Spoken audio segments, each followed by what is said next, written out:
please. சரி.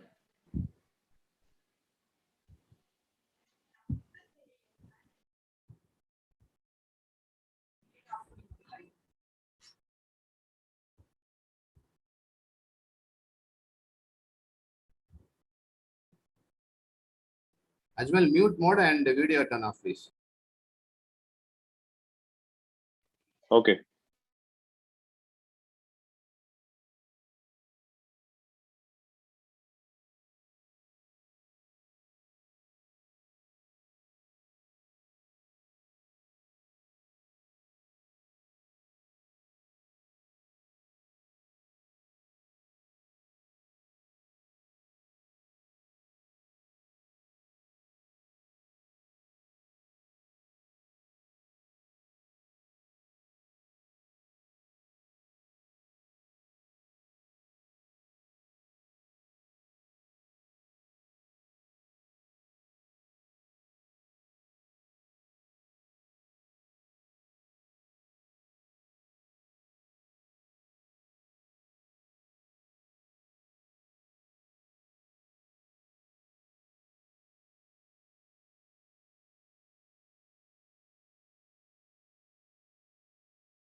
very good morning, people.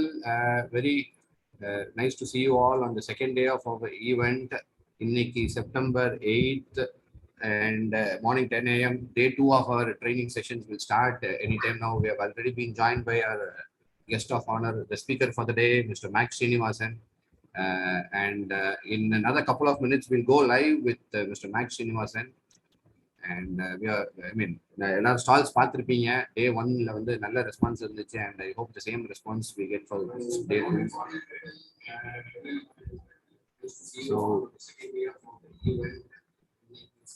So the day 2 of the event will start in another couple of minutes, and we can ask Mr. Max Srinivasan, who is there with us, to start the presentation now. So day 2 என்ன டிஃபரெண்டா இருக்க போகுதுன்னா, learning sessions எல்லாம் டிஃபரெண்டா இருக்க போகுது. இன்னைக்கு ஒரு magic show இருக்கு, ஒரு டான்ஸ் ஷோ இருக்கு, ஒரு லேடிஸ் பேனல் டிஸ்கஷன் இருக்கு. ஸோ இது எல்லாமே இன்னைக்கு இருக்கு. Day 2 is going to be jam packed day. And not just that, வழக்கம் போல நம்ம ஸ்டால்ஸ் 50 ஸ்டால்ஸ் இருக்கு. அந்த 50 ஸ்டால்ஸையும் போய் பாருங்க.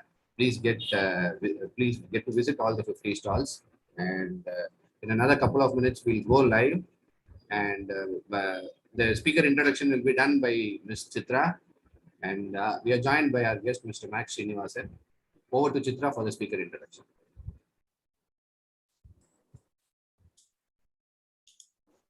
Good morning, all.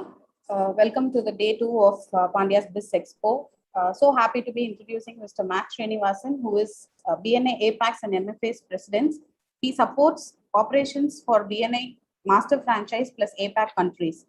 He is a certified franchise executive recognized by International Franchise Association USA. He has studied and worked in USA for over 12 years with multinational companies. He had built several companies over the years and brought and sold a few too. He was named as Startup Scale-Up Guru by National Achievers Congress. Max BNI leadership journey began as an executive director for BNI Bangalore in 2006. Max was invited to lead the BNI India operations in 2016. BNI India has grown 308% from 9,800 plus members to 40,000 plus members. Since 2017, Max was invited to lead BNI Asia Pacific operations. BNI Asia Pacific membership has grown to 125%, and this led him to be promoted as the Global Markets President in August 2018. BNI Global membership has grown to 23.54% under his leadership and guidance. Max's expertise is to build team and inspire them to succeed. He builds infrastructure that fosters rapid growth. He currently lives in Singapore, loves to travel across the world, watches movies, reads books, and enjoys spending time with his kids. He is a firewalker, bungee jumper, and a skydiver. His energy is untiring. His passion is to help others achieve goals that they would normally think is impossible. He believes that with the right network, even the impossible can become possible. His vision is to impact over 1 million entrepreneurs, grow and transform their business by December 2029. Over to you, Mac. Happy Thank you. Thank you so much, Chitra. Thanks for introducing me. It's always a pleasure to be back here in Madurai. I know that it's 100 you already had the 150th week celebration, and here we're here at the Business Expo, and I wanted to recognize a few people before I get started in my presentation. I believe that this particular event is being live streamed across, so we are reaching an audience beyond BNI. So I would like to definitely share a few points about BNI for those who do not know at all about BNI. I did not know about BNI when I first saw, when I was introduced to it about 16 years ago. So here's a few slides about that, and then I'm going to just share with you. I believe I have about 25 minutes to half an hour to just spend some time with you. So I'm supposed to be learning to speak Tamil. Tamil theriyum, but I'm going to be mixing a little bit of Tamil. I studied in Coimbatore. I'll see if I get good at it, but my wife is definitely much better at it than me.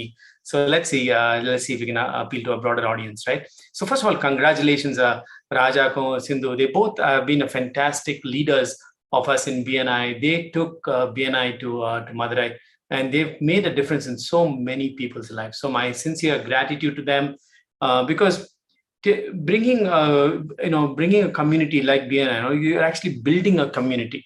It's not BNI is not like selling a product or a service or anything like that. You're helping entrepreneurs, you're building a community, you're making a difference in people's lives, and it takes a special type of person to build a community. So that is why I really appreciate Raja and Sindhu, Rajaratnam and Sindhu, for taking BNI to Madurai and taking the pioneering step. Okay, look, we're going to build it. The reason why I'm so appreciative of them is because I was the first franchisee for BNI in India years ago, 16 years ago. Myself and my two partners decided to take BNI to Bangalore. And I know all the efforts it takes in building a new city. It's a concept. When you bring it to a new city, they do not know. They never seen a chapter meeting. Your chapter, Pandyas chapter was one of the first, the pioneering chapters. So now we can show, okay, this is how a chapter is functioning. But in those days, we did not have a chapter to show. I used to only show videos of a meeting in Dubai when I got my first chapter started in Bangalore. So thank you, Raja. Thank you, Sindhu, for everything that you do. Also wanted to thank Nagarajan, right? Support ambassador. Once the baby is born, somebody has to take care of the baby, right? And so once a chapter is born, we have a wonderful support ambassador in Raj and Nagarajan. I saw a lovely video yesterday at the chapter meeting on, it's like a blooper, but it was fun to see Nagarajan step out after everybody else. And these are the lovely 3 leaders who are running this chapter now, and my congratulations to them. Vigneshwaran, I know that you and your team are instrumental in putting this team, this particular event together for Pandyas, and also like a showcase for BNI Madurai itself. So thank you so much. Ram and Anand, thanks for all the fun that you always do. I loved the video yesterday that you shared at the chapter meeting, and that's what I call about having fun in the fundamentals, right? You're part of the chapter, doing business at the same time. You know how to have fun, and that's important, guys. So that's a technique. Now I know there are some students here listening to me live. There are also other business owners beyond BNI listening to me live. My journey itself as an entrepreneur, I studied in the US. I'm a robotics engineer. I worked in the US. I'm a computer geek in that sense. And, I was running businesses in the US. I was working for a US company when one of my clients asked me to set up operations in India for them. And that's when I moved back to India in 2003. 2006 is when I saw BNI. I did not want to go to BNI. I did not know what BNI was. And some of you who are watching this live will be wondering, what is this? What is this BNI and all that? So I'm going to share with you a little bit of my story as we go by, but I want to do that after I also recognize our events team that's done this particular event, right? So though Madurai right now is 326 members, and we will soon be crossing 500 member mark and taking it forward. When I was invited to BNI, right, it was like, I did not want to go. I was already setting up this company in Bangalore and growing it. So let me stop the share here. I wanted to tell you my journey. And then when I was invited, it was very reluctant to go to BNI. I did not know what it was, whether it's a multi-level marketing, anything like that. But also BNI was not in Bangalore. I was living in Bangalore, setting up this IT company. And my friend from Malaysia, his name is Yap, he kept inviting me, go to Bombay. So we eventually went after 6 months. I wish I had gone earlier. But even then, what I noticed in that meeting was amazing, completely different. What I noticed there was a coffee and tea vending machine, a member who's supplying coffee and tea vending machines. He was giving referrals for an IT job, like IT networking job. And I was completely surprised. I was wondering, how is this possible? I'm a technologist. I know that in order for me to make a sale in the IT side, I need to talk only to technology people who can understand all that. But here, a person who's selling coffee and tea, he's able to provide a referral for an IT networking job only because he was already doing business, selling coffee and tea vending machines to this particular company. And he was going there to refill those vending machines when he saw that this particular IT company is expanding one more floor. And all he had to do was ask the facility manager, hey, who's doing your wiring? Recommend will you be able to utilize him? You try it out. Simple suggestion. And the suggestion he was able to get a very big order for that person. அப்பதான் நான் நினைச்சேன் இது என்னடா இது is completely different. நான் முன்னாடி நான் வெறும் யூஎஸ்ல படிச்சிருக்கேன். அது ஒரு மாதிரி தலை கௌரவம் இருக்கும், ஒரு மாதிரி ஐடி ரோபோட்டிக்ஸ் இன்ஜினியர் அந்த மாதிரி ஒரு you always thinking in a different aspect. that was my first exposure to BNI. அப்பதான் நான் நினைச்சேன் இந்த மாதிரி ஒரு நெட்வொர்க் நம்ம பெங்களூர்ல இருந்தா நல்லா இருக்குமே. கொஞ்சம் நெட்வொர்க் கூட தெரியாது எனக்கு அப்போ. I just invited some of my friends. நம்ம ஆஃபீஸ் Raheja Towers இருந்தது. We started that in Raheja Towers just to see, okay, can I have my friends meet up for breakfast meet பண்ணலாம், அப்புறம் just have fun. That's all I thought. But soon Bangalore had 100 members along with my partners, and we grew it. Today for 2500 members மேல இருக்காங்க பெங்களூர்ல. அப்படிதான் journey start ஆச்சு. But BNI எப்படி என்ன பர்சனலா help பண்ணிருந்தாக்கா, as my business grew, I got referrals from BNI to buy a company in Bombay. Okay, the national director of in Bombay called me and said, Mac, there's a business similar to your line in one of my businesses. I had several. One of my business was an employee background verification. He called me. Our cooked and sonar in my Bombay inner BNI member. He's expanding into other areas. Hiranandani group la. He was running that company. He told me, do you want to just buy that company? Is it possible? I looked at it myself and my partner on the company. 2007 la. 2013 la, my partner, because that company came with a staffing division. That is, we are supplying labor to Whirlpool, AB and Ambro and the kalatla. So then my partner, Colonel Reddy, our sonar, Mac, the staffing division, it's getting too complicated for me. Can you help me sell it? Again, I came back to BNI. I asked in my directors meeting, who knows Ashok Reddy of Team Lease? Can you please connect me into? That is the power of BNI. If you're a student, if you're a business owner, you need a network of trusted people. Mihir Ganguly and Solte, he introduced me to Ashok Reddy, and I was able to sell that staffing division to him. 2013 was a turning point in my life. I was able to then focus completely on BNI itself. I started growing my region. Okay, and then 2016, I had an opportunity to run India as a country. We took it from 9,600 to now we are across 40,000 members. But along the way, it gave me another opportunity. My other division, that is the background verification division, we sold it to Authbridge, again through connections.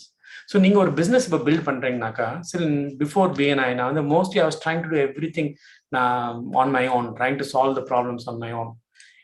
But once now BNI la join பண்ணும்போது, whether finance வேணுமோ, ஒரு லாயர்கிட்ட பேசணுமோ, ஒரு auditor, இந்த whole ego system, ஒரு business ஓனருக்கு என்ன ego system வேணுமோ, அது ஃபுல்லா BNI is able to provide. So it's more than referrals, more than money.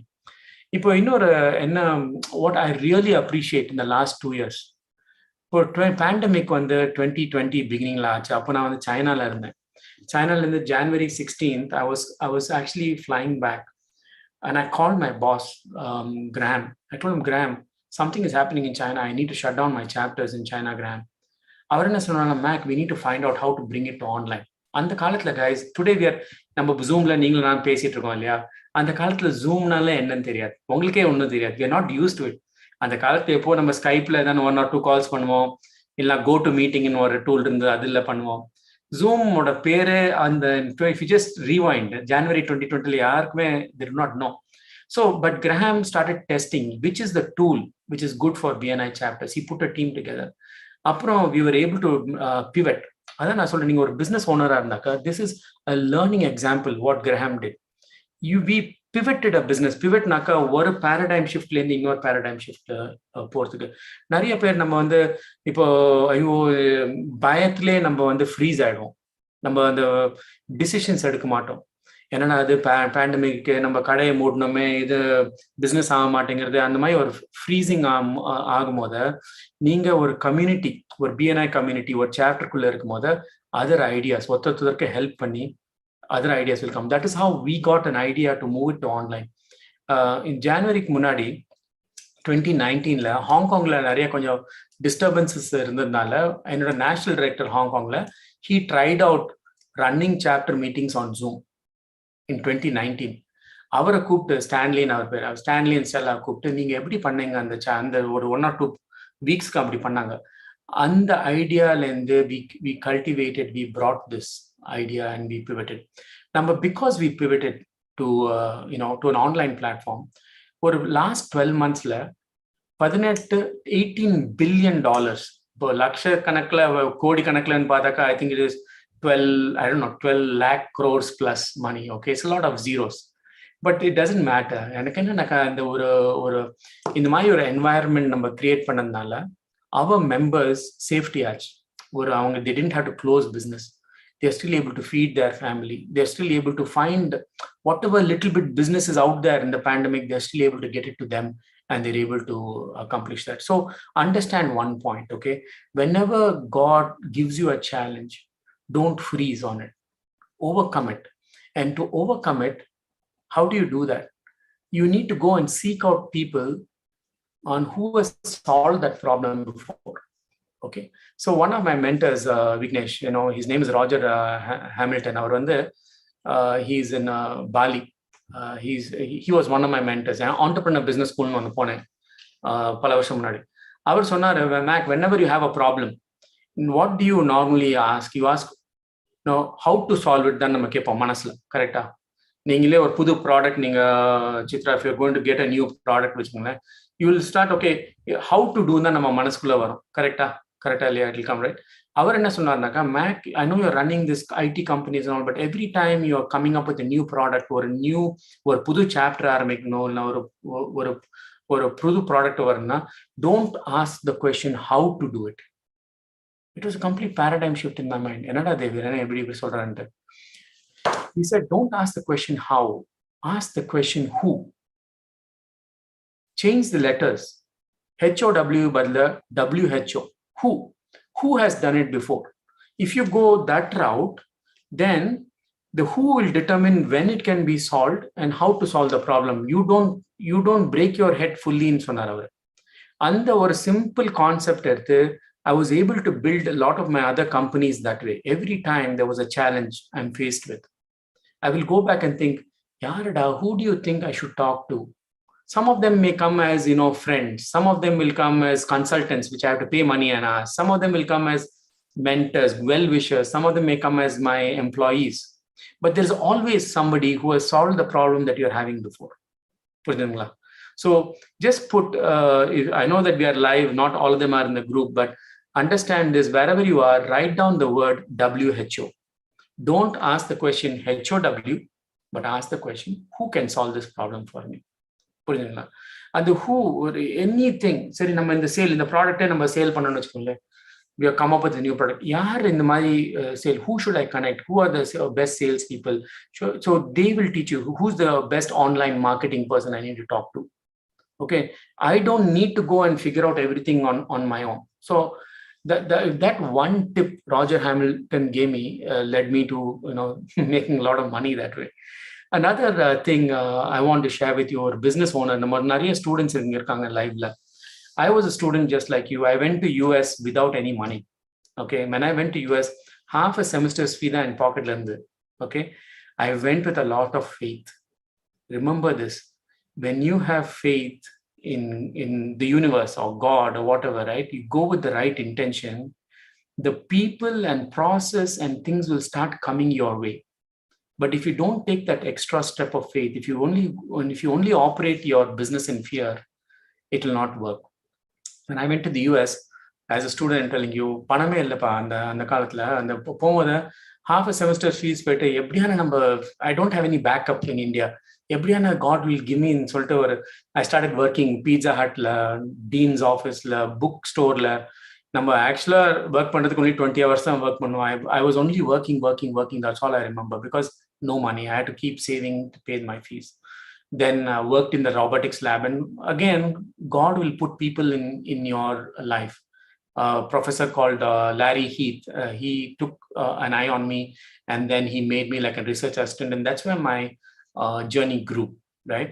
Along the way, you will find mentors in your life. So don't always keep an open mind, work hard, but also work smart. You don't need to like break your head trying to solve the problem. Find out from others who can help you solve the problem for you.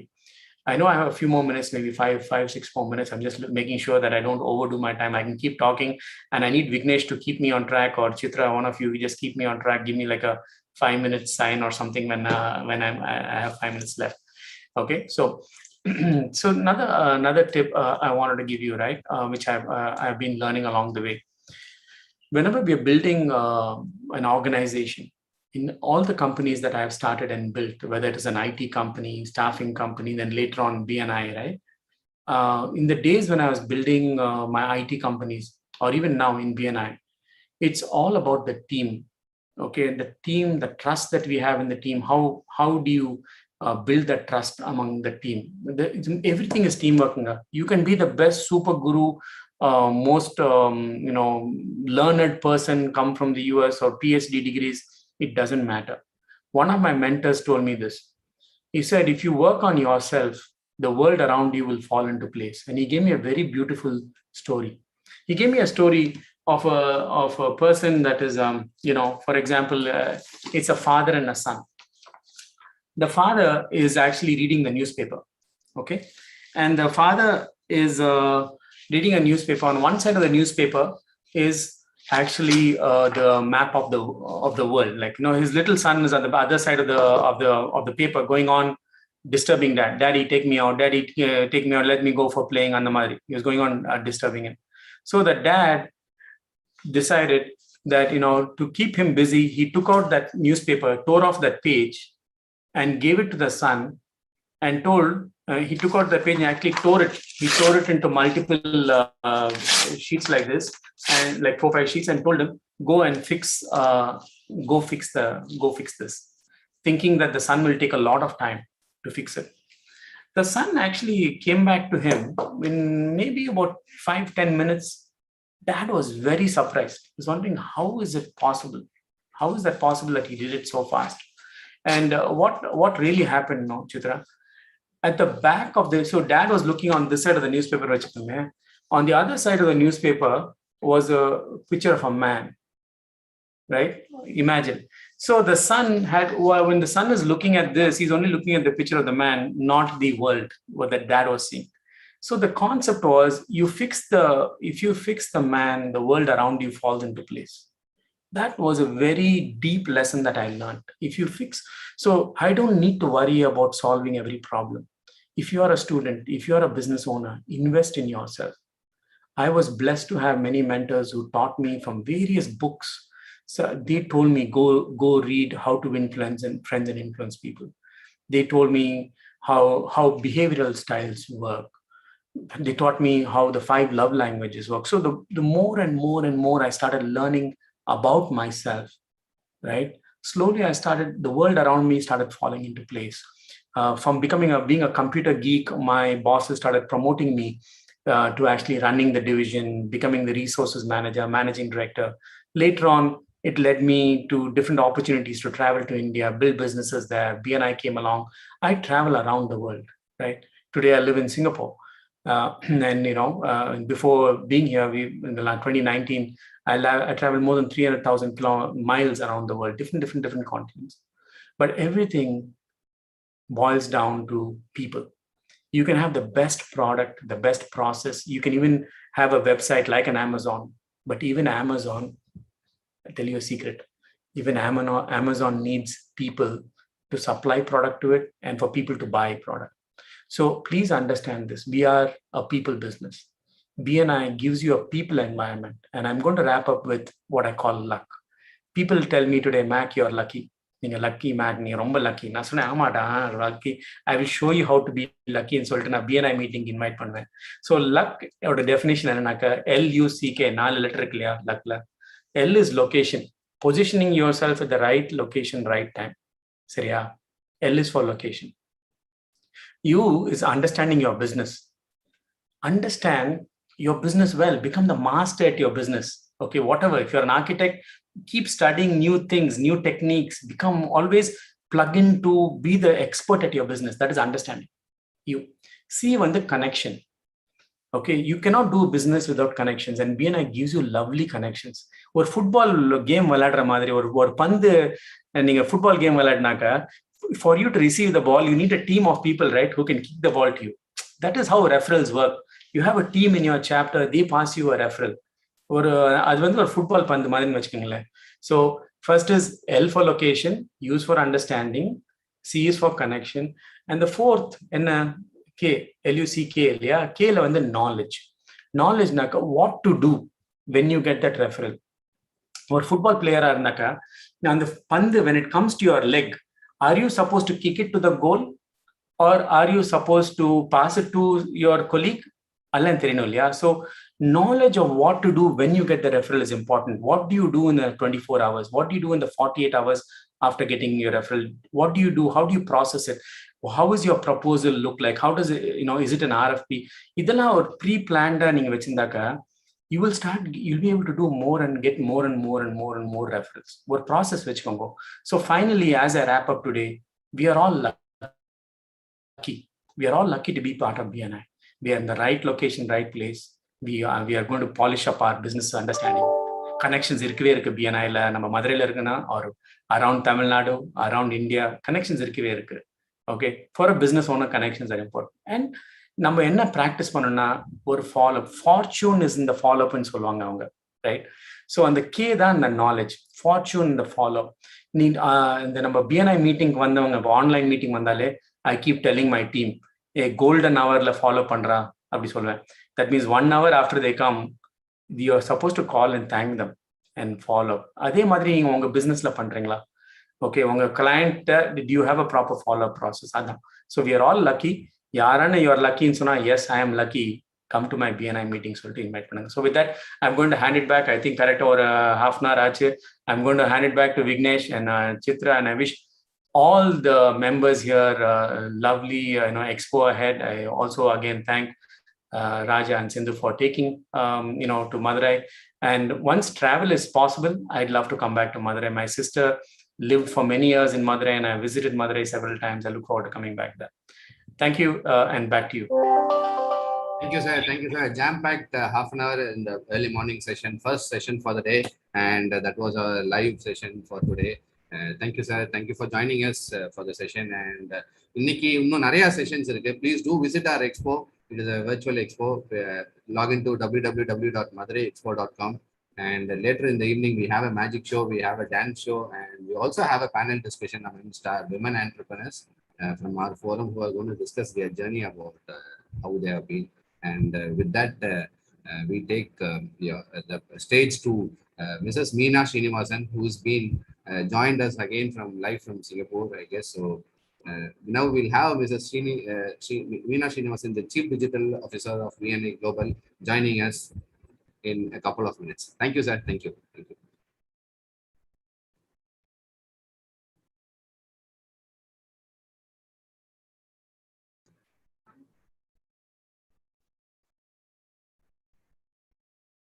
So, very good morning, team. Very good morning, people. And now for the second session of the day, a jam-packed day again, day 2 of Pandyas Biz Expo, www.maduraiexpo.com. போய் பாருங்க, 50 stalls இருக்கும். And you can also listen to a lot of entrepreneurial journeys from the same place, sitting right from wherever you are. So to add on to our crown for the speech today, we have a second speaker, Miss Meena Srinivasan, the Chief Digital Officer of BNI Global. And I will do the speaker introduction myself today for Meena Srinivasan. She is the BNI's Chief Digital Officer and drives forward digital transformation in the organization. Previously, she co-founded Skyon Social and an award-winning digital marketing agency with global footprints in 2011.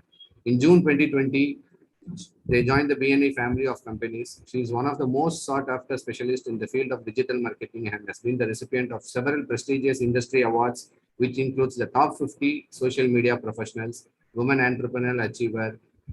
She holds a bachelor in information technology from Coimbatore, India, and integrated marketing and communication program from London School of Business and Finance.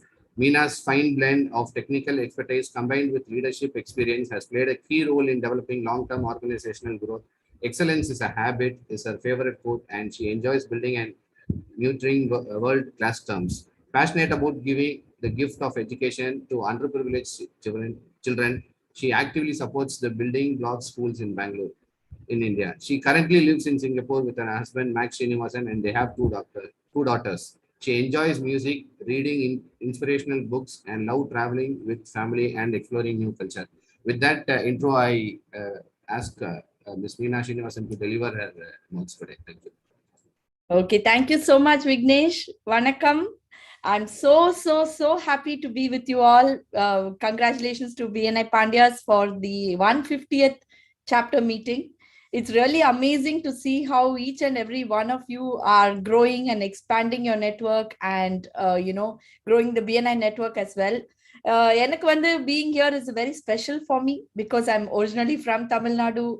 And as you know, my name is Meena Srinivasan, but actually full name Meenakshi. So Madurai is always a favorite place in many ways. So before I, I wanted to share that and I wanted to jump into my presentation. I know we have 30 minutes and I want to give my best here to the team, the group that has gathered together to celebrate the 150th week. So I just want to share a bit of my entrepreneurial journey. I know you heard Mr. Max speak earlier, and just wanted to start off with this favorite quote: leadership in business and beyond. So great leaders don't set out to be a leader. They set out to make a difference. It's never about the role, right? It's always about the goal. We have so many roles in BNI, Mr. Host, MC, we have so many roles, but what is our goal? Our goal is always unified, and our one goal is always about givers gain. And I want to share a little bit of my journey in leadership and entrepreneurship. Obviously, the leadership in BNI has been extremely inspiration for me in my journey as an entrepreneur from 2011 to 2021. It's my 10th year in this journey of entrepreneurship in BNI. And I wanted to first convey my gratitude and dedication to Dr. Ivan Meissner and Beth Meissner. Beth is a close personal friend, and as you know, although our last year avanga thavari poitanga, but always my mentor, and also our CEO Graham. He is an exceptionally great leader with a great mindset, great vision for the company. And of course, I cannot pass on without, giving my gratitude to the BNI Chennai team, which I'm a part of, Chennai TBDA region, where I help grow the region. So this is my leadership in BNI. A bit of journey in business and career. It's my 25th year in my career.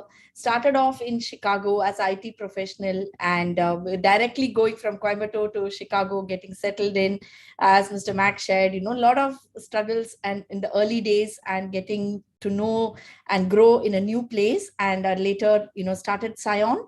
When I returned back to Bangalore, started Scion with Siddharth Rajshekar, who was my partner, and grew the team.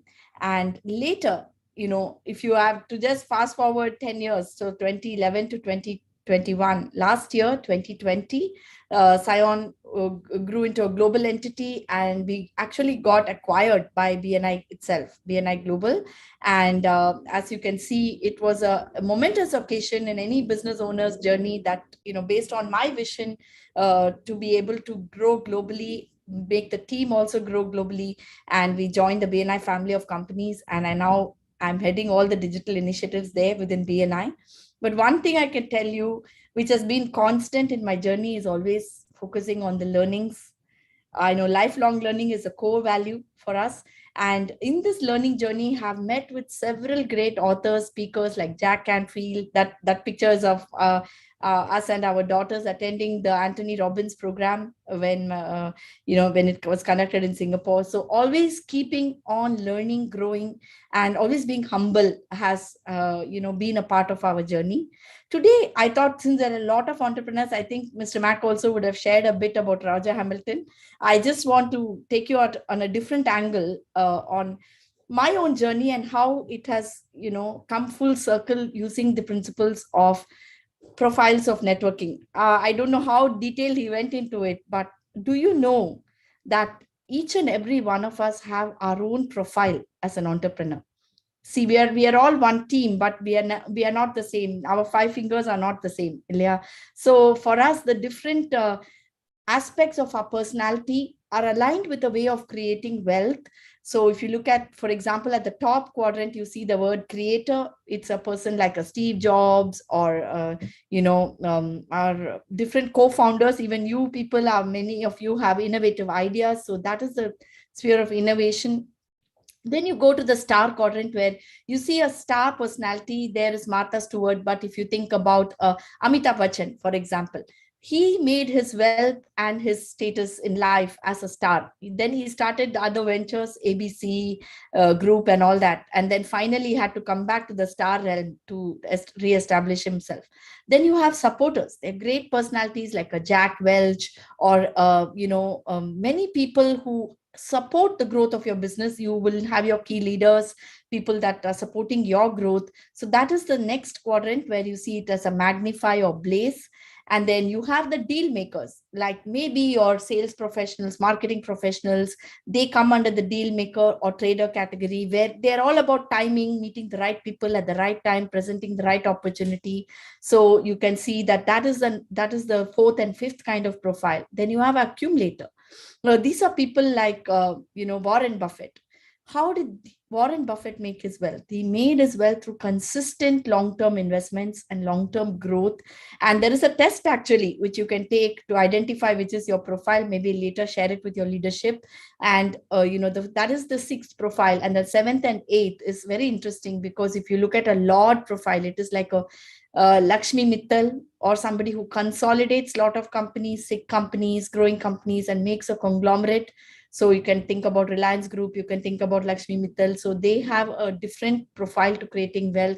And finally, there is the mechanic profile, that is Ray Kroc, who created, the McDonald's. Or you can think of Dr. Ivan Meisner, who created a system so beautiful that, it keeps growing year after year. And that is the 8 profiles of entrepreneurs. So at this point, I just want to say, if you're related with this, I want you to put quickly in the chat bar, what kind of professional you think you will be, or what kind of leader you think you are. Just put it there. Would love to see what your guess is, but later I will share the link.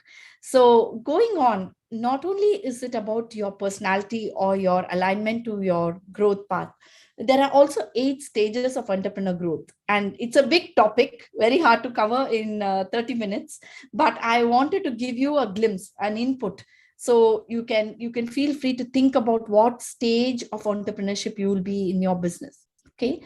So before I start, I want you to focus on the innermost part. And what does it say? It says, why? Why are you doing what you're doing? Write that word why, keep it in a paper. You will be so busy next 2 days, but when you get some time, think and write even one sentence. Why are you doing what you're doing? And then if you look at the curve around it, so once you identify your why, okay, what business I want to do. I mean, for example, your why is to become a great trainer or a coach or a mentor or, business leader. Then what are you going to do? What concept? Immediately from when we think about what, how we all do, how can I do it? How will I accomplish it? We jump to the how. But actually, as we go through the process, we know that who we are with, whom we work with, makes it a big difference for us. I think Mac had just spoken about the strength of a team. So you can see here the who you bring in, whether it's in through your business BNI network, or whether it's in your office team, or even your home team as a family. That is very important to get into the next part of growth. And then when? Timing is very important. Sometimes we find that we are the best idea in the wrong time, right? And then it does not take off. So timing is very important. Understanding the market situation, when can you enter or exit a market, becomes very important. And then only you come to the how. Because if you find out your why, and you know what you're doing, and you have a good team with you, and you know what the process, what you're going, the how will come automatically. That's how it works, because the team will give you the ideas, inputs, your business network will give you the contacts. So how many of you really like this? I want to see in the chat bar if you have liked it. I can't really see the chat bar, but you can put a thumbs up and show that to me.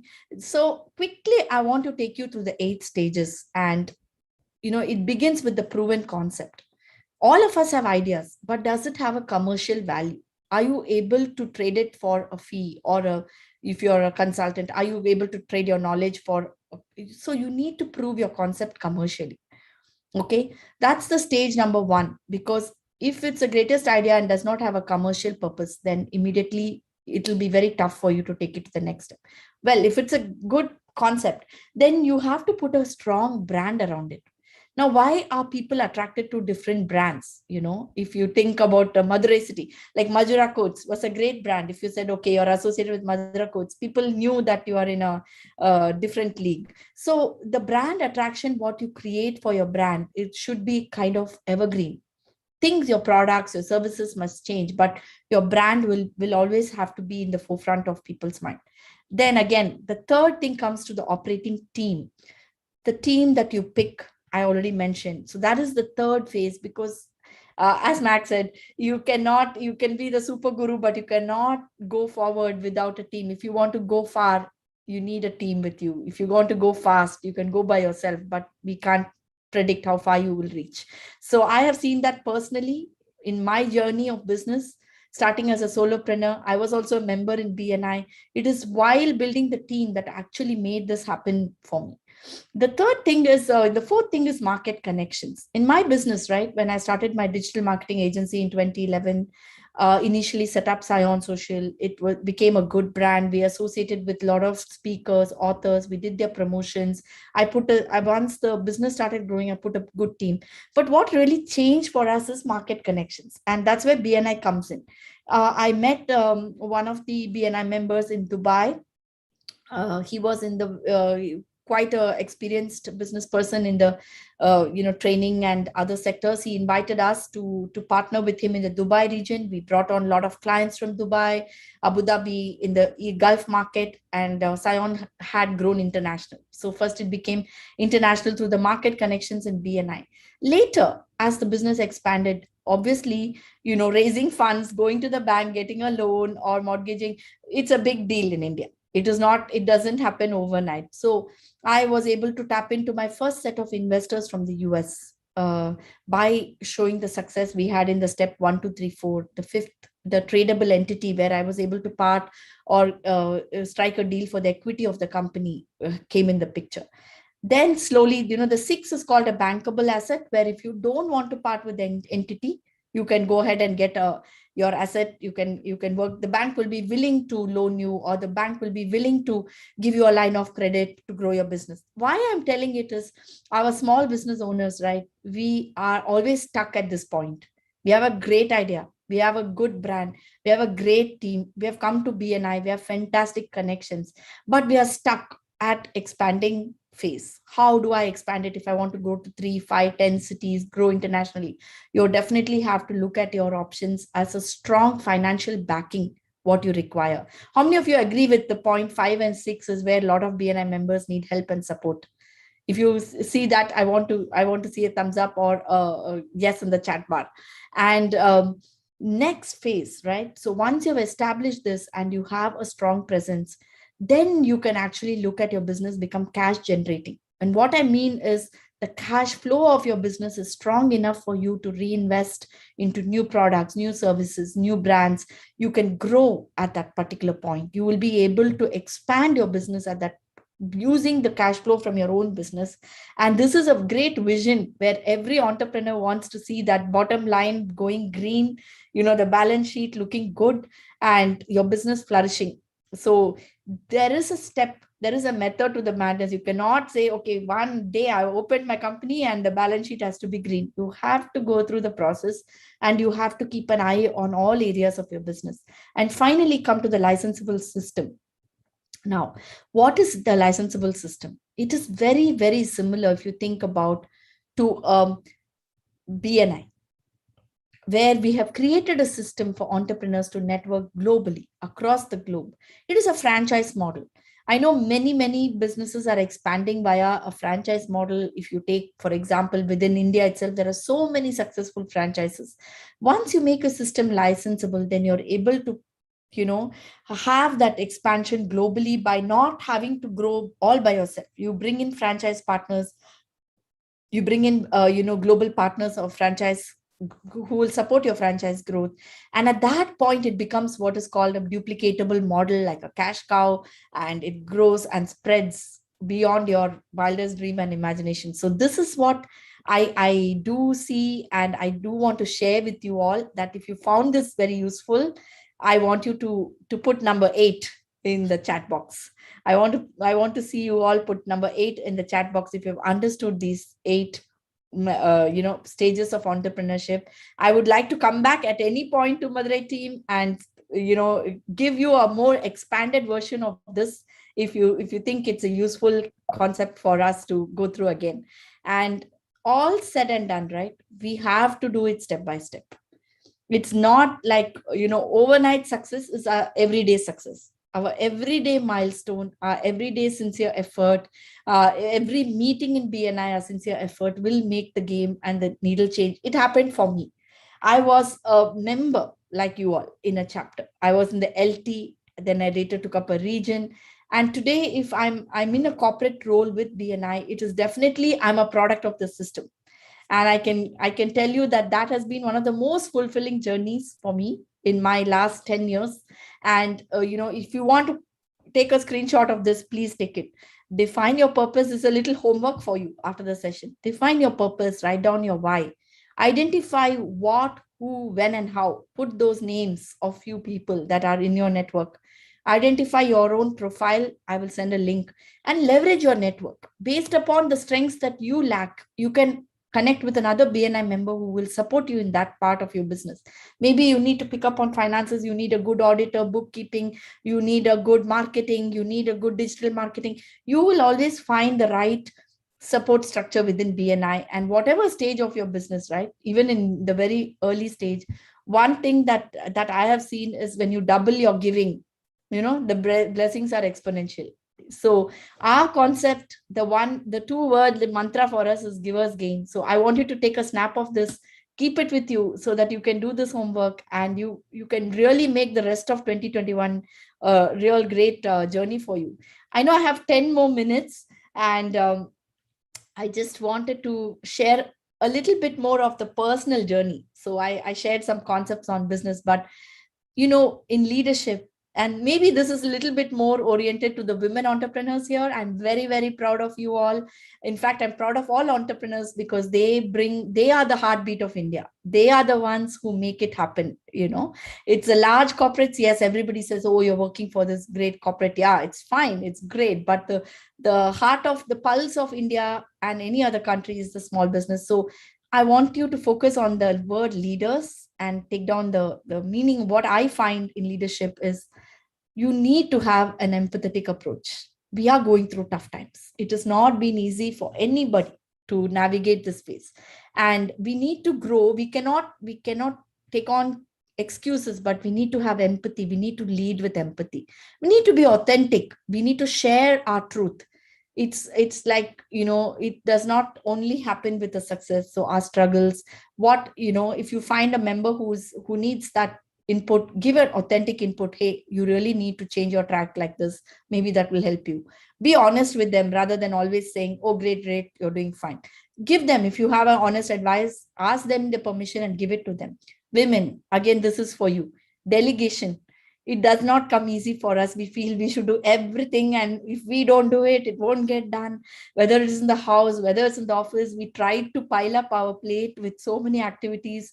We really need to learn to delegate. And this was a big game changer for me, where I started to grow my team. I said, okay, your HR, you're doing the hiring, your finance, you're doing the bookkeeping. I am focusing on growing the market. I'm growing the business. So delegation is your main milestone to, touch each and every growth path in your business. Be expressive. When you delegate, the problem happens when we are not expressing what we want from the team. We say, okay, do we take the time to explain this person? What is my expectation?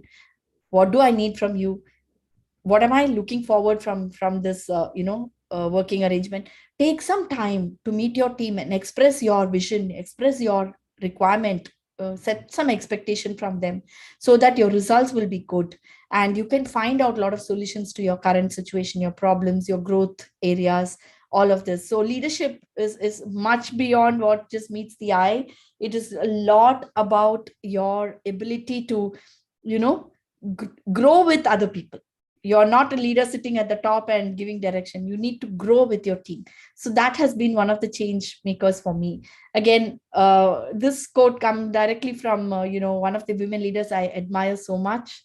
I found that she was the most classiest first lady of the United States, Michelle Obama. I had a chance to meet her last year in Singapore. Actually 2019 November, she came here for a conference and got to meet her. So we should always have three type of friends in our life. One who walks ahead of us, whom we look up to and follow. One who walks beside us every step of the journey, and one we can reach back and bring forward in our life once we've cleared the way. I think all of you will agree you'll have three types of friends, even within BNI, even within your family circle. So it's a lot about our Dr. Meissner. He said, he was asked, how do you keep your balance? And he simply put that there is nothing called balance for an entrepreneur. You think you're going to do one thing, you'll end up doing something else, which is urgent. So it's about the harmony of hearts. You need to have respect within the family. You need to have way to inspire and get inspired. You need to encourage people. You need to provide that support whenever there is needed, and become a dependable member, even for your chapter. If you say, I'm going to bring one visitor this week, be dependable. Make sure that you are doing your part, that one visitor or one referral or that one-to-one, what you have to do your part in a dependable way. And that small actions will change the society, is what I believe. And a lot of people ask me, we have two girls who are now in college, grown up and doing well. So they ask, what is your parenting mantra? Like, what do you do? How do you manage everything? You are part of foundation, you're part of global. Some of the funny quotes here: try to find your children only when you turn off the Wi-Fi, they will suddenly appear in the house. So we had certain disciplines when we grew up, where Mac used to turn off the Wi-Fi at 10 o'clock in the night, and then suddenly everybody will come out of the room and we will spend some time together as a family. We have to learn to accept their strengths and face our own fears. We don't want to let go, but we have to let go, especially, we always worry about what's the tomorrow of the child, but we forget that they are already somebody today and we need to take care of them in that way. So a lot of parents itself, the first word I put is patience. You all know, especially those with little children and who are now stuck at home in the corona times, how tough it is to manage. So you have to accept the situation. Rather than reacting, it is good to respond back. I practice this myself. Sometimes I also react back urgently, but then later I just start to see that it's better to respond and never give up in encouraging them with your talents. And always, you want to know that parenting mantra, the one magic message? If you want, you have to put yes, then I will share it with you. All right. So the magic mantra is, there is no mantra. It is your own mantra. You as a parent have a strong GPS. You will know how to navigate your family situation, your child situation. So trust your intuition, go forward with what you feel is good. And in all this, running the business, running the family, running the team, do not forget about yourself. And this is something that I cherish for myself, whether it is 10 minutes or 20 minutes. I always start morning with some quiet time. You can call it oneness of spirit or spirit of oneness, where I love traveling. This was a trip I took to Australia. It was my first solo trip, where I went alone by myself and went to this Blue Mountains. It's called Blue Mountains, and climbed, did some trekking and things like that. You really can, I connect with nature. Maybe some people, they need to be in a party, or some people, now we can't do anything anyway. You have to be solo only a lot of the time. So learn to focus inward, whatever makes you to relax, whether it is exercise or Zumba or whatever you like to do that.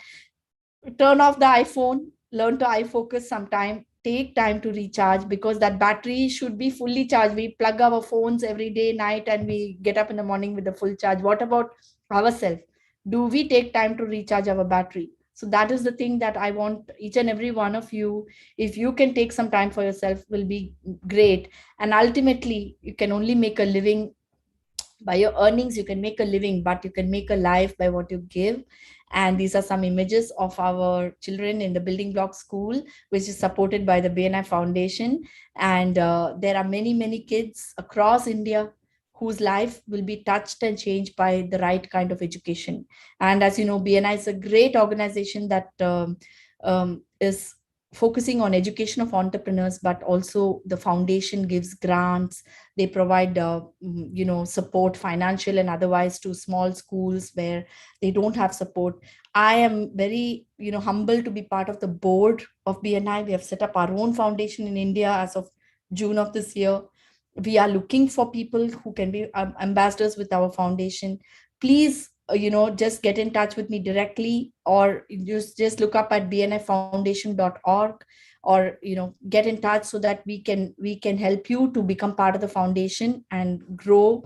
And with that, I know that it's just 2 minutes coming up, and I wanted to convey my appreciation, thanks to all of you for inviting me to present here today at BNI Pandyas 150th anniversary.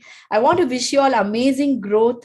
Whatever is the goals you have set for your chapter, for your businesses, I wish you amazing growth and success in 2021 and beyond. It is always looking forward, learning from our past, but always looking forward in our journey and making each day count.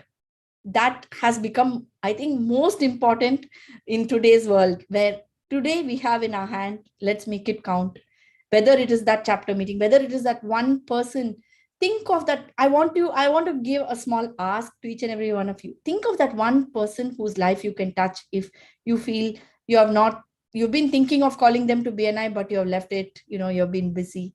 For whom this platform can make a difference, write down that one person's name and invite them to come and become a part of our global network and grow together. That will be that each person helping one person will make everything transform. That's what I believe. And with that, I'll turn it back to the host, and thank you all for having me. Thank you, madam. Thanks for the time, and thanks for the entertaining, motivating session. Though motivationலயே வந்து அதை ரொம்ப போரிங்கா சொல்லாம உங்களோட பிக்ஸை share பண்ணி about how you spend time alone, and that kind of an entertaining session also is actually taking us off the time. ஒரு motivational speakerனா most of us always think that ஒரு speech delivery பண்ணும்போது they'll talk about what they achievedங்கிறத விட what you traveled is also very good take away from your speech, what I've seen. And since you've been connected with Madurai, please take time, have a visit at the virtual Madurai today, not the physical Madurai. www.maduraiexpo.com போங்க. ஒரு 50 different business entrepreneurs இருக்கும் from different business profiles, and you will get to interact with them, you will get to know more about them, and anything else, we are always there to support you off the line, madam. Thank you. Thank you so much. Congratulations. Definitely, I will take the virtual tour, and every year, or my mother's sister in Chitti ella angada irundanga. So I used to visit as a child. Every year I used to come to Madurai. I'm actually missing it. I should come back and spend time waiting to come back from Singapore to India. So thank you. All the best. Good luck, and see you all very soon. Bye-bye. Thank you. So our second session for the day is done, dear viewers. So another jam-packed session. One hour we're going to have a very jam-packed session. But before that, it's my duty to remind you again, நம்ம லைவா பார்க்குற members எல்லாருக்கும் இன்னைக்கு 50 stall இருக்கு, 50 different members இருக்காங்க. Every stall has a free gift voucher or a free package for you. We are from different industries. Materials, construction materials வேணாலும் உங்களுக்கு கிடைக்கும். இல்லை நீங்கள் ஒரு வெட்டிங் ஈவெண்ட் நடத்த போறீங்கன்னா அதுக்குரிய எல்லா லைக் ஃபோட்டோகிராஃபர், ஒரு ஈவெண்ட் பிளானர், இல்லை ஒரு பொட்டிக் எல்லாமே கிடைக்கும். ஸோ எல்லா ஸ்டால்ஸ்லையுமே உங்களுக்கு வந்து இன்னைக்கு ஒரு கிஃப்ட் வவுச்சர் இருக்கு. போங்க, டவுன்லோட் ஆகிற கிஃப்ட் வவுச்சர்ஸ், அவைல் சர்வீசஸ். நிறைய பேர் வந்து நேற்று பிசிக்கலா வாங்கணும்னு போனவங்க வந்து வர்ச்சுவலா வந்து கிஃப்ட் வவுச்சர்ஸை டவுன்லோட் பண்ணிட்டு அதுக்கப்புறம் போய் வாங்கியிருக்காங்க. So with that, a little bit of branding about the event, I give the stage to Mr. Kumar Vembu for the third session of our day, and Mr. Ram Prakash will do the honors of introducing Mr. Kumar Vembu. அதுக்கு முன்னாடி எல்லாருக்கும் இப்போ ரொம்ப பிடிச்சது வந்து ஒரு selfie. எங்க பார்த்தாலும் செல்ஃபி எடுக்கணும்னு சொல்லுவோம். ஸோ நீங்க உள்ள லேண்ட் ஆனீங்கன்னா ஒரு செல்ஃபி பூத்தும் வச்சிருக்கோம் உங்களுக்காக. ஸோ ஒரு செல்ஃபி பிக்கும் எடுத்துட்டு அதுக்கப்புறம் ஸ்டால்ஸையும் பாருங்க. So over to mister Ram Prakash for the speaker introduction, please. Thank you, Vignesh. Mr. Kumar Vembu is our next speaker. He's started his career as a co-founding member in Zoho in 1995, and in 2014, I guess, he started his own GoFrugal, the platform for all the retailers. அதாவது சாதாரணமா பண்ணிட்டு இருக்க வியாபாரத்தை வந்து next level டெக்னாலஜியோட பண்ணணும்னு சொல்லி he started his own company GoFrugal, and it's going very great. இதை தாண்டி who is in பாத்தீங்கன்னா he is a fitness coach. I mean daily யோகாஸ்லாம் நிறைய பண்ணுவாருன்னு சொல்லி கேள்விப்பட்டிருக்கோம். He is very fit. He is a coach. He is an angel investor and also a motivational talk. Sir, please, it's your show. ரொம்ப நன்றி ராம் பிரகாஷ். என்ன இந்த மீட்டிங்க்கு invite பண்ணினதுக்கு ஆர்கனைசர்ஸ்க்கும் ரொம்ப நன்றி. ஒரு கஷ்டமான விஷயம் என்னன்னா, நான் என் மூஞ்சியை பார்த்துட்டே பேச வேண்டியிருக்கு. அது ரொம்ப பயமா இருக்கு ஃபர்ஸ்ட். ஸோ நீங்கள்லாம் பயப்படாதீங்க, அவ்வளோ ஒன்றும் கஷ்டமான விஷயம்லாம் பேச போறது இல்லை இன்னைக்கு. இப்போ இந்த தலைப்பு பார்த்தீங்கன்னா, இப்போ நம்ம நியூ நார்மல் அப்படின்றத பத்தி பேசுறோம். நியூ நார்மல்னா பேண்டமிக் அப்படின்றது ஒன்றை வந்து வாழ்நாள்ல நம்மள யாருமே பேண்டமிக்னா என்னன்றதை பத்தி கேள்விப்பட்டிருக்கவே மாட்டோம். எனக்கெல்லாம் வந்து 2020 வருஷம் மார்ச் மாசம் தான் பேண்டமிக்னு இங்கிலீஷ்ல ஒரு வார்த்தை இருக்கு அப்படின்றதே தெரியும்.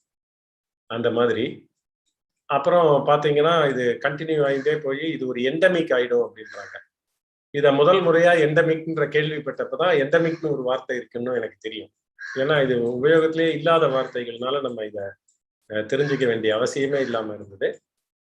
ஆனா இப்போ நம்ம பலருடைய வாழ்வு முறையையே வந்து நிறைய விஷயங்கள்ல வந்து இந்த பேண்டமிக் ஆர் எண்டமிக் வந்து நம்மளுக்கு மாற்றி அமைத்திருக்கு. ஏன்னா நம்ம முன்னாடி இருந்த எண்ணங்கள், முன்னாடி இருந்த ஒரு இதெல்லாம் செஞ்சா தொழிலை சிறப்பா செய்வோன்றது, அது மாதிரி நிறைய விஷயங்கள்ல வந்து நம்மளுக்கு ஒரு புதிய புரிதல்களையும் புதிய தேவைகளையும் அண்டு புதிய சில பேருக்கு கஷ்டங்களையும் புதிய சில பேருக்கு ஆப்பர்ச்சுனிட்டியையும் இந்த எண்டமிக் வந்து உருவாக்கியிருக்கு. அதுல நிறைய பேருக்கு வந்து பாத்தீங்கன்னா பர்சனலாகவும் சில இழப்புகள் அது மாதிரி எல்லாமும் நடந்திருக்கு, வருத்தத்தக்க விஷயங்கள்லாம். ஆனா நம்ம இப்ப வந்து இந்த பேண்டமிக் முடிஞ்சு நம்ம நியூ நார்மலை பத்தி நிறைய பேசுறோம். நியூ நார்மலுக்கு என்ன செய்யணும் அப்படின்றதெல்லாம் பத்தி. ஸோ இப்போ அடுத்த மேபி ஒரு 50 நிமிஷம் வந்து நம்ம இந்த நியூ நார்மல்ல என்ன மாதிரி விஷயங்கள்லாம் செஞ்சா நம்ம சக்சஸ் ஆகலாம் அப்படின்றத பத்தி தான். ஸோ இது ரொம்ப நானே பேசிட்டு இருந்தா கேட்கறவங்களுக்கு எல்லாமும் போர் அடிக்கும். அதனால எனக்கு வந்து ராம் பிரகாஷ்ட ஒரு உதவி வேணும். இப்போ எல்லாருமே கேள்விகளை வந்து அவங்க சேட்ல போடலாம், இல்லை கேள்வி கேட்கறேன்னா அவங்களை அன்மியூட் கூட பண்ணலாம். ஸோ ஏன்னா நிறைய அட்லீஸ்ட் இப்போ அடுத்த ஒரு மணி நேரத்துல 25-30 நிமிஷம் நான் பேசுறேன், 25-30 நிமிஷம் அடுத்தவங்க பேசுவாங்க அப்படின்னா கேள்வி கேட்பாங்கன்னா அது ரொம்ப நல்லா இருக்கும். ஸோ முதல்ல அந்த மாதிரி மோடுல தான் நம்ம இதை ஒரு டிஸ்கஷனா வச்சுப்போம். ஏன்னா இப்ப எங்களுக்கு சில அனுபவங்கள் இருக்கு வியாபாரத்துல, உங்க எல்லாருக்கும் வேற சில அனுபவங்கள் இருக்கும். அப்போ உங்களுடைய அனுபவங்கள்ல சில விஷயத்த நீங்க ஷேர் பண்ணலாம், இல்லை சில கேள்விகள் கேட்கலாம். நான் எனக்கு தெரிஞ்சதை வச்சுட்டு கண்டிப்பா அதுக்கு ஆன்சர் பண்ண முயற்சி பண்றேன். ஸோ இப்போ ஒரு முக்கியமான விஷயம் நம்ம ரெக்கக்னைஸ் பண்ண வேண்டியது என்னன்னா, நமக்கு பேண்டமிக்னால கஷ்டமோ இல்லை நிறைய சேலஞ்சஸோ இழப்போ எதா இருந்தாலுமே வந்து இந்த நியூ நார்மல் வந்து ஒரு பெரிய திருப்பு முனை. இது வந்து ஒரு இன்ஃப்ளெக்ஷன் பாயிண்ட், இல்லை சேஞ்ச் அப்படின்றாங்கல்ல அது மாதிரி. ஏன்னா எல்லா பிஸ்னஸுக்குமே எல்லா ஒரு இண்டிவிஜுவலுக்குமே வந்து இது வந்து ஒரு திருப்பு முனையான ஈவெண்ட். அப்படின்னா நம்ம சாதாரணமா வந்து முன்னாடி என்ன செஞ்சிட்டு இருந்தோமோ அதையே திரும்பி திரும்பி செஞ்சிட்டு இருந்தோம் அப்படின்னா அது நம்ம வெற்றிக்கான வழி கிடையாது. இது வந்து எனக்கு 2019 ஒர்க் ஆச்சு, நான் 2010 இருந்து 2019 வரைக்கும் நல்லா தானே வளர்ந்துட்டு இருந்தேன், இப்ப அதையே தானே செய்யறேன், அதையே இன்னும் அதிகமா செய்யறேன், இன்னும் 1 மணி நேரம் கூட செய்யறேன், இன்னும் 10 முறை அதிகமா செய்யறேன் அப்படின்னா ரிசல்ட் ஏன் வரமாட்டேங்குது அப்படின்னீங்கன்னா உங்களுக்கு வந்து ஸ்ட்ரெஸ் அதிகமாகும், உங்களுக்கு வந்து அதனால உங்களுடைய உடல் ஆரோக்கியமும் பாதிக்கப்படும், பிஸ்னஸும் வளராத மாதிரி. அப்போ நமக்கு முக்கியமான தேவை அப்படின்னு பாத்தீங்கன்னா நம்ம மாற்றங்கள் என்ன நடக்குது. ஸோ நம்ம பிஸ்னஸ் சம்பந்தப்பட்ட, ஏன்னா இது எல்லாருமே பிஸ்னஸுக்காக பேசுறது அப்படின்னு எடுத்தீங்கன்னா நம்ம பிஸ்னஸ் சார்ந்த விஷயங்கள்ல, நம்மளுடைய இண்டஸ்ட்ரியில, நம்மளுடைய மார்க்கெட்ல, நம்மளுடைய வாடிக்கையாளர்களோட தேவையில இந்த மாதிரி எல்லா ஆங்கிள்லையுமே நம்மள்ட்ட வேலை பார்க்குறங்க ஸ்டாஃபோட இந்த மாதிரி உங்க பிசினஸோட எல்லா ஸ்டேக் ஹோல்டரையும் எடுத்தீங்கன்னா என்னென்ன மாற்றங்கள் நடக்குது, அந்த மாற்றங்களை நம்மளால புரிஞ்சு கொள்ள முடியுதா? சரி, அந்த மாற்றங்கள் நமக்கு பிடித்த மாற்றங்களா இருக்கலாம், நமக்கு பிடிக்காத மாற்றங்களா இருக்கலாம். அந்த மாற்றங்கள் வந்து நமக்கு ஏற்புடைய மாற்றங்களா இருக்கலாம், ஏற்பு இல்லாத மாற்றங்களா இருக்கலாம். அந்த மாற்றங்கள் வந்து நமக்கு வசதியான மாற்றங்களா இருக்கலாம், இல்ல நமக்கு இழப்பு உண்டு பண்ற மாற்றங்களா இருக்கலாம். அதை எமோஷனலா பார்க்கக்கூடாது. ஏன்னா எமோஷனலா பார்த்தீங்கன்னா நம்ம வந்து இப்போ நம்மளுக்கு பாதிப்பான ஒரு மாற்றம் அப்படின்னா டினையல்ல போயிடுவோம். ஓ இது மாறாது, இது இப்படி நடக்காது அப்படின்ற மாதிரி ஒரு டினையல்ல போயிடுவோம். இல்லாட்டி இது நடக்கிறதே பார்த்துப்போம் அப்படின்னு போஸ்ட்போன் பண்ணுவோம். அப்போ ஒரு திறந்த மனதோட, ஓப்பன் மைண்ட் அப்படின்றோம்ல, அது மாதிரி ஒரு திறந்த மனதோட நம்ம இண்டஸ்ட்ரியில என்ன மாற்றம் நடக்குது, நம்ம மார்க்கெட்ல என்ன மாற்றம் நடக்குது, நம்ம கஸ்டமர்கள் எதிர்பார்ப்புல என்ன மாற்றம் நடக்குது, நம்மளுடைய ஸ்டாஃபுக்கு அவங்களோட தேவைகள்ல என்ன மாற்றம் நடக்குது. ஏன்னா இது எல்லாத்துலேயுமே மாற்றம் நடக்குது. நம்மளுடைய சப்ளையர்ஸ் அவங்க நம்ம கிட்ட இருந்து என்ன எதிர்பார்க்காங்கன்றதுல என்ன மாற்றம் நடக்குது. இந்த மாதிரி ஏன்னா பல ஏரியால மாற்றம் நடக்குது. ஒரு உதாரணத்துக்கு இப்ப நம்ம ஒரு சப்ளையர்கிட்ட அதிகமா வாங்கிட்டே இருக்கோம்னு வைங்க, நிறைய நம்ம ஊர் வியாபார பழக்கத்துல பாத்தீங்கன்னா நம்ம சப்ளையர் வந்து ஒரு நல்ல கிரெடிட் டேர்ம்ஸ் கொடுக்குறாரு, அவர் வந்து நமக்கு 30 நாள் இல்ல 90 நாள் பேமெண்ட் பண்ணினா போதும், அது வரைக்கும் அவர் எதுவும் வட்டி சார்ஜ் பண்ண மாட்டாரு, அந்த மாதிரி ஒரு ஃபேவரபிளா கிரெடிட் டேர்ம் கொடுக்குறாருன்னா நம்ம அவர்கிட்ட தான் பொருளை வாங்குவோம் அப்படின்றது இருக்கும். ஆனா இப்ப பாத்தீங்கன்னா நிறைய ஃபின்டெக் கம்பெனிஸ் வருது. அவங்க வந்து உங்களுக்கு இன்ஸ்டன்டா வந்து கிரெடிட் கொடுக்கறதுக்கான சர்வீசஸ்லாம் கொடுக்குறோம் அப்படின்னு வராங்க. அப்போ நமக்கு வந்து கிரெடிட் கொடுக்குற சப்ளையர் தான் நல்ல சப்ளையர். ஏன்னா கிரெடிட்டை வச்சு நம்ம ஒரு சப்ளையரை முடிவு பண்ணணும்ன்ற விஷயமே மாறுது. ஏன்னா இப்ப கிரெடிட் அவைலபிலிட்டி வந்து நிறைய ஏரியால ஒரு பிராட் பேஸ்டா போயிட்டு இருக்கு. நமக்கு கிரெடிட் கொடுக்கறதுக்கு வாங்குறதுக்கான ரேட்டிங்லாம் நல்லா இருக்கு அப்படின்னா நமக்கு சீப்பர் அண்ட் சீப்பர் கிரெடிட் கிடைக்கிறதுக்கு நல்ல ஆப்பர்ச்சுனிட்டிஸ்லாம் ஜாஸ்தி ஆயிட்டு இருக்கு. அப்போ இந்த மாற்றங்கள் எல்லாம் நம்ம புரிஞ்சுக்கணும். ஸோ இந்த எல்லா மாற்றங்களையும் நம்ம புரிஞ்சுக்கிறோம்னு வைங்க. என்னுடைய ஒரு தாழ்மையான வேண்டுகோள் என்னன்னா, இந்த மாற்றங்களை நம்ம மனதிலேயே மட்டும் போட்டுக்காம எழுதணும். என்னுடைய இண்டஸ்ட்ரியில இந்த மாற்றம் நடக்குது, என்னுடைய மார்க்கெட்ல இந்த மாற்றம் நடக்குது. ஏன்னா நம்ம மனதிலேயே சிந்திக்கிறத என்ன பண்ணுவோம்னா, இந்த மாற்றத்துக்கு தான் நம்ம அதை பண்றோமே அப்படின்னு நம்ம அதையே நம்ம சமாதானப்படுத்திக்கணும். நம்மளுக்கு இருக்கிற ஒரு ரொம்ப கெட்ட பழக்கம் என்னன்னா, நம்ம தோல்வியும் ஒத்துக்க மாட்டோம், சரிவையும் ஆன்டிசிபேட் பண்ண மாட்டோம். ஏன்னா நம்ம பிசினஸ் மேனா ஒரு ஆண்டர்பிரினரா இருக்கோம் அப்படின்னா நம்மளுடைய எது வந்து நம்மளுக்கு நம்பர் 1 அத்தியாவசியம் to be a business man or entrepreneur, especially in India, நம்ம வந்து தோல்வியை ஒத்துக்க மாட்டோம்ன்றது தான் நம்மளோட ஸ்ட்ரென்த். போராடிட்டே இருப்போன்றது தான் ஸ்ட்ரென்த். அப்போ நம்ம வந்து அதே மாதிரி ஒரு விஷயத்துல சரிவு ஏற்படுது அப்படிங்கிறது, ஏன்னா நம்ம வேலைக்கு வந்துதான் ஆகணும். சரிவா இருந்தாலும் நம்ம வீட்டுல இருக்கிறவங்களுக்கும் தைரியம் சொல்லணும், ஆபீஸ்ல நம்மளோட வேலை பார்க்கறவங்களுக்கும் நம்ம தான் வந்து நம்பிக்கை ஊட்டணும். அப்ப வந்து சரிவு ஏற்படுதுன்றத கூட சொல்ல மாட்டோம், ரைட்? அதாவது இந்த குப்பரை விழுந்தாலும் மீசையில மண் ஓட்டலை அப்படின்னு சொல்லுவாங்க இல்லையா, அது வந்து ஆண்டர்பிரினர் அண்ட் பிசினஸ் மேனுக்கு தான் ரொம்ப பொருந்தும். ஏன்னா அப்படி இருந்தாதான், ஏன்னா அவங்க சரிஞ்சிட்டோம் நம்ம அப்படின்னு சொன்னா இன்னைக்கு வேலைக்கு வந்தவங்களே நாளைக்கு வருவாங்களான்னு தெரியாது. அந்த மாதிரி பிரச்சனை எல்லாம் இருக்கிறதுனால இல்லையா. அப்போ இந்த பழக்கம் வந்து நம்மளுக்கு எதிரி, இந்த மாதிரி மாற்றம் நடக்கிற தருவாயில. ஏன்னா நம்ம அப்போ ஹானஸ்டா நம்ம அதை இன்ட்ரோஸ்பெக்ட் பண்ண மாட்டோம் என்ன மாற்றம் நடக்குதுன்ற. அதனால அதை எழுதிட்டோம்னு வைங்களேன், எழுதுறதே வந்து நம்ம யோசிக்க கூடாது இதை எப்படி எதிர்கொள்ளுவோம். we are just recording the statement of fact. அது மாதிரி ஒரு இதுதான் நடக்குது அப்படிங்கிறத நம்ம ரெகக்னைஸ் பண்ற மாதிரி. ஏன்னா அதை நல்லா ரெகக்னைஸ் பண்ணிட்டோம்னு வைங்க, 50% ப்ராப்ளம் சால்வ். உங்களுக்கே அதை எப்படி எதிர்கொள்ளணும்ன்ற சொல்யூஷன் கண்டிப்பா தெரியும் உங்க அனுபவத்துல. நிறைய நேரம் நம்ம அதை ரெகக்னைஸ் பண்ணாததும் அதை ஒத்துக்காததுதான் ப்ராப்ளம். அப்போ நம்ம இண்டஸ்ட்ரியில என்ன மாற்றம் நடக்குது, மார்க்கெட்ல என்ன மாற்றம் நடக்குது, கஸ்டமர் எக்ஸ்பெக்டேஷன்ல என்ன மாற்றம், எம்ப்ளாயி எக்ஸ்பெக்டேஷன்ல என்ன மாற்றம், சப்ளையர்ஸ் அண்ட் சர்வீஸ் ப்ரொவைடர் ஏரியால என்ன மாற்றம் நடக்குது, இந்த மாதிரி ஃபுல் ஈகோ சிஸ்டம் மாற்றங்களை நம்ம ரெக்கார்ட் பண்ணிட்டோம். இதுல எது எது எனக்கு சாதகமான மாற்றம், எது எனக்கு பாதகமான மாற்றம், எந்த மாற்றத்துக்கு நான் ப்ரிப்பேர்டா இருக்கேன், எந்த மாற்றத்துக்கு நான் ப்ரிப்பேர்டா இல்லை, இதுக்கு ப்ரிப்பேர் பண்ணணும்னா என்ன பண்ணணும், இந்த மாதிரி விஷயத்த நம்ம எழுதி பார்த்தோம் அப்படின்னா, ஏன்னா எழுதுறதே 10 மடங்கு தெளிவு வேணும். அதனாலதான் சொல்றேன், அதாவது நம்ம எழுத போகிறதே வந்து சிந்திக்கிறதே வந்து முதல் ஸ்டேட்மெண்ட்டும் 2வது ஸ்டேட்மெண்ட்டும் முன்னுக்கு பின் முரணா இருக்கும்.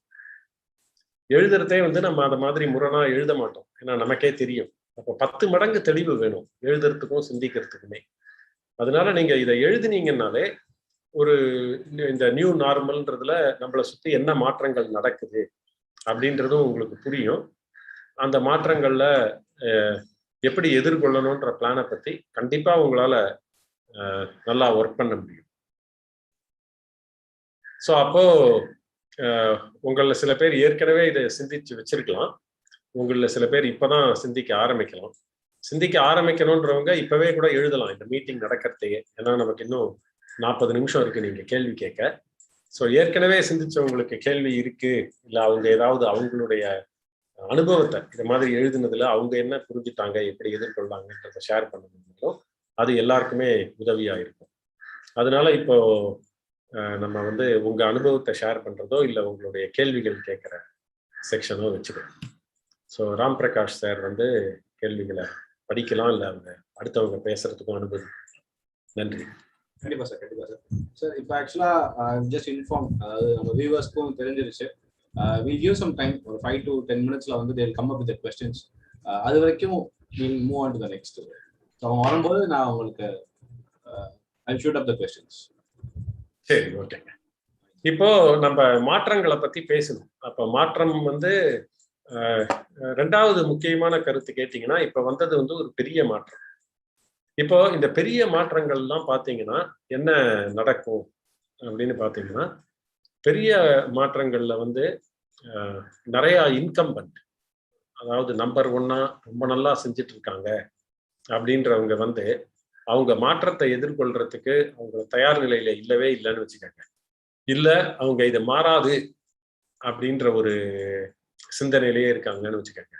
அவங்க பிசினஸ்க்கு வந்து ஹையஸ்ட் ரிஸ்க் வரும். அதே ஒரு சின்ன பிளேயரா இருக்கிறவங்க, இல்ல இப்பதான் வியாபாரத்தை தொடங்குறவங்க கூட இந்த மாற்றத்தை புரிஞ்சுட்டு அதுக்கு அந்த மாற்றத்துக்கு ஏற்ற முறையில அவங்க அவங்களுடைய பிசினஸ் ஸ்ட்ராட்டஜி, அவங்களுடைய ஆர்கனைசேஷன்லாம் அதை மாதிரி செட்டப் பண்ணி சரியான முறையில அவங்க வியாபாரத்தை பண்ணாங்கன்னா அவங்க பெரிய லெவல்ல வளர்ந்து ஒரு பெரிய லீடர் ஆயிடுவாங்க.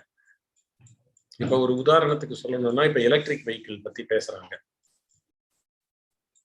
நம்ம பழைய விஷயத்துக்கே போகலாம். இப்ப நீங்க நம்ம கலர் டிவி எல்லாம் இருந்தது, அதுல இருந்து எல்இடி டிவி அந்த மாதிரி இருந்தது, இப்போ ஹெச்டி டிவி வந்தது. இப்போ டிவி இதுல இந்த மாதிரி மாற்றம் வருது அப்படின்னு புரிஞ்சிருந்தவங்க வந்து அந்த புது டெக்னாலஜிலையும் இன்வெஸ்ட் பண்ணி அவங்க டெலிவிஷன் வெண்டரா கண்டினியூ பண்ணிட்டு இருக்காங்க. இந்த மாற்றத்துக்கான டெக்னாலஜியில இன்வெஸ்டே பண்ணாதவங்க அவங்களோட டிவி மேனுஃபேக்சரிங் கம்பெனியை மூட வேண்டியதாயிருக்கு. இந்த மாதிரி தான் ஒரு இண்டஸ்ட்ரியிலையும் மாற்றம் நடக்குது. அப்போ அந்த மாற்றத்துக்கு தகுந்த மாதிரி அவங்க இன்வெஸ்ட் பண்ணி ப்ரிப்பேர் பண்ணிக்கணும். அதுக்கு முதல் பாயிண்ட், இந்த மாற்றத்தை முதல்லயே நம்ம ரெக்கக்னைஸ் பண்ணணும். அந்த மாற்றத்தை நம்ம ரெக்கக்னைஸ் பண்ணாம நம்மளை ப்ரிப்பேர் பண்ணாம இருந்தோம் அப்படின்னா அந்த பிஸ்னஸ் வந்து கொஞ்சம் கொஞ்சமா டிக்ளைன் ஆகிட்டு தான் போகும். அது ரொம்ப ஓனருக்கும் ஸ்ட்ரெஸ்ஃபுல்லா இருக்கும். சரி, இப்போ ஒரு பெரிய கம்பெனி அப்படின்னு எடுத்தீங்கன்னா வேலை செய்யறவங்க வந்து வேற வேற இடத்துக்கு வேலை போயிடுறாங்க, அது பிரச்சனை இல்லை. ஆனா நம்ம ஸ்மால் பிஸ்னஸ் எடுத்தோம், ஒரு ஃபேமிலி பிஸ்னஸ் எடுத்தோம் அப்படின்னா இந்த மாற்றத்தை ரெக்கக்னைஸ் பண்ணி நம்ம பண்ணாமையோ இல்லை மாறாமையோ இருந்தோம் அப்படின்னா அது வந்து பிஸ்னஸ்ல மட்டும் இல்லாம அவங்களுடைய ஹெல்த்து, ஃபேமிலி லைஃப், அந்த மாதிரி எல்லா விஷயத்திலையுமே அதோடைய தாக்கம் தெரியும். அதனாலதான் நம்ம மாற்றத்தை ரெக்கக்னைஸ் பண்றதுக்கும் அதற்கான தயார் நிலையை உருவாக்கிக்கிறதுக்கும் அதிகமான முக்கியத்துவம் கொடுக்கணும். ஏன்னா எந்த பிஸ்னஸுமே, அதாவது யாராலையுமே வந்து நீங்க எவ்வளவு சின்ன பிஸ்னஸா இருந்தாலும் எவ்வளவு பெரிய பிஸ்னஸா இருந்தாலும் எல்லா மாற்றத்துக்கான சேஞ்சஸையும் ஒரு நாள்லயோ ஒரு மாசத்துலயோ பண்ண முடியாது. ஒரு நிறைய பிளானிங் டைம் வேணும், நிறைய வந்து எக்ஸிகியூஷனுக்கு டைம் வேணும். அதை செய்யறதே நமக்கு சில விஷயங்களை தவறா செய்வோம், சில விஷயங்களை மாற்றி செய்வோம், அதை கண்டுபிடிச்சு திருத்துறதுக்கு டைம் வேணும். அப்போ ஸ்டார்டிங் ஏர்லி வந்து ரொம்ப இம்பார்ட்டன்ட். அப்போ நம்ம எவ்வளவுக்கு எவ்வளோ முன்னாடியே ஆரம்பிக்கிறோமோ, எவ்வளோ வந்து வேகமா ஆரம்பிக்கிறோமோ அவ்வளவுக்கு அவ்வளோ நம்மளுக்கு அதிகமான ரன்வே இருக்கு. அந்த மாற்றத்தை எக்ஸிக்யூட் பண்ண. இப்போ என்னுடைய அனுபவத்துல ஒரு உதாரணம் சொல்லணும்னா, இப்போ ஒரு 2014-15 டைம் ஃப்ரேம்லேயே, இன்ஃபேக்ட் 13-14 டைம் ஃப்ரேம்லேயே நாங்கள் கோஃப்ரூகல்ல வந்து இந்த மாதிரி டிஜிட்டல் டிரான்ஸ்ஃபர்மேஷன், இன்டர்நெட்லாம் பயங்கரமாக வருது, மொபைல் நல்லா வருது, டிஜிட்டல் டிரான்ஸ்ஃபர்மேஷன் நடக்கும் அப்படிங்கிற ஒரு சேஞ்சை ஆன்டிசிபேட் பண்ணணும். அதுக்கு தகுந்த மாதிரி மாற்றங்கள்லாம் அன்றைக்கு கஸ்டமர் சில பேருக்கு அதில் ஒத்துதல் இல்லைன்னாலும் அதற்கு தகுந்த மாற்றங்கள் எல்லாம் நாங்கள் செய்ய ஆரம்பிச்சோம். அப்போ 2017 ஜிஎஸ்டி வர்றதே பார்த்தீங்கன்னா, நாங்கள் செஞ்ச இந்த மாற்றங்கள் எல்லாம் ஜிஎஸ்டி ஒரே நாளில் சிஸ்டம் மாற்றணும் அப்படின்றது பெரிய விதத்தில் எங்களுக்கு கை கொடுத்தது. அதுல முதல்ல கொஞ்ச நாள் கெட்ட பேர் இருந்தாலும் அப்புறம் எல்லாருமே அதை நல்லா பாராட்டினாங்க, நல்ல பேர் இருந்தது. அதுக்கப்புறம் பார்த்தீங்கன்னா, இப்போ எங்க மார்க்கெட்ல இருக்கிற எல்லா காம்படிட்டரை விட எங்களுக்கு வளர்ச்சி வந்து அதிகமா இருக்கு. இப்போ ஒரு ஜிஎஸ்டி வருஷத்தை நம்ம பேஸ் லைனா எடுத்தோம்னா, என்னுடைய எல்லா காம்படிட்டருமே வந்து ஜிஎஸ்டி வருஷம் செஞ்ச பிசினஸ் அளவுக்கே இல்லை அதை விட 10-20% கம்மியா தான் பிசினஸ் செய்யறாங்க அடுத்த 3-4 வருஷத்துல. இப்போ எங்க பிசினஸ் பார்த்தீங்கன்னா ஜிஎஸ்டி பிசினஸ் மாதிரி 2.5 மடங்கு கிட்ட பெருகிடுது.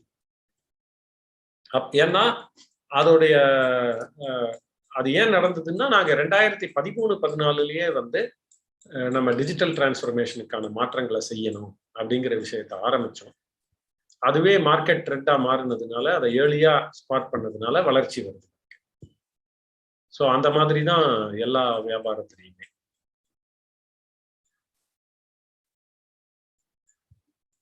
ஏதாவது கேள்வி வந்திருக்கா சார்? சார் ஆக்சுவலாக ஒரு சின்ன கேள்வி வந்திருக்கு. இப்போ நீங்கள் இந்த சேஞ்சஸ் ஜிஎஸ்டி பற்றி பேசும்போது வந்த ஒரு சின்ன கேள்வி. அவங்க என்ன சொல்றாங்கன்னா சார், இப்போ சேஞ்சஸ் வந்து ஒரு இதை இனிஷியேட் பண்ணுறோம். ஃபார் எக்ஸாம்பிள் நீங்கள் சொன்ன மாதிரி இப்போ ஜிஎஸ்டி வந்து வர்றதுக்கு முன்னாடி we are bringing it online for some retail shops. But ஜிஎஸ்டின்னு ஒரு ஃபோர்ஸ் உள்ள வரும்போது தான் நம்ம வந்து மாறுறோம்.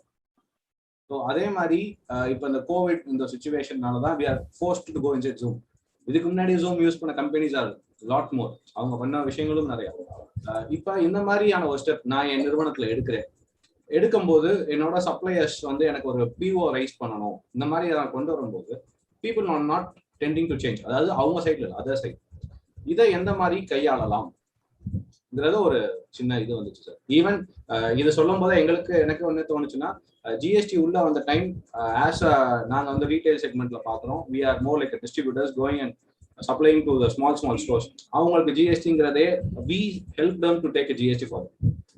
அவங்களுக்கு கூட உட்காந்து உங்களுக்கு ஜிஎஸ்டி எப்படி எடுக்கணும், ஆன்லைன்ல அப்ளை பண்றது சப்போர்ட் பண்ணோம். ஸோ இந்த மாதிரியான ஒரு இன்சைட்ஸ். இதை எப்படி நாங்க பர்சனல் ஹெல்த் மாதிரி தான் இது. இப்போ நம்ம வந்து ஒரு ஃபிட்னஸ் ரொட்டீன் வச்சிருக்கோம்னு வைங்க, நம்ம டெய்லி ஒரு எக்ஸசைஸ் பண்றோம், இல்லை ஹெல்த்தியா சாப்பிட்றோம், அதை மாதிரி இருக்குன்னு வைங்களேன். நம்ம வாழ்க்கையில வந்து ஒரு எமர்ஜென்சி ரூம் போகாம இருக்கிறதுக்கான வாய்ப்பு அதிகமா இருக்கு. அப்போ நமக்கு அது என்னன்னே தெரியாது. இப்போ அதை மாதிரி இருக்கிறவங்களும் இருக்காங்க. நான் எப்படி வேணா இருப்பேன் அப்படின்னுட்டு ஒரு ஒரு முதல் முறை அவங்க டயாபெட்டிக் இல்லை கிரானிக் இல்னஸ், ஒரு பிபி இருக்கு, இல்லை ஹார்ட் அட்டாக்கே வந்துடுது அப்படின்றதே அதுக்கப்புறம் அடுத்த நாள்ல இருந்து வாக் போறவங்களும் இருக்காங்க. அப்போ நம்ம சர்வைவ் ஆகணும் அப்படின்னா நம்ம சர்வைவரை பற்றி தான் பேசுறோம் இல்லைங்களா? அப்போ சர்வைவ் ஆகணும்னா நம்ம ப்ரோஆக்டிவா இருக்கலாம் ஆர் ரியாக்டிவா இருக்கலாம். அப்ப இந்த மாற்றம் நம்மள விட போறது இல்லை. நம்ம ப்ரோஆக்டிவா இருந்தோம் அப்படின்னா சந்தோஷமா வேலை பார்க்கலாம், ஒரு 3 மடங்கு 5 மடங்கு 10 மடங்கு வியாபாரம் பண்ணலாம், வியாபாரத்தை பெருக்கலாம். நம்ம ரியாக்டிவா இருந்தோம்னா ஸ்ட்ரெஸ் அதிகமா இருக்கும், பயமும் ஆன்சைட்டியும் அதிகமா இருக்கும். அண்ட் நம்ம பண்ற பிசினஸை தக்க வச்சுக்கிறதுக்கே நம்ம ஸ்ட்ரகிள் பண்ணுவோம். ஒரு உதாரணத்துக்கு ஒருத்தர் ஹைப்பர் டென்ஷனோ டயாபெட்டிக்கோ இல்லை ஹார்ட் அட்டாக்கோ வந்துருதுன்னு வைங்க, டாக்டர் எந்த டெஸ்ட் பண்ணி அவரை வந்து உங்களுக்கு ஒண்ணுமே இல்லை அப்படின்னு சொல்லிட்டாலும் அவர் மனதுல இருந்து அந்த இது போகாது இல்லை, நமக்கு ஹார்ட் ஏதோ வீக் ஆயிடுதுன்றது. ஸோ அதே வந்து அது வராமே இருக்கிறவர் வந்து கான்ஃபிடென்ட்டாவே இருக்காரு, நம்ம நல்ல ஹெல்த்ல தான் இருக்கோம் அப்படின்றது. ரைட்? அந்த மாதிரி வியாபாரத்துல வந்து இது ரொம்ப ரொம்ப முக்கியம். நம்ம ப்ரோஆக்டிவா இருக்கோமா ரியாக்டிவா இருக்கோமா அப்படின்றது. அப்போ நம்ம ப்ரோஆக்டிவா இருக்கோம்னு வைங்க, இப்போ உங்க வீட்லயே இருக்காங்க, நீங்க ஒரு 10 பேர் இருக்கீங்கன்னு வைங்க, நீங்க ப்ரோஆக்டிவா ஹெல்த்தியா இருக்கீங்க அப்படின்னா மீதி 9 பேர்கிட்ட நீங்களே இல்ல, நீங்க எல்லாத்தையுமே அதை அட்வைஸ் பண்ணிட்டு இருக்கீங்கன்னா யாருமே கேட்க மாட்டாங்க நீங்களே பண்ணலன்னு. ஆனா நீங்க அதை மாதிரி இருக்கீங்கன்னு வச்சுக்கோங்க, 6 மாசத்துலயோ 1 வருஷத்துலயோ 2 வருஷத்துலயோ 5 வருஷத்துலயோ ஒருத்தரா உங்க வழிக்கு அவங்க மாறுவாங்க. அதாவது இங்கிலீஷ்ல ஒரு அருமையான சேயிங் இருக்கு, people don't follow what you are saying, people follow what you are doing. அப்போ அடுத்தவங்க வந்து உங்க கூட இருக்கிறவங்க வந்து நீங்க சொல்றத அவங்க கேட்கறது இல்லை, பட் நீங்க செய்யறத அது நல்லா இருக்குன்னா அவங்க கண்டிப்பா நல்லா இருக்கோ நல்லா இல்லையோ, நம்ம எல்லாருக்குமே ஹேர்டு மென்டாலிட்டி உண்டு. நான் காலேஜ் படிக்கிறதையும் சரி, நிறைய ஃப்ரெண்ட்ஸ்ட் எல்லாம் வந்து ஏண்டா சிகரெட் பிடிக்கிறேன்னா என் ஃப்ரெண்ட்ஸ் எல்லாரும் பிடிக்கிறாங்க, நான் வந்து எப்படி பிடிக்காம இருக்கிறதுன்னு சொல்லுவாங்கல்ல, அது மாதிரிதான். நல்லதோ கெட்டதோ அதுக்கு தானே சொல்றாங்க, you tell me who your friends are, I will tell you who you are, அந்த மாதிரி. அப்ப யாராவது ஒருத்தர் இதை ஆரம்பிக்கணும்.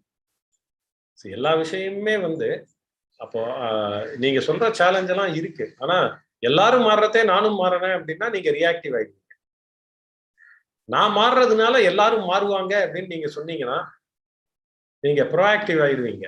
அப்போ நீங்க அவங்களுக்கு எல்லாம் சொல்லுவீங்க, இந்த மாதிரி மாற்றங்கள்லாம் வருதுப்பா, நீ உன்னை மாத்திக்க, இல்ல நான் மாத்திட்டேன், எனக்கு இதனால வந்து 1 மணி நேரம் வேலை குறைஞ்சுது, இதனால நான் 1 மணி நேரம் சீக்கிரம் வீட்டுக்கு போறேன், இதனால நான் நிம்மதியா இருக்கேன், சந்தோஷமா இருக்கேன் அப்படின்னா சொல்ல ஆரம்பிச்சாங்கன்னு வச்சுக்கோங்க, எலக்ட்ரானிக்கா அனுப்புறது. அப்போ முதல் தடவையில எல்லாரும் கேட்க மாட்டாங்க, பட் யாராவது ஒருத்தர், உங்களோட 20 சப்ளையர்ல ஒருத்தர் வந்து 25 முறை சொன்ன அப்புறம் கேட்பாரா, அப்புறம் அவரும் சேர்ந்து சொல்றதுனால இன்னும் 2 பேர் கேட்பாங்க. இததான் வந்து ஒரு கிராசிங் த சேசம் அப்படின்னு ஒரு புக் இருக்கு. அதுல வந்து இப்போ ஒரு மாற்றம் வருது அப்படின்னா அந்த மாற்றத்தை ரெகக்னைஸ் பண்ணி முதல்லயே மாறுறவங்க வந்து அந்த மாற்றத்தை கொண்டு வரவங்க, அவங்கெல்லாம் இன்னோவேட்டர்ஸ், ரைட்? அந்த மாற்றத்தை வேகமா அடாப்ட் பண்றவங்க வந்து ஏர்லி அடாப்டர், அதுக்கப்புறம் அடாப்ட் பண்றவங்க ஏர்லி மெஜாரிட்டி, அதுக்கப்புறம் அடாப்ட் பண்றவங்க லேட் மெஜாரிட்டி, அதுக்கப்புறம் அடாப்ட் பண்றவங்க லகார்டு. அப்ப நீங்க பாத்தீங்கன்னா 1% தான், 1% விட கம்மி தான் இன்னோவேட்டர், 5% தான் ஏர்லி அடாப்டர், 15% தான் ஏர்லி மெஜாரிட்டி, 25% லேட் மெஜாரிட்டி, அத மாதிரி போகுது. அப்போ நம்ம வந்து இன்னோவேட்டரா இருக்குமா, ஏர்லி அடாப்டரா இருக்கும், இல்ல நம்ம லகார்டா இருக்குமா? லகார்டா இருக்கும் அப்படின்னா நிம்மதியும் இழந்துருவோம், ஹெல்த்தையும் இழந்துருவோம், வருமானத்தையும் இழந்துருவோம், பிசினஸையும் இழந்துருவோம், அந்த மாதிரி மரியாதையும் இழந்துருவோம். இன்னோவேட்டராவோ ஏர்லி அடாப்டராவோ இருந்தோம்னா இது எல்லாத்தையுமே சம்பாதிக்கும். அந்த சாய்ஸ் தான் நமக்கு இருக்கு. நீங்க இப்போ உங்க ஈகோ சிஸ்டம்ல நீங்க முதல்ல ஆரம்பிச்சீங்கன்னா you are early adopter or you are innovator. அப்ப ஏதாவது ஒரு மாற்றம் நடக்குதுன்னா இவரை போய் கேட்கலாம் அப்படின்னு நினைப்பாங்க. Super sir. ஸோ நீங்க சொல்ல வர்றது you should B 1 in 1000, not 1 of the 1000. அதெல்லாம் நீங்க எம்பசைஸ் பண்றீங்க. Very good sir. சார் நம்ம அந்த நியூ நார்மல் பத்தி டிஸ்கஸ் பண்ணிருந்தோம் இன் ப்ரீவியஸ். அதுல வந்து ஒரு சின்ன ஒரு கொஸ்டின் வந்திருக்கு. ஸோ அது எப்படின்னு பாத்தீங்கன்னா, we have been changed many things in work from home. So அந்த ஒர்க் ஃப்ரம் ஹோம் வந்து நிறைய பேர் அடாப்ட் பண்ணிட்டு இருக்காங்க. இந்த இடங்கள்ல சில பேருக்கு வந்து there is a hurdle. For example, ஒரு FMCGO be 1 in 1000, not 1 of the 1000. Sorry sir. அதெல்லாம் நீங்க எம்பசைஸ் பண்றீங்க. Very good sir. மோகன், can you please mute?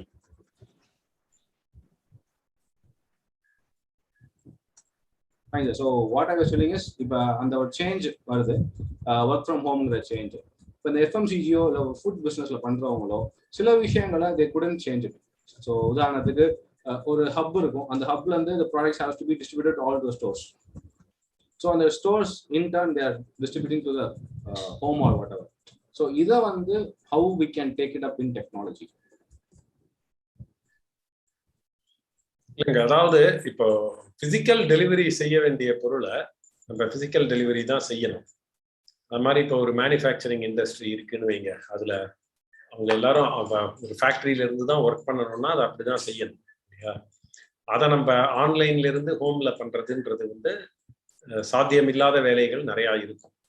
So but பொதுவாகவே எப்படின்னா நம்ம கிட்ட இப்போ ஒரு பிஸ்னஸ் ப்ராசஸ் இருக்குன்னு வைங்க, இப்போ எப்படி நம்ம முன்னாடி பிஸ்னஸ் ப்ராசஸ் எப்படி இருக்கும்னா, நம்ம சாஃப்ட்வேர்ல என்ன சொல்லுவோம்னா கோலோகேட்டட் ப்ராசஸ், டிஸ்ட்ரிபியூட்டட் ப்ராசஸ் அப்படின்னு சொல்லுவோம். கோலோகேட்டட் அப்படின்னா அந்த ப்ராசஸ்ல எல்லா ஸ்டெப்புமே ஒரே இடத்துல செய்யும். இப்ப ஒரு ரெஸ்டாரண்ட் பிசினஸ் எடுத்தீங்கன்னா, நம்ம சமையல்னா முன்னாடி என்ன நினைச்சிருப்போம், ஃபுட்டு ப்ரிப்பேர் பண்ணணும்னா எல்லாமே கோலோகேட்டட் ப்ராசஸ். வெஜிடபிள் இல்ல எல்லாமே வாங்கின்னு வருவாங்க, ஒரே இடத்துல அதை கழுவி வெட்டி சமைச்சு பந்தியில பரிமாறுவாங்க மாதிரி. ஆனா ஒரு ரெஸ்டாரண்ட் செயின் என்ன பண்றாங்க, அதை டிஸ்ட்ரிபியூட்டட் ப்ராசஸா மாத்தினாங்க. நான் ஒரு இடத்துல பொருளை வாங்கி கழுவி மாசா குக் பண்ணுவேன், 10 இடத்துல ரெஸ்டாரண்ட் வச்சு அங்க இத வண்டியில எடுத்துட்டு போய் கொடுத்துட்டு அங்க அதை மேபி ஃபினிஷிங் பண்ணி, மேபி லாஸ்டா கொஞ்சம் சுட வைக்கிறது இல்ல கொஞ்சம் கருவேப்பிலை கொத்தமல்லி போடுறது, அந்த மாதிரி ஃபினிஷிங் பண்ணி அதை கன்சியூமருக்கு வேணுங்கிற மாதிரி பிளேட் பண்ணி சர்வ் பண்ணுவேன் அப்படின்ட்டு. இப்ப எப்படி நீங்க ஒரு 20 வருஷம் 30 வருஷம் முன்னாடி பாத்தீங்கன்னா, பிரியாணி கடை எல்லாருமே வந்து பிரியாணி விற்கிற இடத்துலதான் பிரியாணியை செய்வாங்க. எல்லா சவுத் இந்தியன் ரெஸ்டாரண்ட்டுமே வந்து தோசை போட்டு விற்கிற இடத்துல தான் தோசை மாவே அரைப்பாங்களா. ஏன்னா அதுல இருந்து தானே நம்ம ரெஸ்டாரண்ட்ல பில்லு கொடுக்கலன்னா மாவாட்டை விட்டுருவாங்கன்றது வந்தது. இப்ப வந்து யாருமே வந்து மாவாட்டுற இடம் வந்து ரெஸ்டாரண்ட் இடத்துல கிடையாது, ரைட்? அப்ப அது வந்து அவங்க டிஸ்ட்ரிபியூட்டட் ப்ராசஸா மாத்திட்டாங்க, ரைட்? நம்மளுடைய நிறைய மேனுஃபேக்சரிங் இல்ல இந்த டிஸ்ட்ரிபியூஷன் இந்த மாதிரி பிசினஸ்லாம் நம்ம பேண்டமிக்கு முன்னாடி ஒரு பல மேபி 50 வருஷமா 70 வருஷமா 40 வருஷமா கோலோகேட்டட் ப்ராசஸாவே அது எல்லாம் இருக்கு. அப்ப நம்ம அதை நியூ நார்மல் வர்றதே வந்து அந்த ப்ராசஸை ரிவ்யூ பண்ணணும், இதுல எதை வந்து நம்ம டிஸ்ட்ரிபியூட் பண்ண முடியும் அப்படின்ட்டு. அப்ப அதை நம்ம டிஸ்ட்ரிபியூட்டட் ப்ராசஸா மாத்தணும்னா நமக்கு வந்து ஒரு பெரிய எந்த வேலையை வீட்டுல இருந்தோ இல்ல வேற இடத்துல செய்ய முடியுமோ அதை செய்யணும். இப்போ ஒரு உதாரணம் சொல்றேன். இப்போ இந்தியாவுக்கு வந்து இந்த பிபிஓ இல்ல கேபிஓன்ற வேலையெல்லாம் வருது. இப்ப மெடிக்கல் டிரான்ஸ்கிரிப்ஷன் எடுத்துக்கோங்க. டாக்டர் வந்து முன்னாடி சொல்லுவாரு, அதை டிரான்ஸ்கிரிப்ட் பண்ணி அங்கேயே டாக்டர்கிட்ட கையெழுத்து வாங்கி கொடுத்துருவாங்க. ஆனா அந்த செக்ரட்டேரியல் சர்வீஸ் கொடுக்கறதுக்கு அமெரிக்காலலாம் ஆள் இல்லைங்கிறது மெடிக்கல் டிரான்ஸ்கிரிப்ஷன் கம்பெனி இந்தியாவில் இருக்கு அப்படின்னா, டாக்டர் சொல்ற விஷயத்த வந்து ஒரு போன்ல சொல்லுவாரு, ரெக்கார்டிங் டிவைஸ்ல சொல்லிடுவாரு. இங்க இருக்கிறவங்க அதை கேட்டு இங்க அதை டாக்குமெண்ட் பண்ணி டாக்டருக்கு அனுப்புவாங்க, டாக்டர் கையெழுத்து போடுவார், டாக்டர் பிரிண்ட் அவுட்ல அது பிரிண்ட் அவுட் ஆயிடும். எப்படி அவங்களால ஒரு ஹாஸ்பிட்டல்ல நடக்கிற ஒரு பேஷண்ட் கன்சல்டேஷன்ற ஒரு வேலையிலேயே எப்படி அவங்களால டாக்டர் பார்க்குற வேலையை அங்க பார்ப்பாரு, அதுக்கு செக்ரட்டரி பார்க்க வேண்டிய வேலையை இந்தியாவில் பார்ப்பாங்கன்னு மாற்ற முடியும் டெக்னாலஜி வச்சு. ஏன்னா அவங்க அந்த கோலோகேட்டட் ப்ராசஸை டிஸ்ட்ரிபியூட்டட் ப்ராசஸா மாத்துற மாதிரி பார்த்து அதை மாத்தினாங்க. ஸோ நம்ம இந்த வேலையை பண்ணணும், கோலோகேட்டட் ப்ராசஸ் எல்லாத்தையுமே எடுத்து அதுல எதாவது டிஸ்ட்ரிபியூட் பண்ண முடியுமா அப்படின்னு அதை எப்படி டிஸ்ட்ரிபியூட் பண்ணலாம்னு பார்ப்போம். Super sir, super sir. அடுத்து இன்னொரு மெம்பர் ஒருத்தவங்க வந்து கம் அப் வித் क्वेश्चन. அதாவது நம்ம இந்தியால வந்து பல வருஷங்களா வந்து ஃபாலோயிங், அதாவது டிபெண்டா இருக்கும். லைக் ஒரு மேனுஃபேக்சரிங் எடுத்துக்கோங்க, லாஜிஸ்டிக்ஸ் எடுத்துக்கோங்க, ஸ்டோரேஜ் எடுத்துக்கோங்க, லைக் ஒரு காப்பி பேஸ்ட் இன் டிசைன்ஸ் அதுதான் பண்ணிட்டு இருக்கோம். From like some countries like Korea, Japan, China, அவங்கல இருந்தா we are getting machineries. ஸோ இதை மேனுஃபேக்சரிங்கோ நம்ம இது பண்ணுவோம். ஸோ இதை வந்து ஒரு டிரான்சிஷன் ஃபேஸ், அது எப்போ நம்ம இதில் ஸ்டார்ட் ஆகும், நம்ம மக்கள் எப்போ நம்மளா செயல்பட ஆரம்பிச்சிருக்கோம், creating new designs. So what is that thing to what is the time when this phase will be coming in மாதிரி ஒரு மெம்பர் ஒருத்தர் கேட்டிருக்காங்க. இதுல வந்து பாத்தீங்கன்னா 2 விஷயம் இருக்குங்க. ஒண்ணு வந்து நம்மளோட மனநிலை. அதாவது இந்தியால ப்ரிடாமினன்ட்லி நிறைய பேர் வந்து ட்ரெடிஷ்னலா பிசினஸ் பண்றவங்க எல்லாருக்குமே வந்து நம்ம ஒரு வியாபாரிகள் மனநிலையில இருக்கோம். அப்படின்னா நம்ம அதாவது இந்த முதலுக்கு மோசம் போகாம பிசினஸ் பண்ணணும் அப்படின்ற மாதிரி ஒரு இது இருக்குல்ல, அந்த இதுல நம்ம வந்து எதை கை மாத்தி விட முடியுமோ ஒரு ப்ராஃபிட்டுக்கு, அந்த மாதிரி இதுதான் லோ ரிஸ்கா பார்க்குறோம், அந்த பிஸ்னஸை தான் நம்ம செய்யணும்னு பார்க்குறோம்.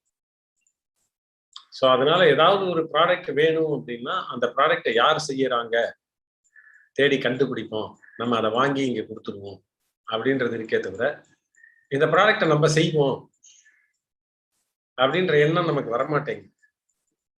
ப்ரிடாமினன்ட்லி நான் சொல்றேன். அப்போ இதுல அனுபவம் நிறைய இருக்கு.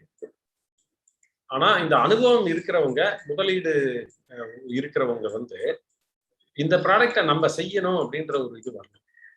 எனக்கு மார்க்கெட்ஸ் இப்போ நீங்க பாத்தீங்கன்னா அமேசானோ ஒரு ஸ்விக்கியோ நமக்கு என்ன கற்றுக் கொடுக்குறாங்க, பேடிஎம்மோ, கஸ்டமர் என்கிட்ட இருக்காங்க அப்படின்னா பேக்வர்ட் இன்டகிரேஷன் அப்படிங்கிறாங்கல்ல, பின்னாடி இருக்கிற வேலையை நானே பார்க்கணும் அப்படிங்கிற ஆர்வம் வந்து அதை நம்மளே செய்யணும்ன்றத அவங்க செய்யறாங்க.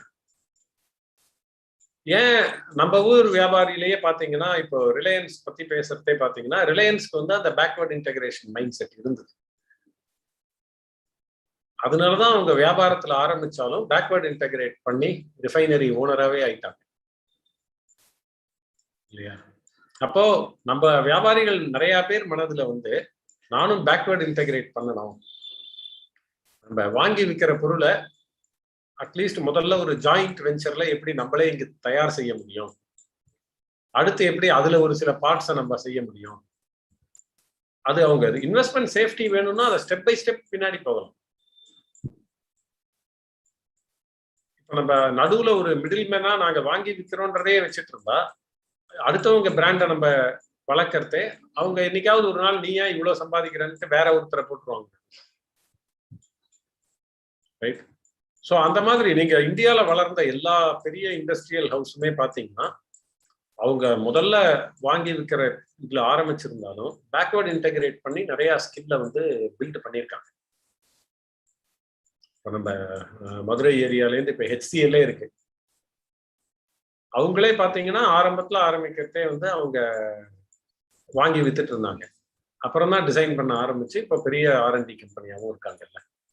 அத மாதிரி அந்த மைண்ட் செட் நிறைய பேருக்கு வந்தது அப்படின்னீங்கன்னா நம்ம ஊர்ல நிறைய ஒரிஜினலா டிசைன் பண்ணி ஒரிஜினலா ப்ராடக்ட் செஞ்சு அந்த இது வர ஆரம்பிச்சிடும். Super super super sir. Fine sir. So இப்போ நீங்கள் அந்த பேக்வர்ட் இன்டெகிரேஷன் சொல்லி நம்ம டிஸ்கஸ் பண்ணியிருந்தோம். ஸோ அதை வச்சு ஒரு நெக்ஸ்ட் ஒரு கொஸ்டின் வந்திருக்கு. இப்போ சில பேர் ஒரு பிஸ்னஸ் பண்ணிட்டு இருக்கோம், நம்மளுக்கு பேக்வர்ட் இன்டெகிரேஷன் பண்ணுறதுக்கு வாய்ப்பு இருக்கு, அதே மாதிரி ஃபார்வர்ட் இன்டெகிரேஷன் வாய்ப்புகளும் இருக்கு. ஸோ ஒரு கட்டத்தில் எக்ஸ்பான்ஷன் மோடுன்னு போகும்போது ஃபார்வர்ட் பண்ணா நல்லதா, பேக்வர்ட் பண்ணா நல்லதா? What is your view? இப்போ இன்னைக்கு பாத்தீங்கன்னா பிராண்ட் உங்களுடைய கஸ்டமர்கிட்ட நீங்க வந்து ஃபுல்லா உங்களால கஸ்டமரை நல்லா சர்வீஸ் பண்ண முடியும், கஸ்டமர் மைண்ட் ஷேர் இருக்கு அப்படின்றதுதான் உங்களுக்கு ஸ்ட்ரென்த். அந்த கஸ்டமரை நல்லா சர்வீஸ் பண்ண முடியும் அப்படின்ட்டு. அப்போ ஏன்னா இது வந்து இப்போ நிறைய பேர் ரெஸ்டாரண்ட் எல்லாம் வச்சிருக்காங்க, அவங்க இப்போ கஸ்டமர் எக்ஸ்பீரியன்ஸ்ல டெலிவரி தான் ரொம்ப முக்கியமான விஷயம். ஆனா இவங்க இந்த ஆர்டர் எடுக்கிறதையும் டெலிவரியும் ஸ்விக்கி ஜொமேட்டோல கொடுத்துருவாங்க. அவங்களுக்கு கஸ்டமர் யாருன்னே தெரியாது. இவங்க அப்ப பொருள் செய்யறத மட்டும் இவங்க செய்யறாங்க, டெலிவரியும் வந்து ஆர்டர் எடுக்கிறதையும் அடுத்தவங்கள்ட்ட கொடுத்துடுறாங்கன்னு வச்சுக்கோங்க. அது வந்து ஒரு பெரிய ரிஸ்க் அவங்க பிசினஸ்க்கு. நிறைய ரெஸ்டாரண்ட் ஓனர் சொல்றாங்க, ஓ டெலிவரி ஒரு தலைவலி, இல்ல டெலிவரி செய்யறது கஷ்டமா இருக்கு அப்படின்னு. எந்த வியாபாரத்திலையுமே நம்ம இந்த நோகாம நோன்பு கும்பிட முடியாது இல்ல, ரைட்? அது கஷ்டம்னா அதை பண்ணிதான் ஆகணும், அங்கதானே நம்மளுக்கு ஆப்பர்ச்சுனிட்டி, அங்கதானே நமக்கு பணம், ரைட்? இப்போ ஆனா எல்லாரும் அது வந்து ஈஸியா பண்ணுவோம் அப்படின்றது வந்து ஒரு பிரசிடென்ஸ் ஆயிடுது. இந்த வேலையை அவங்க பாத்துக்கிறேன்றாங்கல்ல, இன்னொரு 5% தானே எக்ஸ்ட்ரா போனா போறாங்க, கஸ்டமரே நமக்கு யாருன்னு தெரியாதுன்றத மறந்துடுறாங்க. ஸோ அதனால இந்த மாதிரி நம்ம கஸ்டமரை வந்து கஸ்டமர் எக்ஸ்பீரியன்ஸ், நான் ஒரு நல்ல பிஸ்னஸ் அப்படின்னா என்னோட கஸ்டமர் எக்ஸ்பீரியன்ஸை நான் 100% கண்ட்ரோல் பண்ணுவேன்றது வேணும். ஸோ அப்போ நீங்க ஃபார்வர்ட் இன்டகிரேஷன் கேட்டீங்கன்னா அது வந்து 100% உங்ககிட்ட இருக்கணும். அதை எப்படி சீப்பா பண்றது, பெஸ்டா பண்றது, டிஃபரன்ஷியேட்டடா ஒரு டிலைட்ஃபுல்லா பண்றதுன்றது தான் உங்களோட முதல் குறிக்கோள். அது வந்து ஹைஜீன். பேக்வர்ட் இன்டகிரேஷன் பண்றது வந்து அதாவது இது ஹைஜீன் அப்படின்னா அது வந்து நீங்க இன்னும் கொஞ்சம் ப்ராஃபிட் அதிகப்படுத்தலாம், காம்படிட்டிவ்னஸ் அதிகப்படுத்தலாம், அத மாதிரி அது வந்து ஒரு லாங் டேர்ம் செக்யூரிட்டி. ஸோ அதனால ஃபர்ஸ்ட் கஸ்டமர் வந்து நான் சர்வீஸ் பண்றேன், என் முறைப்படி நான் சர்வீஸ் பண்றேன், 100% அவங்க என் கஸ்டமர், அவங்க எக்ஸ்பீரியன்ஸ் நான் தான் பார்த்துப்பேன்றது ஒரு பிசினஸ்க்கும் அவசியமான விஷயம். அந்த வேலையை அவுட் சோர்ஸ் பண்றதுன்றது வந்து என்னை பொறுத்த வரைக்கும் நமக்கு நாமே குழி தோன்ற மாதிரி. ஸ்ட்ராங்கா சொல்றேன், மன்னிச்சுக்கங்க. Yeah, that's not wrong, but still it was a good thing. And as of now, what are the questions? Sir, probably we can move on to the next topic. Okay. சரி, இப்ப நம்ம மாற்றங்களை பத்தி பேசினோம். மாறாம இருந்தோம்னா என்ன நடக்கும், அந்த ஏர்லி அடாப்டர் அதெல்லாம் பத்தி பேசணும். இப்ப நம்ம அடுத்து வந்து இப்போ ஒரு பெரிய மாற்றம் வந்து எல்லா பிசினஸும் இப்போ இந்தியால சாஃப்ட்வேர் உபயோகப்படுத்துறத பத்தி கொஞ்சம் நேரம் பேசணும். ஏன்னா அதுல ஒரு பெரிய மாற்றம் வந்து இப்போ நடந்துட்டு இருக்கு. சில பேர் அதை ரெகக்னைஸ் பண்றாங்க, நிறைய பேர் அதை ரெகக்னைஸ் பண்ண மாட்டேங்கிறாங்க. ஏன்னா நம்மளுடைய எதிர்பார்ப்பு, ஒரு சாஃப்ட்வேர் உபயோகிக்கிறோம் அப்படின்னா அதுல இருந்து நம்மளுடைய எதிர்பார்ப்பு என்ன அப்படிங்கிறத வந்து நம்ம மாத்திக்கணும் இந்த மாற்றத்துல. இப்போ ஒரு உதாரணத்துக்கு சொல்லணும்னா, இப்போ நம்ம உங்க கடையில நீங்க கம்ப்யூட்டர் வச்சிருந்தீங்க, ஒரு நல்ல சாஃப்ட்வேர் போட்டிருக்கீங்கன்னாலே நீங்க கடைக்கு போகிறதே கம்ப்யூட்டர்ல ரிப்போர்ட் பார்த்துப்பீங்க. அது மாதிரி ஏதாவது முக்கியமா நீங்க எடுத்துட்டு போகணும்னா கடையில இருக்கிறவங்க உங்களுக்கு பிரிண்ட் அவுட் எடுத்து கொடுத்துருவாங்க. அந்த பிரிண்ட் அவுட்டை வீட்டுல எடுத்துட்டு வந்து பார்ப்பீங்க. அத மாதிரி ஒரு பழக்கம் தான் பல பிசினஸ்ல கடந்த 20 வருஷமா இருந்திருக்கும், நீங்க எப்போ கம்ப்யூட்டர் போட்டீங்கன்றதை பொறுத்து. ஆனா இன்னைக்கு இருக்கிற சூழ்நிலை எடுத்துக்கங்க, பேங்கே அப்படிதானே, பாஸ்புக்ல தான் நீங்க பேலன்ஸை பார்க்கலாம், அப்படி இருந்தது. அதுக்கப்புறம் நீங்க கொஞ்சம் பெரிய புள்ளியா இருந்தா உங்க ஊர்ல பேங்க்குக்கு ஃபோன் பண்ணி நீங்க பேலன்ஸ் கேட்டுக்கலாம்னு இருந்தது, செக்கு கிளியர் ஆயிட்டான்னு கேட்டுக்கலாம்னு இருந்தது. அதுக்கப்புறம் அவங்க நெட் பேங்கிங் கொடுத்தாங்க, கம்ப்யூட்டர் முன்னாடி இருந்தா நீங்க நெட் பேங்கிங்ல பாத்துக்கலாம்னு இருந்தது. இப்ப மொபைல் ஆப்பை உங்க போன்லயே போட்டுட்டீங்க, எப்ப வேணா நீங்க பேலன்ஸ் பாத்துக்கலாம், செக்கு கிளியரான நோட்டிபிகேஷன் வந்துடும், அந்த மாதிரி ஆயிடுச்சு.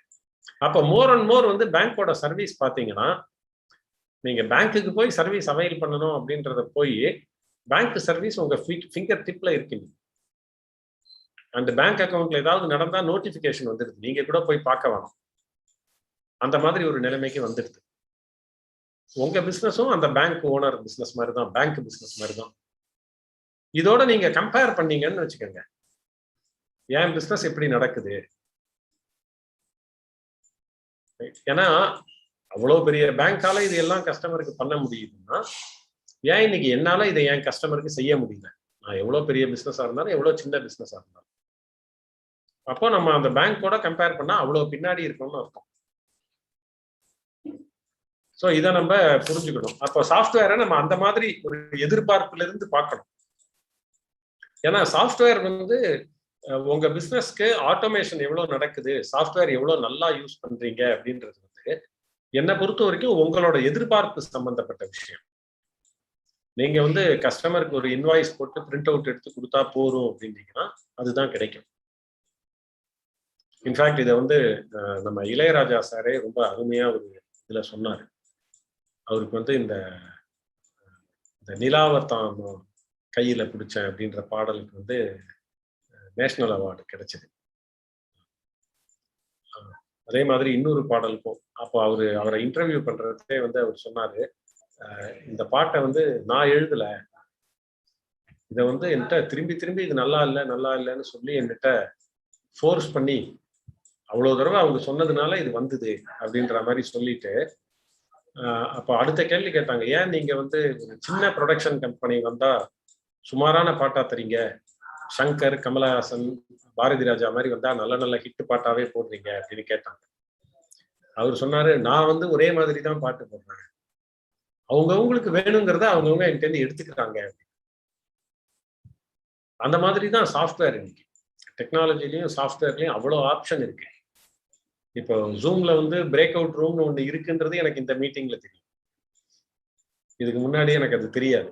ஏன்னா நீங்க வந்து ஜூம்ல இருந்து அதிகமான ஜூஸ் எடுக்கிறீங்க. அந்த மாதிரி உங்களுக்கு எதிர்பார்ப்பு இது, எனக்கு பிரேக் அவுட் ரூம் வேணும்னு. அந்த எதிர்பார்ப்பை யாரோ சொன்னதுனாலதான் அவங்க இதை பண்ணியிருக்காங்க. அத மாதிரி நீங்க உங்களுடைய எதிர்பார்ப்பை வந்து வளர்த்துட்டே இருக்கணும். ஒரு ஆட்டோமேஷன் சாஃப்ட்வேர்ல நம்ம இந்த சாஃப்ட்வேரை போட்டுட்டோம், அடுத்த 10 வருஷத்துக்கு 20 வருஷத்துக்கு நம்ம இதே மாதிரியே வியாபாரம் பண்ணிட்டு இருக்கோம் அப்படின்னீங்கன்னா சாஃப்ட்வேர் இருக்கும், வியாபாரம் இருக்காது. ஸோ நம்ம வந்து தினம் இதை விட எதை பெட்டரா பண்ணலாம், இதை ஏன் நம்ம மொபைல்ல பார்க்க முடியல, இதை ஏன் நம்ம நோட்டிபிகேஷனோ எஸ்எம்எஸோ கஸ்டமருக்கு அனுப்ப முடியல, இதை ஏன் கஸ்டமர் நம்ம கிட்ட ஃபோன் பண்ணி கேட்கறாரு, இதை ஏன் சப்ளையர் நம்ம கிட்ட ஃபோன் பண்ணி கேட்கறாரு, இந்த இன்ஃபர்மேஷன் அவங்களாவே யூஸ் பண்ணிக்கிற மாதிரி எப்படி வரும்? அந்த மாதிரி நீங்க உங்க எதிர்பார்ப்பை கூட்ட கூட்ட கூட்ட உங்க வியாபாரம் வந்து ஈஸி ஆகிட்டே வரும். உங்க வியாபாரம் வந்து better and better software adapt பண்ணிட்டே போகும். உங்க சாஃப்ட்வேர் ப்ரொவைடருக்கு நீங்க அதிகமான ஐடியா கொடுப்பீங்க. அப்போ உங்களுக்கும் நிம்மதி வரும், டைம் அதிகமா கிடைக்கும், வியாபாரத்தை கஸ்டமரை நிறைய நேரம் கஸ்டமரை அட்டென்ட் பண்ண முடியும், வியாபாரத்தை வளர்க்க முடியும். அதனால கண்டிப்பா சாஃப்ட்வேர்னு வர்றதே நீங்க உங்க எதிர்பார்ப்பை கூட்டுங்க. தினம் ஒரு காலையில 10 நிமிஷம், சாயங்காலம் 10 நிமிஷமாவது என்னுடைய தேவைகள்ல என்ன சாஃப்ட்வேர்ல இருந்தா பெட்டரா இருக்கும். என்னோட பேங்க் எக்ஸ்பீரியன்ஸ், என்னோட ஊபர் ஓலா எக்ஸ்பீரியன்ஸ், என்னோட ஸ்விக்கி ஜொமேட்டோ எக்ஸ்பீரியன்ஸ், என்னோட அமேசான் எக்ஸ்பீரியன்ஸ், என்னோட Netflix Tata sky experience, Amazon prime experience. இந்த மாதிரி ஏன்னா நம்ம இன்னைக்கு வந்து ஒரு கன்சியூமரா we are exposed to a lot of technologies. ஏன்னா இப்ப நெட்ஃபிளிக்ஸ் மாசம் 1000 ரூபாய் கட்டுறவங்க நிறைய பேர் இருக்கும். நெட்ஃபிளிக்ஸ் சேல்ஸ்மேன் நமக்கு தெரியாது, நெட்ஃபிளிக்ஸ் இல்ல ஒரு ஆளை கூட யாருக்குமே தெரியாது, ரைட்? அப்போ எப்படி அவங்க எல்லாம் வியாபாரம் பண்றாங்க? ஏன் நம்ம வியாபாரத்தை அது மாதிரி ஆக்கணும் அப்படின்னா நம்ம என்ன மாதிரி மாற்றங்கள் கொண்டு வரலாம்? ஏன்னா அப்பதான் நீங்க உங்க கஸ்டமரை தக்க வச்சுக்க முடியும். உங்க பிசினஸ்ல அமேசான் பிரைம் மாதிரியோ நெட்ஃபிளிக்ஸ் மாதிரியோ பண்றவங்க ஒருத்தங்க வந்து ஆரம்பிச்சு வியாபாரம் ஆரம்பிச்சுட்டாங்க. நீங்க திரும்பியும் என்ன கேட்டுதான் அப்புறம் விலை கொடுக்க முடியும், நான் சொன்னாதான் இன்வாய்ஸ் அனுப்புவாங்க, இல்ல என்ன ஃபோன் பண்ணி தான் ஒரு அவுட்ஸ்டாண்டிங் கேட்டுக்கணும் அப்படின்னா வச்சீங்கன்னா அவங்க இன்னைக்கு என்ன ஆகுதுன்னா யங்கர் ஜெனரேஷனுக்கு வந்து டெக்ஸ்டிங் வந்து அவங்களுக்கு நேச்சுரல், பேசுறது வந்து அவங்களுக்கு அன்நேச்சுரல். நான் ஏன் பேசணும் அப்படின்னா எனக்கெல்லாம் டீனேஜ் டாட்டர்ஸ் இருக்காங்க. உங்களை நிறைய பேருக்கு 15 வயசுக்கு மேல 15 வயசுக்கு கீழே குழந்தைங்க இருந்தாலே தெரியும். அவங்க ஏதாவது ஒண்ணு கூப்பிட்டு பேசுனா இதுக்கெல்லாம் பேச வேணாம்ப்பா, மெசேஜ் அனுப்பிச்சா போதும் அப்படின்னு, ரைட்? அப்ப அந்த மாதிரி ஜெனரேஷன் வருது அப்படின்னா அவங்க they are not comfortable with docking, right? They think docking is a intrusion, நம்ம அடுத்தவங்களை டிஸ்டர்ப் பண்றோம், அப்போ பேசணும்ன்றதை வந்து மினிமைஸ் பண்ணணும், இது அர்ஜென்ட் இல்லைன்னா பேச வேண்டாம் அப்படின்னு நினைக்கிறாங்க. அப்ப நம்ம அந்த ஜெனரேஷனுக்கு பிசினஸ் ரெடி பண்ணி வச்சிருக்கோமா? அப்ப அவங்களாவே செஞ்சுக்கலாம், நெட்ஃபிளிக்ஸ்ல அவங்களாவே பாத்துக்கலாம்னா பாத்துக்கிறாங்க, அமேசான்ல அவங்களாவே ஆர்டர் பண்ணலாம்னா பண்ணிக்கிறாங்க, ஸ்விக்கில அவங்களாவே ஆர்டர் பண்ணலாம்னா பண்ணிக்கிறாங்க. நமக்கு 20 வருஷமா டிராவல்ஸ்ல இவங்க தான் கார் அனுப்பிச்சாங்க, ஃபோன் பண்ணி சொல்லிட்டு வந்துருவாங்கன்னா நான் ஃபோன் பண்ண மாட்டேன், நான் ஊபர்ல பாத்துக்கிறேன் அப்படின்றாங்க. அப்ப that is the danger our business is facing, right? அப்போ நீங்க யோசிக்கணும், இந்த மாதிரி எனக்கு பேங்கோட, ஜிஎஸ்டி ஆர்கனைசேஷனோட, ஊபரோட, ஓலாவோட, ஸ்விக்கியோட, ஜொமேட்டோட, அமேசானோட, நெட்ஃபிளிக்ஸோட இருக்கிற எக்ஸ்பீரியன்ஸ்லாம் கம்பேர் பண்ணுனா என் பிசினஸ் எங்க இருக்கு? இதை எப்படி நான் என் சாஃப்ட்வேர் ப்ரொவைடரை வச்சு இம்ப்ரூவ் பண்ண முடியும்? அவரால் பண்ண முடியாதுன்னா வேற சாஃப்ட்வேருக்கு போகணும் அப்படின்றத பார்க்கணும். ஏன்னா இன்னைக்கு அதாவது ஒரு பாப்புலரான கருத்து என்னன்னா software is eating the world, உலகத்தையே சாஃப்ட்வேர் திங்குது அப்படின்னு. ஏன்னா எல்லா இடத்துலையுமே சாஃப்ட்வேர் வருது. இப்போ ஒரு கடைசியா ஒரு ஹெல்த் செக்அப்க்கு போனேன், அங்க பாத்தீங்கன்னா ஒரு ஆண்ட்ராய்டு டேப்லெட்டோட ப்ரோப் கலெக்ட் பண்ணி தான் இசிஜி எடுக்கிறாங்க. நான் எப்பங்க வரும் ரிப்போர்ட் அப்படின்றேன், இது டைரக்டா இன்டர்நெட் வழியா இசிஜியோட இது வந்து கிளவுட்ல ஸ்டோர் ஆயிடுங்க, ஒரு ரிப்போர்ட்டை பார்த்த உடனே உங்களுக்கு இமெயில்ல தானாவே வந்துடும் அப்படிங்கிறாரு. அப்போ அதாவது இசிஜி அந்த பழைய மிஷின் மாதிரி அந்த மாதிரி எல்லாம் இல்லை, நிறைய விஷயங்கள் அந்த மாதிரி மாற்றங்கள் வந்துடுது, எல்லாமே சாஃப்ட்வேர் இன்னைக்கு. அப்போ உங்க பிசினஸுக்கான பெஸ்ட் சாஃப்ட்வேர் உங்களுக்கு கிடைக்கணும் அப்படின்னா நீங்க ரீஇமேஜின் பண்ணணும், உங்க கற்பனை, உங்களுடைய எதிர்பார்ப்பு கூட்டணும் நீங்க. அப்பதான் உங்களுக்கு நல்ல சாஃப்ட்வேர் கிடைக்கும், இல்லாட்டி கிடைக்காது. அப்போ அது வந்து உங்க பிசினஸுக்கு இந்த மாற்றத்தை எதிர்கொள்ள மிகவும் அவசியமான ஒரு தேவையான ஹைஜீன் ஃபேக்டர், அது லக்ஸரி கிடையாது அப்படின்றத நினைவு கொள்ளும்.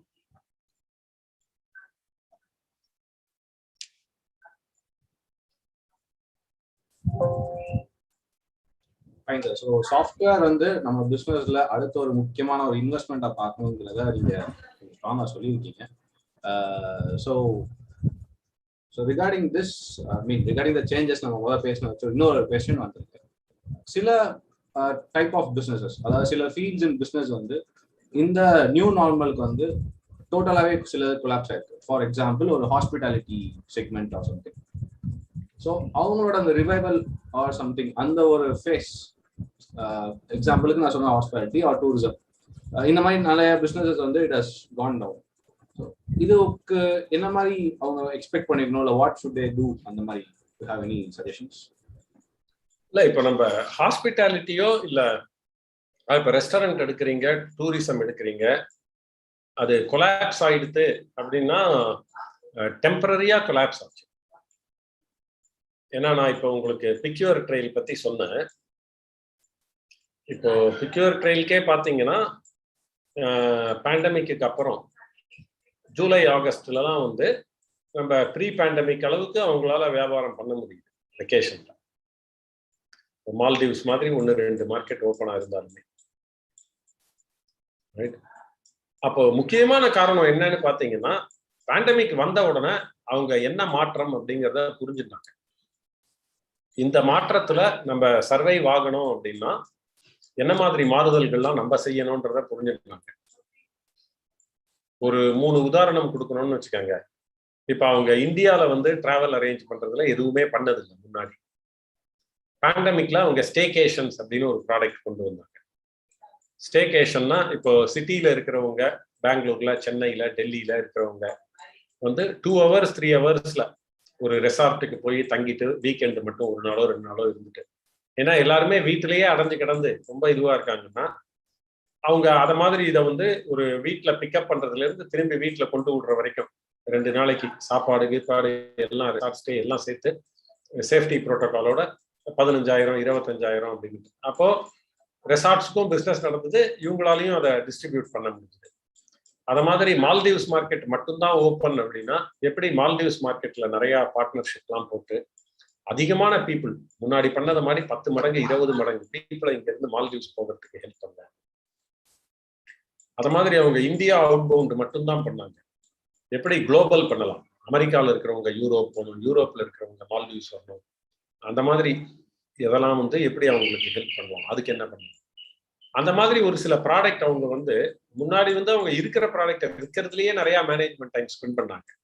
பேண்டமிக்ல புது ப்ராடக்ட்லாம் பண்ணி அதுக்கு ஒரு டிஸ்ட்ரிபியூஷன் கண்டுபிடிச்சு இப்ப கேட்டீங்கன்னா அவங்க பேண்டமிக்கை ஒரு பெரிய ஆப்பர்ச்சுனிட்டியா மாத்திட்டாங்க.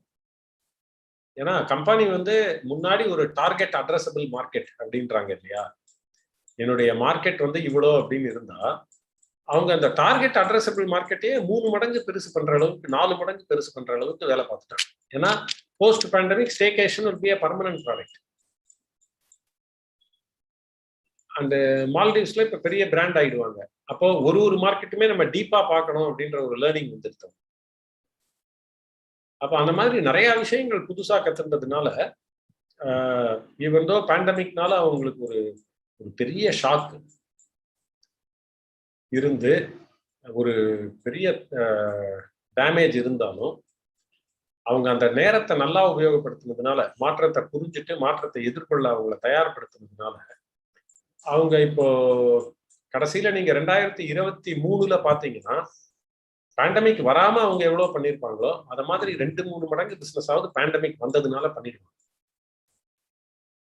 அப்ப நம்ம வியாபாரத்தையே எப்படி பார்க்கணும்னா, ஒண்ணு வந்து இமீடியட் டேமேஜ் என்ன, அப்புறம் ஷார்ட் டேர்ம் இம்பாக்ட் என்ன, அண்ட் லாங் டேர்ம் பெனிஃபிட் என்ன. ஏன்னா இப்போ எங்க பிசினஸ்க்கும் இமீடியட்டா அடிதான்.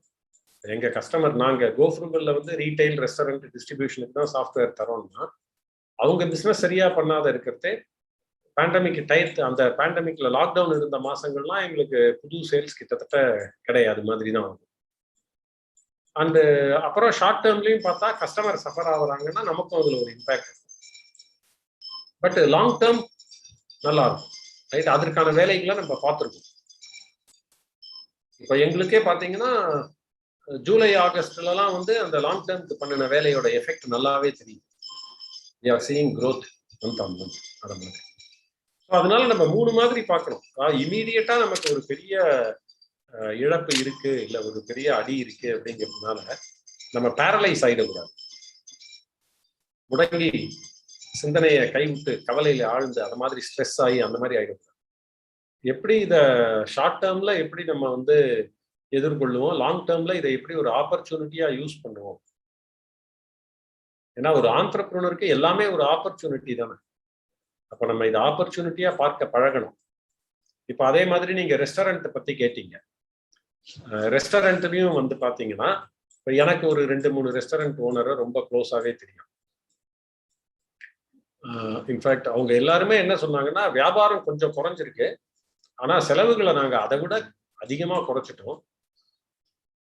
அதனால லாபம் கூடிடுது. ரைட். அப்போ அந்த மாதிரி செய்யறவங்க இருக்காங்கல்ல, எங்கெல்லாம் அனாவசிய செலவோ அதெல்லாம் பார்த்து குறைச்சு, எங்க இப்ப நிறைய டெலிவரி தான் நடக்குது அப்படின்னா சர்வீஸ்ல இருந்தவங்களெல்லாம் வேலையில இல்லாம அந்த மாதிரி செலவுகளை நிறைய குறைச்சு, ரைட், மெனுவெல்லாம் நிறைய ரீஇன்ஜினியர் பண்ணி ஒரு நிறைய டெலிவரி பண்ற மாதிரி ப்ராசஸ் எல்லாம் நல்லா செட்டப் பண்ணி, அப்போ நிறைய ரெஸ்டாரண்ட் மூடிட்டாங்கன்றதும் இருக்கு. பட் நிறைய பேர் வந்து இதனால நல்லா செஞ்சாங்கன்றதும் இருக்கு. நீங்க டாமினோஸ் பீட்சா வந்து ஒரு பப்ளிக் கம்பெனி. டாமினோஸ் பீட்சாவோட அவங்களோட குவார்டர்லி ஃபைனான்சியல்ல படிச்சீங்க அப்படின்னா உங்களுக்கு தெரியும் அவங்க எவ்வளவு நல்லா செஞ்சிருக்காங்க பேண்டமிக்ல. ஸோ இப்போ நீங்க மெயினாக சொல்ல வந்து லைக் த சேஞ்ச் வரும்போது what we learn, what we take time to change in ourselves is matters. And ஒரு பிஸ்னஸ் வந்து லாங் டேர்மாக பார்க்கணும்னு சொன்னது it was really great, sir. அதே மாதிரி the proactive and reactive was really good. And Vignesh. Yes, Ram Prakash. So thank you, sir. Thank you, Ram Prakash, for the moderating. And sir, ஒரு நல்ல session. And since it is all mostly about business transformation, ஒரு conclude பண்ணனா I would put it in that way. Sir, how do you see our expo has transformed? இப்போ எங்க எக்ஸ்போவே பார்த்தீங்கன்னா இப்போ நாங்கள் வர்ச்சுவலாக தான் கண்டக்ட் பண்ணுறோம்.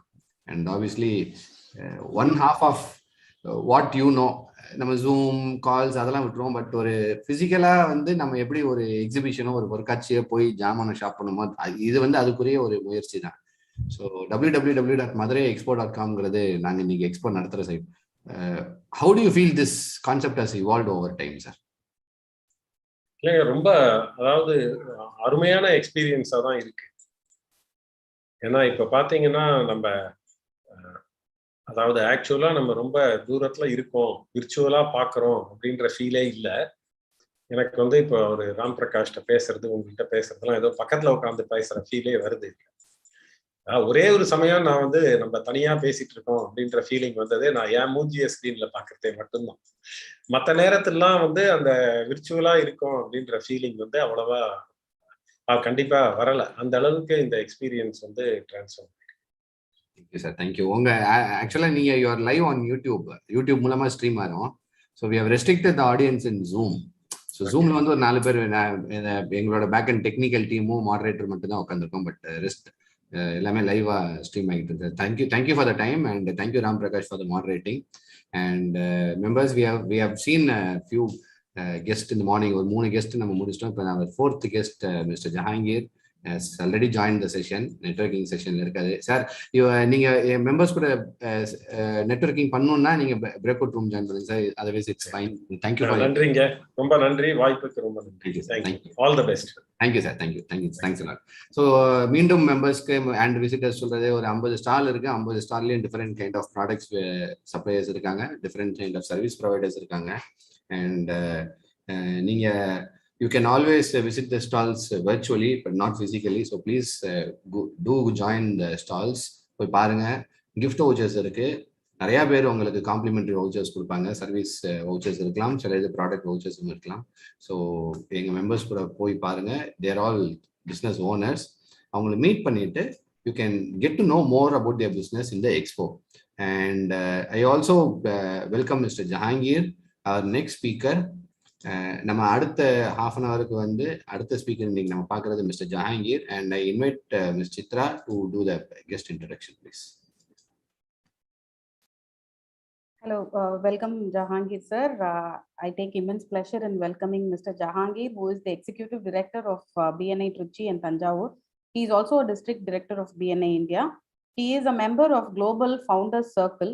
It's a strategic advisory committee for BNI Global. He is also an international certified Thomas Profile consultant, ICF coach, and NLP trainer. His passion to help and grow entrepreneurs promoted him to bring BNI to Tirchi and Tanjavur.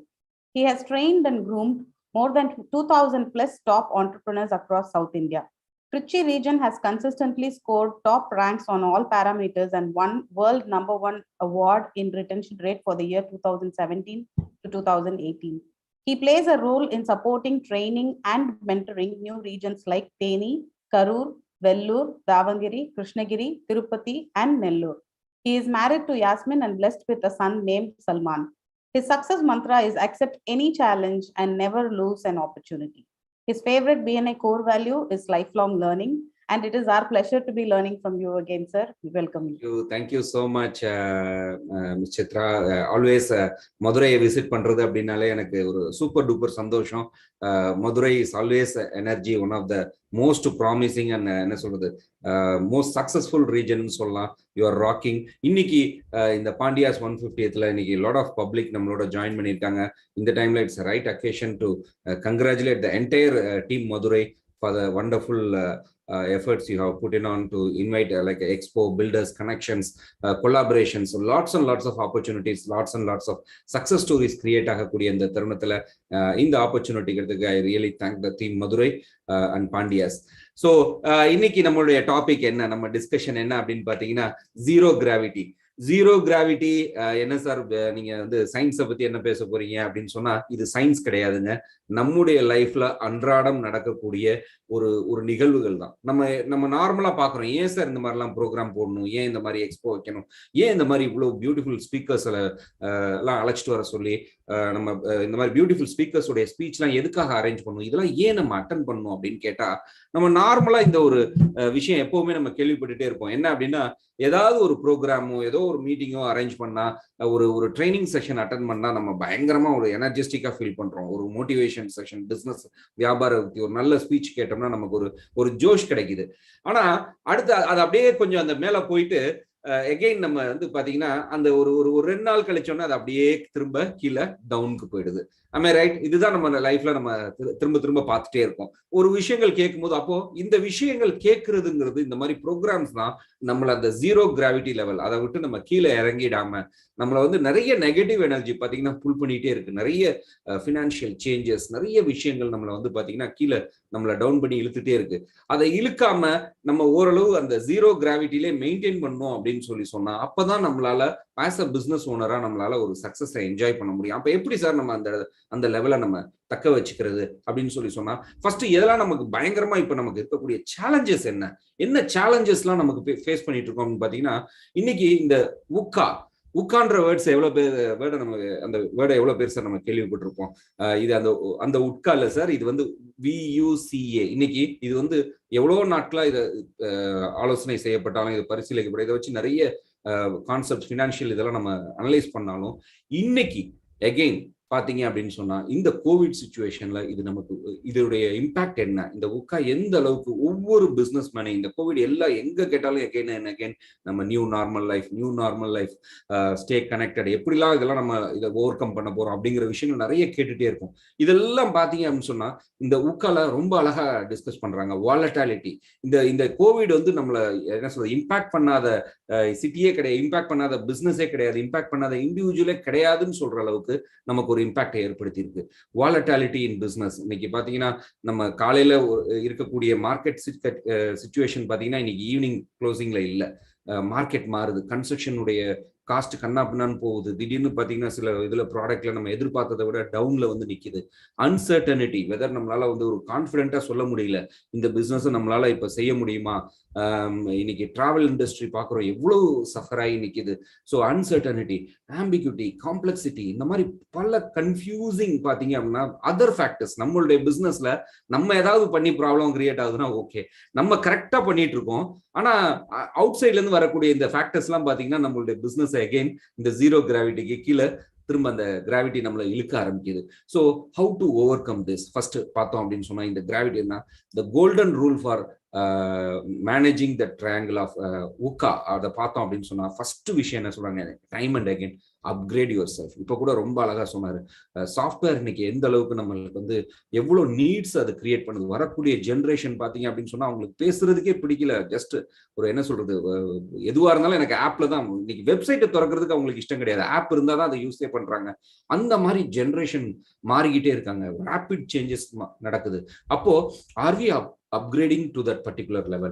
அதை நம்ம this is the right time again நான் சொல்லுவேன், it's a blessing in disguiseங்கிற மாதிரி again நம்மள வந்து அந்த zero gravity லெவல்ல நம்ம மெயின்டைன் பண்ணணும் அப்படின்னு சொன்னா டெஃபினட்டா we have to upgrade ourselves. We have to நம்ம ட்ரைனிங் ப்ரோக்ராம் இந்த மாதிரி எந்த ஆப்பர்ச்சுனிட்டிஸ் கிடைச்சாலும் as a business owner, as a என்ன சொல்ல ஒரு ஹியூமன், நம்ம ஒரு இண்டிவிஜுவல் இந்த ஆப்பர்ச்சுனிட்டி எதையுமே மிஸ் பண்ணக்கூடாது. ஏன் அப்படின்னு சொன்னா ஏதோ ஒரு விஷயங்கள்ல தான் நமக்கு வந்து எல்லா சக்சஸ்ஃபுல் பீப்புளுடைய லைஃப்ல பாத்தீங்க அப்படின்னு சொன்னா ஏதோ ஒரு தருணங்கள்ல ஏதோ ஒரு வார்த்தை, ஏதோ ஒரு என்ன சொல்றது ஒரு விஷயம் தான் அவங்கள ப்ரொவோக் பண்ணியிருக்கோம், அவங்கள சிந்திக்க வச்சிருக்கோம், அதுல இருந்து மாத்தி அவங்கள யோசிக்க வச்சிருக்கோம்.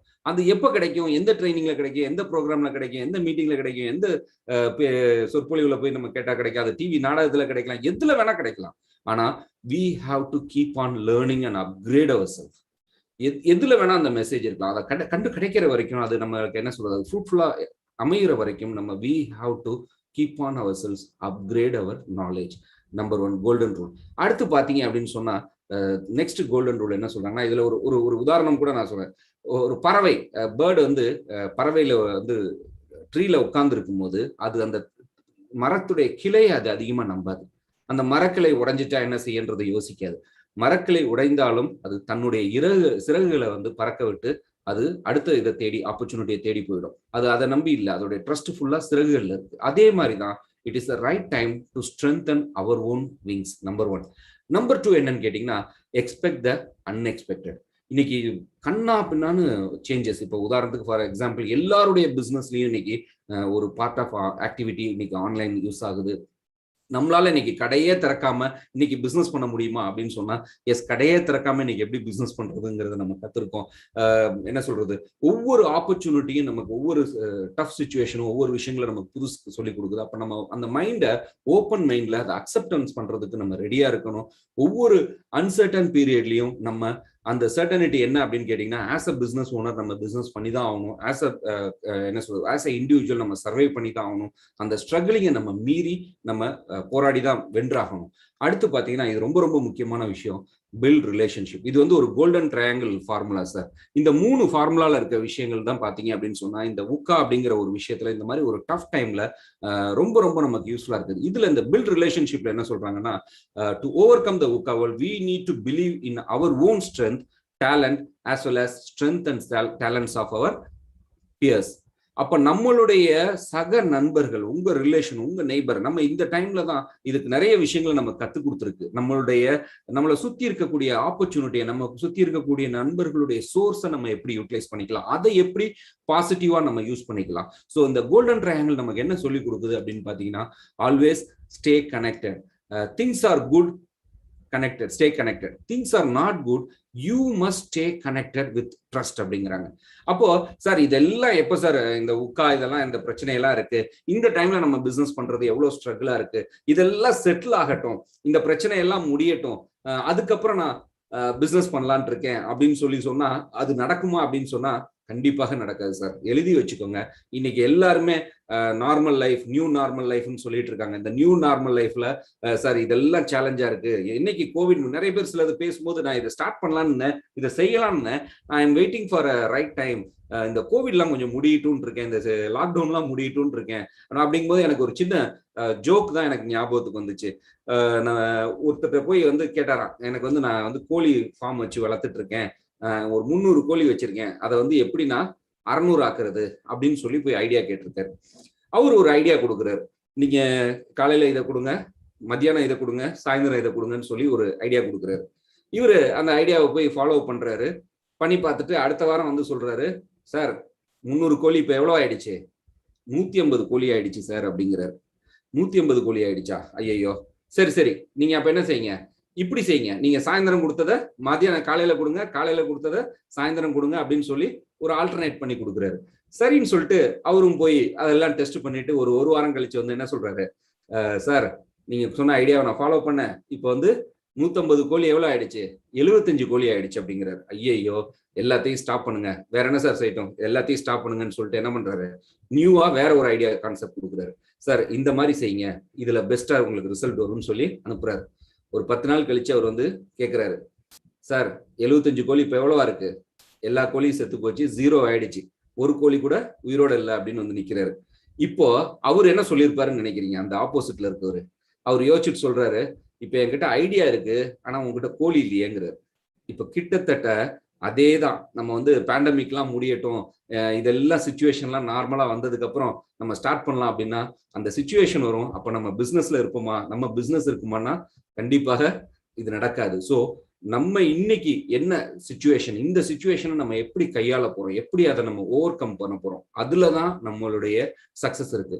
அகெயின் நம்ம இந்த ஜீரோ கிராவிட்டியில மேல போறதோ பாக்குறோம், நம்ம எதெல்லாம் நம்மள புல் பண்ணுதுன்னு பாக்குறோம். அப்ப எப்படி சார் நம்ம இதை தக்க வச்சுக்கிறது, நான் அந்த ஹைட்ல எப்படி சார் இருக்கிறது, எல்லாருமே இதே தானே சார் சொல்லிட்டு இருக்காங்க, நான் என்ன சார் செய்ய முடியும் இந்த மாதிரி ஒரு சுச்சுவேஷன்ல அப்படின்னு சொன்னா எப்படி சார் நம்ம அந்த ஜீரோ கிராவிட்டியில அப்படியே நம்ம ஸ்டே ஆகுது அப்படின்னா, go on a diet, not the regular diet, information diet அப்படிங்கிறாங்க.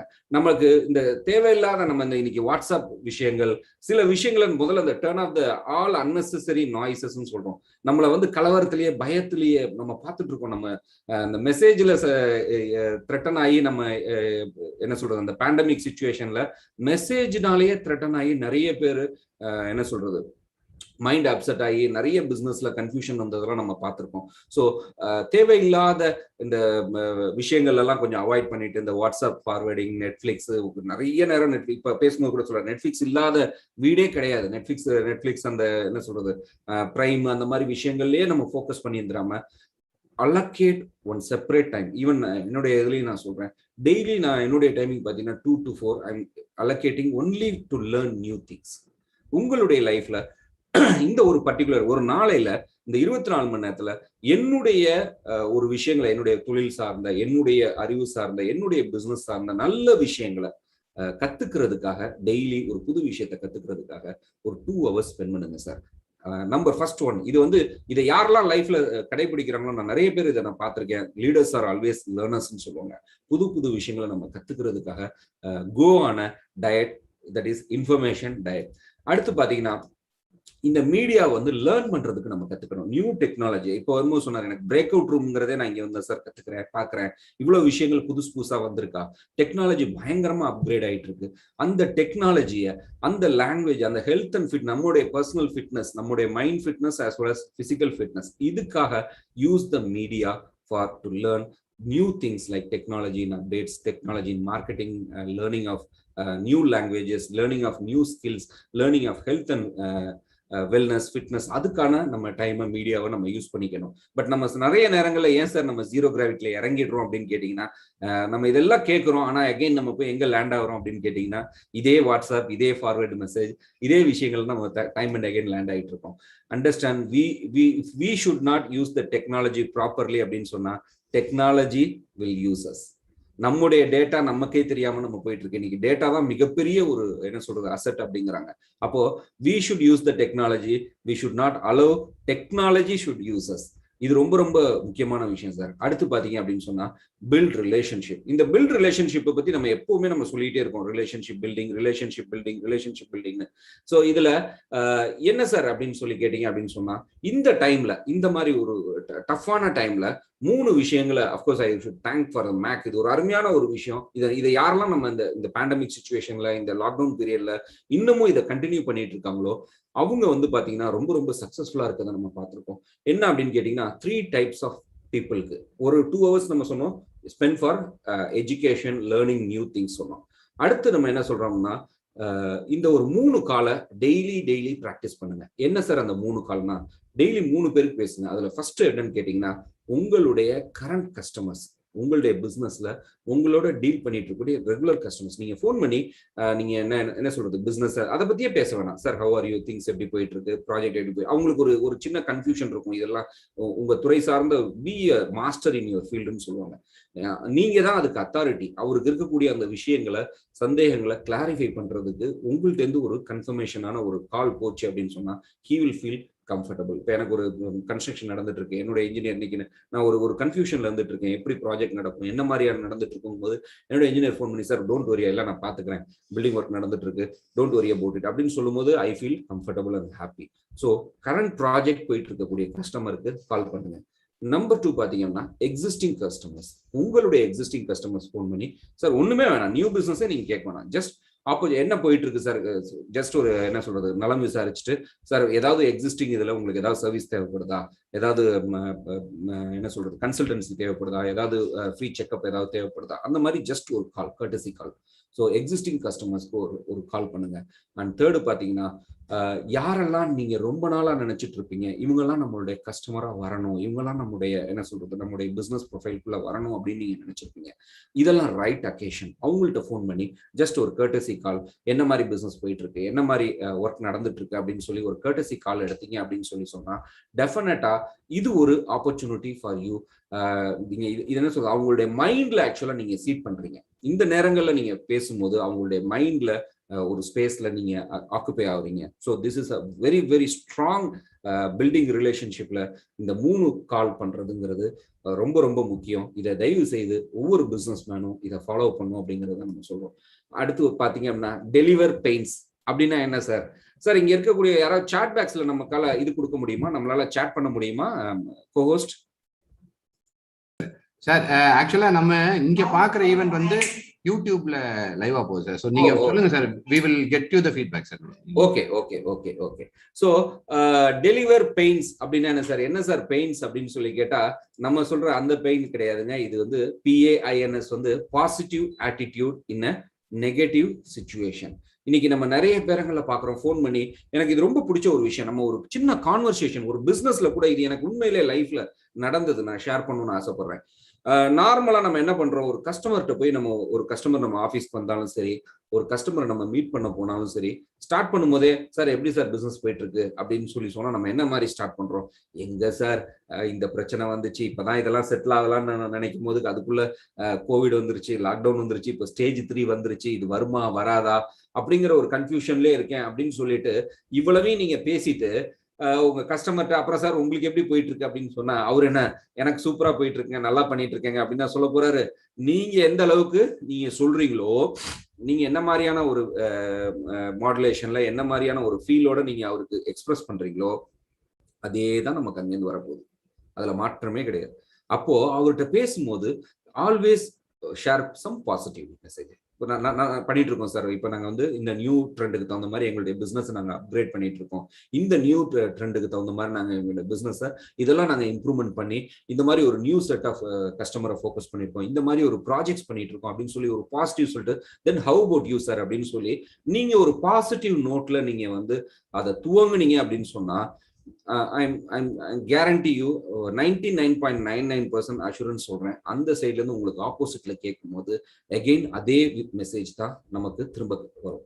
அப்போ நமக்கு வந்து என்ன சொல்றது, ஒரு பிசினஸ் கன்ஃபர்மேஷன் முடிக்கிறதுக்கு, அது ஒரு பிசினஸா கம்ப்ளீட் பண்றது, க்ளோஸ் பண்றதுக்கு அது ரொம்ப ரொம்ப ஒரு பாசிட்டிவ் நோட்டாக நம்ம தெரிஞ்சோ தெரியாமலோ நம்மள அறியாம நம்மளுடைய என்ன சொல்றது அந்த ஒரு நெகட்டிவை நம்மளே ஸ்ப்ரெட் பண்ணிடுறோம். அகெயின் அது வந்து நம்மள திரும்ப ஜீரோ கிராவிட்டிக்கு தான் நம்ம அது இழுக்கும். ஸோ தயவு செய்து அந்த மாதிரியான ஒரு சிச்சுவேஷன் வரும்போது always share positive attitude in even though if it is a negative situation. And plan a FAQ. What is that plan a FAQ அப்படின்னா, ஃப்ரீக்வென்ட்லி ஆஸ்க்டு கொஸ்டின் இல்லை sir, this is free a quarter. Free a quarter அப்படின்னு சொல்லி சொன்னா, இன்னைக்கு இருக்கக்கூடிய business பிளான்ல நம்ம ஒரு வருஷத்துக்கு நம்ம ஒரு டார்கெட் ஃபிக்ஸ் பண்ணிருப்போம், இவ்வளவு தூரம் இவ்வளவு நம்ம பிசினஸ் பண்ணலாம் நம்ம பிளான் பண்ணி வச்சிருக்கோம், இவ்வளவு டார்கெட் வச்சிருக்கோம் அப்படின்னு சொல்லி சொன்னா, இன்னைக்கு சிச்சுவேஷன்ல நம்ம எந்த சூழ்நிலையில எப்போ மாறும்னு சொல்ல முடியாது. அப்போ always you plan for 9 months calendar. இப்போ நம்மளுடைய பிளானே என்ன அப்படின்னு கேட்டீங்கன்னா, இப்போ உதாரணத்துக்கு எனக்கு இதை வந்து மிஸ்டர் சந்தோஷ் தான் ஷேர் பண்ணாரு. கேரளால எல்லாம் பாத்தீங்க அப்படின்னு சொன்னா அவங்களுடைய அந்த மார்க்கெட்டிங் எக்ஸிக்யூட்டிவ்ஸ் நார்மலா அவங்களுக்கு அந்த நேச்சுரல் கெலாமிட்டி அடிக்கடி இருக்கும், மழை இந்த மாதிரிலாம் ஒரு கெலாமிட்டி வரும்போது அவங்களால எதிர்பார்த்த மாதிரி வருஷம் ஃபுல்லா ஒரே மாதிரியான சூழ்நிலை நம்ம பிசினஸ் பண்ண முடியாது. அப்போ 9 monthsல எப்படி நம்ம 12 monthsக்கான பிசினஸ் நம்ம அச்சீவ் பண்ண போறோம். ஸோ அந்த மாதிரி நம்ம ஒரு பிளான்டு ஆக்டிவிட்டியா நம்ம எடுத்தோம் அப்படின்னு சொன்னா டெஃபினட்டா we can achieve that particular business target. Again and again நம்ம சொல்ற ஒரு விஷயம் என்னன்னா, நம்ம சம்டைம்ஸ் ஒரு குயிக்கா டெசிஷன் மேக்கர் ஆயிடுறோம். குயிக்கா இதெல்லாம் செட் ஆகாது, இதெல்லாம் ஒர்க் அவுட் ஆகாது. நம்ம ஸ்பீச் கேட்கிறோம், இது நல்லா இருக்குங்க, அடுத்த நாள் நம்ம போயிட்டு இதெல்லாம் அவர் சொல்றாருங்க, எந்த அளவுக்குங்க செட் ஆகும், இதெல்லாம் ஒர்க் அவுட் ஆகுமா அப்படின்னு சொல்லி நம்ம அதுக்கு ஒரு இம்பார்ட்டன்ஸ் கொடுக்காம நம்ம விட்டுறோம். நம்ம சம்டைம்ஸ் லைஃப்ல வந்து ஒரு குயிக் டெசிஷன் எடுக்கலாம், தப்பு கிடையாது. பட் குயிக் ஜட்ஜ்மெண்டல் போகக்கூடாது. நம்மளுடைய கஸ்டமர் சைட்லையும் சரி, பிஸ்னஸ்லையும் சரி, ஆப்பர்ச்சுனிட்டிஸ் வரும்போதும் சரி. ஃபார் எக்ஸாம்பிள், இப்போ நீங்க திங்க் பண்ணி பாருங்க, நீங்க வந்து ஒரு ரோட்ல வந்து வாக்கிங் போயிட்டு இருக்கீங்க, அல்லது மார்னிங் வந்து ஜாக்கிங் போயிட்டு இருக்கீங்க, ஈவினிங்ல இங்கே ஒரு இடத்துல ஜாக்கிங் போயிட்டு இருக்கீங்க, உங்களுக்கு பயங்கரமா தாகம் எடுக்குது. சரி, பயங்கரமா தாகம் எடுக்குது, யாராவது தண்ணி கிடைக்குமாங்க நீங்க எங்கெங்கயோ தேடி பாக்குறீங்க, எங்கேயுமே கண்ணு கெட்டின வரைக்கும் தண்ணி தெரியல, யார்ட்டையுமே எதுவும் வீடு இருக்க மாதிரியும் தெரியல. ஒரு ஹைவேல போயிட்டு இருக்கீங்கன்னு நீங்க ஜாகிங் போயிட்டு இருக்கீங்க. அப்போ திடீர்னு பார்த்தா ஒரே ஒரு பில்டிங் தூரத்துல தெரியுது. அந்த பில்டிங் மேல ஒருத்தர் இருக்காரு. அவர் அங்கேருந்து கை காட்டுறாரு, என்ன வேணும் அப்படின்னு கேட்கிறாரு. நமக்கு அதை பார்த்தோன்னே எப்படி இருக்கும், அப்பா ஒரு சூப்பர், ஒரு நல்ல மனுஷன், நம்ம கடவுள் ஒரு அருமையான ஒரு வாய்ப்பை காமிச்சாரா அப்படின்னு சொல்லி சந்தோஷப்பட்டுட்டு என்ன சொல்றோம், தண்ணி வேணும் அப்படிங்கிறோம். அவரு மேல வாங்க, நான் தண்ணி தரேன் அப்படிங்கிறாரு. உடனே அவருக்கு பயங்கர சந்தோஷம். நம்ம கடவுளுக்கு நன்றி சொல்லுவோம், அந்த மனிதருக்கு நன்றி சொல்றோம். ஒரு தேங்க்ஃபுல்னஸோட வேக வேகமா படியேறி மேல போய் பாக்குறோம். சர்ப்ரைஸ் என்ன அப்படின்னு கேட்டீங்கன்னா, மேல போய் பாக்குறீங்க, அந்த கதவுலாம் க்ளோஸ் ஆயிருக்கு. எங்க இருந்து வந்தாரு, யார் கூப்பிட்டாரு, அந்த இடத்துல யாரையுமே ஆளை காணும். இப்ப அந்த இடத்துல யாரையுமே ஆளை காணும்னா நம்ம என்ன சார் பண்ணுவோம்? உடனே அட பாவி மனுஷா, நான் இந்த நேரம் நடந்து போயிருந்தாலும் எங்கேயாவது போயிருப்போம், நம்மள தேவையில்லாம மேல கூட்டி வச்சுட்டு வர வச்சுட்டு படியேறிலாம் வர வச்சுட்டு இப்படி ஆளு காணாம போயிட்டாரு அப்படின்னு சொல்லி அவரை திட்ட ஆரம்பிச்சுப்போம். திட்ட ஆரம்பிச்சுட்டு திட்டிட்டு இருக்கையில திடீர்னு பார்த்தா அவரு கதவை திறந்துட்டு ஒரு கையில ஒரு ட்ரேயோட வராரு. ஒரு லெமன் ஜூஸ் வச்சிருக்காரு, பக்கத்துல ஒரு சின்ன பவுல்லாம் வச்சிருக்காரு. அப்படி ஒரு ட்ரேல வச்சு எடுத்துறாரு. அதை பார்த்து நினைப்போம், ஐயோ அவசரப்பட்டு திட்டமே, நல்ல மனுஷன், நமக்கு ஜூஸ் எல்லாம் கொண்டு வந்து கொடுத்துருக்காரு, அதுக்குதான் லேட் ஆயிருக்கு அப்படின்னு சொல்லி அகைன் நம்ம டிசிஷனை மாத்துறோம். அதுக்கப்புறம் வாங்கி அந்த லெமன் ஜூஸை வாங்கி நீங்க குடிக்கலாம் அப்படின்னு நீங்க வாயில வைக்கிறீங்க. பார்த்தா பயங்கர என்ன சொல்றது, பயங்கர புளிப்பா இருக்கு, ஓவர் லெமனேட் ஊத்துற மாதிரி இருக்கு, உங்களால வாயிலே வைக்க முடியல, துப்பில்லாமான்ற அளவுக்கு இருக்கு. அப்ப நீங்க என்ன நினைப்பீங்க, அடப்பாய் மனுஷன், தண்ணி கொடுத்துருந்தா கூட பரவாயில்ல, லெமன் ஜூஸ் கூட போட தெரியாம இப்படி வந்து நம்மள இது பண்ணிட்டாரு அப்படின்னு சொல்லி, ஏமாத்தி விட்டாரு அப்படின்னு சொல்லி அவரை அகெயின் நம்ம திட்ட ஆரம்பிப்போம். அவர் சொல்றாரு, சார் ஒரு நிமிஷம் இருங்க, இது வந்து நீங்க நிறைய தாகத்துல வந்திருக்கீங்களேங்கிறக்கா நான் லெமன் அப்படியே புளிஞ்சு எடுத்துட்டு வந்துட்டேன், இந்த பாருங்க பக்கத்துல ஐஸ் கியூப் இருக்கு, சுகர் இருக்கு, வாட்டர் இருக்கு, இருங்க நான் ஒரு நிமிஷம் மிக்ஸ் பண்ணி தரேன்னு சொல்லி மிக்ஸ் பண்ணி கொடுக்குறாரு. அதை வாங்கி குடிக்கும் போது எப்படி நினைப்பீங்க? அகெயின் அப்பா சூப்பர், நல்ல மனுஷன், கடவுளுக்கு நன்றி, இவருக்கு நன்றி அப்படின்னு நம்ம நினைப்போம். இப்போ ஒரே விஷயம் அது நடக்கிறதுக்குள்ள எத்தனை ஜட்ஜ்மெண்டல், நம்ம இது நடக்காது, இது ஆகாது, இது இவர் நினைச்சேன், இவர் கூப்பிடும் போதே தெரியும் இவரெல்லாம் செய்ய மாட்டாரு அப்படின்னு சொல்லி நம்ம குயிக்கா டெசிஷன் எடுக்கிறது தப்பு கிடையாது. குயிக்கா ஜட்ஜ் பண்ணக்கூடாது. Don't be too judgemental. நம்ம அதுக்கான டைம், கொஞ்சம் ஒரு விஷயம் நடக்குது அப்படின்னு சொன்னா அதன் மேல நமக்கு ஃபர்ஸ்ட் ஒரு கான்ஃபிடென்ட் பில்ட் ஆகணும். எஸ், அது கிடைக்கும்ன்ற ஒரு நம்பிக்கை வரணும். இது நமக்கு எந்த அளவுக்கு நம்மளுடைய பிசினஸ்க்கு சப்போர்ட்டிவா இருக்கும். லைஃப்ல எல்லாமே பாத்தீங்க அப்படின்னு சொன்னா ரொம்ப அழகா ஒன்று சொல்லுவாங்க, ஃபர்ஸ்ட் நமக்காக நம்ம ஸ்டார்ட் பண்றோம். லைஃபை நம்ம ஸ்டார்ட் பண்ணும்போது லைஃப்னு லீவ்னு சொல்லுவாங்க, ஃபர்ஸ்ட் ஸ்டேஜ்னு சொல்லுவாங்க. அதுக்கடுத்து பார்த்தீங்கன்னா we started to love our family, love our fellow members, love our employees, love our employees team. இன்னைக்கு லாக்டவுன் வந்தோடனே எல்லாருமே பயந்தது என்ன ஒரு விஷயம், நம்முடைய எம்ப்ளாயீஸ் நம்ம மேனேஜ் பண்ணிக்கலாம் இருக்கிற சோர்ஸ் வச்சு, நம்முடைய எம்ப்ளாயீஸ் என்ன பண்ணுவாங்க, அவங்க ஃபேமிலி என்ன பண்ணுவாங்க, அந்த ஒரு ஃபியர் நமக்கு வந்துருது. அதுக்கடுத்து பார்த்தோம் அப்படின்னு சொன்னா, அதுக்கு அடுத்த லெவல் பார்த்தீங்க அப்படின்னு சொன்னா we are learning.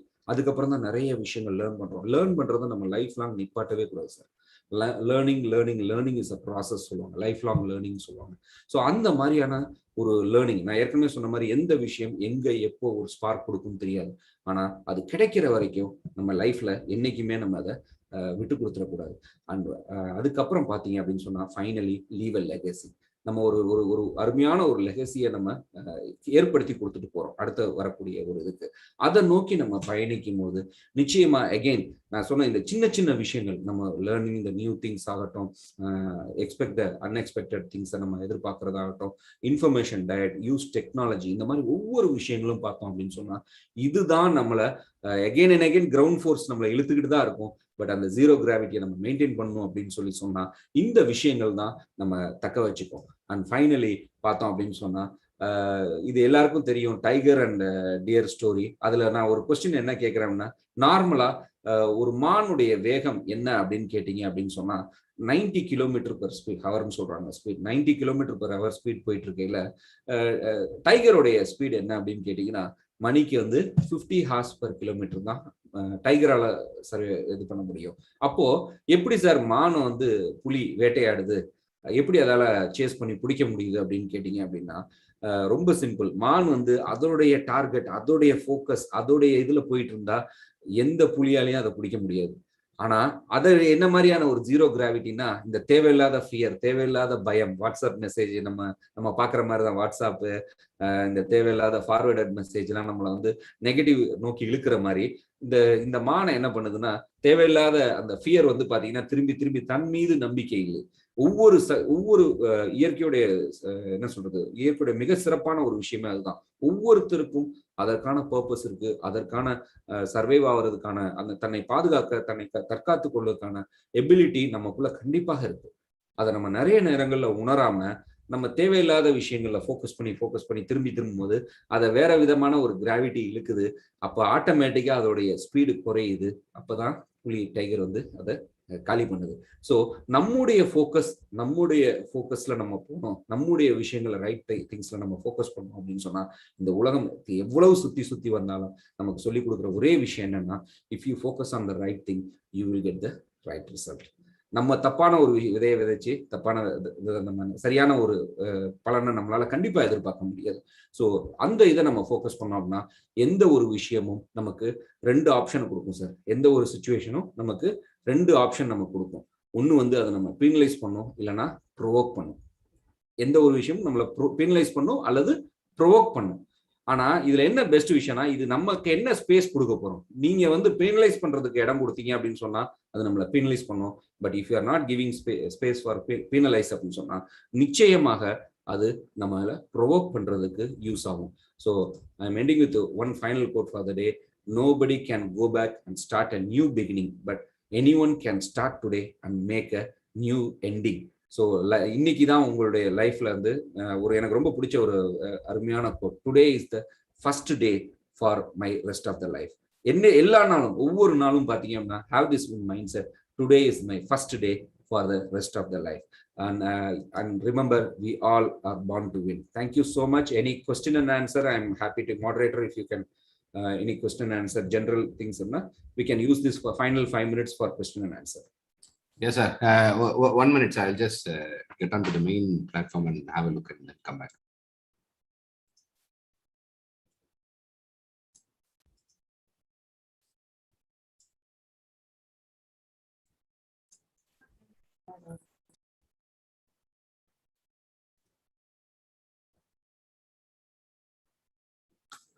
Okay sir, இப்போ பேசிக்கலாக வந்து ஐ டேக் திஸ் அஸ் இந்த கடைசியாக நம்ம பேசின செக்மெண்ட்லேருந்து ஒரு குவிக் கொஸ்டினாக பார்க்குறேன் சார். இந்த ஒரு ஆடுபுலி ஆட்டோன்ட்டு நம்ம பேசுவோம். அந்த ஆப்வியஸ்லி நீங்கள் வந்து அதை இங்கிலீஷில் வேற இன்னொரு அனிமலை வச்சு போட்டீங்க. How do you see this கோவிடோட ஆடுபுலி ஆட்டத்தை பார்க்குறீங்க? நான் அதான் சொல்றேன் அகெயின், கோவிட்னால செத்தவங்களை விட அந்த கோவிட் மெசேஜ்னால செத்தவங்க தான் சார் ஜாஸ்தி. இல்ல ஓகே, நான் லைக் அந்த ஆஸ்பெக்ட்ல கேட்கல. But what will be the ஆடுபுலி ஆட்டம் of impact of COVID on people's perception on business? இப்ப புதுசா ஒருத்தர் பிசினஸ் பண்ணணும்னு வரப்போறாரு. அவர் வந்து என்ன பார்ப்பாருன்னா, இப்ப ஏற்கனவே வந்து ஒரு 10 பிசினஸ் மூடிட்டாங்க, ஒரு 4-5 ஆப்வியஸ்லி ஃபியூ ஹோட்டலியர்ஸ் ஆஃப் க்ளோஸ்டுங்கிறது வந்து ஒரு ஜஸ்ட் அண்ட் எக்ஸாம்பிள். ஒரு ஹோட்டலியர் ஆப்வியஸா நிறைய ஹோட்டலியர்ஸ் புதுசா உள்ளவும் வந்திருக்காங்க. That is another story. That is the main story actually. எங்கேயோ ஒரு ஹோட்டல் மூடி இருக்கலாம், 2 ஹோட்டல். ஸோ இந்த இம்பாக்ட், இந்த ஆடுபுலி ஆட்டத்தை நீங்க எப்படி பாக்குறீங்க? இப்ப நான் என்ன கேக்குறேன், இப்போ நமக்கு கோவிட் வந்துச்சு இல்லையா? கோவிட் நம்ம இந்த த்ரெட் இருந்தது. இதுக்கு முன்னாடி எல்லாமே ரொம்ப சூப்பரா இருந்ததா? பயங்கர பிசினஸ்ல எல்லா நாளும் நீங்க என்னைக்கு எடுத்து பாருங்க, எல்லா நேரத்திலையும் இந்த நேரத்துல நமக்கு வந்து ஜிஎஸ்டின்ற ஒரு கன்ஃபியூஷன்ஸ் வந்துருச்சு, இந்த நேரத்துல பாருங்க டிமானிட்டைசேஷன் வந்துருச்சு, ஏதோ ஒண்ணு நம்ம பிளேம் பண்ணிட்டே தான் இருக்கும். ஆனா இந்த ஒஸ்ட் சினாரியோ கோவிடை விடவா நம்ம இதை விட வேற ஒஸ்டே பார்க்க போறது இல்லை. அதை நம்ம எப்படி ஓவர் கம் பண்ணிருக்கோம்? நீங்களே சொன்னீங்க, இன்னைக்கு நியூ ஹோட்டல்ஸ் எவ்வளவு வந்துட்டு இருக்கு, நியூ பிசினஸ் ஆப்பர்ச்சுனிட்டிஸ் எவ்வளவு கிரியேட் ஆயிட்டு இருக்கு. அகைன் சொல்றேன், எல்லா நேரங்களிலும் நமக்கு ஏதோ ஒரு வகையில ஏதாவது ஒரு ஸ்ட்ரகிள்ஸ் இருக்கதான் செய்யுது. அதை ஓவர் கம் பண்ணவங்க தான் சக்சஸ்ஃபுல் பீப்புளா இருக்காங்க. Again whether it is going to penalise you are provoke you, நீங்க எதுக்கு ஸ்பேஸ் கொடுக்க போறீங்கிறதுல தான் அது அமைஞ்சிருக்கு. கண்டிப்பாக எனி பிசினஸ் மேன், நான் சொல்றேன், கோவிட் எல்லா பிசினஸையும் பாதிச்சு. ஹலோ, எதையுமே நம்ம இது இல்லைன்னு சொல்ல முடியாது, எல்லா பிசினஸையும் பாதிச்சிருக்கு. அதை மீறி நம்ம ஓவர் கம் பண்றதுக்கு தான் இந்த மாதிரியான நம்முடைய ப்ரோக்ராம்ஸ் நமக்கு யூஸ்ஃபுல்லாகவும், இந்த மாதிரி தாட்ஸ், இந்த மாதிரி டிஃப்ரெண்ட் ஐடியாஸ், டிஃப்ரெண்ட் செக்மெண்ட்ல நம்ம திங்க் பண்ணி நம்ம பிசினஸை கொண்டு போனோம்னா டெஃபினட்டா that will give you a good result. Sir, I think we are losing line of you in between. So, hello. Sorry, sir. I think we have lost line in between because of network issues. No issue. Thank you. எல்லா நேரங்களிலும் எல்லா சேலஞ்சும் இருக்கு. என்னைக்குமே நமக்கு இன்னைக்கு எனக்கு business செய்யறதுக்கான remember அந்த கோலி ஸ்டோரி சொன்ன மாதிரிதான், எனக்கு எல்லாமே செட்டில் ஆகி நம்ம அப்பதான் பிசினஸ் செய்வேன் அப்படின்னு சொன்னா அப்ப பிசினஸ் இருக்கும். ஆனா சாரி, அப்போ சிச்சுவேஷன் நல்லா இருக்கும். ஆனா அப்ப நம்ம பிசினஸ் இருக்குமான்னா கண்டிப்பா சேலஞ்ச் தான். So as a business owner நான் அதை ரொம்ப லைட்டர் வேலை ஜோக்கா சொன்னேன். பட் உண்மையான சீரியஸா திங்க் பண்ணி பார்த்தோம்னா எல்லாம் செட்டில் டவுன் ஆகட்டும், நான் அதுக்கப்புறம் தான் பிசினஸ் பண்ணுவேன் அப்படின்னா இன்னைக்கு கிரவுண்ட் இதுதான் நமக்கு. இந்த கிரவுண்ட்ல நம்ம எப்படி விளையாட போறோம்? You cannot fix a new ground. இந்த கிரவுண்ட்ல இந்த காம்படிஷன்ல நான் எப்படி சக்சஸ் ஆகும் நீங்க டிசைட் பண்றதுதான். இதை நம்ம இந்த சிச்சுவேஷனை நம்மளை பீனலைஸ் பண்றதுக்கு அலோவ் பண்ண போறோமா, ப்ரோவோக் பண்ணி வெளியே வர்றதுக்கு அலோவ் பண்ண போறோமா? It's all about you.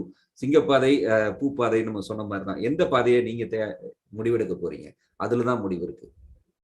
Don't allow that.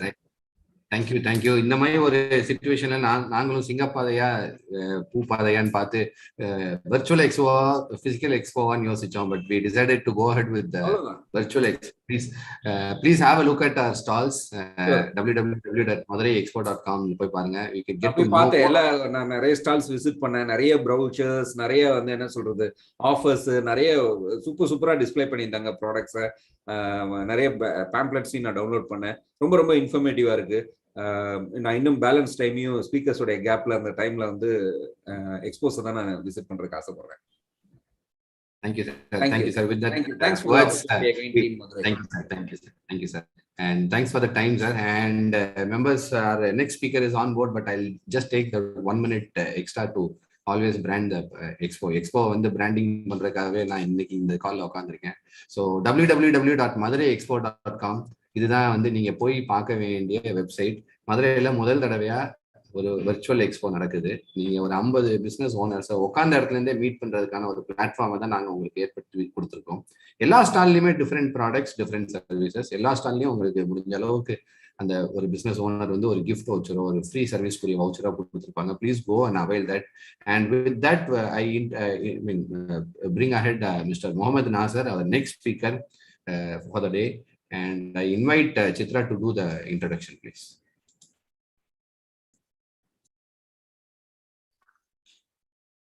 Thank you. It is my pleasure to introduce Mr. Mohammed Nasir, who is a business strategic vision and result-oriented coach, helps business owners to make extraordinary profits by implementing world-class strategic tools, co-founder and director of E2E Excite Marketing and Training Services India Private Limited, providing services like brand activation, event marketing, customized stall designing and execution for trade fairs, having offices in Bangalore, Chennai, Coimbatore, and Qatar. He is the executive director of BNI Coimbatore, leading and helping a team of 1,020 plus business owners, generating 2,600 crores in revenue since 2012 in Coimbatore. The top big ideas to scale up SME and startups is what he focuses on. He is an executive coach, a PCC, professional certified coach, credentialed from ICF, International Coaching Federation. He helps business owners and executives in discovering their true hidden potentials and bring out extraordinary results by coaching them. His clients have ranged from small entrepreneurial organizations to international corporations. He leads Excite Training and Consulting Division, which is into corporate training and business consultancy. Excite Growth Partner focus on strategies, building world-class systems and process to increase 10 plus revenue growth and profits in over 250 clients in different industries on a global basis. He is a highly acclaimed trainer, having conducted over 1,600 training programs, transforming lives of 3,24,000 business owners, corporate leaders, and executives in various corporates across India like Vodafone, PepsiCo, Hyundai, Audi, Bosch, Nissan Renault, and international companies like Galfer, Orido, Jalil, Strabag, Bank Muscat, etc. in UAE, Bahrain, Qatar, Oman, and Saudi Arabia. He is a member of JCI Coimbatore Cosmo, past director, Road Track representative, RI District 3200, life member of National HRD Network, a founding member of Coimbatore Toastmasters Club. Indian JCI awarded him with Outstanding Trainer of the Year award in 2004. Mohammed Nasir holds a master's in foreign trade, master's in business administration, postgraduate diploma in advertising, postgraduate diploma in instructional design, and certificate program in management consultancy from IIM Bangalore. It is an honor to have you among us, sir. We welcome you. Thank you so much, and good afternoon to everybody. Let me share my computer screen. Okay, first of all, let me congratulate the BNI Madurai team for doing an excellent job, and I've been hearing from various people. ரொம்ப அருமையாக பண்ணிட்டு இருக்கீங்க, நிறைய stalls, நிறைய activities பண்ணிட்டு இருக்கீங்கன்னு கேள்விப்பட்டேன். ரொம்ப சந்தோஷம். ஸோ ஜஸ்ட் பிஃபோர் நம்ம ஜஹாங்கீர் பேசும்போது கடைசியாக கேட்ட கேள்வி வந்து இந்த கோவிட்ல வந்து எப்படி இருக்கும் பிஸ்னஸ், என்ன மாதிரி ஒரு சுச்சுவேஷன் இருக்கும், நாங்களும் வந்து ஆன்லைனில் பண்ணலாமா ஆஃப்லைனில் பண்ணலாமான்னு சொல்லி கடைசியில் ஆன்லைனில் இந்த ஈவெண்ட் மிகப்பெரிய பிரம்மாண்டமாக பண்ணிட்டு இருக்கோம் அப்படின்னு சொன்னார். இந்த மாதிரி ஒரு காலகட்டத்தில் இந்த கோவிடுக்கு அப்புறம் நம்ம பிஸ்னஸ் எப்படி ரீபூட் பண்ணுறது அப்படிங்கிற சப்ஜெக்ட் தான் நம்ம இன்னைக்கு பார்க்க போகிறோம். ஃபர்ஸ்ட் ஆஃப் ஆல் வந்து இந்த ரீபூட் அப்படிங்கிற ஆஸ்பெக்டில் வந்து இப்போ எல்லாருமே வந்து ஒரு விஷயம் கேட்குறது என்னென்னா, பிஸ்னஸ் எப்படி இருக்கும், எப்படி நடக்கும், என்ன மாதிரி ஒரு சூழ்நிலையில் பிஸ்னஸ் போகும் அப்படிங்கிற ஆங்கிளில் வந்து நிறைய பேர் கேட்பாங்க. இதில் என்ன நம்ம புரிஞ்சுக்கணும் அப்படின்னா, இந்த மாதிரி ஒரு சுச்சுவேஷன்ஸ் வந்து நம்ம யாருமே பார்த்ததில்லை. யாராவது வந்து இதை பற்றி இப்படி இருக்கும் அப்படி இருக்கும்லாம் சொன்னாங்கன்னா ஃபர்ஸ்ட் ஆஃப் ஆல் அதை நம்பக்கூடாது. ஏன்னா யாரும் இந்த மாதிரி ஒரு சுச்சுவேஷன் பார்த்துருக்க மாட்டாங்க. அப்படியே யாராவது பார்த்துருக்கேன்னு சொன்னால் ஒரு 130 வயசுக்கு மேலே இருக்கணும் அவங்களுக்கு. ஏன்னா ஒரு 1885 ஏதோ ஒரு தடவை இந்த மாதிரி ஒரு இதுக்கு முன்னாடி தடவை வந்து இந்த பேண்டமிக் அப்படின்னா இந்த ஸ்பானிஷ் ஃப்ளூன் அப்படின்னு சொல்கிறாங்க. ஸோ அதுதான் வந்து ஒரு பயங்கர இம்பேக்ட் கிரியேட் பண்ணி கிட்டத்தட்ட 5 கோடி மக்களை தாக்கி 50 லட்சம் பேர் இறந்துருந்தாங்க. அது வந்து 130 வருஷத்துக்கு முன்னாடி. அந்த டைம்ல யாருமே இல்லை. நம்ம பேரண்ட்ஸு இந்த ஜெனரேஷன் ஆகட்டும், அதுக்கு முன்னாடி இருக்கிற ஜெனரேஷன்ஸ் ஆகட்டும் வந்து அதை பார்த்துருக்க வாய்ப்பு கம்மி. அதனால இன்னைக்கு வந்து அதை பற்றி யாராவது சொன்னால் நம்ம ஃபர்ஸ்ட் கேட்கக்கூடாது. ரெண்டாவது, நம்ம as an entrepreneur I'm sure all of us know that we always look for opportunity இருக்கிறத வந்து நம்ம டக்குன்னு கிராப் பண்ணிடுவோம். ஒரு சின்ன இடத்துல நமக்கு ஒரு சின்ன ஆப்பர்ச்சுனிட்டி கிடைச்சாலே நம்ம பூந்து போயிடுவோம் அப்படிங்கிறது தான் இந்த ஆண்டர்பிரனருடைய மிகப்பெரிய ஒரு ஒரு ஒரு ஒரு கான்செப்டே. ஏன்னா ஆண்டர்பிரனர்ஸ் ப்ரீட் அப்பார்ட்னு சொல்லுவாங்க. ஸோ அவங்க வந்து மற்றவங்க எல்லாருமே பார்த்துட்டு ஆப்பர்ச்சுனிட்டி கண்ணில் தெரியாது, ஆனால் நம்ம ஆண்டர்பிரனராக இருக்கிறவங்களுக்கு அதை கண்ணில் அருமையான அந்த ஆப்பர்ச்சுனிட்டி அதை கிராப் பண்ணுவாங்க. ஸோ அந்த மாதிரி ஒரு விஷயத்தில் ஒரு 2 ஸ்டோரிஸோட உங்களை ஸ்டார்ட் பண்ணுறேன். இந்த ஃபர்ஸ்ட் டைம் கோவிட் வந்த டைமில் போன வருஷம் மார்ச்சில் நமக்கு எல்லாத்துக்கும் ஆரம்பிச்சது. ஏப்ரல் மேல வந்து இந்த கோவிட் வந்து என்ன மாதிரி ஒரு இம்பேக்ட் கிரியேட் பண்ணி திடீர்னு பார்த்தீங்கன்னா ஒரு 60 டேஸில் எல்லாமே ஸ்டாண்ட் ஸ்டில் வரக்கூடிய சூழ்நிலை ஆயிடுச்சு. இப்போ உலகம் பூரா வந்து இந்த ஹோல்சேல் டிஸ்ட்ரிபியூஷன், ஹோல்சேல் யார்டுங்கிறது டிஃப்ரெண்ட் ரேஞ்சில் இருக்கும். இப்போ துபாயில் போனீங்கன்னா அங்கே வேற லெவலில் இருக்கும், இந்தியாவில் வேற மாதிரி இருக்கும். எல்லா ஊர்லேயும் நம்ம ஒரு ஊர்லேயும் மதுரை, கோயம்புத்தூர் எல்லா இடத்துலையுமே வந்து ஒரு ஹோல்சேல் மார்க்கெட் எப்படி இருக்குன்னு சொல்லுவாங்க. அந்த ஹோல்சேல் மார்க்கெட்டில் பார்த்தீங்கன்னா ஒரு இடத்துலையும் வந்து கிட்டத்தட்ட நிறைய கடைகள் இருக்கும். ஒரு வெஜிடபிள் மார்க்கெட் அப்படின்னா கிட்டத்தட்ட ஒரு 300-400 கடை இருக்கும். அதில் வந்து ஒரு 10 பேர் வந்து ஹியூஜ் பிளேயர்ஸாக இருப்பாங்க. அவங்க வந்து கிட்டத்தட்ட ஒரு 200 கடையில் வந்து இந்த 10 பேரோட கான்ட்ரிபியூஷன் வந்து ஆல்மோஸ்ட் 60 to 70% பிஸ்னஸ் எவ்ரிடே நடக்கிற பிஸ்னஸ்ல வந்து அவங்களுடைய அந்த வால்யூம் பண்ணக்கூடியலாம் இருப்பாங்க. அந்த மாதிரி ஒருத்தர் வந்து நம்மளுடைய நண்பர், இன்ஃபேக்ட் இனிஷியலாக அவர் பிஎன்ஐல கூட இருந்தார். அவருடைய ஒரு பிஸ்னஸ் வந்து பெரிய லெவலில் இருக்கும்போது அவருக்கு டோட்டலாகவே ஸ்டக் ஆயிடுச்சுன்னா, ஹோல்சேல் டீலர்னா ஒரு 200 ட்ரக்ஸ் எவ்ரிடே வரும், ஒரு 250 ட்ரக்ஸ் எவ்ரிடே இங்கிருந்து போகும். வேற ஊட்டி இந்த மாதிரி இடத்துல இருந்தெல்லாம் வரும் வெஜிடபிள்ஸ், இங்கிருந்து கேரளாக்கு அனுப்புவாங்க.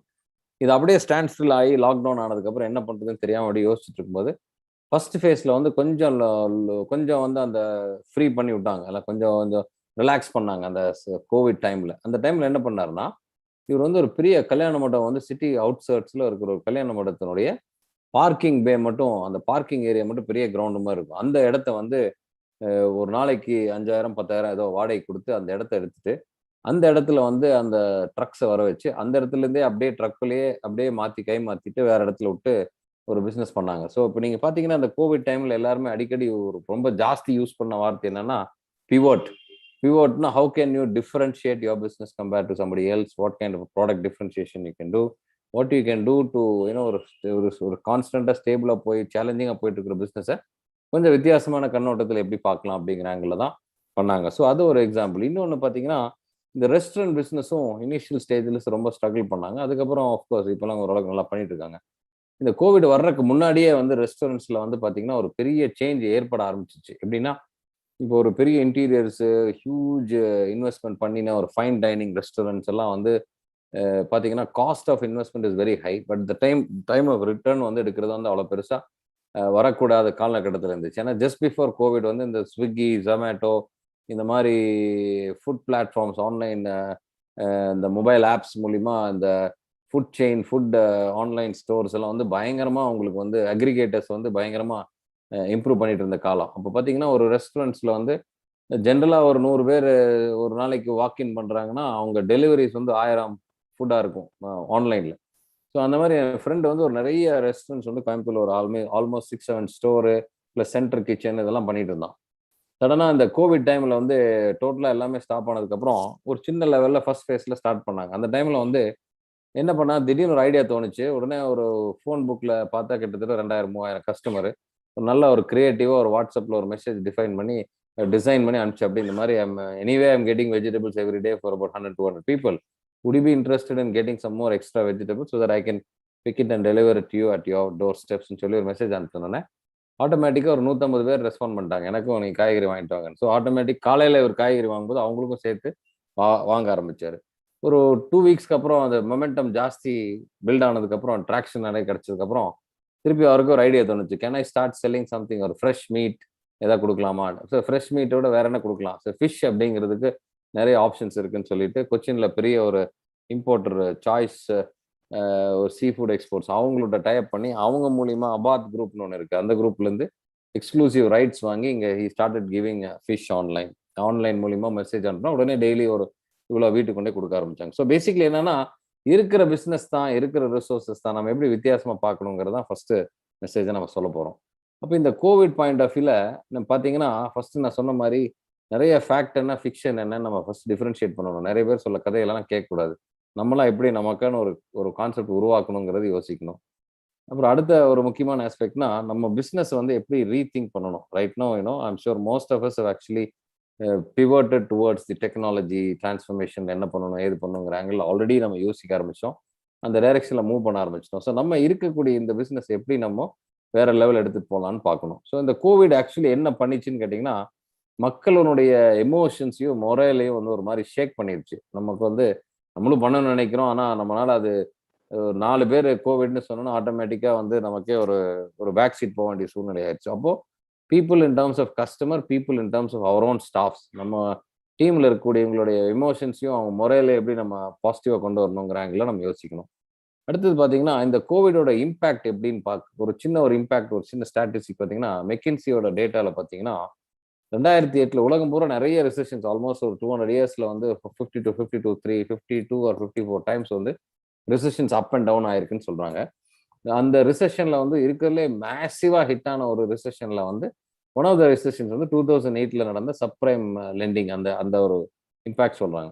இப்போ 2008 வந்து 3 வருஷம் நடந்த விஷயத்த வந்து மூணே வாரத்துல வந்து உலகம் எந்த அளவுக்கு ஒரு 3 வருஷம் இம்பாக்ட் இருந்துச்சோ எக்கனாமிக் கிரைசிஸ்ல 2008 அது 3 வாரத்துல வந்து இந்த கோவிட்னால வந்துச்சுன்னு சொல்றாங்க. அப்போ இந்த மெக்கின்சி ரிப்போர்ட் பிரகாரம் எந்தெந்த கண்ட்ரி வந்து இந்த கோவிட்ல இருந்து பவுன்ஸ் பேக் ஆகி வெளியே வரும் அப்படின்னு பாத்தீங்கன்னா அவங்க சில ஸ்டாட்டிஸ்டிக்ஸ் சொல்றாங்க. அதுல வந்து சைனா வந்து first this was about an year back, ஒரு வருஷத்துக்கு முன்னாடி அவங்க ப்ரெடிக்ட் பண்ணது.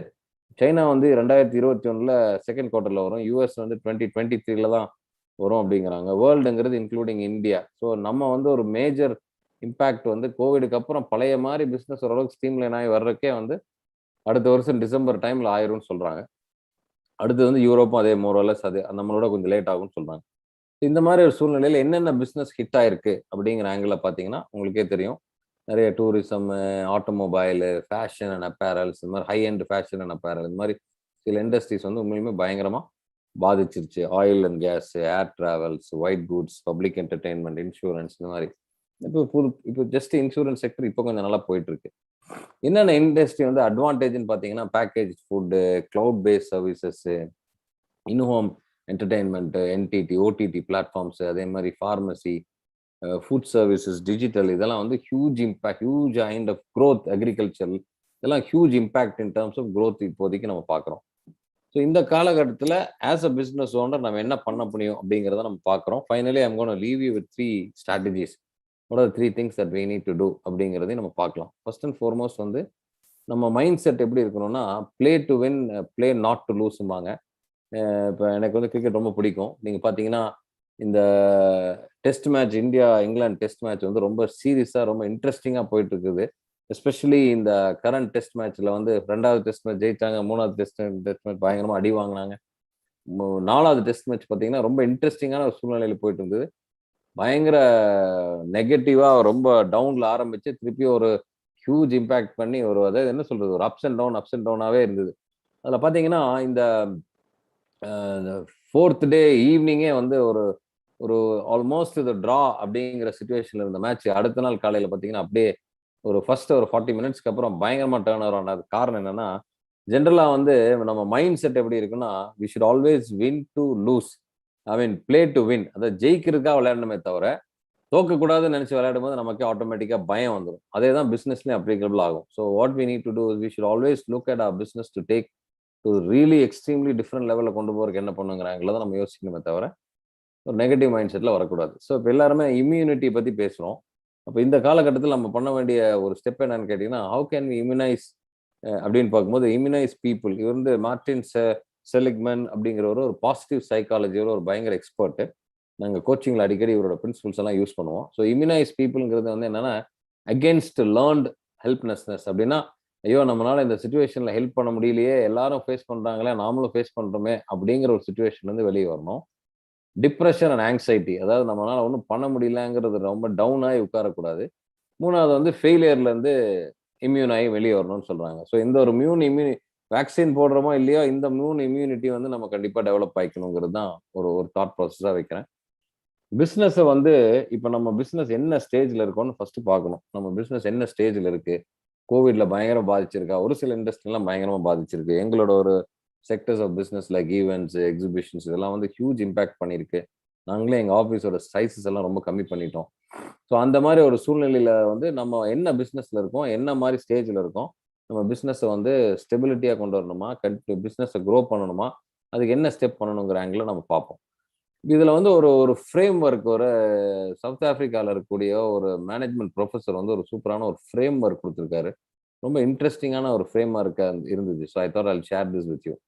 இதில் என்னன்னு கேட்டிங்கன்னா, இந்த ஃப்ரேம் ஒர்க் வந்து ப்ரொஃபஸர் கீத் ஃபேர்ஹாஸ்ட் அப்படிங்கிற ஒருத்தர் வந்து சொன்னது. இதில் என்ன சொல்றாரு, how to cope during this particular scenario அப்படிங்கும்போது, how to dealing with reproof frame work, இதில் வந்து இண்டிவிஜுவல் ஃபோக்கஸ், ஆர்கனைசேஷன் ஃபோக்கஸ் சொல்றாங்க.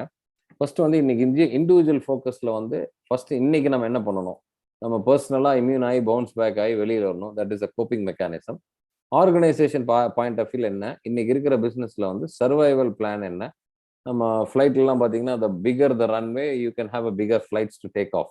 ஸோ அதே மாதிரி நம்ம பிஸ்னஸ்ல வந்து how long can we sustain this, கடன் வாங்காம, நிறைய ஃபினான்ஷியல் பேர்டன் இல்லாமல், எம்ப்ளாய்க்கு ஸ்ட்ரெஸ் இல்லாமல் எவ்வளோ தூரம் நம்ம சஸ்டெயின் பண்ண முடியும் அப்படிங்கிறது இன்னைக்கு பார்க்க வேண்டிய விஷயம். ஃபியூச்சர் ஆஸ்பெக்ட்ல பார்த்தீங்கன்னா, என்ன மாதிரியான ஒரு சினாரியோ இருக்குது இப்போ, அதுக்கு நம்ம என்ன மாதிரியான வித்தியாசமான ஒரு ஆங்கிள் யோசிக்கணும். How can we be agile, what are the various things that we need to do, what are the design thinking, ஒரு product prototype, experiment in terms of what are the various way that we can look in terms of how can we be more ஃபிளெக்சிபிள்ங்கிற angle ஒரு organisation ஆஸ்பெக்ட்ல யோசிக்கணும். Individual ஆஸ்பெக்ட்ல பார்த்தீங்கன்னா, நம்மளோட vision என்ன, நம்ம ஏற்கனவே ஒரு செட் ஆஃப் டார்கெட் வச்சிருப்போம், அதில் ஆல்மோஸ்ட் 2 வருஷம் போயிருச்சு.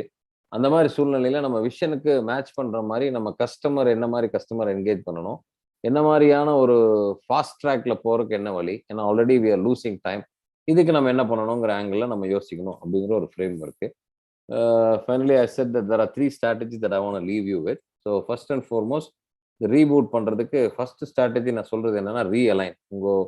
உங்க பிசினஸ்ல நீங்க என்ன ரீஅலைன் பண்ணிக்கணும்னு. ஸோ நமக்கு எல்லாத்துக்கும் தெரியும், இந்த வீல் காரை வந்து அலைன் பண்ணும்போது அந்த டயரோட இதுவும் சரி, நம்ம கம்ஃபர்ட்டும் சரி, டிரைவிங் கம்ஃபர்ட்ஸ் எல்லாம் நல்லா இருக்கும். அதே மாதிரி டைம் அண்ட் டைம் ஆகிய நம்ம பிசினஸையும் அப்பப்போ ரீஅலைன் பண்ணி பார்க்கணும்.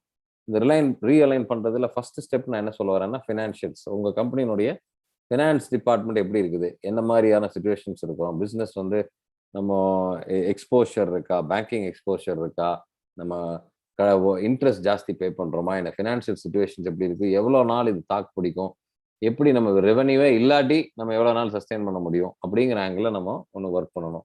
ரெண்டாவது வந்து நம்மளுடைய ப்ராடக்ட் அண்ட் சர்வீசஸ், நம்ம பிஸ்னஸில் இருக்கக்கூடிய ப்ராடக்ட்ஸ் இப்போ எப்படி இருக்குது, இது ஏதாவது இந்த கோவிட் சுச்சுவேஷனால மாறி இருக்குதா. இப்போ நிறைய பேர் பார்த்தீங்கன்னா ரொம்ப கம்ஃபர்டபுளாக ஆன்லைனில் வந்து டிரான்சிஷன் ஆகிட்டாங்க. சாப்பாடு வாங்குறதுலேருந்து ஹாஸ்பிட்டல் கன்சல்டிங் கூட வந்து இன்னைக்கு எல்லாம் ஆட்டோமேட்டிக்காக ஆன்லைனில் போயிடுச்சு. ஸோ ரெகுலராக பிகஸ்ட் ஹாஸ்பிட்டல்ஸ் எல்லாம் தேர் trying to get into online, they're going online. So அந்த மாதிரி சூழ்நிலையில் நம்ம என்ன பிஸ்னஸில் இருக்கோமோ நம்ம பிஸ்னஸ்க்கு வந்து நம்ம இந்த மாதிரி ஒரு மாற்றம் தேவை இருக்கா, அந்த மாற்றத்துக்கு நம்ம என்ன பண்ணணும் அப்படிங்கிறாங்கள நம்ம ப்ராடக்ட்டை ஒரு ரீஅலைன் பண்ணணும். மூணாவது வந்து நம்ம டீம், ஏற்கனவே நம்மகிட்ட இருக்கக்கூடிய டீம் வந்து how adaptable they are they fit enough to handle this kind of a change scenario. The number of team members நமக்கு இருக்கணுமா, இவ்வளவுதான் இருக்கணுமா, கம்மியா இருக்கணுமா, ஜாஸ்தியா இருக்கணுமா, எக்ஸ்ட்ரா இருந்துச்சுன்னா நம்ம எப்படி டவுன் சைஸ் பண்றதுங்கிறத right size. It's not the down size is not a right word to use. So right size பண்றதுக்கு என்ன பண்ணணும், எந்த மாதிரி ஆளுகளை கரெக்டாக வச்சுக்கணுங்கிறது நம்ம பார்க்கறது. அதுக்கு உண்டான வேலையை நம்ம என்னன்னு பார்ப்போம். அடுத்து வந்து இன்ஃப்ராஸ்ட்ரக்சர் ஆஸ்பெக்ட்ல, இன்ஃபேக்ட் நம்ம கம்பெனியில் வந்து ஆஸ் லிட்டில் ஆஸ் ஒரு வெப்சைட் இல்லைங்க, ஆன்லைனில் எப்படி போகிறது. இப்போ ஆஸ் லிட்டில் ஆஸ் ஒரு வெப்சைட்லேருந்து ஆரம்பித்து ஆன்லைன் பேங்கிங். இப்போ நிறைய பேர் பார்த்தீங்கன்னா ஒரு ட்ரெடிஷ்னல் பிஸ்னஸில் வந்து ஒரு பேங்க்குக்கு போகிறக்குனே ஒரு எம்ப்ளாயி நம்ம வச்சுருப்போம். காலையில் எழுந்திரிச்சு அவங்க எல்லா பேங்க்குக்கும் போயிட்டு பேங்க் அமௌண்ட் டெபாசிட் பண்ணுறது, வித்ட்ரா பண்ணுறது, செக் கொடுக்குறது, இந்த மாதிரி பண்ணிட்டு வருவாங்க. அது ஆன்லைன் டிரான்சாக்ஷன் பண்ணணும், அப்படி ஒரு ஆன்லைன் பேங்கிங் பண்ணோம்னா இந்த மாதிரி ஒரு ஆளோட வேலையே தேவையில்லை அப்படிங்கிற லெவலில் வரைக்கும் சிம்பிளாக இருக்கிற விஷயத்து கூட நம்ம இந்த பார்க்க வேண்டிய சூழ்நிலையில் இருக்கும். அப்புறம் டெக்னாலஜி வந்து எப்படி நம்ம யூஸ் பண்றோம் in terms of I think the fact of the matter that I am talking to all of you today is because of this technology platform. So I we ready to really adapt to this technology. நம்ம sales டீமுக்கு கொடுத்த சின்ன report, even some of the very interesting things, WhatsApp பேஸ்ட்ல சில reports everyday நம்ம எப்படி வாங்கலாம் அப்படின்னு ஒரு சின்ன டிரான்சிஷன் பண்றதுக்கு என்ன பண்ணணுங்கிறாங்க யோசிக்கணும். நம்மளோட சேல்ஸ் அண்ட் மார்க்கெட்டிங்கோட அப்ரோச் எப்படி மாறி இருக்கு.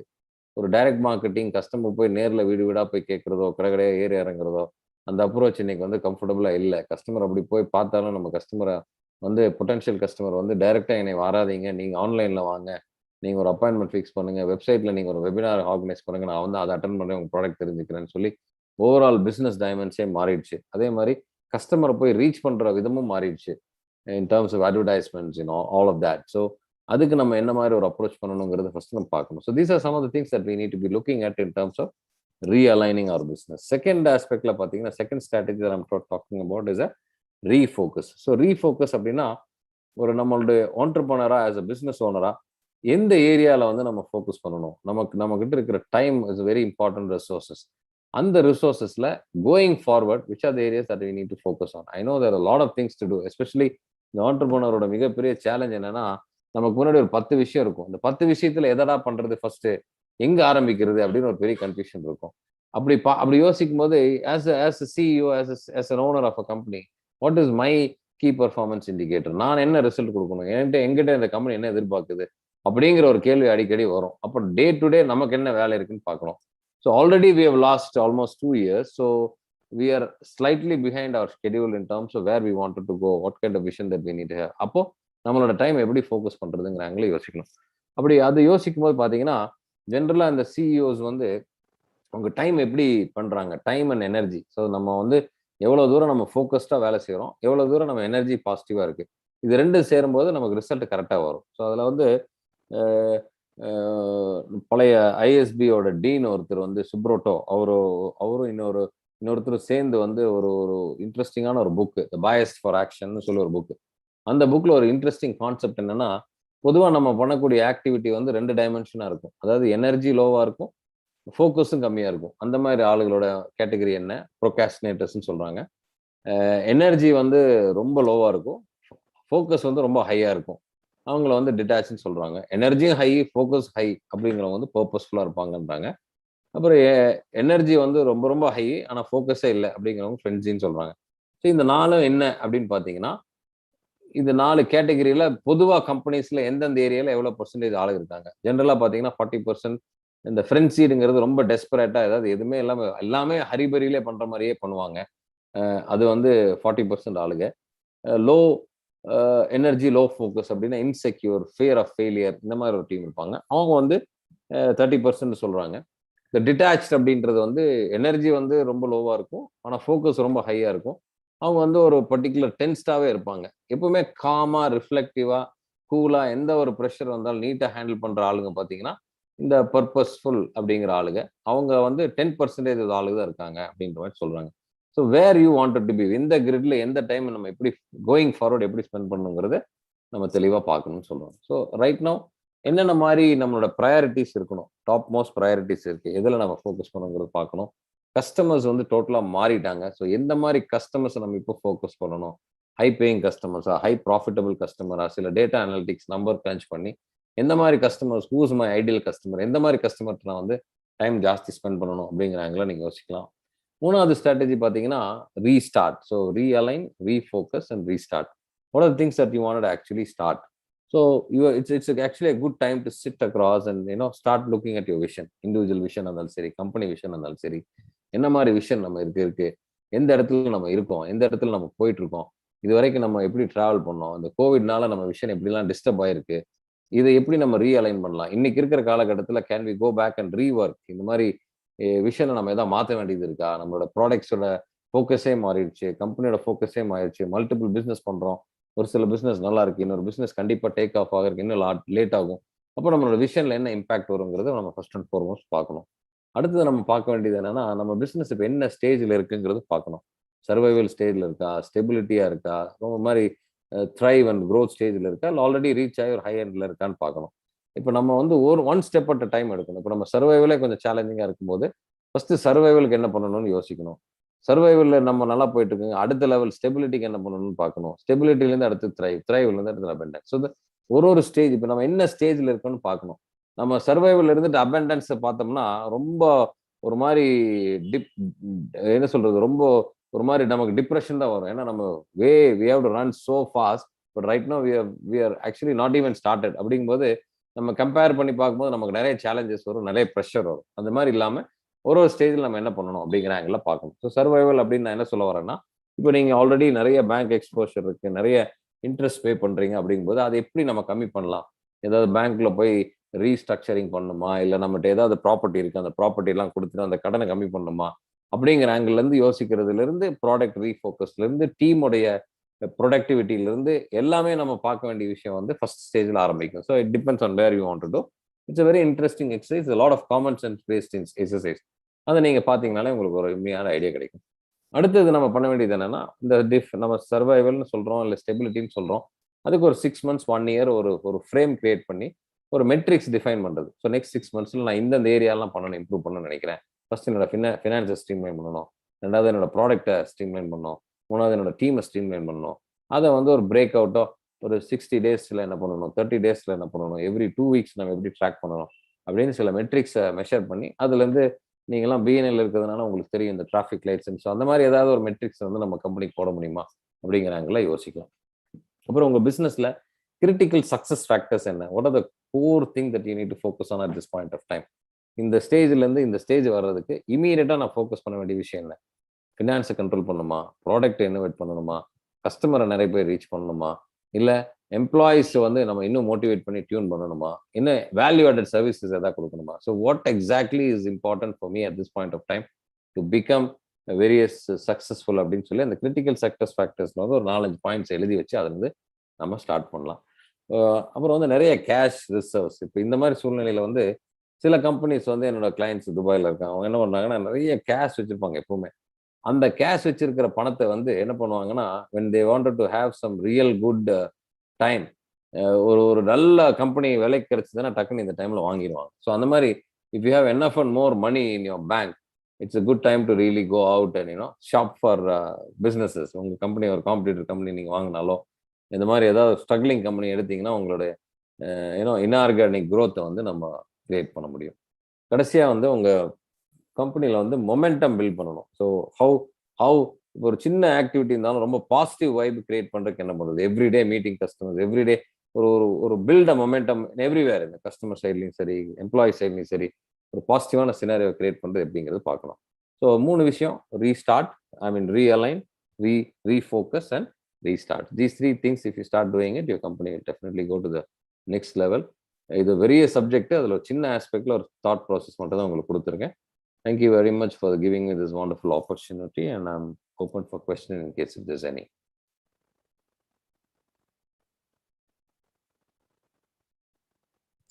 Thank you, sir. Thank you for the time and thank you for the speech. ரொம்ப ரீஜெனரேட்டிங்காக இருந்துச்சு. நீங்கள் 3 சொன்னீங்க. So let me just add that to that. நான் ஏற்கனவே நிறைய ஸ்பீக்கர்ஸ்ட்ட வந்து இதே கொஸ்டின் வந்து வேற ஃபார்மில் போட்டிருக்கேன் sir. So same question to you again. Going forward, do you think it is a good place to do business as an entrepreneur? இல்லை ரிஸ்க் எடுக்காம நம்ம இருக்க இடத்துல இருந்து என்ன இருக்கோ, மேபி லெட்ஸ் சே எக்ஸ்பான்ஷன் இல்லாம, இல்லை ஒரு சிலர் வந்து பிஸ்னஸ்ல இல்லாம they would be in to say working life. எது better choice? Taking that risk and going forward or just staying as of now for the next 5 years? How do you see this?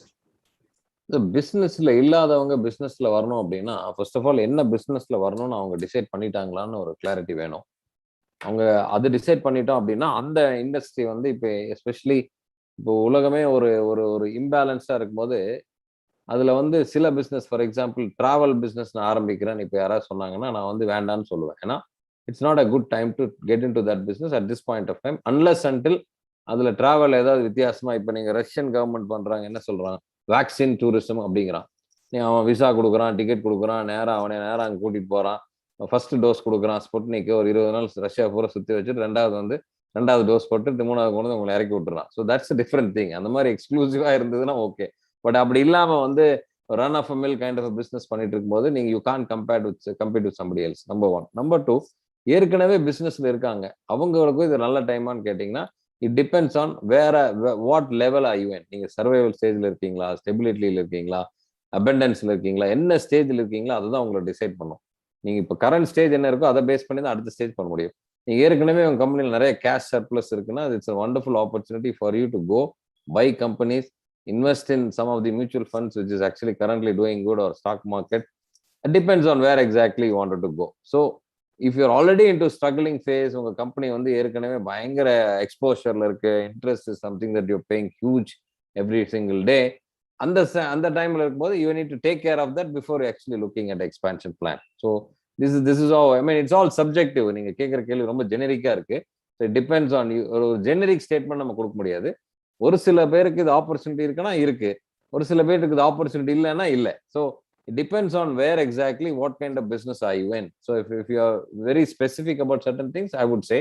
But யாராவது புதுசா நான் கார்பரேட்ல இருந்து வெளியில வர்றேன் அப்படின்னா தாராளமா வெளியே வரலாம். நீங்க ஒரு மாசம் உங்களுக்கு எவ்வளவு செலவாகுதோ, பொதுவா இந்த கார்பரேட்ல இருந்து வெளியே வர்றவங்க வந்து they don't come out because there are 2 reasons. ஒன்னு வந்து அவங்க விசிட்டிங் கார்டுல டெசிக்னேஷன் இருக்கும், வைஸ் பிரசிடென்ட், ஜெனரல் மேனேஜர்னு. So they are prisoners of 2 things. One for the visiting card, second is EMI. ஏதோ ஒரு பாயிண்ட் ஆஃப் வியூல பணத்துல மாசமான ஒரு பிரச்சனை வச்சிருப்பாங்க. இது ரெண்டுமே அவங்களுக்கு ஹேண்டில் பண்றது. ஒன்னு வந்து of course ego, credit card, company, brand, எக்ஸிக்யூட்டிவ்ங்கிற GM, மார்க்கெட்டிங் மேனேஜருங்கிறது. ஒரு விசிட்டிங் கார்டுல இருந்து வெளியில வந்து தொழிலதிபரா அப்படின்னா நீங்க ஆரம்பிக்கும் போது ஸ்கிராச்ல இருந்து ஆரம்பிக்கணும்.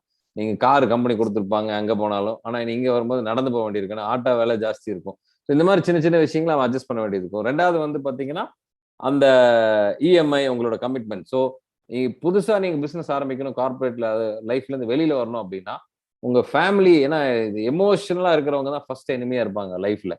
ஒய்ஃப், அம்மா, அப்பா, இந்த மாதிரி ஆளுகள்லாம் அவங்க வந்து எடுத்தோடனே சொல்லுவாங்க நீ எதுக்கு தேவையில்லாம ரிஸ்க் எடுக்கிறேன்பாங்க. ஸோ ஏன்னா because their emotional attach, logic பார்க்க மாட்டாங்க. ஸோ அந்த மாதிரி இருக்கிறவங்களுக்கு நீங்க என்ன பண்ணணும்னா நெக்ஸ்ட் ஒரு 18 months வந்து அந்த மாசமான ஒரு அமௌண்ட் நீங்க வீட்டுக்கு கொடுப்பீங்க செலவுக்கு. அந்த பணத்துக்கு ஒரு 18 செக் முன்னாடியே கொடுத்துடணும் வீட்டுல. ஒய்ஃபுக்கோ, அம்மாக்கோ, அப்பாக்கோ கொடுத்துட்டு பேசாம சொல்லிடணும். அவங்க நீங்க என்ன பண்றீங்க உங்களுக்கு கேட்கவே கூடாது, நீங்க எங்க போறேன் எங்க வர்றேன்னு. ஸோ அப்படி இருந்துச்சுன்னா பிரச்சனை இருக்காது. நீங்க அந்த எல்லாம் இல்லாம நீங்க பிசினஸ் பண்ணீங்கன்னா கஷ்டம். 3வது மாசத்துல ப்ரெஷர் வரும், 4வது மாசத்துல நீங்க சிவி அப்டேட் பண்ணுவீங்க, 5வது மாசம் வேற ஏதாவது கம்பெனிக்கு வேலைக்கு போயிருவீங்க. Thank you very much. Thank you, sir. Thank you for the time and thank you for the an excellent presentation. Thanks a lot, Nasir sir. And just to எல்லாரும் ஸ்பீக்கர்ஸ் திரும்ப சொன்னதுதான் இன்னைக்கு ஒரு 50 ஸ்டால்ஸ் போட்டிருக்கோம். நீங்களும் take a time when you have some. Chat பாக்ஸ்ல எனக்கு link போடுங்களேன், நான் அப்படியே கிளிக் பண்ணி போயிடுறேன். Yes, sir. I'll send that to you as a separate WhatsApp Okay. message. No problem. Please All take right. the time, have a look at our member stall and give your feedback, valuable feedbacks on that, sir. Thank Thanks you a lot. so much. Bye-bye. Thank you. And members and all the viewers again, we have lined up speakers back to back. காலையில இருந்து நிறைய sessions கேட்டிருப்பீங்க. So இன்னொரு session வரப்போகுது. And இந்த mean time before we move on to the next session as a quick update on what is happening back at www.maduraiexpo.com. 50 stall இருக்கு, 50 different service providers, 50 different vendors இருக்காங்க. You get to redeem lot of vouchers, gift vouchers. You get to redeem lot of gift vouchers and service providers ஓட products வந்து நீங்க experience பண்ணி பார்க்கலாம் in a virtual way. So please do visit the website. ஒரு selfie booth இருக்கு, selfie எடுத்துக்கலாம். And you can also get to see 50 entrepreneurs directly.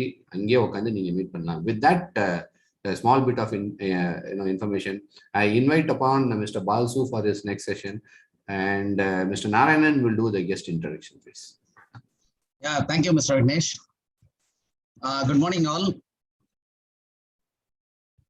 My name is Narayanan from Infonet Technologies, BNI Pandyas member. I'm happy to welcome the founder of Balsu Success Academy, Mr. R. Balasundar.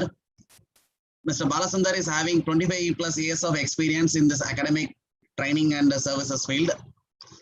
After completing his graduation, he started his career with education brands like NIT and IMS.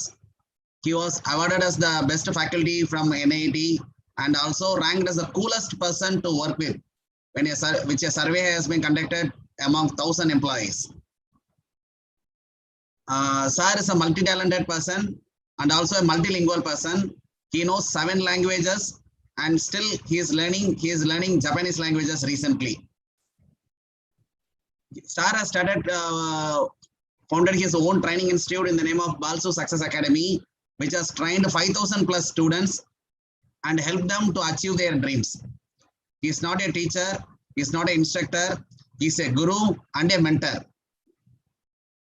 ஒரு ஆசிரியரே ஒரு வழிகாட்டியா அமைகிறது வந்து ரொம்ப பாக்கியம் பண்ணி வச்சிருக்கணும். அந்த மாதிரி ஒரு மிகப்பெரிய வழிகாட்டி மென்டரை தான் இன்னைக்கு நம்ம வந்து இந்த டாபிக் படிப்பது சுகமா சுமையான்ற டாபிக் பத்தி பேச வந்திருக்காங்க. சார் வந்து நிறைய கார்பரேட்ஸ்க்கு, அகாடமிக் இன்ஸ்டிடியூஷன்ஸ்க்கு, எஸ்எம்இக்கு வந்து ட்ரைனிங் ப்ரோக்ராம் நடத்திட்டு இருக்காங்க. இந்த field of quality management, personal effectiveness, communication skill, soft skill, mental development, entrepreneur development program conduct பண்ணியிருக்காங்க. சாரோட மெயின் கம்பிடன்சிஸ் பார்த்தீங்கன்னா creative problem solving, mentoring and effective team building. Young entrepreneur ஸ்கூல்ல இருந்து professional excellence award 2019 sir வாங்கியிருக்காங்க. இது போக Madurai business குரூப்னு ஒரு complete வாட்ஸ்அப்லயே நடக்கக்கூடிய ஒரு டிசிப்ளின்ட் ஒரு குரூப் மதுரை பிசினஸ் குரூப் இருக்கு. சார் அதுக்கு மென்டரா இருக்காங்க. There you can source or supply all the product, anything from Madurai entrepreneurs. We are happy to welcome Mr. R. Balasundar to the dais. Welcome, sir. Thank you, sir. Thank you, BNI Pandyas, for this opportunity. Thank you, Narayanan, sir, for this sweet introduction. And I think I wish you all success for this exhibition. I heard that there's a lot of traction towards your Madurai Expo stalls yesterday and today. I think with that we can get into the session today. Am I audible? Okay, right. Thank you.